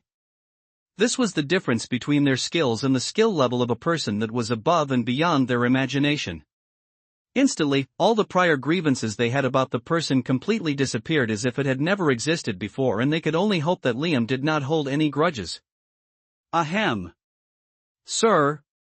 Shin-Su awkwardly scratched his head and was about to say something when Liam smiled calmly and all of a sudden, sent out another fireball, pulling in more specters that were roaming inside of the rundown huts. He had already begun the attack on the next wave of specters. Usually, it was the tank who first approached the mob and pulled the aggro, but Liam casually stepped forward and started bombarding the group of specters with fireballs ceaselessly. Shin-Su snapped out of his trance and scurried forward to salvage the situation and correct the aggro distribution. The others also panicked and quickly began attacking. Hyung. Wait. Liam calmly chuckled. Didn't you guys tell me earlier that you were in a hurry? He ignored their pitiful looks and continued to blast the specters. This was something that would have typically earned instant hate from everyone, as a tank was always supposed to initiate a fight for the purpose of stability except for special situations that needed some other strategy. But in this case, no one dared think that way. After all, with the high damage numbers he was pulling, the fight suddenly became easier, and even if the tank hadn't started the fight, there was no OT in messy mass damage. This was even more impressive, especially considering the dungeon they were currently in. Moonlake's main difficulty laid in the wailing sounds of the specters. If one were to hear this sort of wailing sound for a long period of time, then they would fall into confusion, their brain completely muddled and unable to think clearly. Adding in the realistic feature of the game, the effect would even prevent the players from doing anything else for the next hour. Such was the heavy impact of the wailing cries on the mind. So in this type of dungeon, speed was the top priority, and Liam was focusing on just that. He set the pace of their progress as he continued pulling in more and more specters towards the group, just as the last one died. "Brother?" Shirsu wanted to say something, but he swallowed the words. He didn't even know if Liam was doing this on purpose or because the dungeon called for it. So what could he possibly tell? "Slow down?" Shield impact, block. He shook his head helplessly and quickly tried to balance the fight. Only he looked busy, as the healer suddenly found herself with nothing else to do. The other two players were also in a similar boat, as the thief's attacks were like tickling the specters and the other mage's attack was like a mosquito bite. Liam alone was single-handedly pulling more damage than their DPS combined together. The specters were getting utterly slaughtered by him. In the blink of an eye, they had gone from complaining about a party wipeout to clearing the first haunted street of the Moon Lake village. "Look! There is the lake!" Mina suddenly shouted and pointed her finger to the eastern side. Everyone immediately turned to look in that direction. Just as she had said, there was a huge lake in the distance, and at the center of the lake, there was an altar that was mysteriously floating, and atop this was a bright shining necklace. The necklace triggered a quest that gave decent experience points. "Oh my gosh! We are totally going to break the record!" The thief and the healer exclaimed together, and the group hurriedly ran toward the lake, with Liam casually walking at the back in silence. He was calmly checking out his special quest progress. He had obliterated a lot of souls in the dungeon so far, but it looked like these specter souls did not count toward the quest completion. Well, it was worth a try. He shrugged and checked the experience bars of the two tiny beings stalking him. He had asked both of them not to interfere in any fights as they were too weak at the moment. This was because of Liam's own conjecture. Dying in this tutorial game too often affected the souls of human beings, so he couldn't help but come to the conclusion that the same applied to the companion beasts as well. So at least until they reached level 5, he had forbidden the two to fight. Their infant status would disappear at this time only. Moreover, this was also when a companion beast's unique skills would begin to get unlocked, as right now, they were only able to scratch and claw. Liam gazed at the status of both the pets, and it looked like the bird was already close to leveling up once, but the fox still had a lot left to fill. So a spirit beast needs a lot more experience points to upgrade compared to the common beast. I guess this is to be expected. Liam patted the two who looked up at him with their big eager eyes and then proceeded to follow the group. Shinsu and the others had already reached the lake, but as soon as they neared it, the lake completely disappeared, and standing in front of them was a huge mob of wailing specters. Seeing that everyone was standing around without starting the fight, Liam smiled and calmly muttered, "What happened?" "Liam! The lake disappeared." The tank looked stunned. "Huh? Didn't you read about the contents of the dungeon beforehand? There are several misleading mirages around." That, yes, but..." Shinsu opened and closed his mouth wordlessly. They indeed knew of this before stepping in here, but no one had expected things to be so realistic. And besides, the sight of the huge mob of wailing specters was nothing short of terrifying. The only saving grace was that this mob could be avoided if one was careful enough. "Hyun, can you cast stealth on the whole group?" Shinsu nervously mumbled. Though this was not necessary, he wanted to avoid a confrontation with this mob as much as possible. The thief as well nodded and quickly activated the skill, Stealth Blanket. He was lucky enough to pick up this rare skill that was able to extend his stealth to a whole bunch of players. When the skill proficiency increased, this number would further increase. However, this was all for naught as a certain member of the team raised his hand and cast another fireball, pulling the huge mob. "No!" All four shouted at the same time, but the train had already left the station. "Why bro, why?" Shinsu hurriedly stepped forward and tried to pull 5 of the dozen specters onto himself. "Why? We shouldn't waste any mobs." Liam replied as a matter of fact. He was calm and confident as usual. However, the situation this time seemed completely out of hand, as there were still 8 or so specters dashing towards them at a fast speed. "Bro, this time you really shouldn't have pulled so much. Please only attack after I." Before the tank could finish his words, fire started raining from the sky. "Eh? What is this? The specters have magic attack?" Everyone was confused. Only when they saw massive damage numbers appearing on the whole group just as every drop of fiery rain pelted down on the specters, did they understand what was happening. The god that they had teamed with had an AoE skill to boot. "You guys know that even friendly fire can damage, right? Make sure to watch your steps," Liam reminded them. He was quite satisfied with this random group that he had run into. Even if their skill level wasn't anything worth mentioning, they at least did not do anything stupid and drag the speed down. They followed his lead and coordinated decently. Ignoring their shocked faces, Liam focused on the effects on his body. From the beginning, though he was churning out fire magic attacks one after the other, he was never doing it blindly. He was always paying attention to the control and after effects of the skills. He could distinctly feel the mana in his body drain after using the Lava Rain skill. Just a bit more. I feel like I am on the verge of grasping something. He clenched his fist and inhaled deeply, sucking in the mana from the air and replenishing his own reserves. He then once again started casting fireballs one after the other. The Firefox Spirit Beast was particularly happy to see this as it was raining fire everywhere, with Liam shooting out more fireballs. "Coo! Coo!" It jumped up and down, clearly very happy to see this sight. While the others were trying their hardest to not get damaged by their own teammates' skill, the little fox was hopping and skipping and trying to catch the drops of fire in its small mouth as if they were water drops. This sight only added insult to their injury. They would have been more upset about pulling this unnecessary mob if not for the constant notifications of experience points raining down.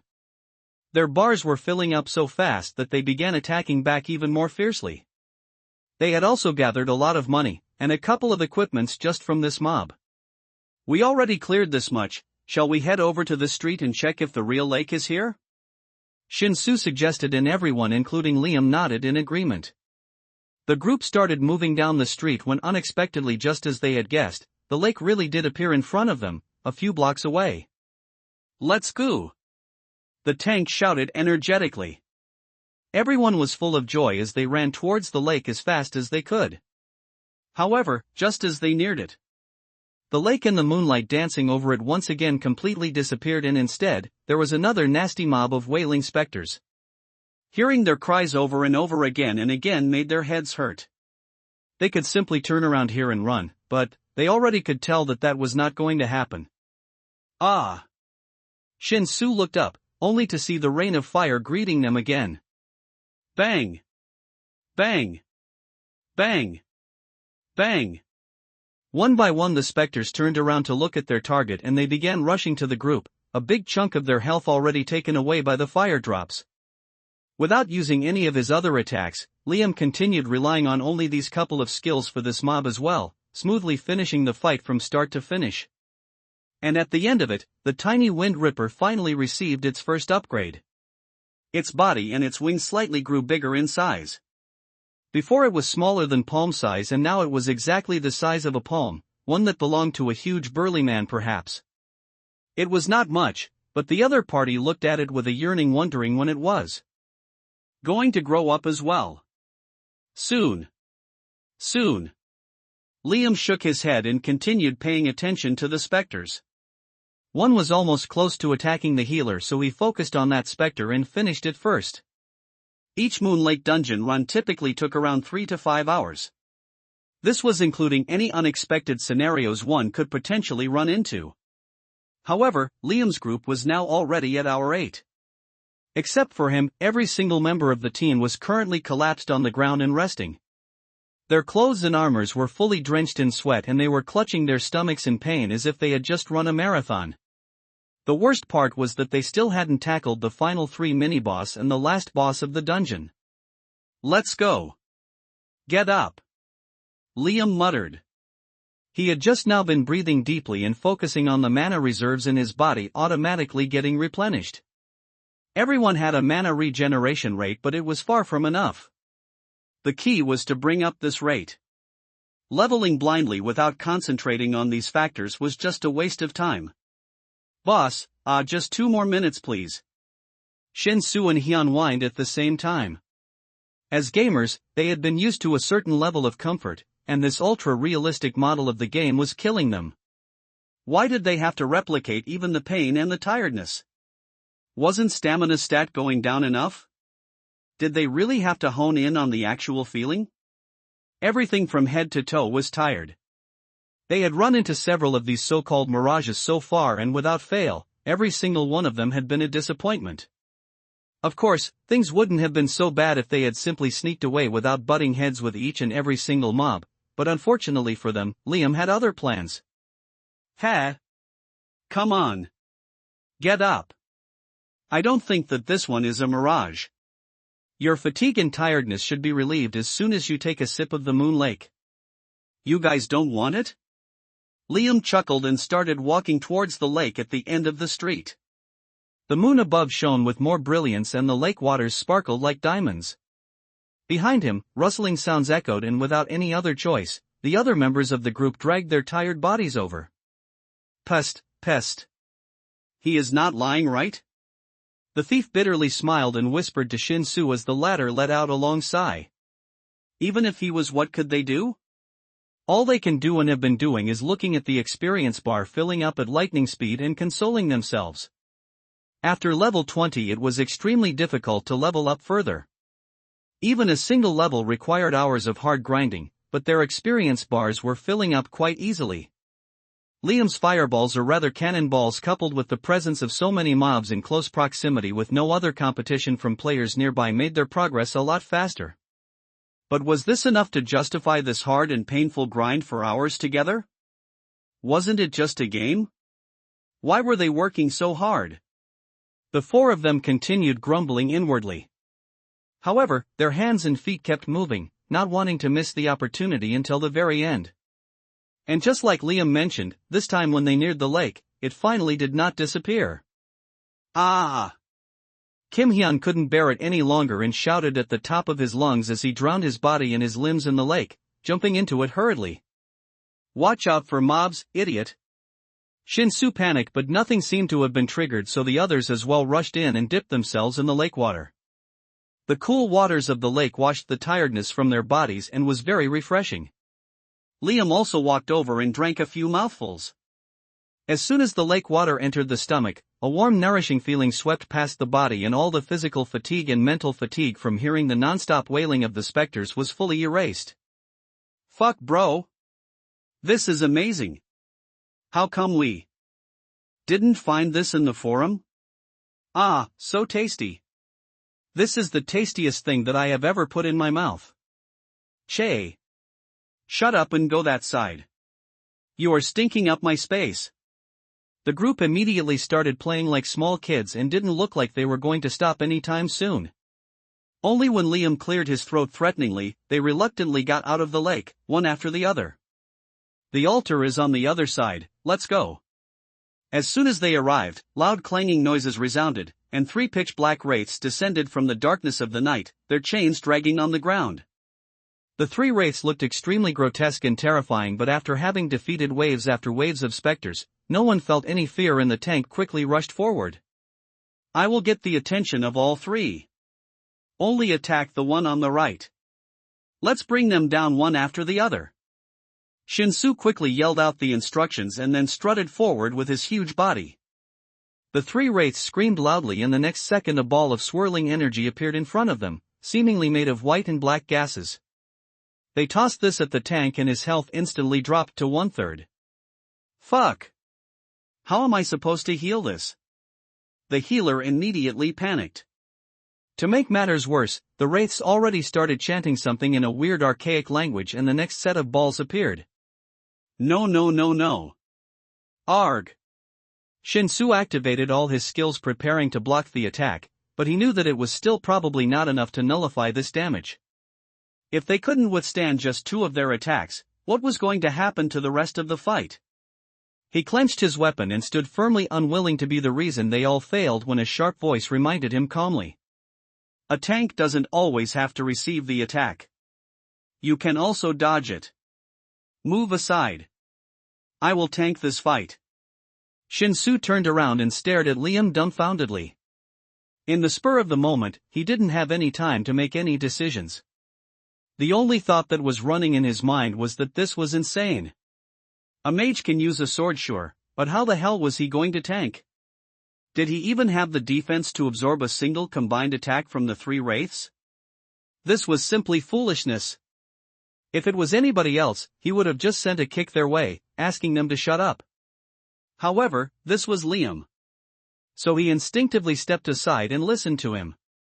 Before the attacks from the wraiths could land on his, he dodged and did not provoke them after that, thereby losing their aggro. Almost immediately, the 3 pitch-black wraiths turned their attention to the man at the back with 2 tiny creatures beside him. Liam sent out 3 fireballs back-to-back, drawing the attention of all 3 wraiths. The most common tanking method might be using the various taunt skills, but this worked too. His damage numbers were almost double what others were dealing, so it was very easy for him to make the wraiths target him instead. But this was just the beginning. The real skill of a tank lay beyond this. Liam's figure blurred and he immediately appeared in front of the 3 wraiths. The other mage took a step back and the thief and the ex-tank started attacking from the back while Liam dealt with them from the front. His movements were a lot less restricted, and when the next attack of the wraiths landed, it barely grazed him. The healer sighed in relief, quickly using this time to heal the ex-tank. The group then targeted the one on the right, continuing to grind down its health bit by bit. And Liam as well contributed to this damage once in a while, but his main focus was on something else. His gaze was firmly fixed on the 3 wraiths. He was observing everything about them, including their movements, attack patterns, and every detail that he could see. These were the only undead in the lower-leveled zones closer to the cities. If he wanted to interact with more undead, he would have to go to higher-leveled zones. So he tried his best to understand the 3 wraiths. As these wraiths inspectors were a level higher than the mindless undead that arose from using the spell, his goal was to use them to gain some sort of insight. After slaughtering several specters, he wasn't any closer to comprehending his undead affinity, so he could only hope that this would work. Liam nimbly moved, dancing around the 3 wraiths as he continued maintaining their full attention. He casually evaded their attacks, but he also allowed some of them to hit him, taking the full brunt of the impact head-on. Every time he did that, the healer panicked. The main difficulty in this particular fight seemed to be avoiding this attack from the wraiths, as it was almost a one-hit kill sort of an attack. Liam's health points were decent enough to at least eat 3 of their attacks, but still seeing the health drop so much was flustering. And moreover, he had no plans of making this easy for her. He was fully engrossed in his own world, leisurely playing around with the 3 wraiths. Completing the dungeon successfully seemed to be the last thing on his mind. In this manner, the fight continued, and with Liam skillfully maneuvering as the tank, the 3 wraiths looked more like mobs rather than a mini-boss, and the fight was over in no time. Ding! 1,000 experience points have been rewarded. Ding! 1,000 experience points have been rewarded. Ding! 1,000 experience points have been rewarded. Juicy experience notifications rang one after the other, and both Kim Hyun and the Wind Ripper leveled up. Fuck yes! I am finally level 20. Kim Hyun jumped around, and seeing him, the bird also did the same. Chirp! Chirp! Chirp! Ugh! Don't pick up any habits from this guy. Liam immediately reprimanded the bird and it quickly settled down. Kim Hyun could only smile bitterly and act as if he wasn't just labeled as a bad role model for a freaking bird. I suggest you all take one more drink from the lake. Liam reminded them, he himself taking a sip as well. Not long after, the last and the final boss of the Moon Lake arrived. The entirety of the lake water started swirling around like a whirlpool, and above it, a tornado started forming. Pitch black wisps started descending into this chaos, and a monstrous wraith slowly started forming. Unlike the other specters and wraiths, this one had a red glow surrounding it. Demonic Wraith General. Level 20. Health, 5 million. The sheer health of this giant black thing struck fear in everyone's heart as they saw the massive 5 million health points. This had 100 times the health of the elite boss Barabara, which Liam had slaughtered. Around level 20, this was the strongest dungeon boss. Ah! Why is it so high? Wasn't it supposed to be just 1 million? Shin-Soo cried in disbelief. He also received another notification which made him further stiffen. Ding! The evil eye lands on you. You have been targeted by the Wraith General. Ding! All your stats are reduced by 5%. Everyone else as well received similar notifications. I can't breathe properly. Mina took a step back, her body shivering. She was a holy healer and the presence of the boss affected her the most. Instead of 5%, she received a 10% reduction in stats. Liam on the other hand felt invigorated in the presence of such a strong powerful undead. Not only that, but he also received a different notification. Ding! The evil eye lands on you. You have been targeted by the Wraith General. Ding! All your stats are reduced by 5%. Ding! You possess a SSS grade undead affinity. Ding! All your stats are increased by 20%. This is unexpected. Liam smiled, his lips curling upwards. Why are you happy, bro? Shin-Soo looked at the debuffs and wanted to cry. Not only did the final boss of the dungeon have more health, but also their debuffs were worse. This was completely different from what everybody had mentioned in the forums. Pay attention. Stop thinking about other things. Liam raised his hand almost at the same time as the wraith moved its arms. While a big fireball materialized in front of him, black wisps of energy leaked from the wraith and spread all over the lake and the neighboring ground. The next second the ground started to quake and sputter as if something was trying to break through to the surface. Crack! Crack! Crack! Bony hands started sticking out of the ground. Dozens of skeletons arose from within and started running towards the group of 5. Lava Rain. Liam immediately activated his AoE skill. Form a circle and attack whatever is closest to the circle. Don't worry about the ones in the back. Everyone nodded and quickly adjusted their formation. With their backs to the lake, they sort of stood in a semicircle with the healer and the other mage in the center. The tank, the thief, and Liam stood on the outside and bombarded their attacks on the incoming skeletons, clearing the army of undead one after the other. Bro, only a few of the villagers buried around the lake were supposed to resurrect. Why is our run extra difficult? Shin-Soo asked Liam for the nth time, and just as he muttered those words out loud, he realized the answer to that question finally. Their run was extra difficult. What did that mean? They were running it on a different difficulty level compared to the rest of the players. While others were yet to unlock any hidden bosses or the various modes for the dungeons in the Evolution Online game, they had undoubtedly stumbled into one. Or at least that's what the tank thought. Liam, on the other hand, was completely aware of what he was doing right from the beginning. Every dungeon except for the beginner's dungeon had varying difficulty levels, but one cannot simply select a difficulty. It is automatically determined by the skill level of the player's training in the dungeon. In fact, this was only the second stage. If they had cleared it even faster, then the difficulty level would have risen some more. Everything in the game was basically designed to train human beings to unlock their hidden potential and prepare them for the life that laid ahead. The group continued with the painful clearing of the resurrected villagers one after the other as they dashed towards them endlessly. These provided experience points as well, so they were essentially farming for experience points right now. This was both a test and a reward for the dungeon. It was difficult, but if somehow one managed to clear it, they would get a lot of experience points.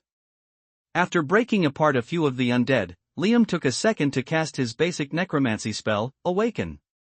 Immediately the broken bones that had fallen down at their feet combined together and started to once again become undead warriors. 5 skeletons appeared next to Liam and started fighting against the incoming horde of undead. They did not last long, but they took down 3 to 5 enemies along with them. And it was also easier for Liam to cast fireballs and focus on the mana regulation when he was not paying attention to the close combat part. As they were in the middle of a chaotic situation, the tank and the thief standing beside him and fighting did not notice this, but the healer and the mage noticed. Chung-hee, who had not opened his mouth so far, had a frown on his face as he asked Liam, "Liam, are you really a mage? How are you able to control the undead?" His words startled everyone as they all stared at Liam with a look of bafflement on their faces. Sword, magic spells, pets, and now undead. Liam, however, simply smiled. This is also a mage skill. There is nothing special about it. He didn't explain anything further and continued culling down the undead herd. Chung-hee was unwilling to accept this answer and looked like he wanted to ask something, but Shin-Su interrupted him. "We can talk about these things later. Let's first clear the dungeon." The mage nodded and continued throwing spells at the undead. He just couldn't understand how the other person with the same occupation as him was doing so much better than him. It was one thing if it was just a matter of a few tens of damage plus or minus, but to have hundreds of differences in their damage output was simply shameful. Not to mention the wide variety of spells the other party possessed. He couldn't help but feel very envious. Chung-hee sighed. However, he didn't have a lot of time to feel down and depressed. The horde of undead was unrelenting, so everyone had to give their best in order to not be completely overrun. At the same time, experience points were also showering endlessly. After a while, the wraith shouted loudly, once again muttering something in an archaic language, and a red aura appeared on the undead villagers who were still standing. These undead suddenly became much stronger and tougher, and it was becoming more difficult to deal with them. They give more EXP too. Liam chuckled, reminding everyone about the bright silver line. This continued on for a few more minutes when finally none of the undead villagers were remaining. Only a pile of broken bones and dust was heaped around the group. Rut-aya! Rut-aya! The boss started loudly shouting as if it was enraged to see all of its summons being slaughtered. "Is that going to summon more undeads?"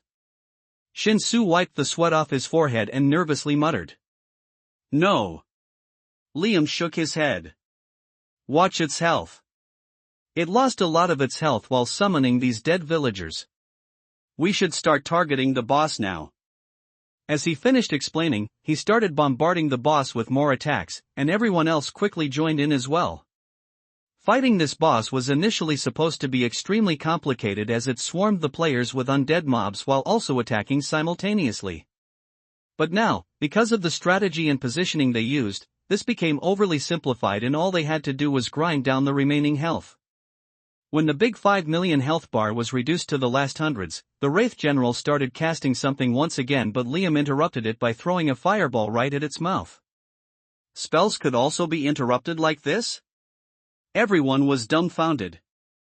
This brought a new meaning to the words "eat my attack."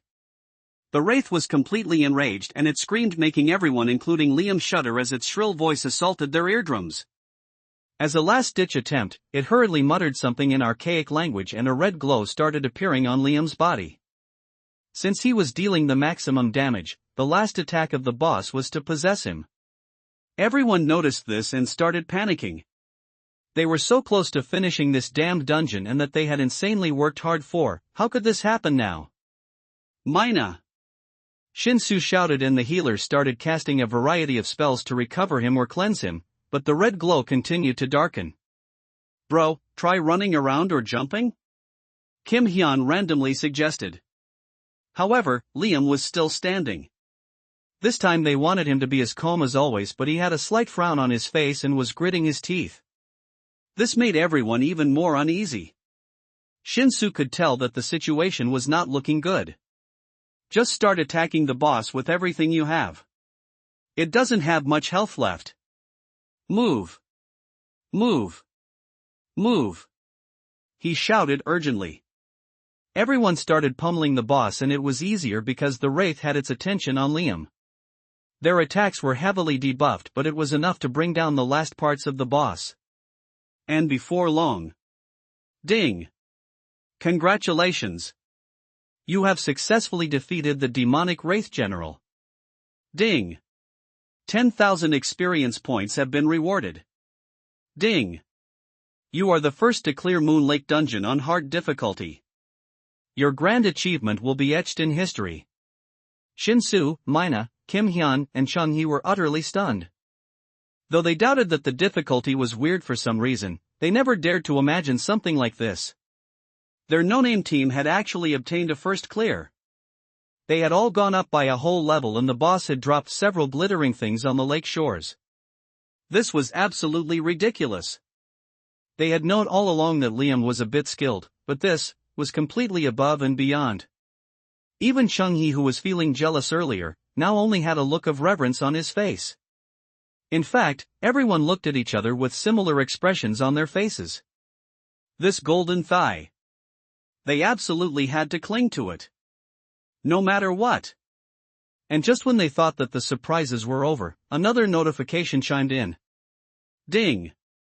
World announcement: congratulations to the Just Chilling party for the first clear of the Moon Lake Dungeon on hard difficulty.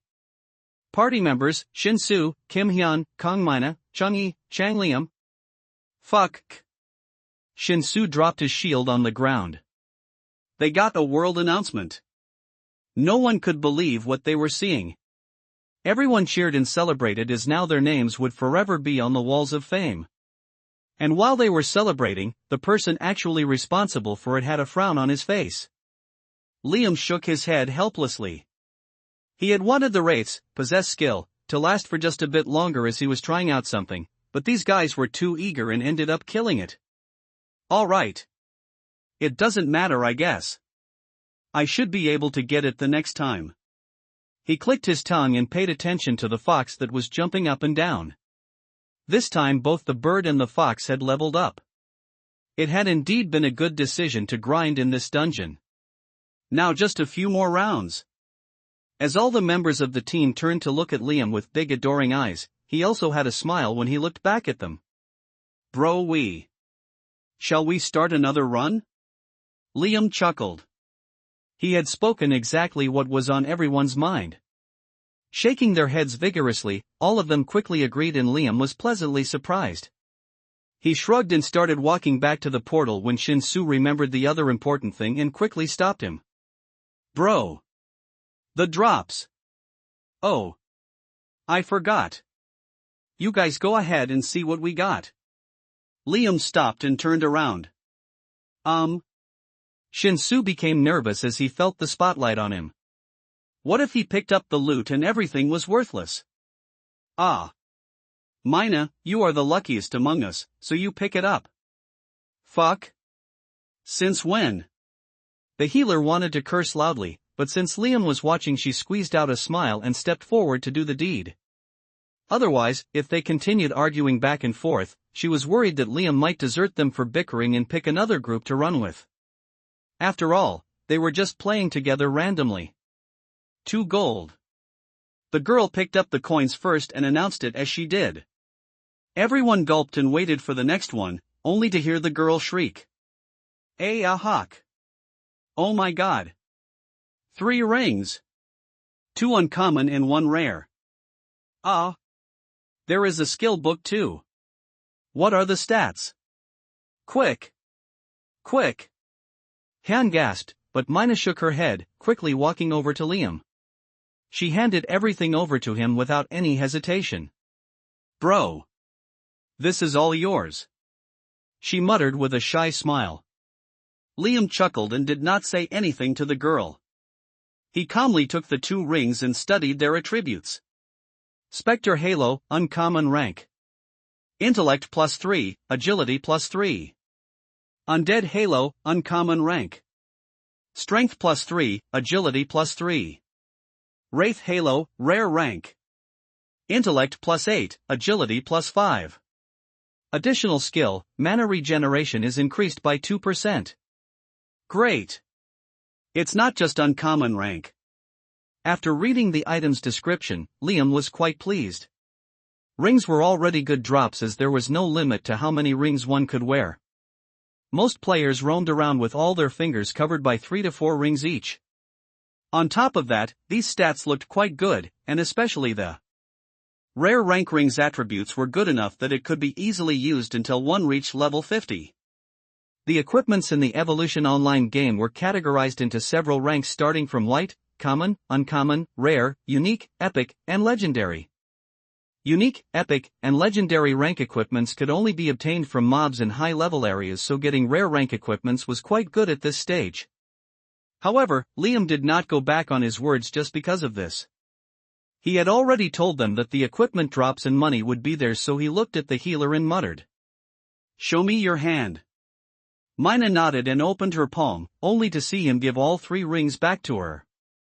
"You guys should feel free to distribute this among yourselves as you all see fit. I will be taking the skill book." It was a skill named Flame Burst, which was basically a stronger version of Fireball, and consumed more mana. Liam also couldn't help but wonder if this had dropped because he did the major damage and he relied mostly on fire magic. It was something that was worth testing and another reason for running this dungeon again. "I will give you guys 5 minutes, then we will start another run."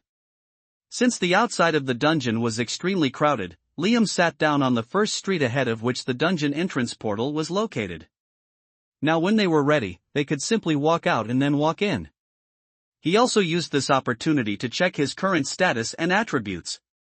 Underscore underscore underscore underscore underscore underscore underscore underscore underscore underscore underscore underscore underscore underscore. Name, Liam. Species, human being. Gender, male. Level, 17. EXP, 200/18300. Class, not applicable. Titles, Rolling in Debt, Perfectionist, Soul Devourer. Underscore underscore underscore underscore underscore underscore underscore underscore underscore underscore underscore underscore underscore underscore. Health, 7500/7500. Mana, 5000/5000. Stamina, 60. Strength, 60. Defense, 60. Vitality, 60. Agility, 60. Intellect, 60. Unassigned points, 84. Underscore underscore underscore underscore underscore underscore underscore underscore underscore underscore underscore underscore underscore underscore. Skills, Throat Punch, Slash, Sword Dance, Demonic Summon, Awaken, Stealth, Pickpocket, Unlock, Tame, Ice Shard, Lightning Bolt, Fireball, Lava Rain, Spirit Slash, Skill Locked, Spirit Wrath, Skill Locked. Trade Skills, Alchemy, Intermediate Level, Forging, Master Level. Underscore underscore underscore underscore underscore underscore underscore underscore underscore underscore underscore underscore underscore underscore. Liam gazed at the status window with a pensive look on his face. He still had a lot of free unassigned points that he had not bothered to assign to anything just yet. In the Evolution Online game, all stat points were equally distributed until level 10, but after that, the player is given the opportunity to choose and distribute the points according to their wish. Each level upgrade gave 2 stat point boosts to each attribute, and thus Liam had managed to collect 84 points in total. Boosting agility and strength will help my swordplay. Boosting intellect will help my mana control. In reality, each and every single attribute can be independently developed and improved by doing specific things. So no matter what he chose, he could always correct the decision by working on the other attributes. But Liam had no plans of doing this, as all of this was temporary. The strength that he was gaining right now was only so that he could access the higher level areas. It wouldn't translate to the real world. Only one's soul strength, spirit strength, and what they comprehended in this tutorial could be carried over. Everything that one gained an understanding of inside the game would remain with them. No one can take that knowledge away. Alright. No need to think so much. I will just add some points to all the attributes, giving intellect a bit more. Liam quickly distributed 13 stat points to all the other attributes and 19 stat points to intellect. He decided to do this as he was planning to mainly rely on his mage skills and necromancy skills for the rest of the game to understand them better. Unless he came across a sword heritage, this was his best bet. There had been a few others who had managed to stumble across these sorts of heritages and wills, which was essentially an explanation of all the concepts. Since everyone's main goal was to learn to use mana and such intuitively, these sort of heritages and wills were the real treasures as they were shortcuts that gave the players instant spoilers. But the main problem was that no one revealed anything about these things. There was not one piece of information available about them. That didn't mean that Liam had completely given up on these. He after all knew all the players who received these heritages and wills thanks to the Walls of Fame feature of the game. Some of them even belonged to famous guilds. So he could roughly estimate which region they could have possibly gotten the heritage. Liam chuckled wryly. If he knew he was going to get a second chance, he would have tried remembering more details. For now, the only one he had a solid lead on and doubted the most was the necromancy heritage. This had to be inside the Nether Realm. That was the only logical possibility, and the player who had received this heritage also got it when the Nether Realm event started. So putting 2 and 2 together, this was the one he had the highest chance of obtaining, and hence, Liam decided to invest more in the intellect attribute. As he was deeply engrossed in his thoughts, the small fox that was jumping around him, trying to jump up and catch the bird, noticed the skill book lying near him. It got bored of playing with the bird and started playing with the book curiously. One thing led to another, and the next second, a light glow enveloped the fox as it ended up learning the skill book. Kyo? The small fox immediately panicked as it had done something wrong by accident. It had a constipated look on its otherwise adorable face, staring at Liam like a thief. What happened now? Papa? Liam cringed every time he heard that term. It made him feel very uncomfortable. Ahem, just call me Master. Coo. The fox quickly nodded its head up and down. At this point, it was ready to do anything to make up for its mistake. Okay. Tell me what happened now. The beast looked here and there, and seeing that there was no way to salvage the situation, it finally spat out the truth. Master. I ate the book. Eh? Liam immediately stiffened up. He picked up the fox and looked at it from all sides. It was only level 1 and it could already learn skills? As soon as he picked it up, the small fox began panicking even more and started to cry. What happened now? Liam was speechless. Ah. Don't worry. It's okay to eat books. I will give you more books to eat later. Seeing him interact with the fox with a warm expression, the others standing around were flabbergasted. Was this the same guy who had grilled us all for the past few hours? Among them, Mina, the healer, had been eyeing the fox from the beginning. She was a girl who liked cute things, and the fox was adorable as hell. So with a bright beaming smile, she decided to use this chance and talk to Liam, but before she could, a private message popped up in their group. Inside the private chat. Shinsu, Tank, stop trying to flirt with him so blatantly. You will drive him away. Kim Hyun, Thiefya. You will drive him away with your ugliness. He. Kong Mina, healer, you both are idiots. Kong Mina, healer Kim Hyun, I won't heal you bastard. Chunghee, mage 1, what are the stats on the 2 rings? Are they good? And what skill book dropped? Shinsu, Tank, the rings are good. For now, Mina will equip 2 and I will equip 1. Forget the skill book, it wouldn't be polite to ask for more details. Chunghee, mage 1 AI. I was just curious. Shinsu, Tank, I am also planning to give the rare ring back to him when we finish all the runs. If anyone has any objections, speak up now. Chunghee, mage 1, I am fine with that. Kong Mina, healer +1. Kim Hyun, thief +1. Shinsu, Tank, alright, good. You all better behave during this run. Do better. Since these people were busy chatting, and several messages popped up in the group chat, the other rejected mage also chimed in.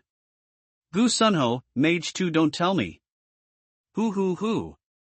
You guys just finished the first run? Kim Hyun, thief fuck. Why is this guy still in the group? Kick him out. Gu Sunho, Mage 2 bitch, please. Who do you think has to carry your lazy ass in the next run? I only need a couple more hours, by the way, I will be level 20. Poof. Kim Hyun, thief he. Gu Sunho, Mage 2 kek. All my equipments are uncommon. Now do you understand? Kim Hyun, thief he. Gu Sunho, Mage 2 what? Have you gone crazy from jealousy? Kim Hyun, thief he. Gu Sunho, Mage 2 your mother. Shinsu, tank alright. Stop. Both of you. Just stop. Kim Hyun, stop spamming in this chat and get ready for the next run. Do I need to tell you more? Gu Sunho, Mage 2 you guys are really going to go for another run? Are you serious? Gu Sunho, Mage 2 just the first run took so long. Isn't this a waste of time? Gu Sunho, Mage 2? Gu Sunho, Mage 2? Gu Sunho, Mage 2? Kim Hyun, thief look at the world announcement properly stupid. He. The four of them no longer were chatting in the group, so Gu Sunho quickly opened up the Wall of Fame feature to take a look. He hadn't seen it before, as he was also running a dungeon, but now he had some spare time to pay attention to it. Besides, he was also very curious about Kim Hyun's cryptic words. The bastard had spoken as if the announcement had something to do with him. How absurd. His eyes hurriedly swept past the initial congratulatory message and finally landed on the party name and the names of the members of the party. Phew cock. Gu Sunho felt his head spin and his eyes were full of shock and disbelief. How the hell is this possible? He knew about the strength of their team better than anyone. So how the hell was something like this even remotely possible? Unless, the person they had teamed up with was an insane monster. Damn it. Why was I the one to be kicked out? Ah. His luck was absolute dog's hit today. This was not fair. As he was standing still dumbfounded, the group he was running with currently called him and Gu Sunho could only cry inwardly as they again started the dungeon. But Gu Sunho was not the only person to see the world announcement. The Moon Lake dungeon had become even more crowded ever since the world announcement was made. Several elite teams from top guilds once again returned to the dungeon to redo their runs and figure out the secret of triggering hard mode. The hard mode dungeon record was not set yet, and more importantly, there could be yet another level of difficulty that was worse than hard mode. So to obtain these clears, everyone hurriedly scrambled towards the Moon Lake dungeon. And among these people was a certain redhead. Damn it! How the heck is this possible? Alex gnashed her teeth and swung the axe she was carrying onto the ground. A loud thud resounded in the air. Calm down, sis. Ray smiled awkwardly, but he quickly looked away as soon as his sister gave him a death glare. We fucking ran the dungeon a dozen times and still did not unlock the hard mode, and this bastard somehow did that. Alex was furious. Sis, we already have the first clear and the dungeon record for the normal mode. So why not just let this go? Are you serious? I already told you about our situation and why we are investing in this game, and you still dare to be carefree. Seeing that Alex was ready to grill Ray, Mia sighed and finally intervened. Let him be, Alex. I don't want you guys to be stressing out so much. My parents wouldn't have wanted that either. I already told you. If it means that we have to let go of that company, then we will. It will be fine. Ah. Sorry. I didn't mean to. Alex didn't want to hurt her feelings. She knew that she was very upset and just not showing it outside. It's all right.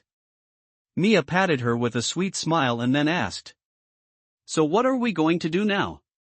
A golden glow surrounded the woman as she had advanced further in her healer class. What else? Alex grinned. We are going to the Moon Lake dungeon. Ha! Alex. Mia was speechless. You wanted me to not stress, right? What other better way is there to relieve my stress? He. Sis. Ray had a bad feeling about this. I am going to hunt that guy down and send him all the way back to zero. I might even camp next to his body and continue beating him to pulp some more. Want me to sign a fucking slave contract? We will see who signs what. Poof. Past level 25, it was not possible to enter the Moon Lake level 20 dungeon, so just like the other guilds, Heavenly Retribution led by Alex, Mia, and Ray also hurried over to the dungeon. With several elite teams suddenly scattered all around Elika City, the entire place became chaotic. A lot of fights broke out and a lot of people also started selling wares outside the dungeon. They only sold consumables, but they sold them for a higher price than what they were available for in the city and raked in some fast profits. Meanwhile, near the dungeon portal, Liam and the rest of the members of his team appeared shortly and then disappeared back into the dungeon in the next instant. The fully cleared village now once again was brimming with specters at every corner. Liam saw that everyone was staring at his face and waiting for him, so he chuckled. You all know the drill, right? Then what are you waiting for? Let's start. Shinsu gulped and double-checked just to be sure. So everything same as the last run, brother? I mean everything including pulling all the mobs? Liam nodded. Yes. Just like that. Does anyone have a problem with that? Everyone nodded their heads like dolls and the tank quickly stepped forward to pull the first mob. His movements were much more fluid and confident compared to before. Damage numbers started appearing and everyone could see the results of their previous run. Kim Hyun and Chung Hee had both leveled up and their damage output was not higher. The healer as well had gotten a good boost from the new ring and she was grinning wildly from ear to ear to see everyone's health bar filling up with just the weakest healing spell. However, unfortunately for them, this was all temporary. When Liam stepped in casually and started casting his fireballs, each attack zoomed through the air like a cannonball. Chung Hee was especially dumbfounded as he gawked at the new damage numbers. It was already unbelievable and now it had increased even further? After distributing all the stat points, Liam's damage numbers improved by a decent percentage as he had been accumulating them all this time. So the sudden change was very noticeable. And it did not end here. After Liam tossed a fireball, another huge ball of fire shot towards the specters. Fire blast. And the caster was none other than the small fox jumping up and down near Liam's feet. The bird did not make any move yet, but the last attack was undoubtedly from the fox. Q-oo! Q-oo! Q-oo! The little thing looked very happy. Everyone looked at Liam and then at the tiny fox next to him. They didn't know who was more monstrous. Not many people had pets at the moment and the formation available was not much. So it was shocking for them to see a tiny little pet casting a magic spell, especially considering that Liam was a mage. Chung Hee wanted to cry. It was shameful for him to see that his own class could be so much more powerful. Just like him, another person also wanted to cry, though it was for a different reason. Kang Mina wanted so badly to lift that tiny little fox and run away. Unfortunately, she was a bit too terrified of Liam to do that. The group continued grinding the specters in the same way they had done earlier, and though they all assumed that things would be a lot easier this time, considering the numbers Liam was pulling, it ended up being just as taxing as before. They still chased after each and every mob in the dungeon and, surprisingly, Liam was also somewhat slower in attacking. It looked like he was engrossed in deep thought and took his sweet time sending out the fireballs. The others did not know what skill book had dropped, so they waited for him to use the new skill. However, that never happened. He even used lava rain sparingly and only kept sending out fireballs. Of course, it would make their lives a lot easier if he did something more, but who was going to complain? The man was still doing the majority of the damage. At this point, the rest of the team's sole consolation was that their damage numbers were at least higher than the little fox's. A few hours quickly passed and by this time, everyone had run the dungeon 2 more times, one after the other without any break. All the members of the group, including Liam, had leveled up 1 more time and the Wind Ripper also leveled up to 3. However, the fox was still at level 1. The total experience points required for a spirit beast to jump from one level to another was actually worse than that of a human being. Liam patted the tiny thing and then fed it a berry. It didn't need it, but it was staring at him while he was munching, so he gave it one as well. Shinsu watched this wholesome scene and decided to speak up his mind, but as soon as he opened his mouth, Liam spoke up before him. Again? Let's go. The tank smiled bitterly, looking at his teammates. Everyone was draped from head to toe in lots of new gears, and their pockets were also full.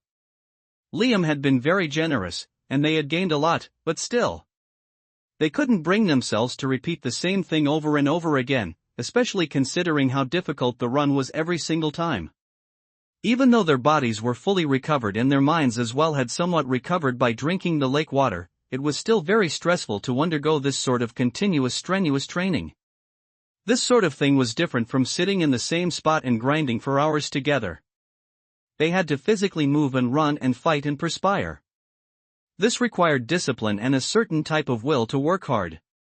Not everyone had the ability to train like this non-stop. Shinsu really wanted to pull his hair out. Just as much as he was tired, he also didn't want to let go of Liam. Something told him that it wouldn't be possible to meet with this person again. He cried inwardly at his plight and lightly nodded his head. Everyone behind him gasped in shock silently. They had wanted Shinsu to say no, but he agreed just like that. Shinsu, guys, please cooperate. This should be the last time. I think even he will feel tired after this run. Kong Mina. Kim Hyun. Chung Hee. Seeing this, another person shamelessly popped in. Gu Sunho, if anyone wants to switch out, I am free to hop in. Shin-Su. Kong Mina. Kim Hyun. Chung Hee. Gu Sunho, Hyun, you too? Fuck. You guys are all going a bit too far. Everyone might be tired, but no one wanted to lose their place and switch with the guy. They could only grit their teeth and continue with the run. And then another one. And then another one. And then another one. And finally, at the end of the next run, no one even had the will to stand up anymore. Luckily for them, Liam this time had a smile on his face as opposed to his usually stern face. All right. I reached level 20. You all should be at least 22 or 23, right? It's not efficient to grind here anymore. Shall we leave? He even seemed very lively compared to the usual and very relaxed, as if he had just gotten some sort of massage. On the other hand, everyone else was in a different state. They could only silently nod again. In the end, only Shinsu was able to muster his strength and talk back. Bro, are we now going to another dungeon? What is the plan? He hesitantly asked, afraid to know the answer. Hearing his words, the others were stunned silly. Another dungeon, oh? Was this fellow trying to kill them all? They had alarmed looks on their faces and they wanted to protest right then and there. But it looked like their good luck, or rather bad luck, had finally come to an end. Liam shook his head and muttered. No, I have something else to do. Let's part ways here. He did not even finish speaking when he heard a collective sigh. He couldn't help but chuckle. Good luck. He left the party right away and then walked out of the dungeon casually. The four who had just now sighed in relief suddenly had different expressions on their faces. Fuck. Kong Mina was the first one to shout. Ah. Friend request. She didn't wait for Shin-Su and directly sent Liam a request. The next second, she also got the notification. Ding. Your friend request has been accepted. He accepted it. He accepted it. She grinned and jumped up to stand in shock. He accepted it? Shin-Su also hurriedly sent one. Ding. Your friend request has been accepted. Oh. He accepted mine. He felt relieved only after seeing this message. Now if they wanted to call him again in the future, things would be a lot smoother. Seeing the two of them get positive results, the other two as well hurriedly sent in, but unfortunately, no return notification came in as their request was probably not viewed. They knew that because they had also received a lot of friend requests after the world announcement. So by the time Liam checked again, theirs would probably already be buried. It's fine. Why do you have long faces? We will be playing together anyways. I will just talk to him and later, you both can also send in requests again. Don't spam him now. Shin-Soo as well got up. He already had a plan to contact Liam later as he wanted to give back all the rare drops from the dungeon. Since every single one of their runs had been on hard mode, their luck was quite good and they had actually gotten 3 rare drops in total. Liam did not care about it and simply asked them to keep, but Shin-Soo wanted to return it. At that time, they could once again team up and play. While he was thinking about this, Kong Mina continued proudly showing off. Yeah. Don't worry. I can also message him on your behalf. Kim Hyun couldn't stand it any longer and scoffed at her. What are you so happy about? Did you think you hooked on some rich whale? He looks like a mixed-race person, and judging from his name Chang Liam, he is probably from China and you are from Korea. And more importantly, have you looked at yourself in the mirror? Even if he is some big shot, he won't spare one look at you. Oof. Kim Hyun. I swear I will let you die in the next run. After stepping out of the dungeon, Liam weaved through the crowd with his 2 pets clinging close to him. As he was walking, suddenly the sea of crowd parted, allowing a group of people to walk through. Liam paused and moved aside to stand on the sidelines. He knew exactly who these people were and why they were getting this sort of treatment. The group of American players in front of him belonged to the guild Mithril Dominance, and it was one of the top 10 guilds not just in the game but also in the outside world. And the 7 members walking towards the dungeon portal were the main powerhouses of the guild. He quickly flipped open the leaderboard and just as he had expected, he could already see their names on the chart. He could almost recognize every single name on the chart. These were the people whom he had yearned to be like and looked up to as a role model in his previous life. Back then, it was like a distant dream, but now. Liam shook his head and began to walk out of the crowd heading away from the dungeon when he suddenly felt as if he was being watched. It was a distinct feeling and he immediately activated stealth, his figure blurring away from the place where he was standing. Seconds after he had stepped away, a feisty redhead appeared at the same spot and she looked around with her eyes peeled. I swear. I just saw him here. Alex sighed in exasperation. All the other players standing around immediately stiffened up as all of a sudden a gorgeous creature had appeared near them. Sis. Ray spoke seriously. I want to tell you something. What? Alex growled back. I think you are in love. He scratched his chin and continued speaking as if he had just now analyzed something complex. What? What did you say? Alex turned around, no longer searching for Liam. Her focus was only on her younger brother standing in front of her. Ah ha ha. I mean, you are even seeing his face everywhere. Ray was already regretting his words. No. I dare you to repeat. What did you just say? Alex took a few steps towards her brother, making the latter want to run away. Sis, guild members are watching. Please have mercy. Oof. Do you think I care? Next time do not speak rubbish like this. Else forget the game, I will beat you up when you get out of the damn capsule.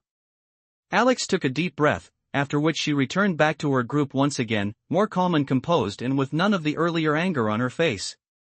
Though every now and then she still looked around, still searching for the figure she had fleetingly seen in the crowd. Liam, on the other hand, was long gone. There were still a couple of days left for the black market to open up again and he only wanted to leave Ilika City after submitting his smithing quest and receiving the next part of the chain quest. Every single place I need to visit after this is a high-level zone. So I should just focus on leveling up for the next couple of days until the market opens up again. I should also probably log out and make sure that everything is alright. When Liam logged out of the game and exited the game capsule, he could instantly hear loud music blaring through the whole apartment. He also heard a few voices. "Ha! What is this girl up to?" He scratched his head and walked out of his room to the living room when the scene in front of him made him utterly speechless. A bunch of random girls were jumping or dancing or working out or whatever it was that they were doing. He also spotted the next-door neighbor and his sister at the front. "Hope you don't mind. My apartment's power circuit tripped," Shinyu muttered with her usual polite smile, slightly out of breath as she continued her movement. "Please, brother. Class is almost over. Just 5 more minutes." Mei chimed in, mirroring whatever the other person was doing. She was also out of breath. Liam was speechless. Things around him were jiggling and shaking and moving too much. He took one look at this chaotic scene and did a U-turn, returning back to his room. He could even hear some giggling behind him, but he didn't care and quickly shut the door. He had heard the words 5 minutes, so he decided to take a shower first. He also ordered a bunch of food for dinner. By the time he was done showering, the food had already arrived and it looked like the crowd in their apartment had also cleared out. Only his sister and Shinyu were collapsed on the floor of the living room. "Oh my god, the food smells so good," Shinyu immediately exclaimed. "Brother, sis is a big foodie." He. Mei added. "You are welcome to join us for dinner." Liam smiled politely. He didn't mind the intrusion as he was pleased to see his sister finally happy and smiling like a normal teenager. "Wah! Thanks. Your brother is so nice, Mei." Shinyu chuckled and lifted her sweaty body from the floor. "It's alright. I don't want to impose on you guys too much. Thanks for letting me use your apartment." She waved goodbye when her stomach made a loud embarrassing rumbling sound. Mei couldn't hold it in and ended up laughing loudly. "Sisyu, don't think too much. Just join us for dinner." She smiled brightly. "Ah ha ha. Okay." Shinyu nodded and agreed with an awkward smile. "Then I won't hold back. Let me wash up and come first." After she left, Mei turned around to give Liam a big thumbs up. "Ha? What is that for?" He. The young girl giggled and winked at Liam. "I know everything, brother." "Eh? What do you know?" He. "I am not that small, you know." She winked at him when Liam finally understood what she meant. He gave her a bitter smile and pinched her cheeks. "Don't talk rubbish." While the two of them arranged the dishes on the table, a surprised yelp came from within Liam's room. "She went to my room?" Liam walked over to check what had happened when he saw Shinyu admiring his game capsule with her mouth open. "Whoa! This is so big." "Yeah, it's an advanced full dive game, so the capsule is quite complicated. By the way, there is another washroom in the corridor." Liam pointed her to the one outside his room. Sorry. My bad. I saw this and just walked in." Shinyu was really embarrassed this time as she had crossed a line and wandered into another person's private room. "Don't worry about it." Liam shook his head. "Join us when you are done." He left her and returned back to the living room. He was starving, so he dug in without waiting for anyone. Shinyu clapped her face with her hands and shook her head. She then quickly ran out of his room and used the washroom outside. She splashed water on her face and looked up to see the mirror when she noticed that her shirt had been fully drenched in sweat and extremely transparent all this time. Even her breasts and her nipples were clearly visible. "Ah!" She yelped once again, and before any of the two siblings could stop her, she ran out of the apartment first. "I will change clothes first." Only her voice could be heard. "What happened now?" Liam asked his sister, who shook her head and shrugged. She also did not know. When Shinyu returned back, the TV was switched on and both Liam and Meilin were already sitting on the couch and munching their food. Did he see everything? Shinyu gulped and took some dishes onto her plate, acting as normal as she could. She looked at Liam, who seemed as expressionless as always. But this only made it worse and her face became bright red. She silently sat on the other end of the couch and continued eating. On the TV, once again news about the latest video game was being broadcast. No one was still able to find how everything was hacked and who was the game developer of this revolutionary game. Well, I guess, this is all the same, they are paying attention to the wrong things. Liam sighed, muttering to himself. Brother, did you say something? Malin asked, to which he shook his head. Nothing. Nothing. Brother, by the way, did you hear the news yet? The young girl looked so excited to tell him that she put her plate down and shouted with her mouth still full. First swallow your food, idiot. Liam chuckled. Poof. You wouldn't be this calm if you heard the news. She pouted. Shinyu silently watched the two, wondering what they were talking about. The bullies that cornered us the other day? You remember? Mum. Liam casually put another scoopful of food in his mouth. He already knew what she was going to tell. Brother. They died. They actually died. Oh really? He slowly chewed, enjoying the taste of the fried chicken. What happened? Their gaming software apparently malfunctioned and they died within the capsule itself. Their parents only found out about it when they hadn't come out for a couple of days together. Mei started recounting the whole incident as she had read in the news. It was being talked about a lot, and the specific gaming capsule manufacturing company was also being sued. There were also several talks and serious protests about how gaming was the cancer of society and etc. So they chalked this up to game capsule malfunction? Liam could only chuckle inwardly hearing all this nonsense. He knew very well that nothing was going to change even after all of these. Human greed was boundless, so despite the situation being risky, ultimately no one was going to care. When the serious gamers started earning a lot, it was only inevitably going to grow more and more until the big balloon burst open and revealed the reality to everyone. Snapping him out of his thoughts, Mei clutched his hand and asked worriedly. Brother? Maybe you should also play the game a little less? Liam smiled and ruffled her head. Don't worry, dummy. I am using a different company's gear. He must have skimped on money. That's why it malfunctioned. Both of ours are pretty high-end, so you don't have to worry about that. Shinyu finally mustered the courage to join the conversation and spoke up. Oh. Which one do you think is good? I am also thinking of getting. Liam nodded and gave her some details before finishing his food and returning back to his room. He then switched on his desktop.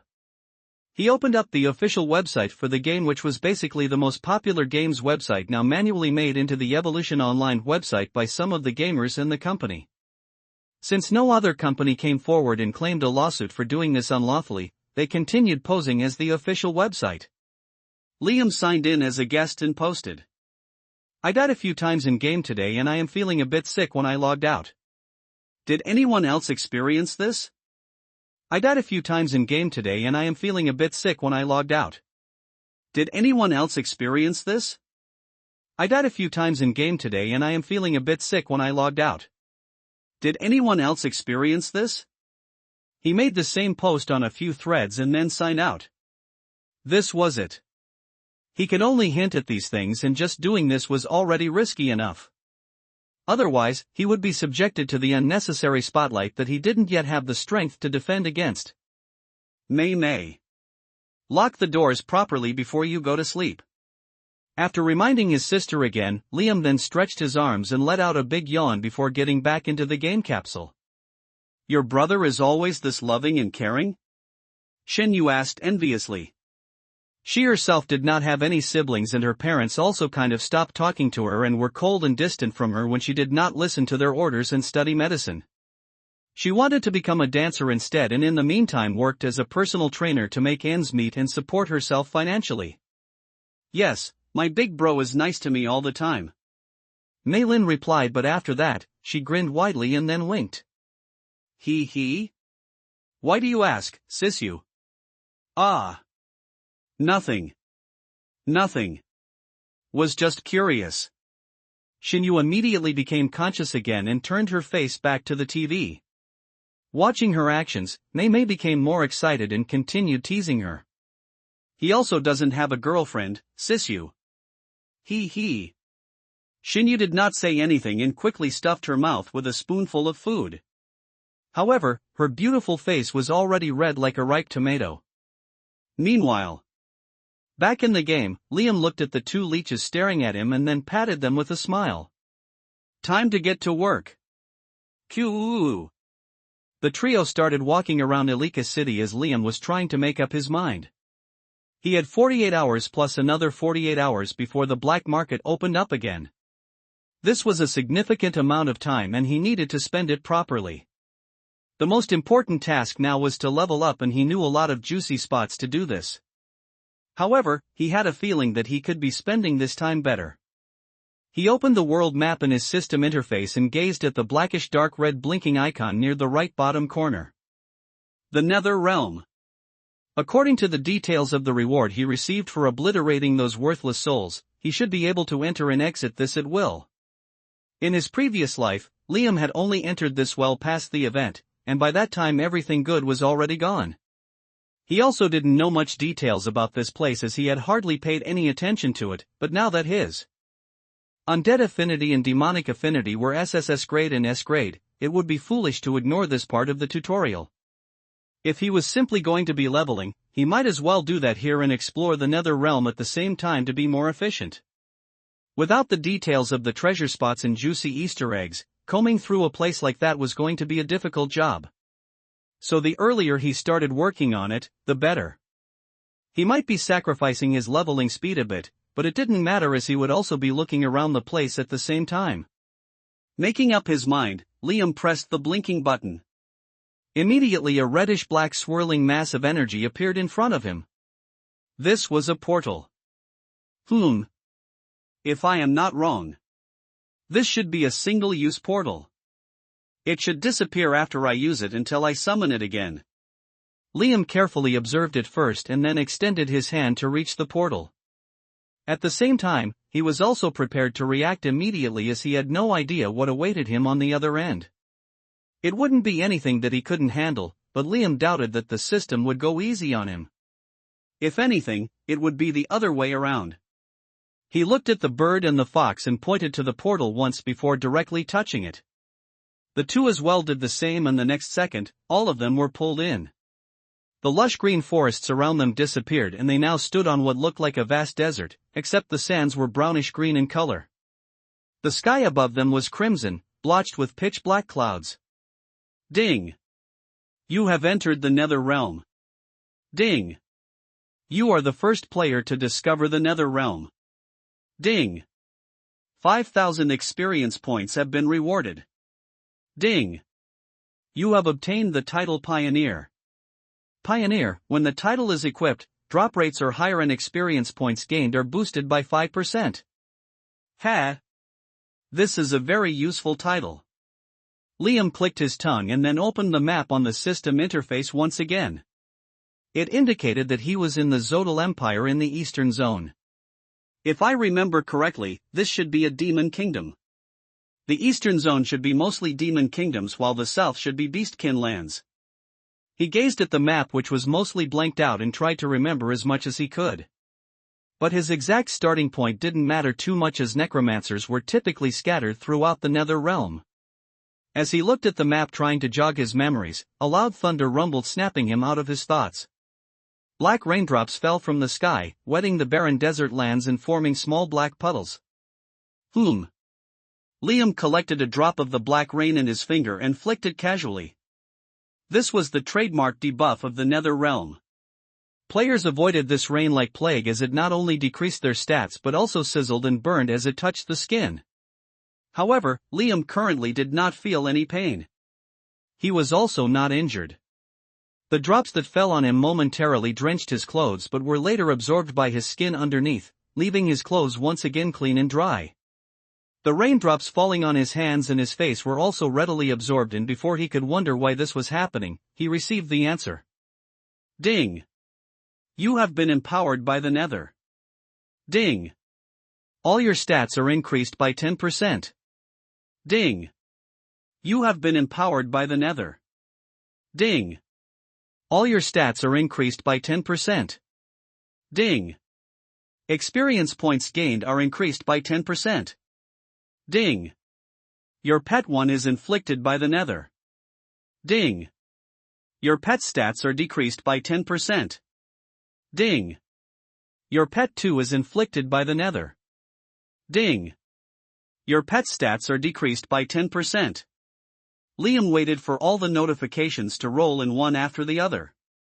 He had expected some of these, but he hadn't expected his pets to get affected by the nether debuff.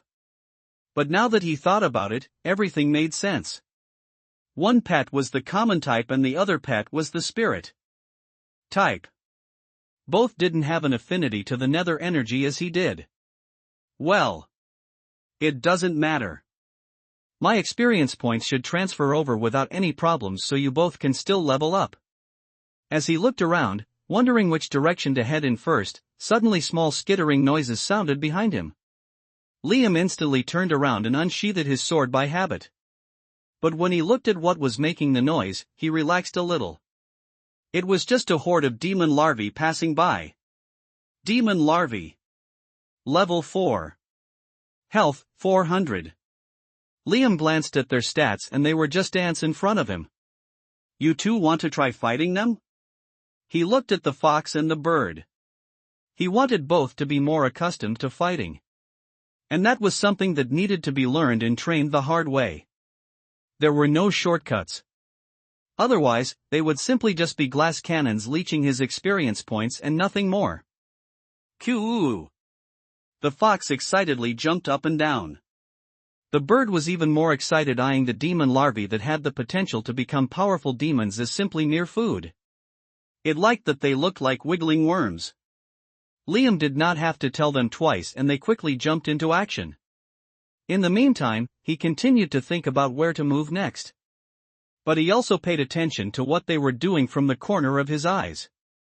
After all, there were about 50 or 60 demon larvae wiggling towards them. He didn't plan on intervening unless things became very bad. Nevertheless, he still kept an eye on the two. The fox did not approach the horde yet and started sending out fire blasts one at a time, aiming for the horde. Coo! Coo! Coo! It jumped up and down in joy as if it was playing an aim-and-shoot video game. Liam was actually having trouble focusing on his thoughts as the adorable thing was putting on a good show for him. It was like fireworks and the attacks wreaked havoc amidst the previously coordinated and orderly horde. The bird, on the other hand, used this chaos to pick up the pieces. It swooped in and pecked the injured larvae that were trying to run helter-skelter. You guys even know how to work together. Liam nodded in approval, and for a change, he was getting experience points from their efforts. This was not much, so when he spotted a nearby group of poisonous scorpions, he started tossing fireballs at them. He didn't want to just simply stand while waiting for the two to learn fighting. He also had a lot to learn and figure out. Aiming for the scorpion at the front, Liam tried to focus on the mana flowing inside his body and cast a fireball, when he abruptly stopped in his actions without casting anything. He didn't know why, but the mana inside his body at the moment felt a bit different. It wasn't anything bad, but rather it felt more chaotic and restless. Liam used both his hands to better picture the image in his mind and then again conjured a fireball in front of him. Now he had no doubt. This was definitely different from the other times he had cast the same spell. Was it because he was in the Nether Realm? Liam did not know if this was why he also had received notifications about his attack boost. Since when did I become so sensitive to mana to spot such small changes? Something was different, and he pondered about it as he sent the fireball flying towards one of the scorpions. These were level 15 beasts, and considering that Liam's stats were already enhanced because of his body cleansing and this coupled with the Nether Realm boost, the beast was completely overpowered. The flames roared as they destroyed the scorpion shell in one clean hit, thereby killing the beast along with it. Ding! 75 experience points have been rewarded. The experience points were rather low as there was a significant level difference, but Liam was excited nevertheless. He was slaughtering beasts that were only 5 levels below him as if he was slaughtering level 1 demon larvae. He was also gaining a better and better sense of the mana coursing through the body. Perhaps he was influenced by the joyful look on the fox's face. Liam also had a big smile on his face. It felt truly nice to not be weak and powerless, scrapping just to get hands on leftovers. Ding! 75 experience points have been rewarded. Ding! 75 experience points have been rewarded. Ding! 75 experience points have been rewarded. After killing the 5 scorpions, Liam stopped for a moment. There were a few more ahead of him, but he didn't move to attack them just yet. Awaken! He tried casting the only undead spell he had learned so far. If he could feel so much difference when casting a fire magic spell, then how would he feel when casting an undead spell? No! I have to get it this time. He clenched his fists. Liam closed his eyes and carefully paid attention to the changes in his body, while he muttered the spell and then tried to sense everything to the fullest that he could. Zoo zoo zoo zoo.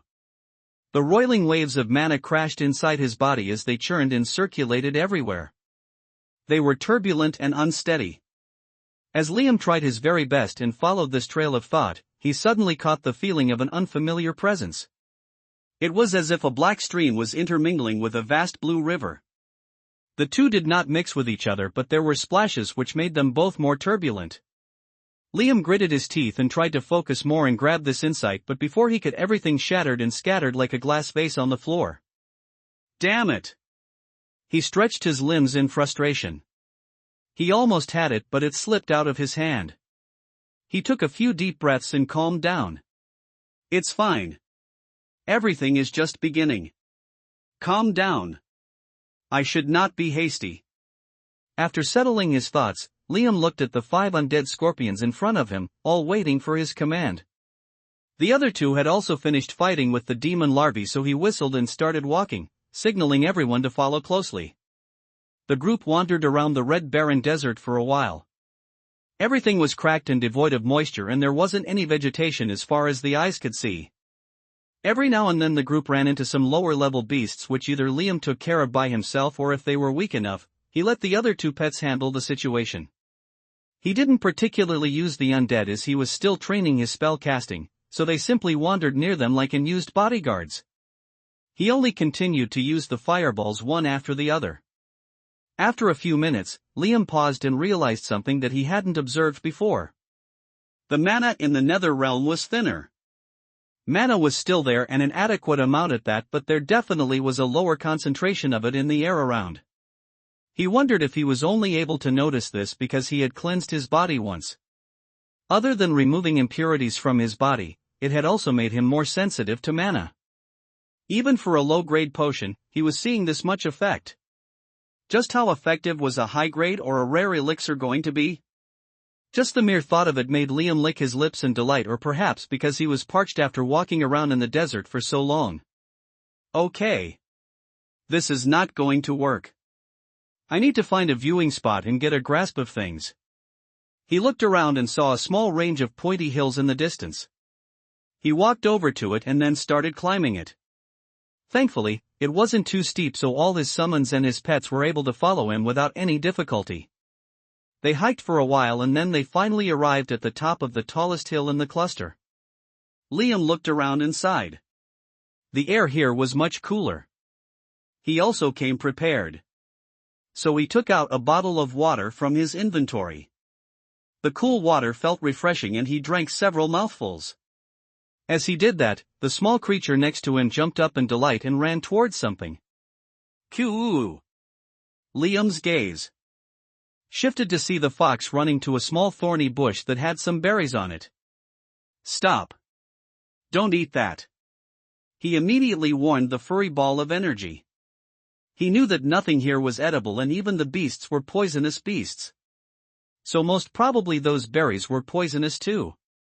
The small fox stopped in its tracks and did not disobey him. It, however, drooped its head in sadness. Liam looked at the fox and then at the bird. One barely even showed its presence while the other behaved cutely every chance it got. He was amazed at this difference. He chuckled and took out some berries and meat from his inventory. My bad.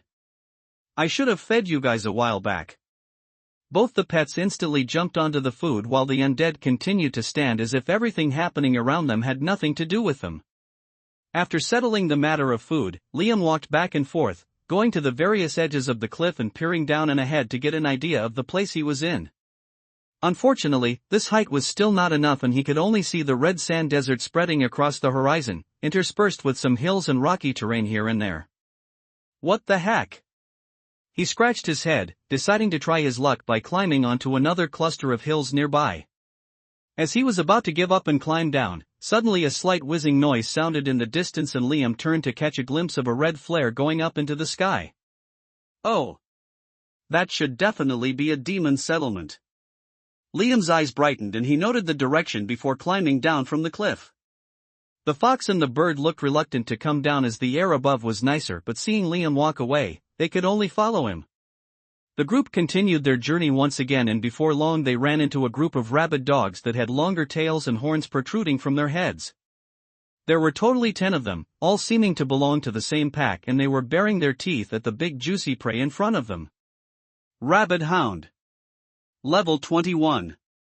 Health, 20,000. Get back. Don't engage. Liam immediately warned both of his pets and he stepped forward, retrieving his sword. Rabid hounds were demon beasts that excelled in strength as well as agility. Besides, some of them were also capable of using demonic magic. So he didn't dare to simply use fireballs in this situation and use these guys as sparring partners, especially considering that it was 1 versus 10. He had to go all out.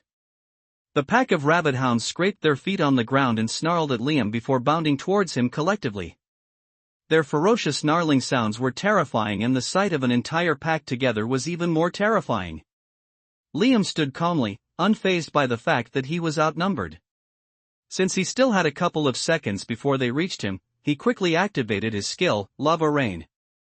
Black rain was still pouring endlessly around him, but now laced with these droplets of corrupt water, there were beads of lava falling from the sky. The hounds hissed in pain as the lava seared their skin, and within a second, injuries started piling up and damage numbers were popping out. Growl! The bunch of rabid hounds became extremely enraged as they leaped towards Liam, wanting to rip him apart, limb from limb. Liam smirked. He instantly unsheathed his sword and blocked the hound that came for his throat. Clang! The paw nails of the hound scratched his sword, producing a screeching metallic noise as the beast was flung aside. Liam did not stop there. Clang! Clang! Clang! He parried with 3 more hounds that were aiming for his vital spots. As for the rest of the rabid hounds that were coming at him, sword dance. His lean muscular figure spun around, slashing unceasingly at every enemy that daringly bared its teeth at him. Aim for the hounds that are bleeding and send out fire bursts. Attack the 2 on my left. Hearing Liam's instructions, both the fox and the 5 undead scorpions quickly got to work. If they had attacked right from the beginning, then the beasts would have aggroed onto them completely, and the level 20 rabid hounds were a bit too strong for either to handle. The level 4 fox would probably become a snack in a second for the level 20 hound. This was why he had asked them to wait first. But now that he had the full attention of every single enemy, he was comfortable asking the fox and the undead to join the fight, leaving the pet bird in reserve. Bang! Bang! Bang! The small fox had good eyes to pick out the targets with the most number of injuries, and it aimed for them, shooting out fire bursts one after the other. The 5 undead scorpions stabbed the 2 fallen down hounds with their pincers, and when they were struggling to get back up, they dealt the final blow by stinging them with their venomous tail. Ding! You have gained 165 experience points. Ding! You have gained 165 experience points. As the undead finished their target, the fox took down 3 as well, since these hounds were already heavily injured by Liam. Ding! You have gained 165 experience points. Liam, meanwhile, also finished 3 hounds, and the big pack of ferocious rabid hounds that could strike fear in many players' hearts were suddenly reduced to a pair of stray dogs. Growl! Growl! The last 2 came running at Liam, and he slashed down at one while gripping the other one's throat with his left hand. He then materialized a ball of fire right where its head was, directly blasting the hound apart. Ding! You have gained 165 experience points. Ding! You have gained 165 experience points. As the last one also dropped dead, all the 10 hounds laid scattered around. Their heavy bodies lifelessly sunk inside the red desert sands. Good job! Liam did not forget to compliment the fox on a job well done, and he then looked around to see if any skill books had dropped. No luck, huh?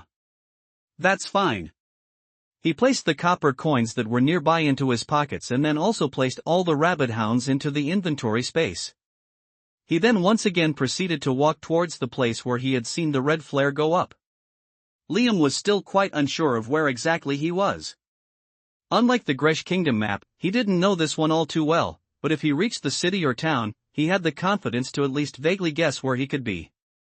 There would also probably be NPCs whom he could talk to for information.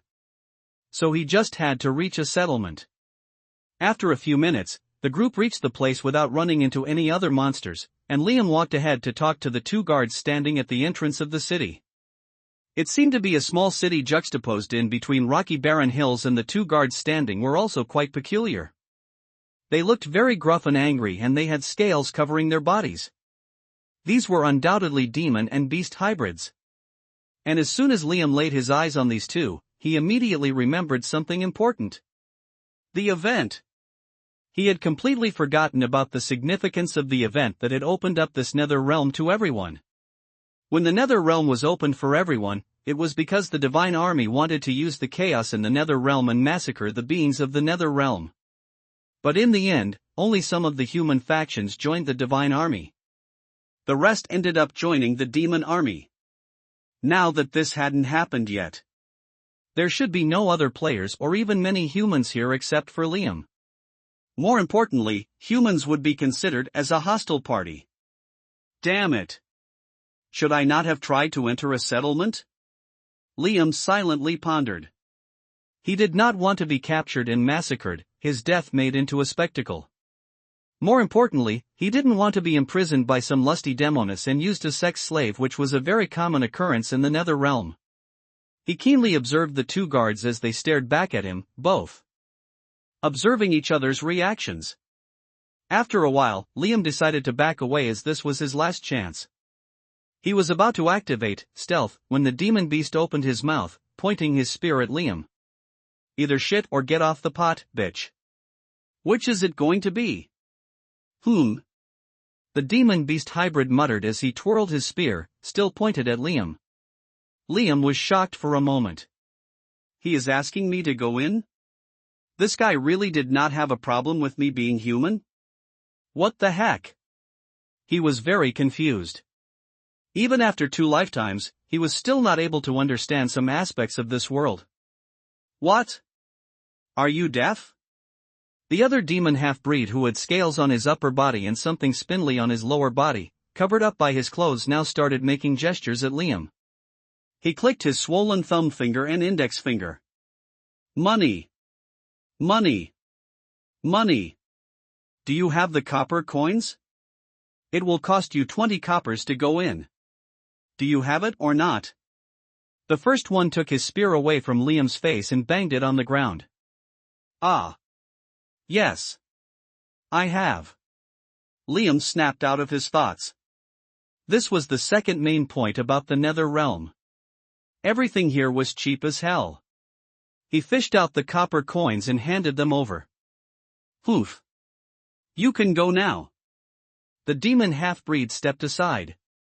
Liam nodded, and he was just about to walk in when the other guard propped his spear in front of him and spelled out his worst outcome.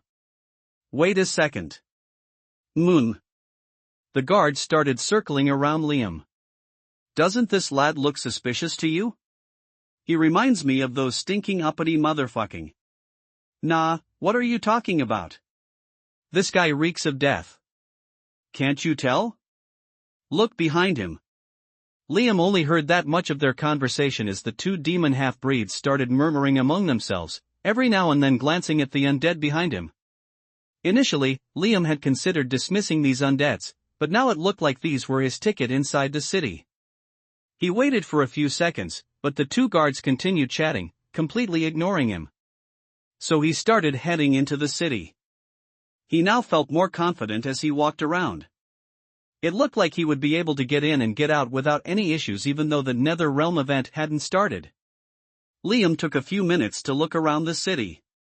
There wasn't that big of a difference between the human settlements and the Demon Kingdom settlements.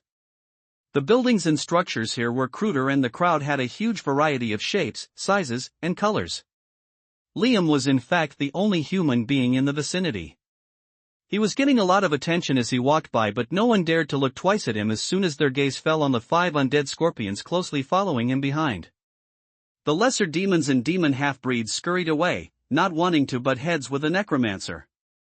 He was now also able to open the map and see his exact location, Fall City. However, that didn't help much as he had never heard of this city before. Okay. Time to get some quests and start grinding. Liam muttered to himself and first walked over to a blue-skinned demon who was busy repairing a pair of leather boots. Demons or beasts or humans, flattery worked the best. So he started from there. Sir, do you perhaps need some rabbit hound leather for your amazing craftsmanship? The blue-skinned demon lifted his head up scrutinizing Liam from top to bottom. His eyes then landed on the undead crawling near him and only then he opened his mouth. Oh. I indeed need some. Do you happen to have a bundle of leather with you? Ding. New quest available. Ding. Bartha needs some leather. Ding. Reward, 1 copper coin, 500 experience points. Ding. Do you wish to accept the quest? Yes/no. Bingo. Just as I thought. The monetary reward was abysmal but the experience points were generous. Liam grinned and immediately handed over the rabbit hounds he had placed in his inventory earlier. Ding. You have received 1 copper coin. Ding. You have received 500 experience points. The blue-skinned demon accepted all the hounds but he had a frown on his face. These beasts are yet to be skinned and their leather is not usable as such. Ding. New quest available. Ding. Assist Bartha in skinning the rabbit hounds. Ding. Reward, skinning skill. Ding. Do you wish to accept the quest? Yes/no. Liam nodded. I would be GLA. Interrupting him, a loud siren blared and another red flare was shot into the sky. This was similar to the one he had seen from the distance. What is that? Liam asked the demon, ignoring the quest for the moment. You don't know what that is? The demon looked surprised. We are at war, lad. That's the call to duty. You must have heard about the recent decree our Lord has given. We are actively gathering more resources in preparation for the war. So our warriors will be dispatched using portal magic to various realms. We scour and scavenge those places. And if we can't find any by ourselves, then we plunder from those who have it. Foo. The demon grinned suddenly and then continued talking as if he was recollecting a fond memory. The last time I joined the forces, it turned out to be a lot of fun. Foo. We found a group of elven beauties in the spot where we were dispatched and we had a lot of fun with them. Not only that, we even brought a few back with us and sold them off for lots of coppers. So if you are planning to participate, you will definitely be in for a treat. Foo. But remember, it can also be very dangerous. Do you see that demon over there? He was pointing to a big-bellied burly demon that laid in a corner, seemingly wasted. He was my good friend. He lost both his hands in the war. So beware, wealth or misery, it will all depend on your luck, lad. The blue-skinned demon muttered somberly.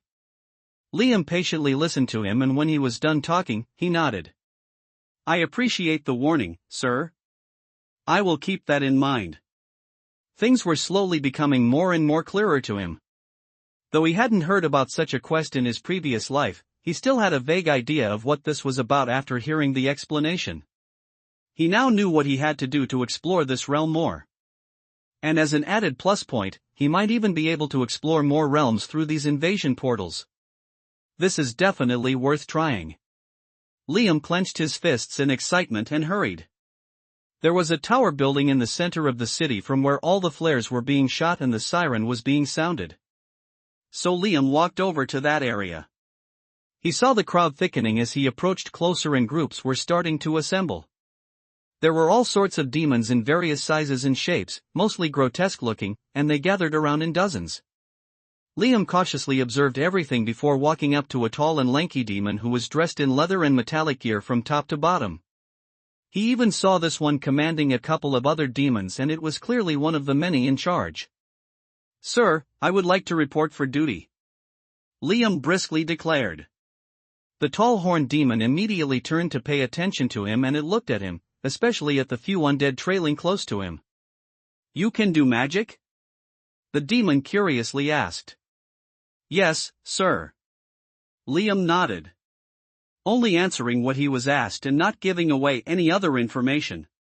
The demon continued to scan him for a while as if it was deep in thought. With every passing second, Liam began to grow more nervous. In the next moment, however, the demon burst into a fit of loud laughter without warning. "Good. Good. You came to me at a perfect time. With you, I can rest at ease that our mission this time will be successful. Ding. New limited quest available. Ding. Survive the mission and bring back adequate resources. Ding. Reward, plus 50 contribution points, plus 50,000 experience points. Ding. Do you wish to accept the quest? Yes/no. Liam could feel his blood boiling as he looked at the quest. This was ridiculous. To gain the same amount of experience points, he had to take care of an entire dungeon that to utter completion, which took several hours. And from the looks of it, the invasion mission should only last for a couple of hours at the maximum. Not just that, but Liam also observed something very crucial. The quest mentioned adequate resources, so there was a high possibility of there being different grades of rewards. If he by chance managed to gather more than necessary, then there was a chance that he would be rewarded more. What are these contribution points? Liam flicked open his status screen to see if there were more details when he saw a new term soldier added below his name. Rank, soldier, 0 out of 250. These should be the contribution points. So if one invasion mission gave me 50 points, I should be able to rank up when I finish doing 5 invasions. Liam stopped thinking about this as he heard the loud voice of their squad leader. "We will begin now." The demon banged on his chest and jumped to stand at the front. "Let's all fight. We need to show them our power. We, demons, are below no one. Kill. Plunder. Devastate." After the rousing speech, everyone quickly stood in order and the tall leader demon dragged its gaze over, taking out a parchment. He then dropped some blood onto the parchment, and the next second, a red glowing circle immediately started spreading. This is an inscription. Liam's eyes observed everything carefully. Inscriptions were spell papers that were usually crafted using mana, but this was the first time he was seeing one activated by blood. This spell shouldn't be too strong, he hypothesized. Otherwise, it wouldn't be possible to casually activate a portal spell like this. This was probably why it was random. Liam doubted if the leader demon himself knew where the portal was about to rip open. Just as he was mulling over the potential dangers they could be soon facing, his vision turned dark and Liam found himself standing along with the demons in a vast grassland. Behind them, there was a reddish-black colored swirling mass of energy. This should be the return portal. Liam's thoughts were interrupted by the leader demon as he began shouting loudly. "Go forth and wreak havoc. Whoever brings back the most spoils will get a special remuneration from me. Hurrah! Hurrah! Hurrah! Hurrah! Hurrah! Hurrah!" All the demons immediately began cheering. The group of 30 then dissolved into smaller units as the demons scurried hastily in different directions. "Won't they do more damage if they stick together?" Liam shrugged. He observed his new surroundings and opened up the system interface to check where they were. However, he was instantly shocked to see almost no details on the map. World? Kingdom? Zone? Just where the hell are we? Which continent is this? Liam did not linger around any longer and headed out to explore. No matter what, this was a juicy experience reward quest, so at the least, he would gain that. He ran across the vast grasslands, the 5 undead and his 2 pets still following him. There was no black rain here and the mana concentration also seemed normal. What is even here to loot and plunder? Liam planned to go in another direction as there was nothing ahead of him and he didn't want to stray too far from the portal. But just as he turned, a loud hissing sound echoed. Liam unsheathed his sword, distancing himself several paces from the source of the sound, while simultaneously turning around to face the enemy. What the? Standing in front of him were 3 lamia beasts with long coiled serpentine tails and voluptuous upper bodies, barely contained in the breastplates each were wearing. Blue-tailed Naga. Level 30. Blue-tailed Naga. Level 21. Blue-tailed Naga. Level 25. It took him a second, but Liam snapped out of his trance.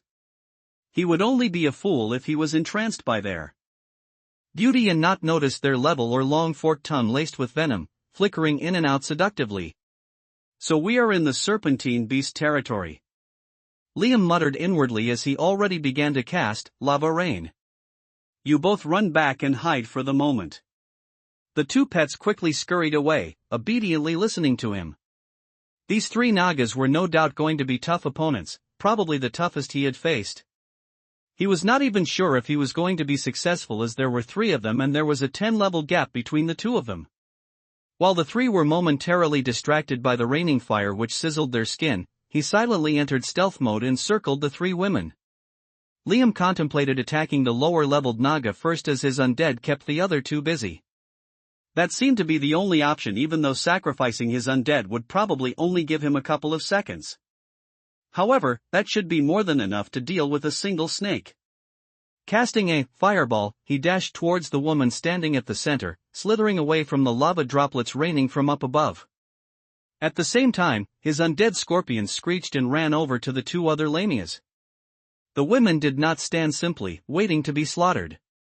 They took out long spears from their spatial rings to counter. However, Liam did not allow his prey to do so. He slashed her hand that had donned the ring and then aimed for her weak points.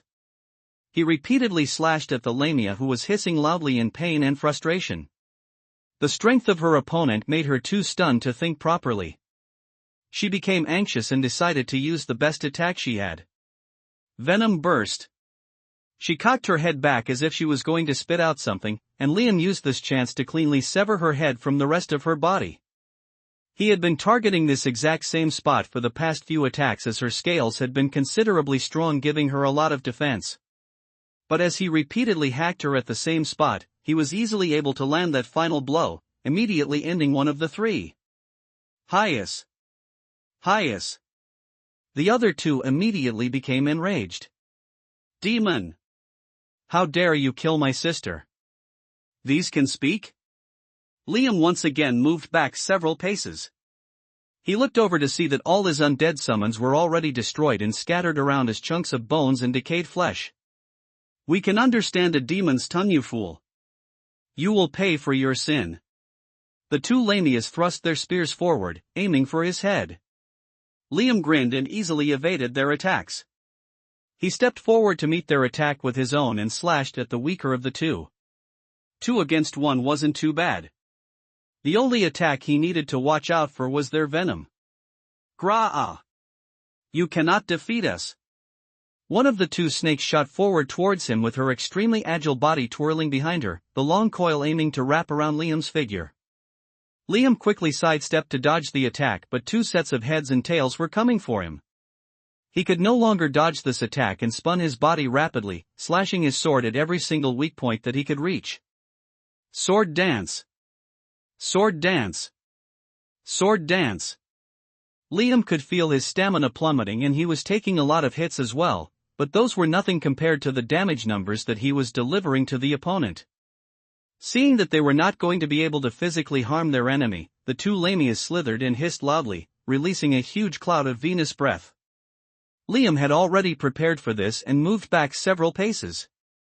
He did not allow the two to heal themselves and started conjuring another round of fireballs, aiming for the previous injuries. The two lamias skillfully avoided his attacks, but they found it difficult to evade both lava rain and the fireballs. In the end, they had to move out of the venomous bubble, as this was also the spot lava poured from the sky.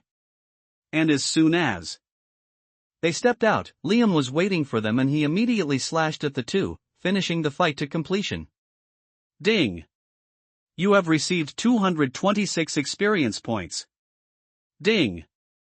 You have received 845 experience points. That took long enough? Liam collapsed on the grassy ground, stuffing several berries in his mouth to recover his stamina as his eyes spotted the drops scattered around. What luck! A skill book had dropped. He had only dealt with 3 snakes and he had already gotten a good reward. He crawled over to take a look at the book lying nearby. He hoped that it was what he wanted, and it indeed was. Venom Burst. Liam did not even blink as he instantly learned the skill. Poison skills were one of the most valuable skills. He was probably not going to gain any insight about this particular one, but it was extremely useful, at least to level in the current game and deal with sticky situations. Guys, you both can come back here. Liam did not forget to summon the two pets as they scurried out of a nearby bush. This was not really a decent hiding place and only really worked if he was alive, but it was good enough. So he complimented the two. Good job. Both the pets looked warily at the dead lamias sprawled on the grassy ground. They are dead. Don't be scared. Liam chuckled and he quickly cast the spell to revive the 3. Awaken. However, as soon as he activated the spell, a stinging pain arose somewhere inside his body and made him twitch head to toe. Ding! Spell failed to activate. Liam stared at the notification once his vision cleared and the pain subsided. It looked like he was not able to summon these undeads and even suffered some sort of backlash from trying to do so. Was it because their levels were comparable to mine? He pondered for a few seconds, and that seemed to be the most plausible answer. There are too many things I don't know about this class. Too bad these would have been useful in the fights. Liam clicked his tongue and unwillingly left the 3 snake corpses behind. He looked around and decided to head towards his right, where a group of demons had gone. Before long, he heard loud battle noises, and a few feet ahead of him a group of 5 demons was fighting against 4 Nagas. There seemed to have been casualties on both ends, with 2 Nagas and 3 demon-beast hybrids already down. Liam observed the scene in front of him and saw that it was a losing battle. Of course, things would be different if he joined the fray. Well, why not? He grinned and walked over to silently stand at the back. From there, he again started casting fireballs one after the other, making sure he hit all the targets at least once. He was not sure how the experience distribution here was going to be, so he tagged all the snakes once and then began targeting the ones with the least health, with the intention of getting the last hit through. Standing beside him, the fox as well was sending out bursts of fire. This situation was perfect for them as they didn't attract any aggro and didn't have to deal with the problematic venom burst. Surprisingly, the demon-beast hybrids standing at the front seemed to be immune to this poison, so they continued thrashing at the Nagas. With Liam's damage numbers added in, the Nagas were slowly forced to retreat. However, weirdly none of them had died yet. The demons hadn't noticed this, but Liam's sharp eyes were already scrutinizing the Nagas to learn their secret. He didn't know a lot about these beasts, but he knew that some of them were capable of casting magic. So perhaps they had a healer with them? Liam searched the group for any potential healers and did not find any. He then targeted one particular Naga that had only a sliver of health left. Bang! A huge ball of fire sliced through the air and hit the snake's head, finally, one dropping down dead. Ding! You have received 75 experience points. The demons immediately shrieked in joy and started fighting with even more gusto. Joining in on the boisterous atmosphere, the fox as well was in a good mood and started jumping up and down while sending more attacks. Only Liam frowned. He was still unable to pinpoint the method these Lamia beasts were using to heal themselves. More importantly, something else was also worrying him. The Lamias were slowly but surely leading them somewhere. Within a span of couple of minutes, they had already moved further away from where they were standing. Liam also observed that these Lamias had different fighting styles compared to the 3 women whom he had fought before. Something was definitely fishy. Were they leading them all to some sort of a trap? The demon beasts didn't seem to care and continued fighting and pushing them further back. Liam didn't want to let things progress any further and be ambushed by a Naga army of some sorts. His brain spun thinking about how to deal with this when he remembered his second pet. He had the Wind Ripper flying a bit further away from them and waved his hand. The bird immediately flew down to him, zooming through the air like a bullet. It was already at level 9, so it was considerably bigger compared to when it had first hatched. "See if there are more Nagas up ahead," Liam muttered to the bird. "Make sure you are not in harm's way." His eyes trailed the little bird that flew around them, paying heed to his warnings. Liam nodded in approval. He watched it as it disappeared from his vision, and then a couple of seconds later, it reappeared again. Ka-ah! Ka! Ka! The Wind Ripper shook its head, side to side. "You didn't find anyone ahead?"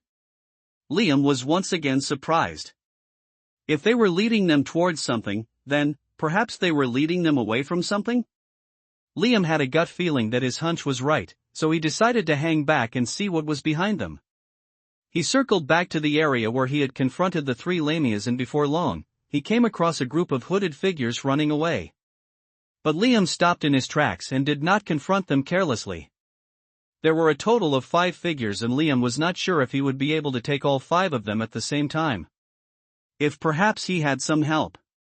His gaze shifted to see if there was anything that he could use when he noticed the couple of heavily injured demon-beast hybrids. Liam hurried over to them and without hesitation quickly activated his new skill, Demon Burst. "Sorry, buddy.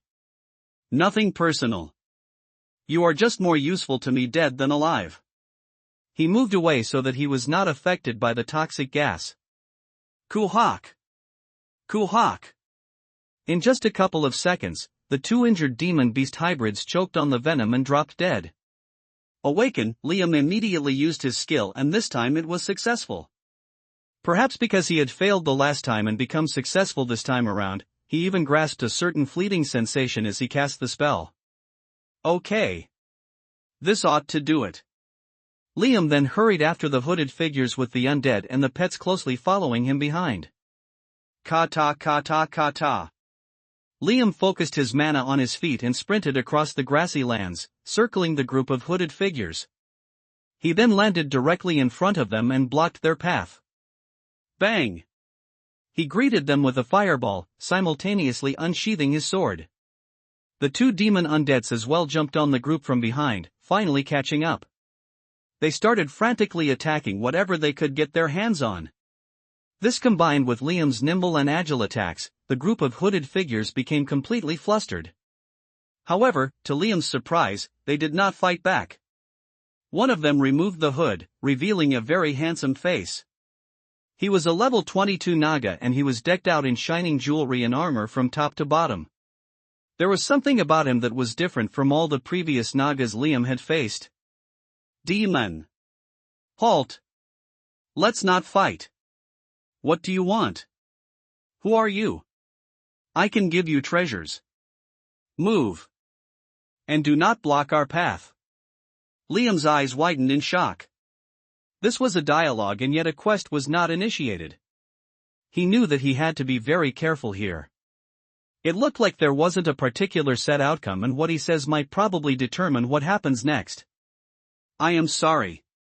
I cannot do that. I am under very strict orders to gather resources. My companions are right behind me, heading over here as well. Liam even looked back as if he was hoping to spot them any second now. Yes. Yes. Resources. I can give you. Here is a gold coin. This should be more than enough, right? The Naga hurriedly tossed a coin at him as if he was throwing something at a beggar. Liam sneered inwardly, looking at the gold coin that disappeared amidst the tall grasses. 1 gold coin? Just 1 gold coin? Who are you trying to scam? After thinking about it for a second, he continued portraying a solemn face and shook his head without saying anything. At times like this, it was always better to let the other party decide what their worth was. Or rather, he wanted to see what was the maximum he could obtain from them. He had no idea what this interaction was. So he was also genuinely curious. What?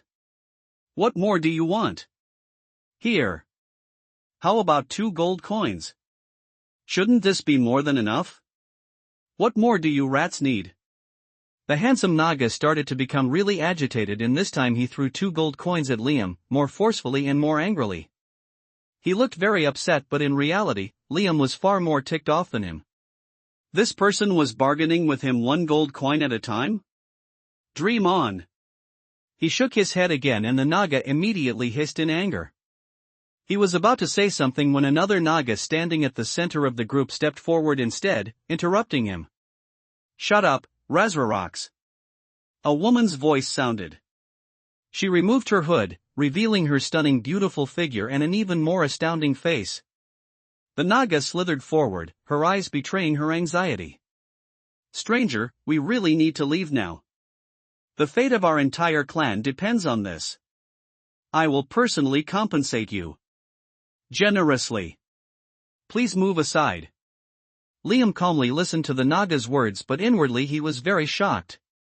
Did she just say the fate of the entire clan? He couldn't believe her words, as her level was only level 20, even lower than the previous Naga who had spoken. At the same time, she was also decked out from top to bottom in luxurious jewels and equipments. Something was weird about this whole situation. Perhaps these Nagas were high-leveled monsters whose levels were temporarily reduced? This was the only explanation he could come up with. Liam slightly nodded, still looking very much hesitant. Seeing that he was not convinced, the beautiful Naga immediately fished out something from her robe. Here. These are my personal pearls. With this, you can summon me twice. I can come to your aid in the middle of any kind of danger. The woman earnestly looked at him, extending her palm that had 2 white pearls. Are you serious? Liam couldn't believe this nonsense. At least the first one was better. Why would he need the help of a level 20 Naga? Unless what he hypothesized was indeed correct, but one way or the other he was determined to find out the truth. He shook his head and didn't accept the 2 pearls.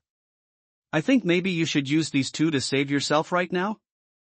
He seriously replied back with a straight face. The snake woman's expression instantly changed, and the man beside her became even angrier. Liam was obviously mocking them, and he did not even bother hiding it. You fool! You dare to reject Her Highness's offer. Leave right now, Your Highness. The Naga took out his spear and thrust it towards Liam, who only had to lean slightly to avoid it. I don't care if I die fighting this moronic demon. I would rather die than let Your Highness be humiliated like this. The Naga shouted. Finally. This was what Liam had been waiting for all along. At least now, he knew the identity of the Nagas in front of him, and this treasure also seemed to be somewhat valuable. But what lore was associated with the Royal Naga clan? No matter how much he thought about it, he just couldn't remember anything like this. Moreover, this could also be a part of a special quest. Now that he had gotten whatever details he could get from them, he quickly changed his tone and did a 180. Ah! I am very touched by your loyalty. Such loyalty is very rare to see. You have my respect. I have decided to help you. Please leave. I will gladly accept these treasures. Liam muttered with a grave tone. The Nagas immediately became joyful, and the beautiful woman slithered forward to personally hand Liam the 2 pearls.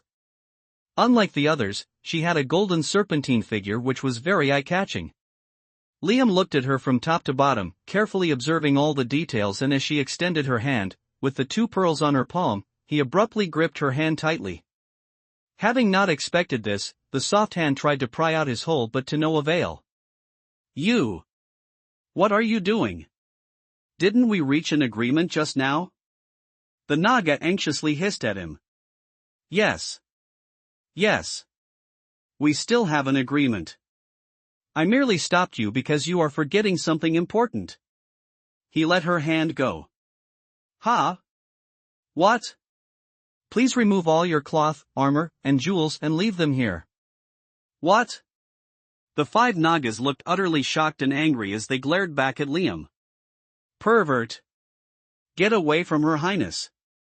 One of the Naga guards standing on the right took out a spear and came at Liam. But his level was only 18 and Liam casually blocked it. He almost wanted to laugh at this pathetic display of strength, but he didn't take it too far. Even if their levels were suppressed, they might still possess some sort of life-saving trump card. It was best not to underestimate them. Wait and hear me out. He raised his hands in front of him and signaled them to stop. If you leave everything behind, then I can convince my allies that I killed you all. This way you can rest assured and no one else will come chasing after you. He explained with a calm smile. Oh. After hearing Liam's words, the guard turned to look at his companions as he was now confused. All the other Nagas also had similar expressions. It looked like they weren't able to figure out if the person in front of them was simply robbing them in daylight or sincerely intended to help them. After a couple of seconds, the astoundingly beautiful Naga bit her lips and finally relented. This seems to be a good idea. Just leave everything here. We need to get out of here right now. A cold glint flashed in her eyes as she gazed at Liam one more time before removing several things that were donned on her slender seductive upper body. She now only had a piece of cloth wrapped around her chest, covering her big melons, and even her spear was placed on the pile. All the other Nagas did the same as well, and everyone threw Liam a dirty look before hastily fleeing from the spot. Liam no longer held them back. He watched the group of Nagas slither swiftly, disappearing somewhere in the distance. He wondered they were going.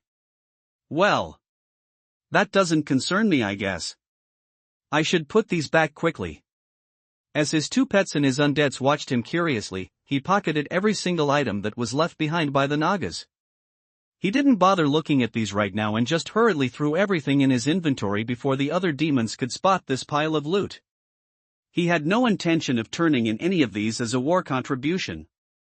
Only after fully cleaning out every last piece of loot, he fell back onto the grass, completely relaxed, and took a deep breath. This invasion quest was turning out to be extremely rewarding, giving him one surprise after another. Liam grinned. His conversation with the trigger-happy male Naga had already given him an idea. He now knew exactly how to finish this quest and reap the maximum rewards. In fact, he should have thought of this long ago. All he needed to do in these invasion quests was simply survive. As for gathering resources, he just had to take out a few gold coins and give them to the leader. It was as easy as that. Liam sprinted back to the group of demons and once again joined them in bashing down the few Nagas. He stood at the back and tossed out one fireball after another, paying attention to his training. Ding! You have received 75 experience points. Ding! You have received 60 experience points. Small lumps of experience points started accumulating and the fight continued for some more time, proceeding smoothly as expected without any other surprises. Liam also continued to be a team player and provided support from the backlands. A couple of hours later, suddenly, everything became dark and Liam's vision blanked out. He couldn't see anything and he also felt a sort of pull on his body. The next second, he found himself back in the nether realm, other demons as well standing beside him, all of them cheering loudly in unison. Oh? That was it? Liam looked around his surroundings when a series of notifications chimed in. Ding! You have received 50,000 experience points. Ding! You have leveled up. Ding! You have leveled up. Ding! Your pet 1 has reached level 15. Ding!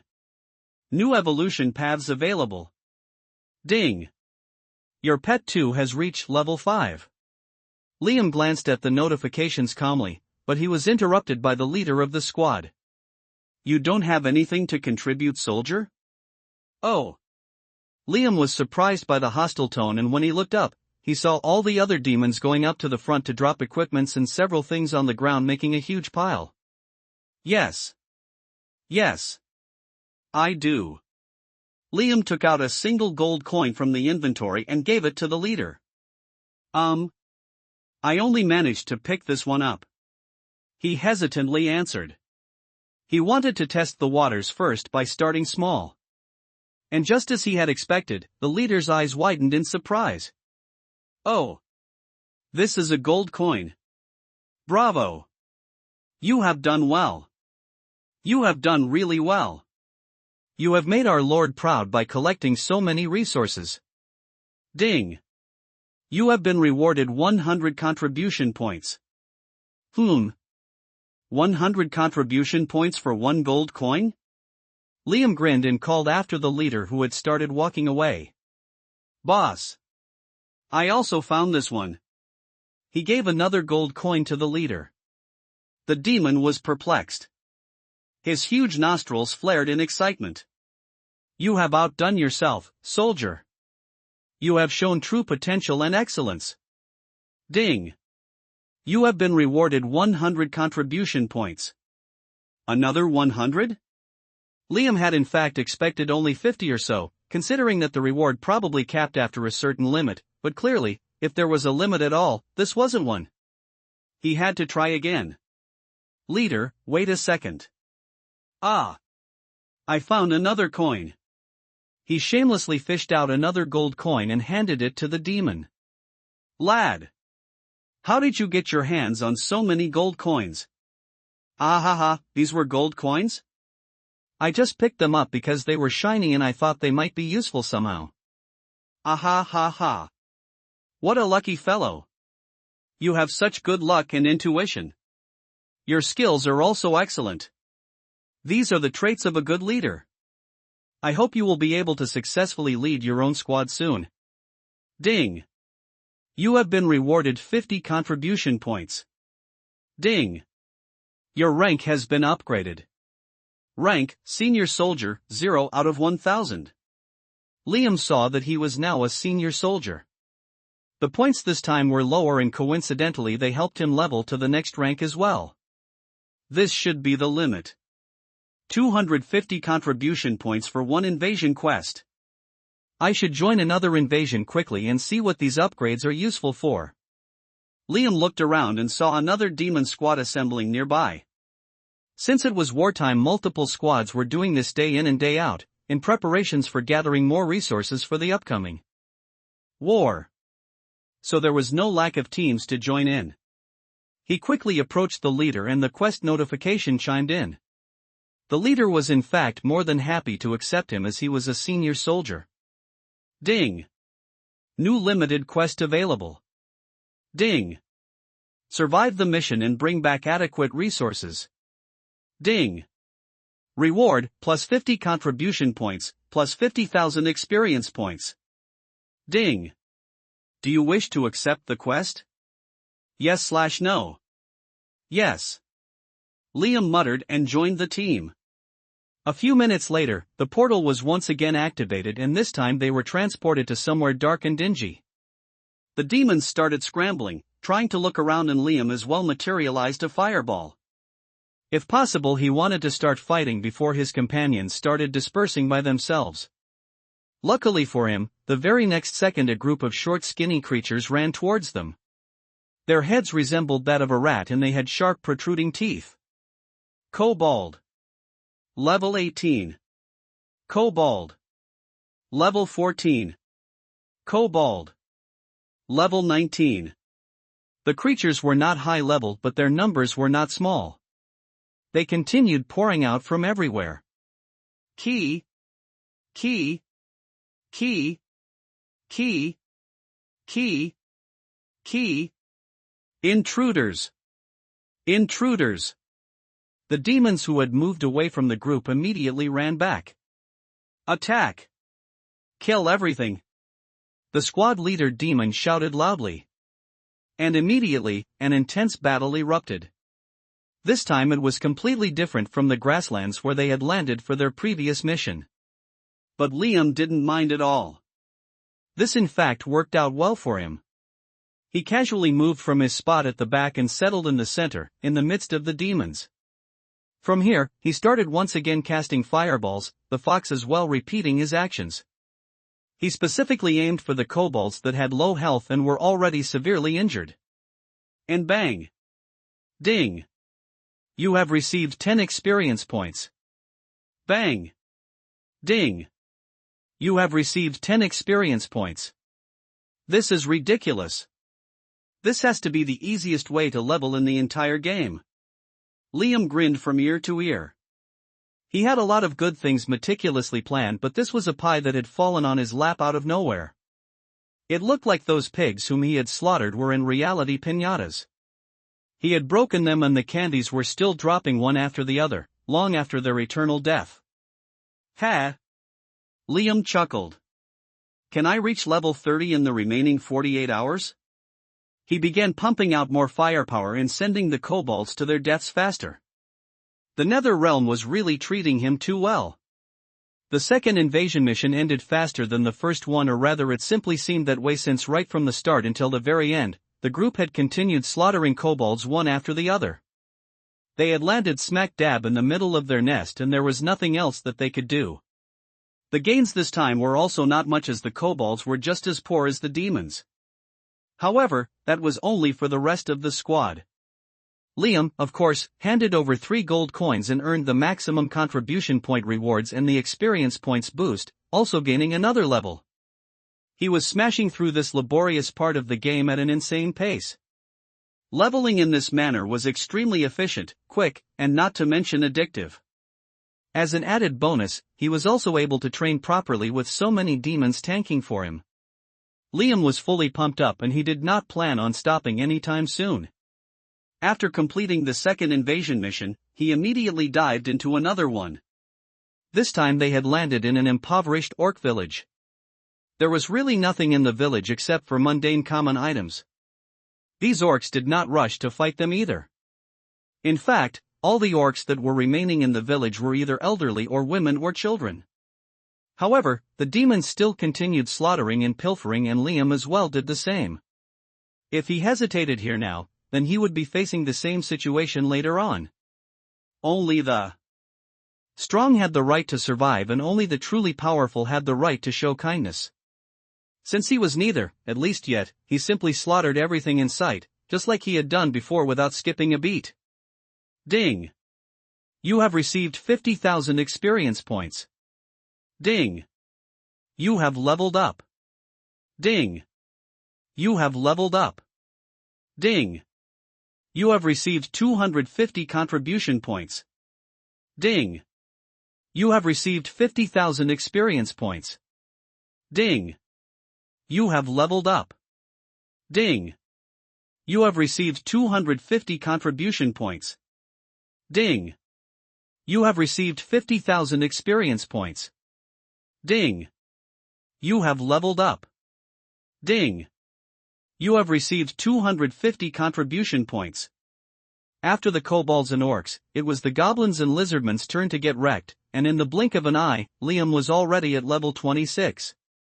Every single invasion mission he had joined in had ended successfully. Even the 4 or 5 squads assembled in the central area had noticed this, and everyone was extremely excited about it, both the leaders and soldier demons alike. Their success rate had never been so high. And their coffers had never been so full. The last squad leader held Liam by his shoulder as he praised him endlessly. You are a true warrior. Your potential is limitless. As a reward for your meritorious deeds, you have now been promoted to a leader position. I wish you good luck. For the Lord. Huzzah! Huzzah! Liam mimicked his actions while already beginning to look through this new development. He had filled up his contribution points by shelling out gold and running through invasion missions back to back, but he hadn't at all expected this to happen. He could now command a squad? Did this mean that all the demons under him would listen to his commands? Was this going to be temporary or permanent? What about the experience points? Was he going to get more experience points now? After all, This time he would be leading the invasion mission and would no longer be just a soldier. What about the resources gathered? Could he possibly pilfer some before submitting the total resources to the higher-ups? Just how high was he in the hierarchy? A million questions popped up in Liam's brain as he had absolutely no prior knowledge of these things at all. No one had done such quests in his past life. All right. No need to rush too much. I should take it one step at a time. Let me start with the first invasion mission. He opened the system interface as he saw a new notification pop up. Ding! Your rank has been upgraded. Rank, Squad Leader, 0/1000. Ding! You are now able to recruit up to 5 soldiers. What, only 5 soldiers?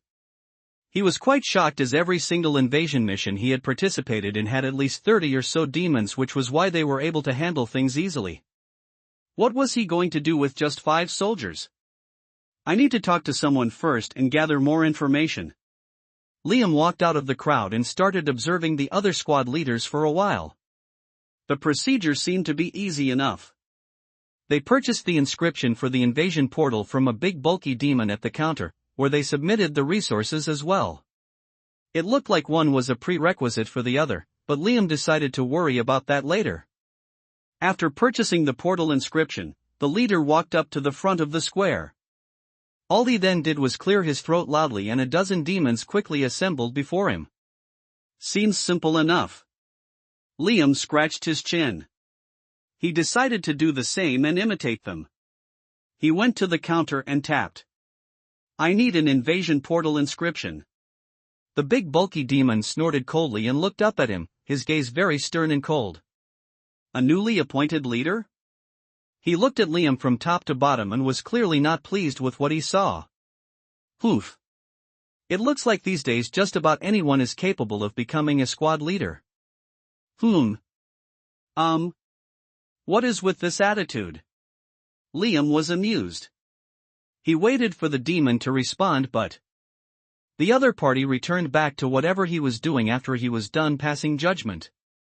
The invasion portal inscription? Liam patiently asked him again. Ha! The bulky demon sneered and did not look up at him this time. It will be 50 silvers. Can you afford 50 silvers? I don't know how you got promoted to this position, but don't think that it is so easy to be a leader. You probably got lucky and received a windfall, thus collecting a lot of points. Or maybe you managed to bribe someone. Indeed.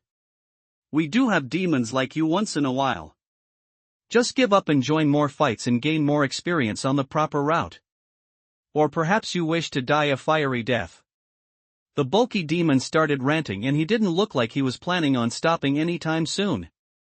And Liam did not have the luxury of sitting here and listening to him all day. He silently took out a few gold coins and banged them on the counter. That should buy me a few portals, right? The demon, who was still continuing to talk whatever came to his mind, absent-mindedly looked up to see what the lucky fellow was blabbering about. A few portals? Did you hit your head? Ah! Taken aback by surprise, he jolted to stand straight from his desk. He had not seen these many gold coins at the same time.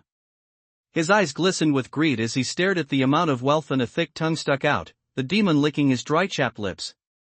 He gulped and looked at Liam blankly, wondering just what sort of luck this greenhorn demon had run into. His level was 50, almost twice as high as the tiny demons, and yet he had never seen such wealth. What a shame! His blank look turned sour and he seemed even more upset than before, but in the end, all he could do was gnash his teeth and take out 30 scrolls for the 15 gold coins. Useless thing. So what if you have the money? Oof. Did you really think invasion portals are child's play? Liam could hear the bulky demon ranting once again behind his back, but he did not dilly-dally and quickly walked away, putting everything in his inventory. He knew that he could possibly be attracting some unwanted attention by purchasing so many scrolls at the same time. However, he had a few plans in his mind, so he purchased in bulk. Portal, check. Now for my recruits. Liam walked over to stand in the square beside the other leaders. Recruiting for invasion. He shouted at the top of his voice. He was even louder than the other leaders. However, once again he was completely ignored. None of the demons even turned towards him or threw a glance at him. Are these guys avoiding me because I am a new leader? Liam chuckled helplessly. He did have a backup plan, so he wasn't too worried. He changed his tactics this time around and shouted again.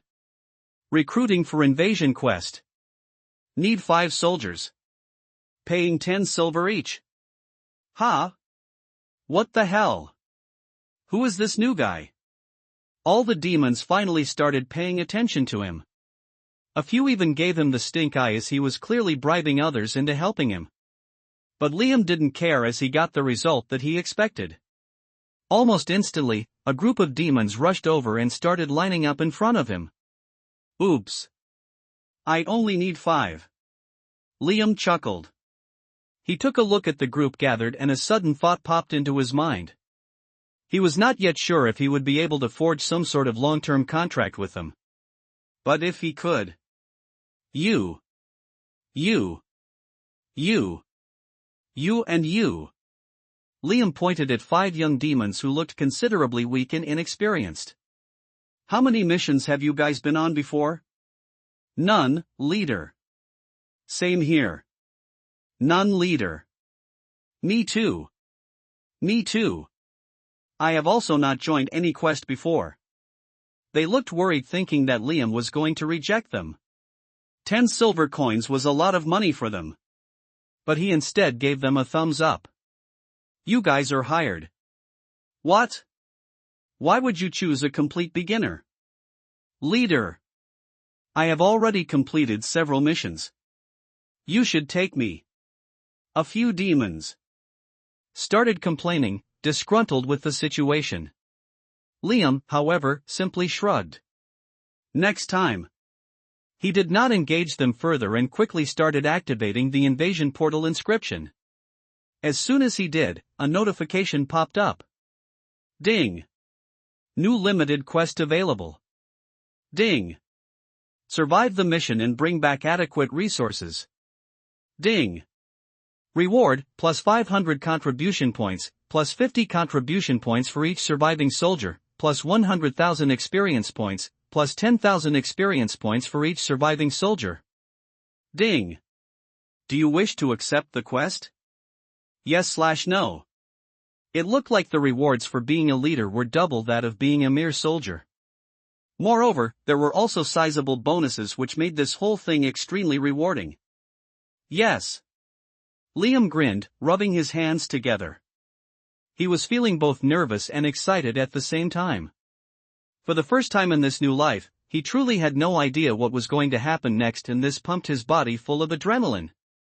1, 2, 3. A big mark of blood appeared around them, entrapping them in a circle, and the next second, Liam and his group appeared on another vast grassland. As soon as they were transported, the demons started to run in all directions. Even though they had no experience, they seemed to still act on instinct. Stop! Don't run! Liam immediately commanded them. Unlike the other squad leaders, he decided to be more hands-on. He only had 5 soldiers to begin with, so he couldn't afford to let them run wild. And even if he had 20 soldiers, staying in the group formation or smaller groups was far more productive. After hearing his orders, the demons immediately stopped running and came back to stand next to him. Liam also still had the 2 undeads with him and his 2 pets. Including him, brought their ragtag team to a total of 10 members. Not bad, Liam muttered, looking around the grasslands. They were already lucky not to have landed in the middle of a sticky situation. So he didn't have any complaints. He first took a few seconds to observe everything around them, and when nothing appeared out of the ordinary, he immediately gave the order. Move. Follow me. He wanted to keep the pace of this expedition, as the portal was only going to last for a couple of hours. They did not have much time. Liam started by systematically exploring the area on his right. Fly ahead and tell me if there is any danger. He gave the Wind Ripper its usual command. The bird would have been able to contribute much more if he were to visit the Beast Association. Both of his pets were ready to evolve. And all he needed to do was visit the Beast Association in any city and buy the required ingredients for their evolution. This would give them a significant boost in their stats. They would become a lot stronger and contribute more actively in battles.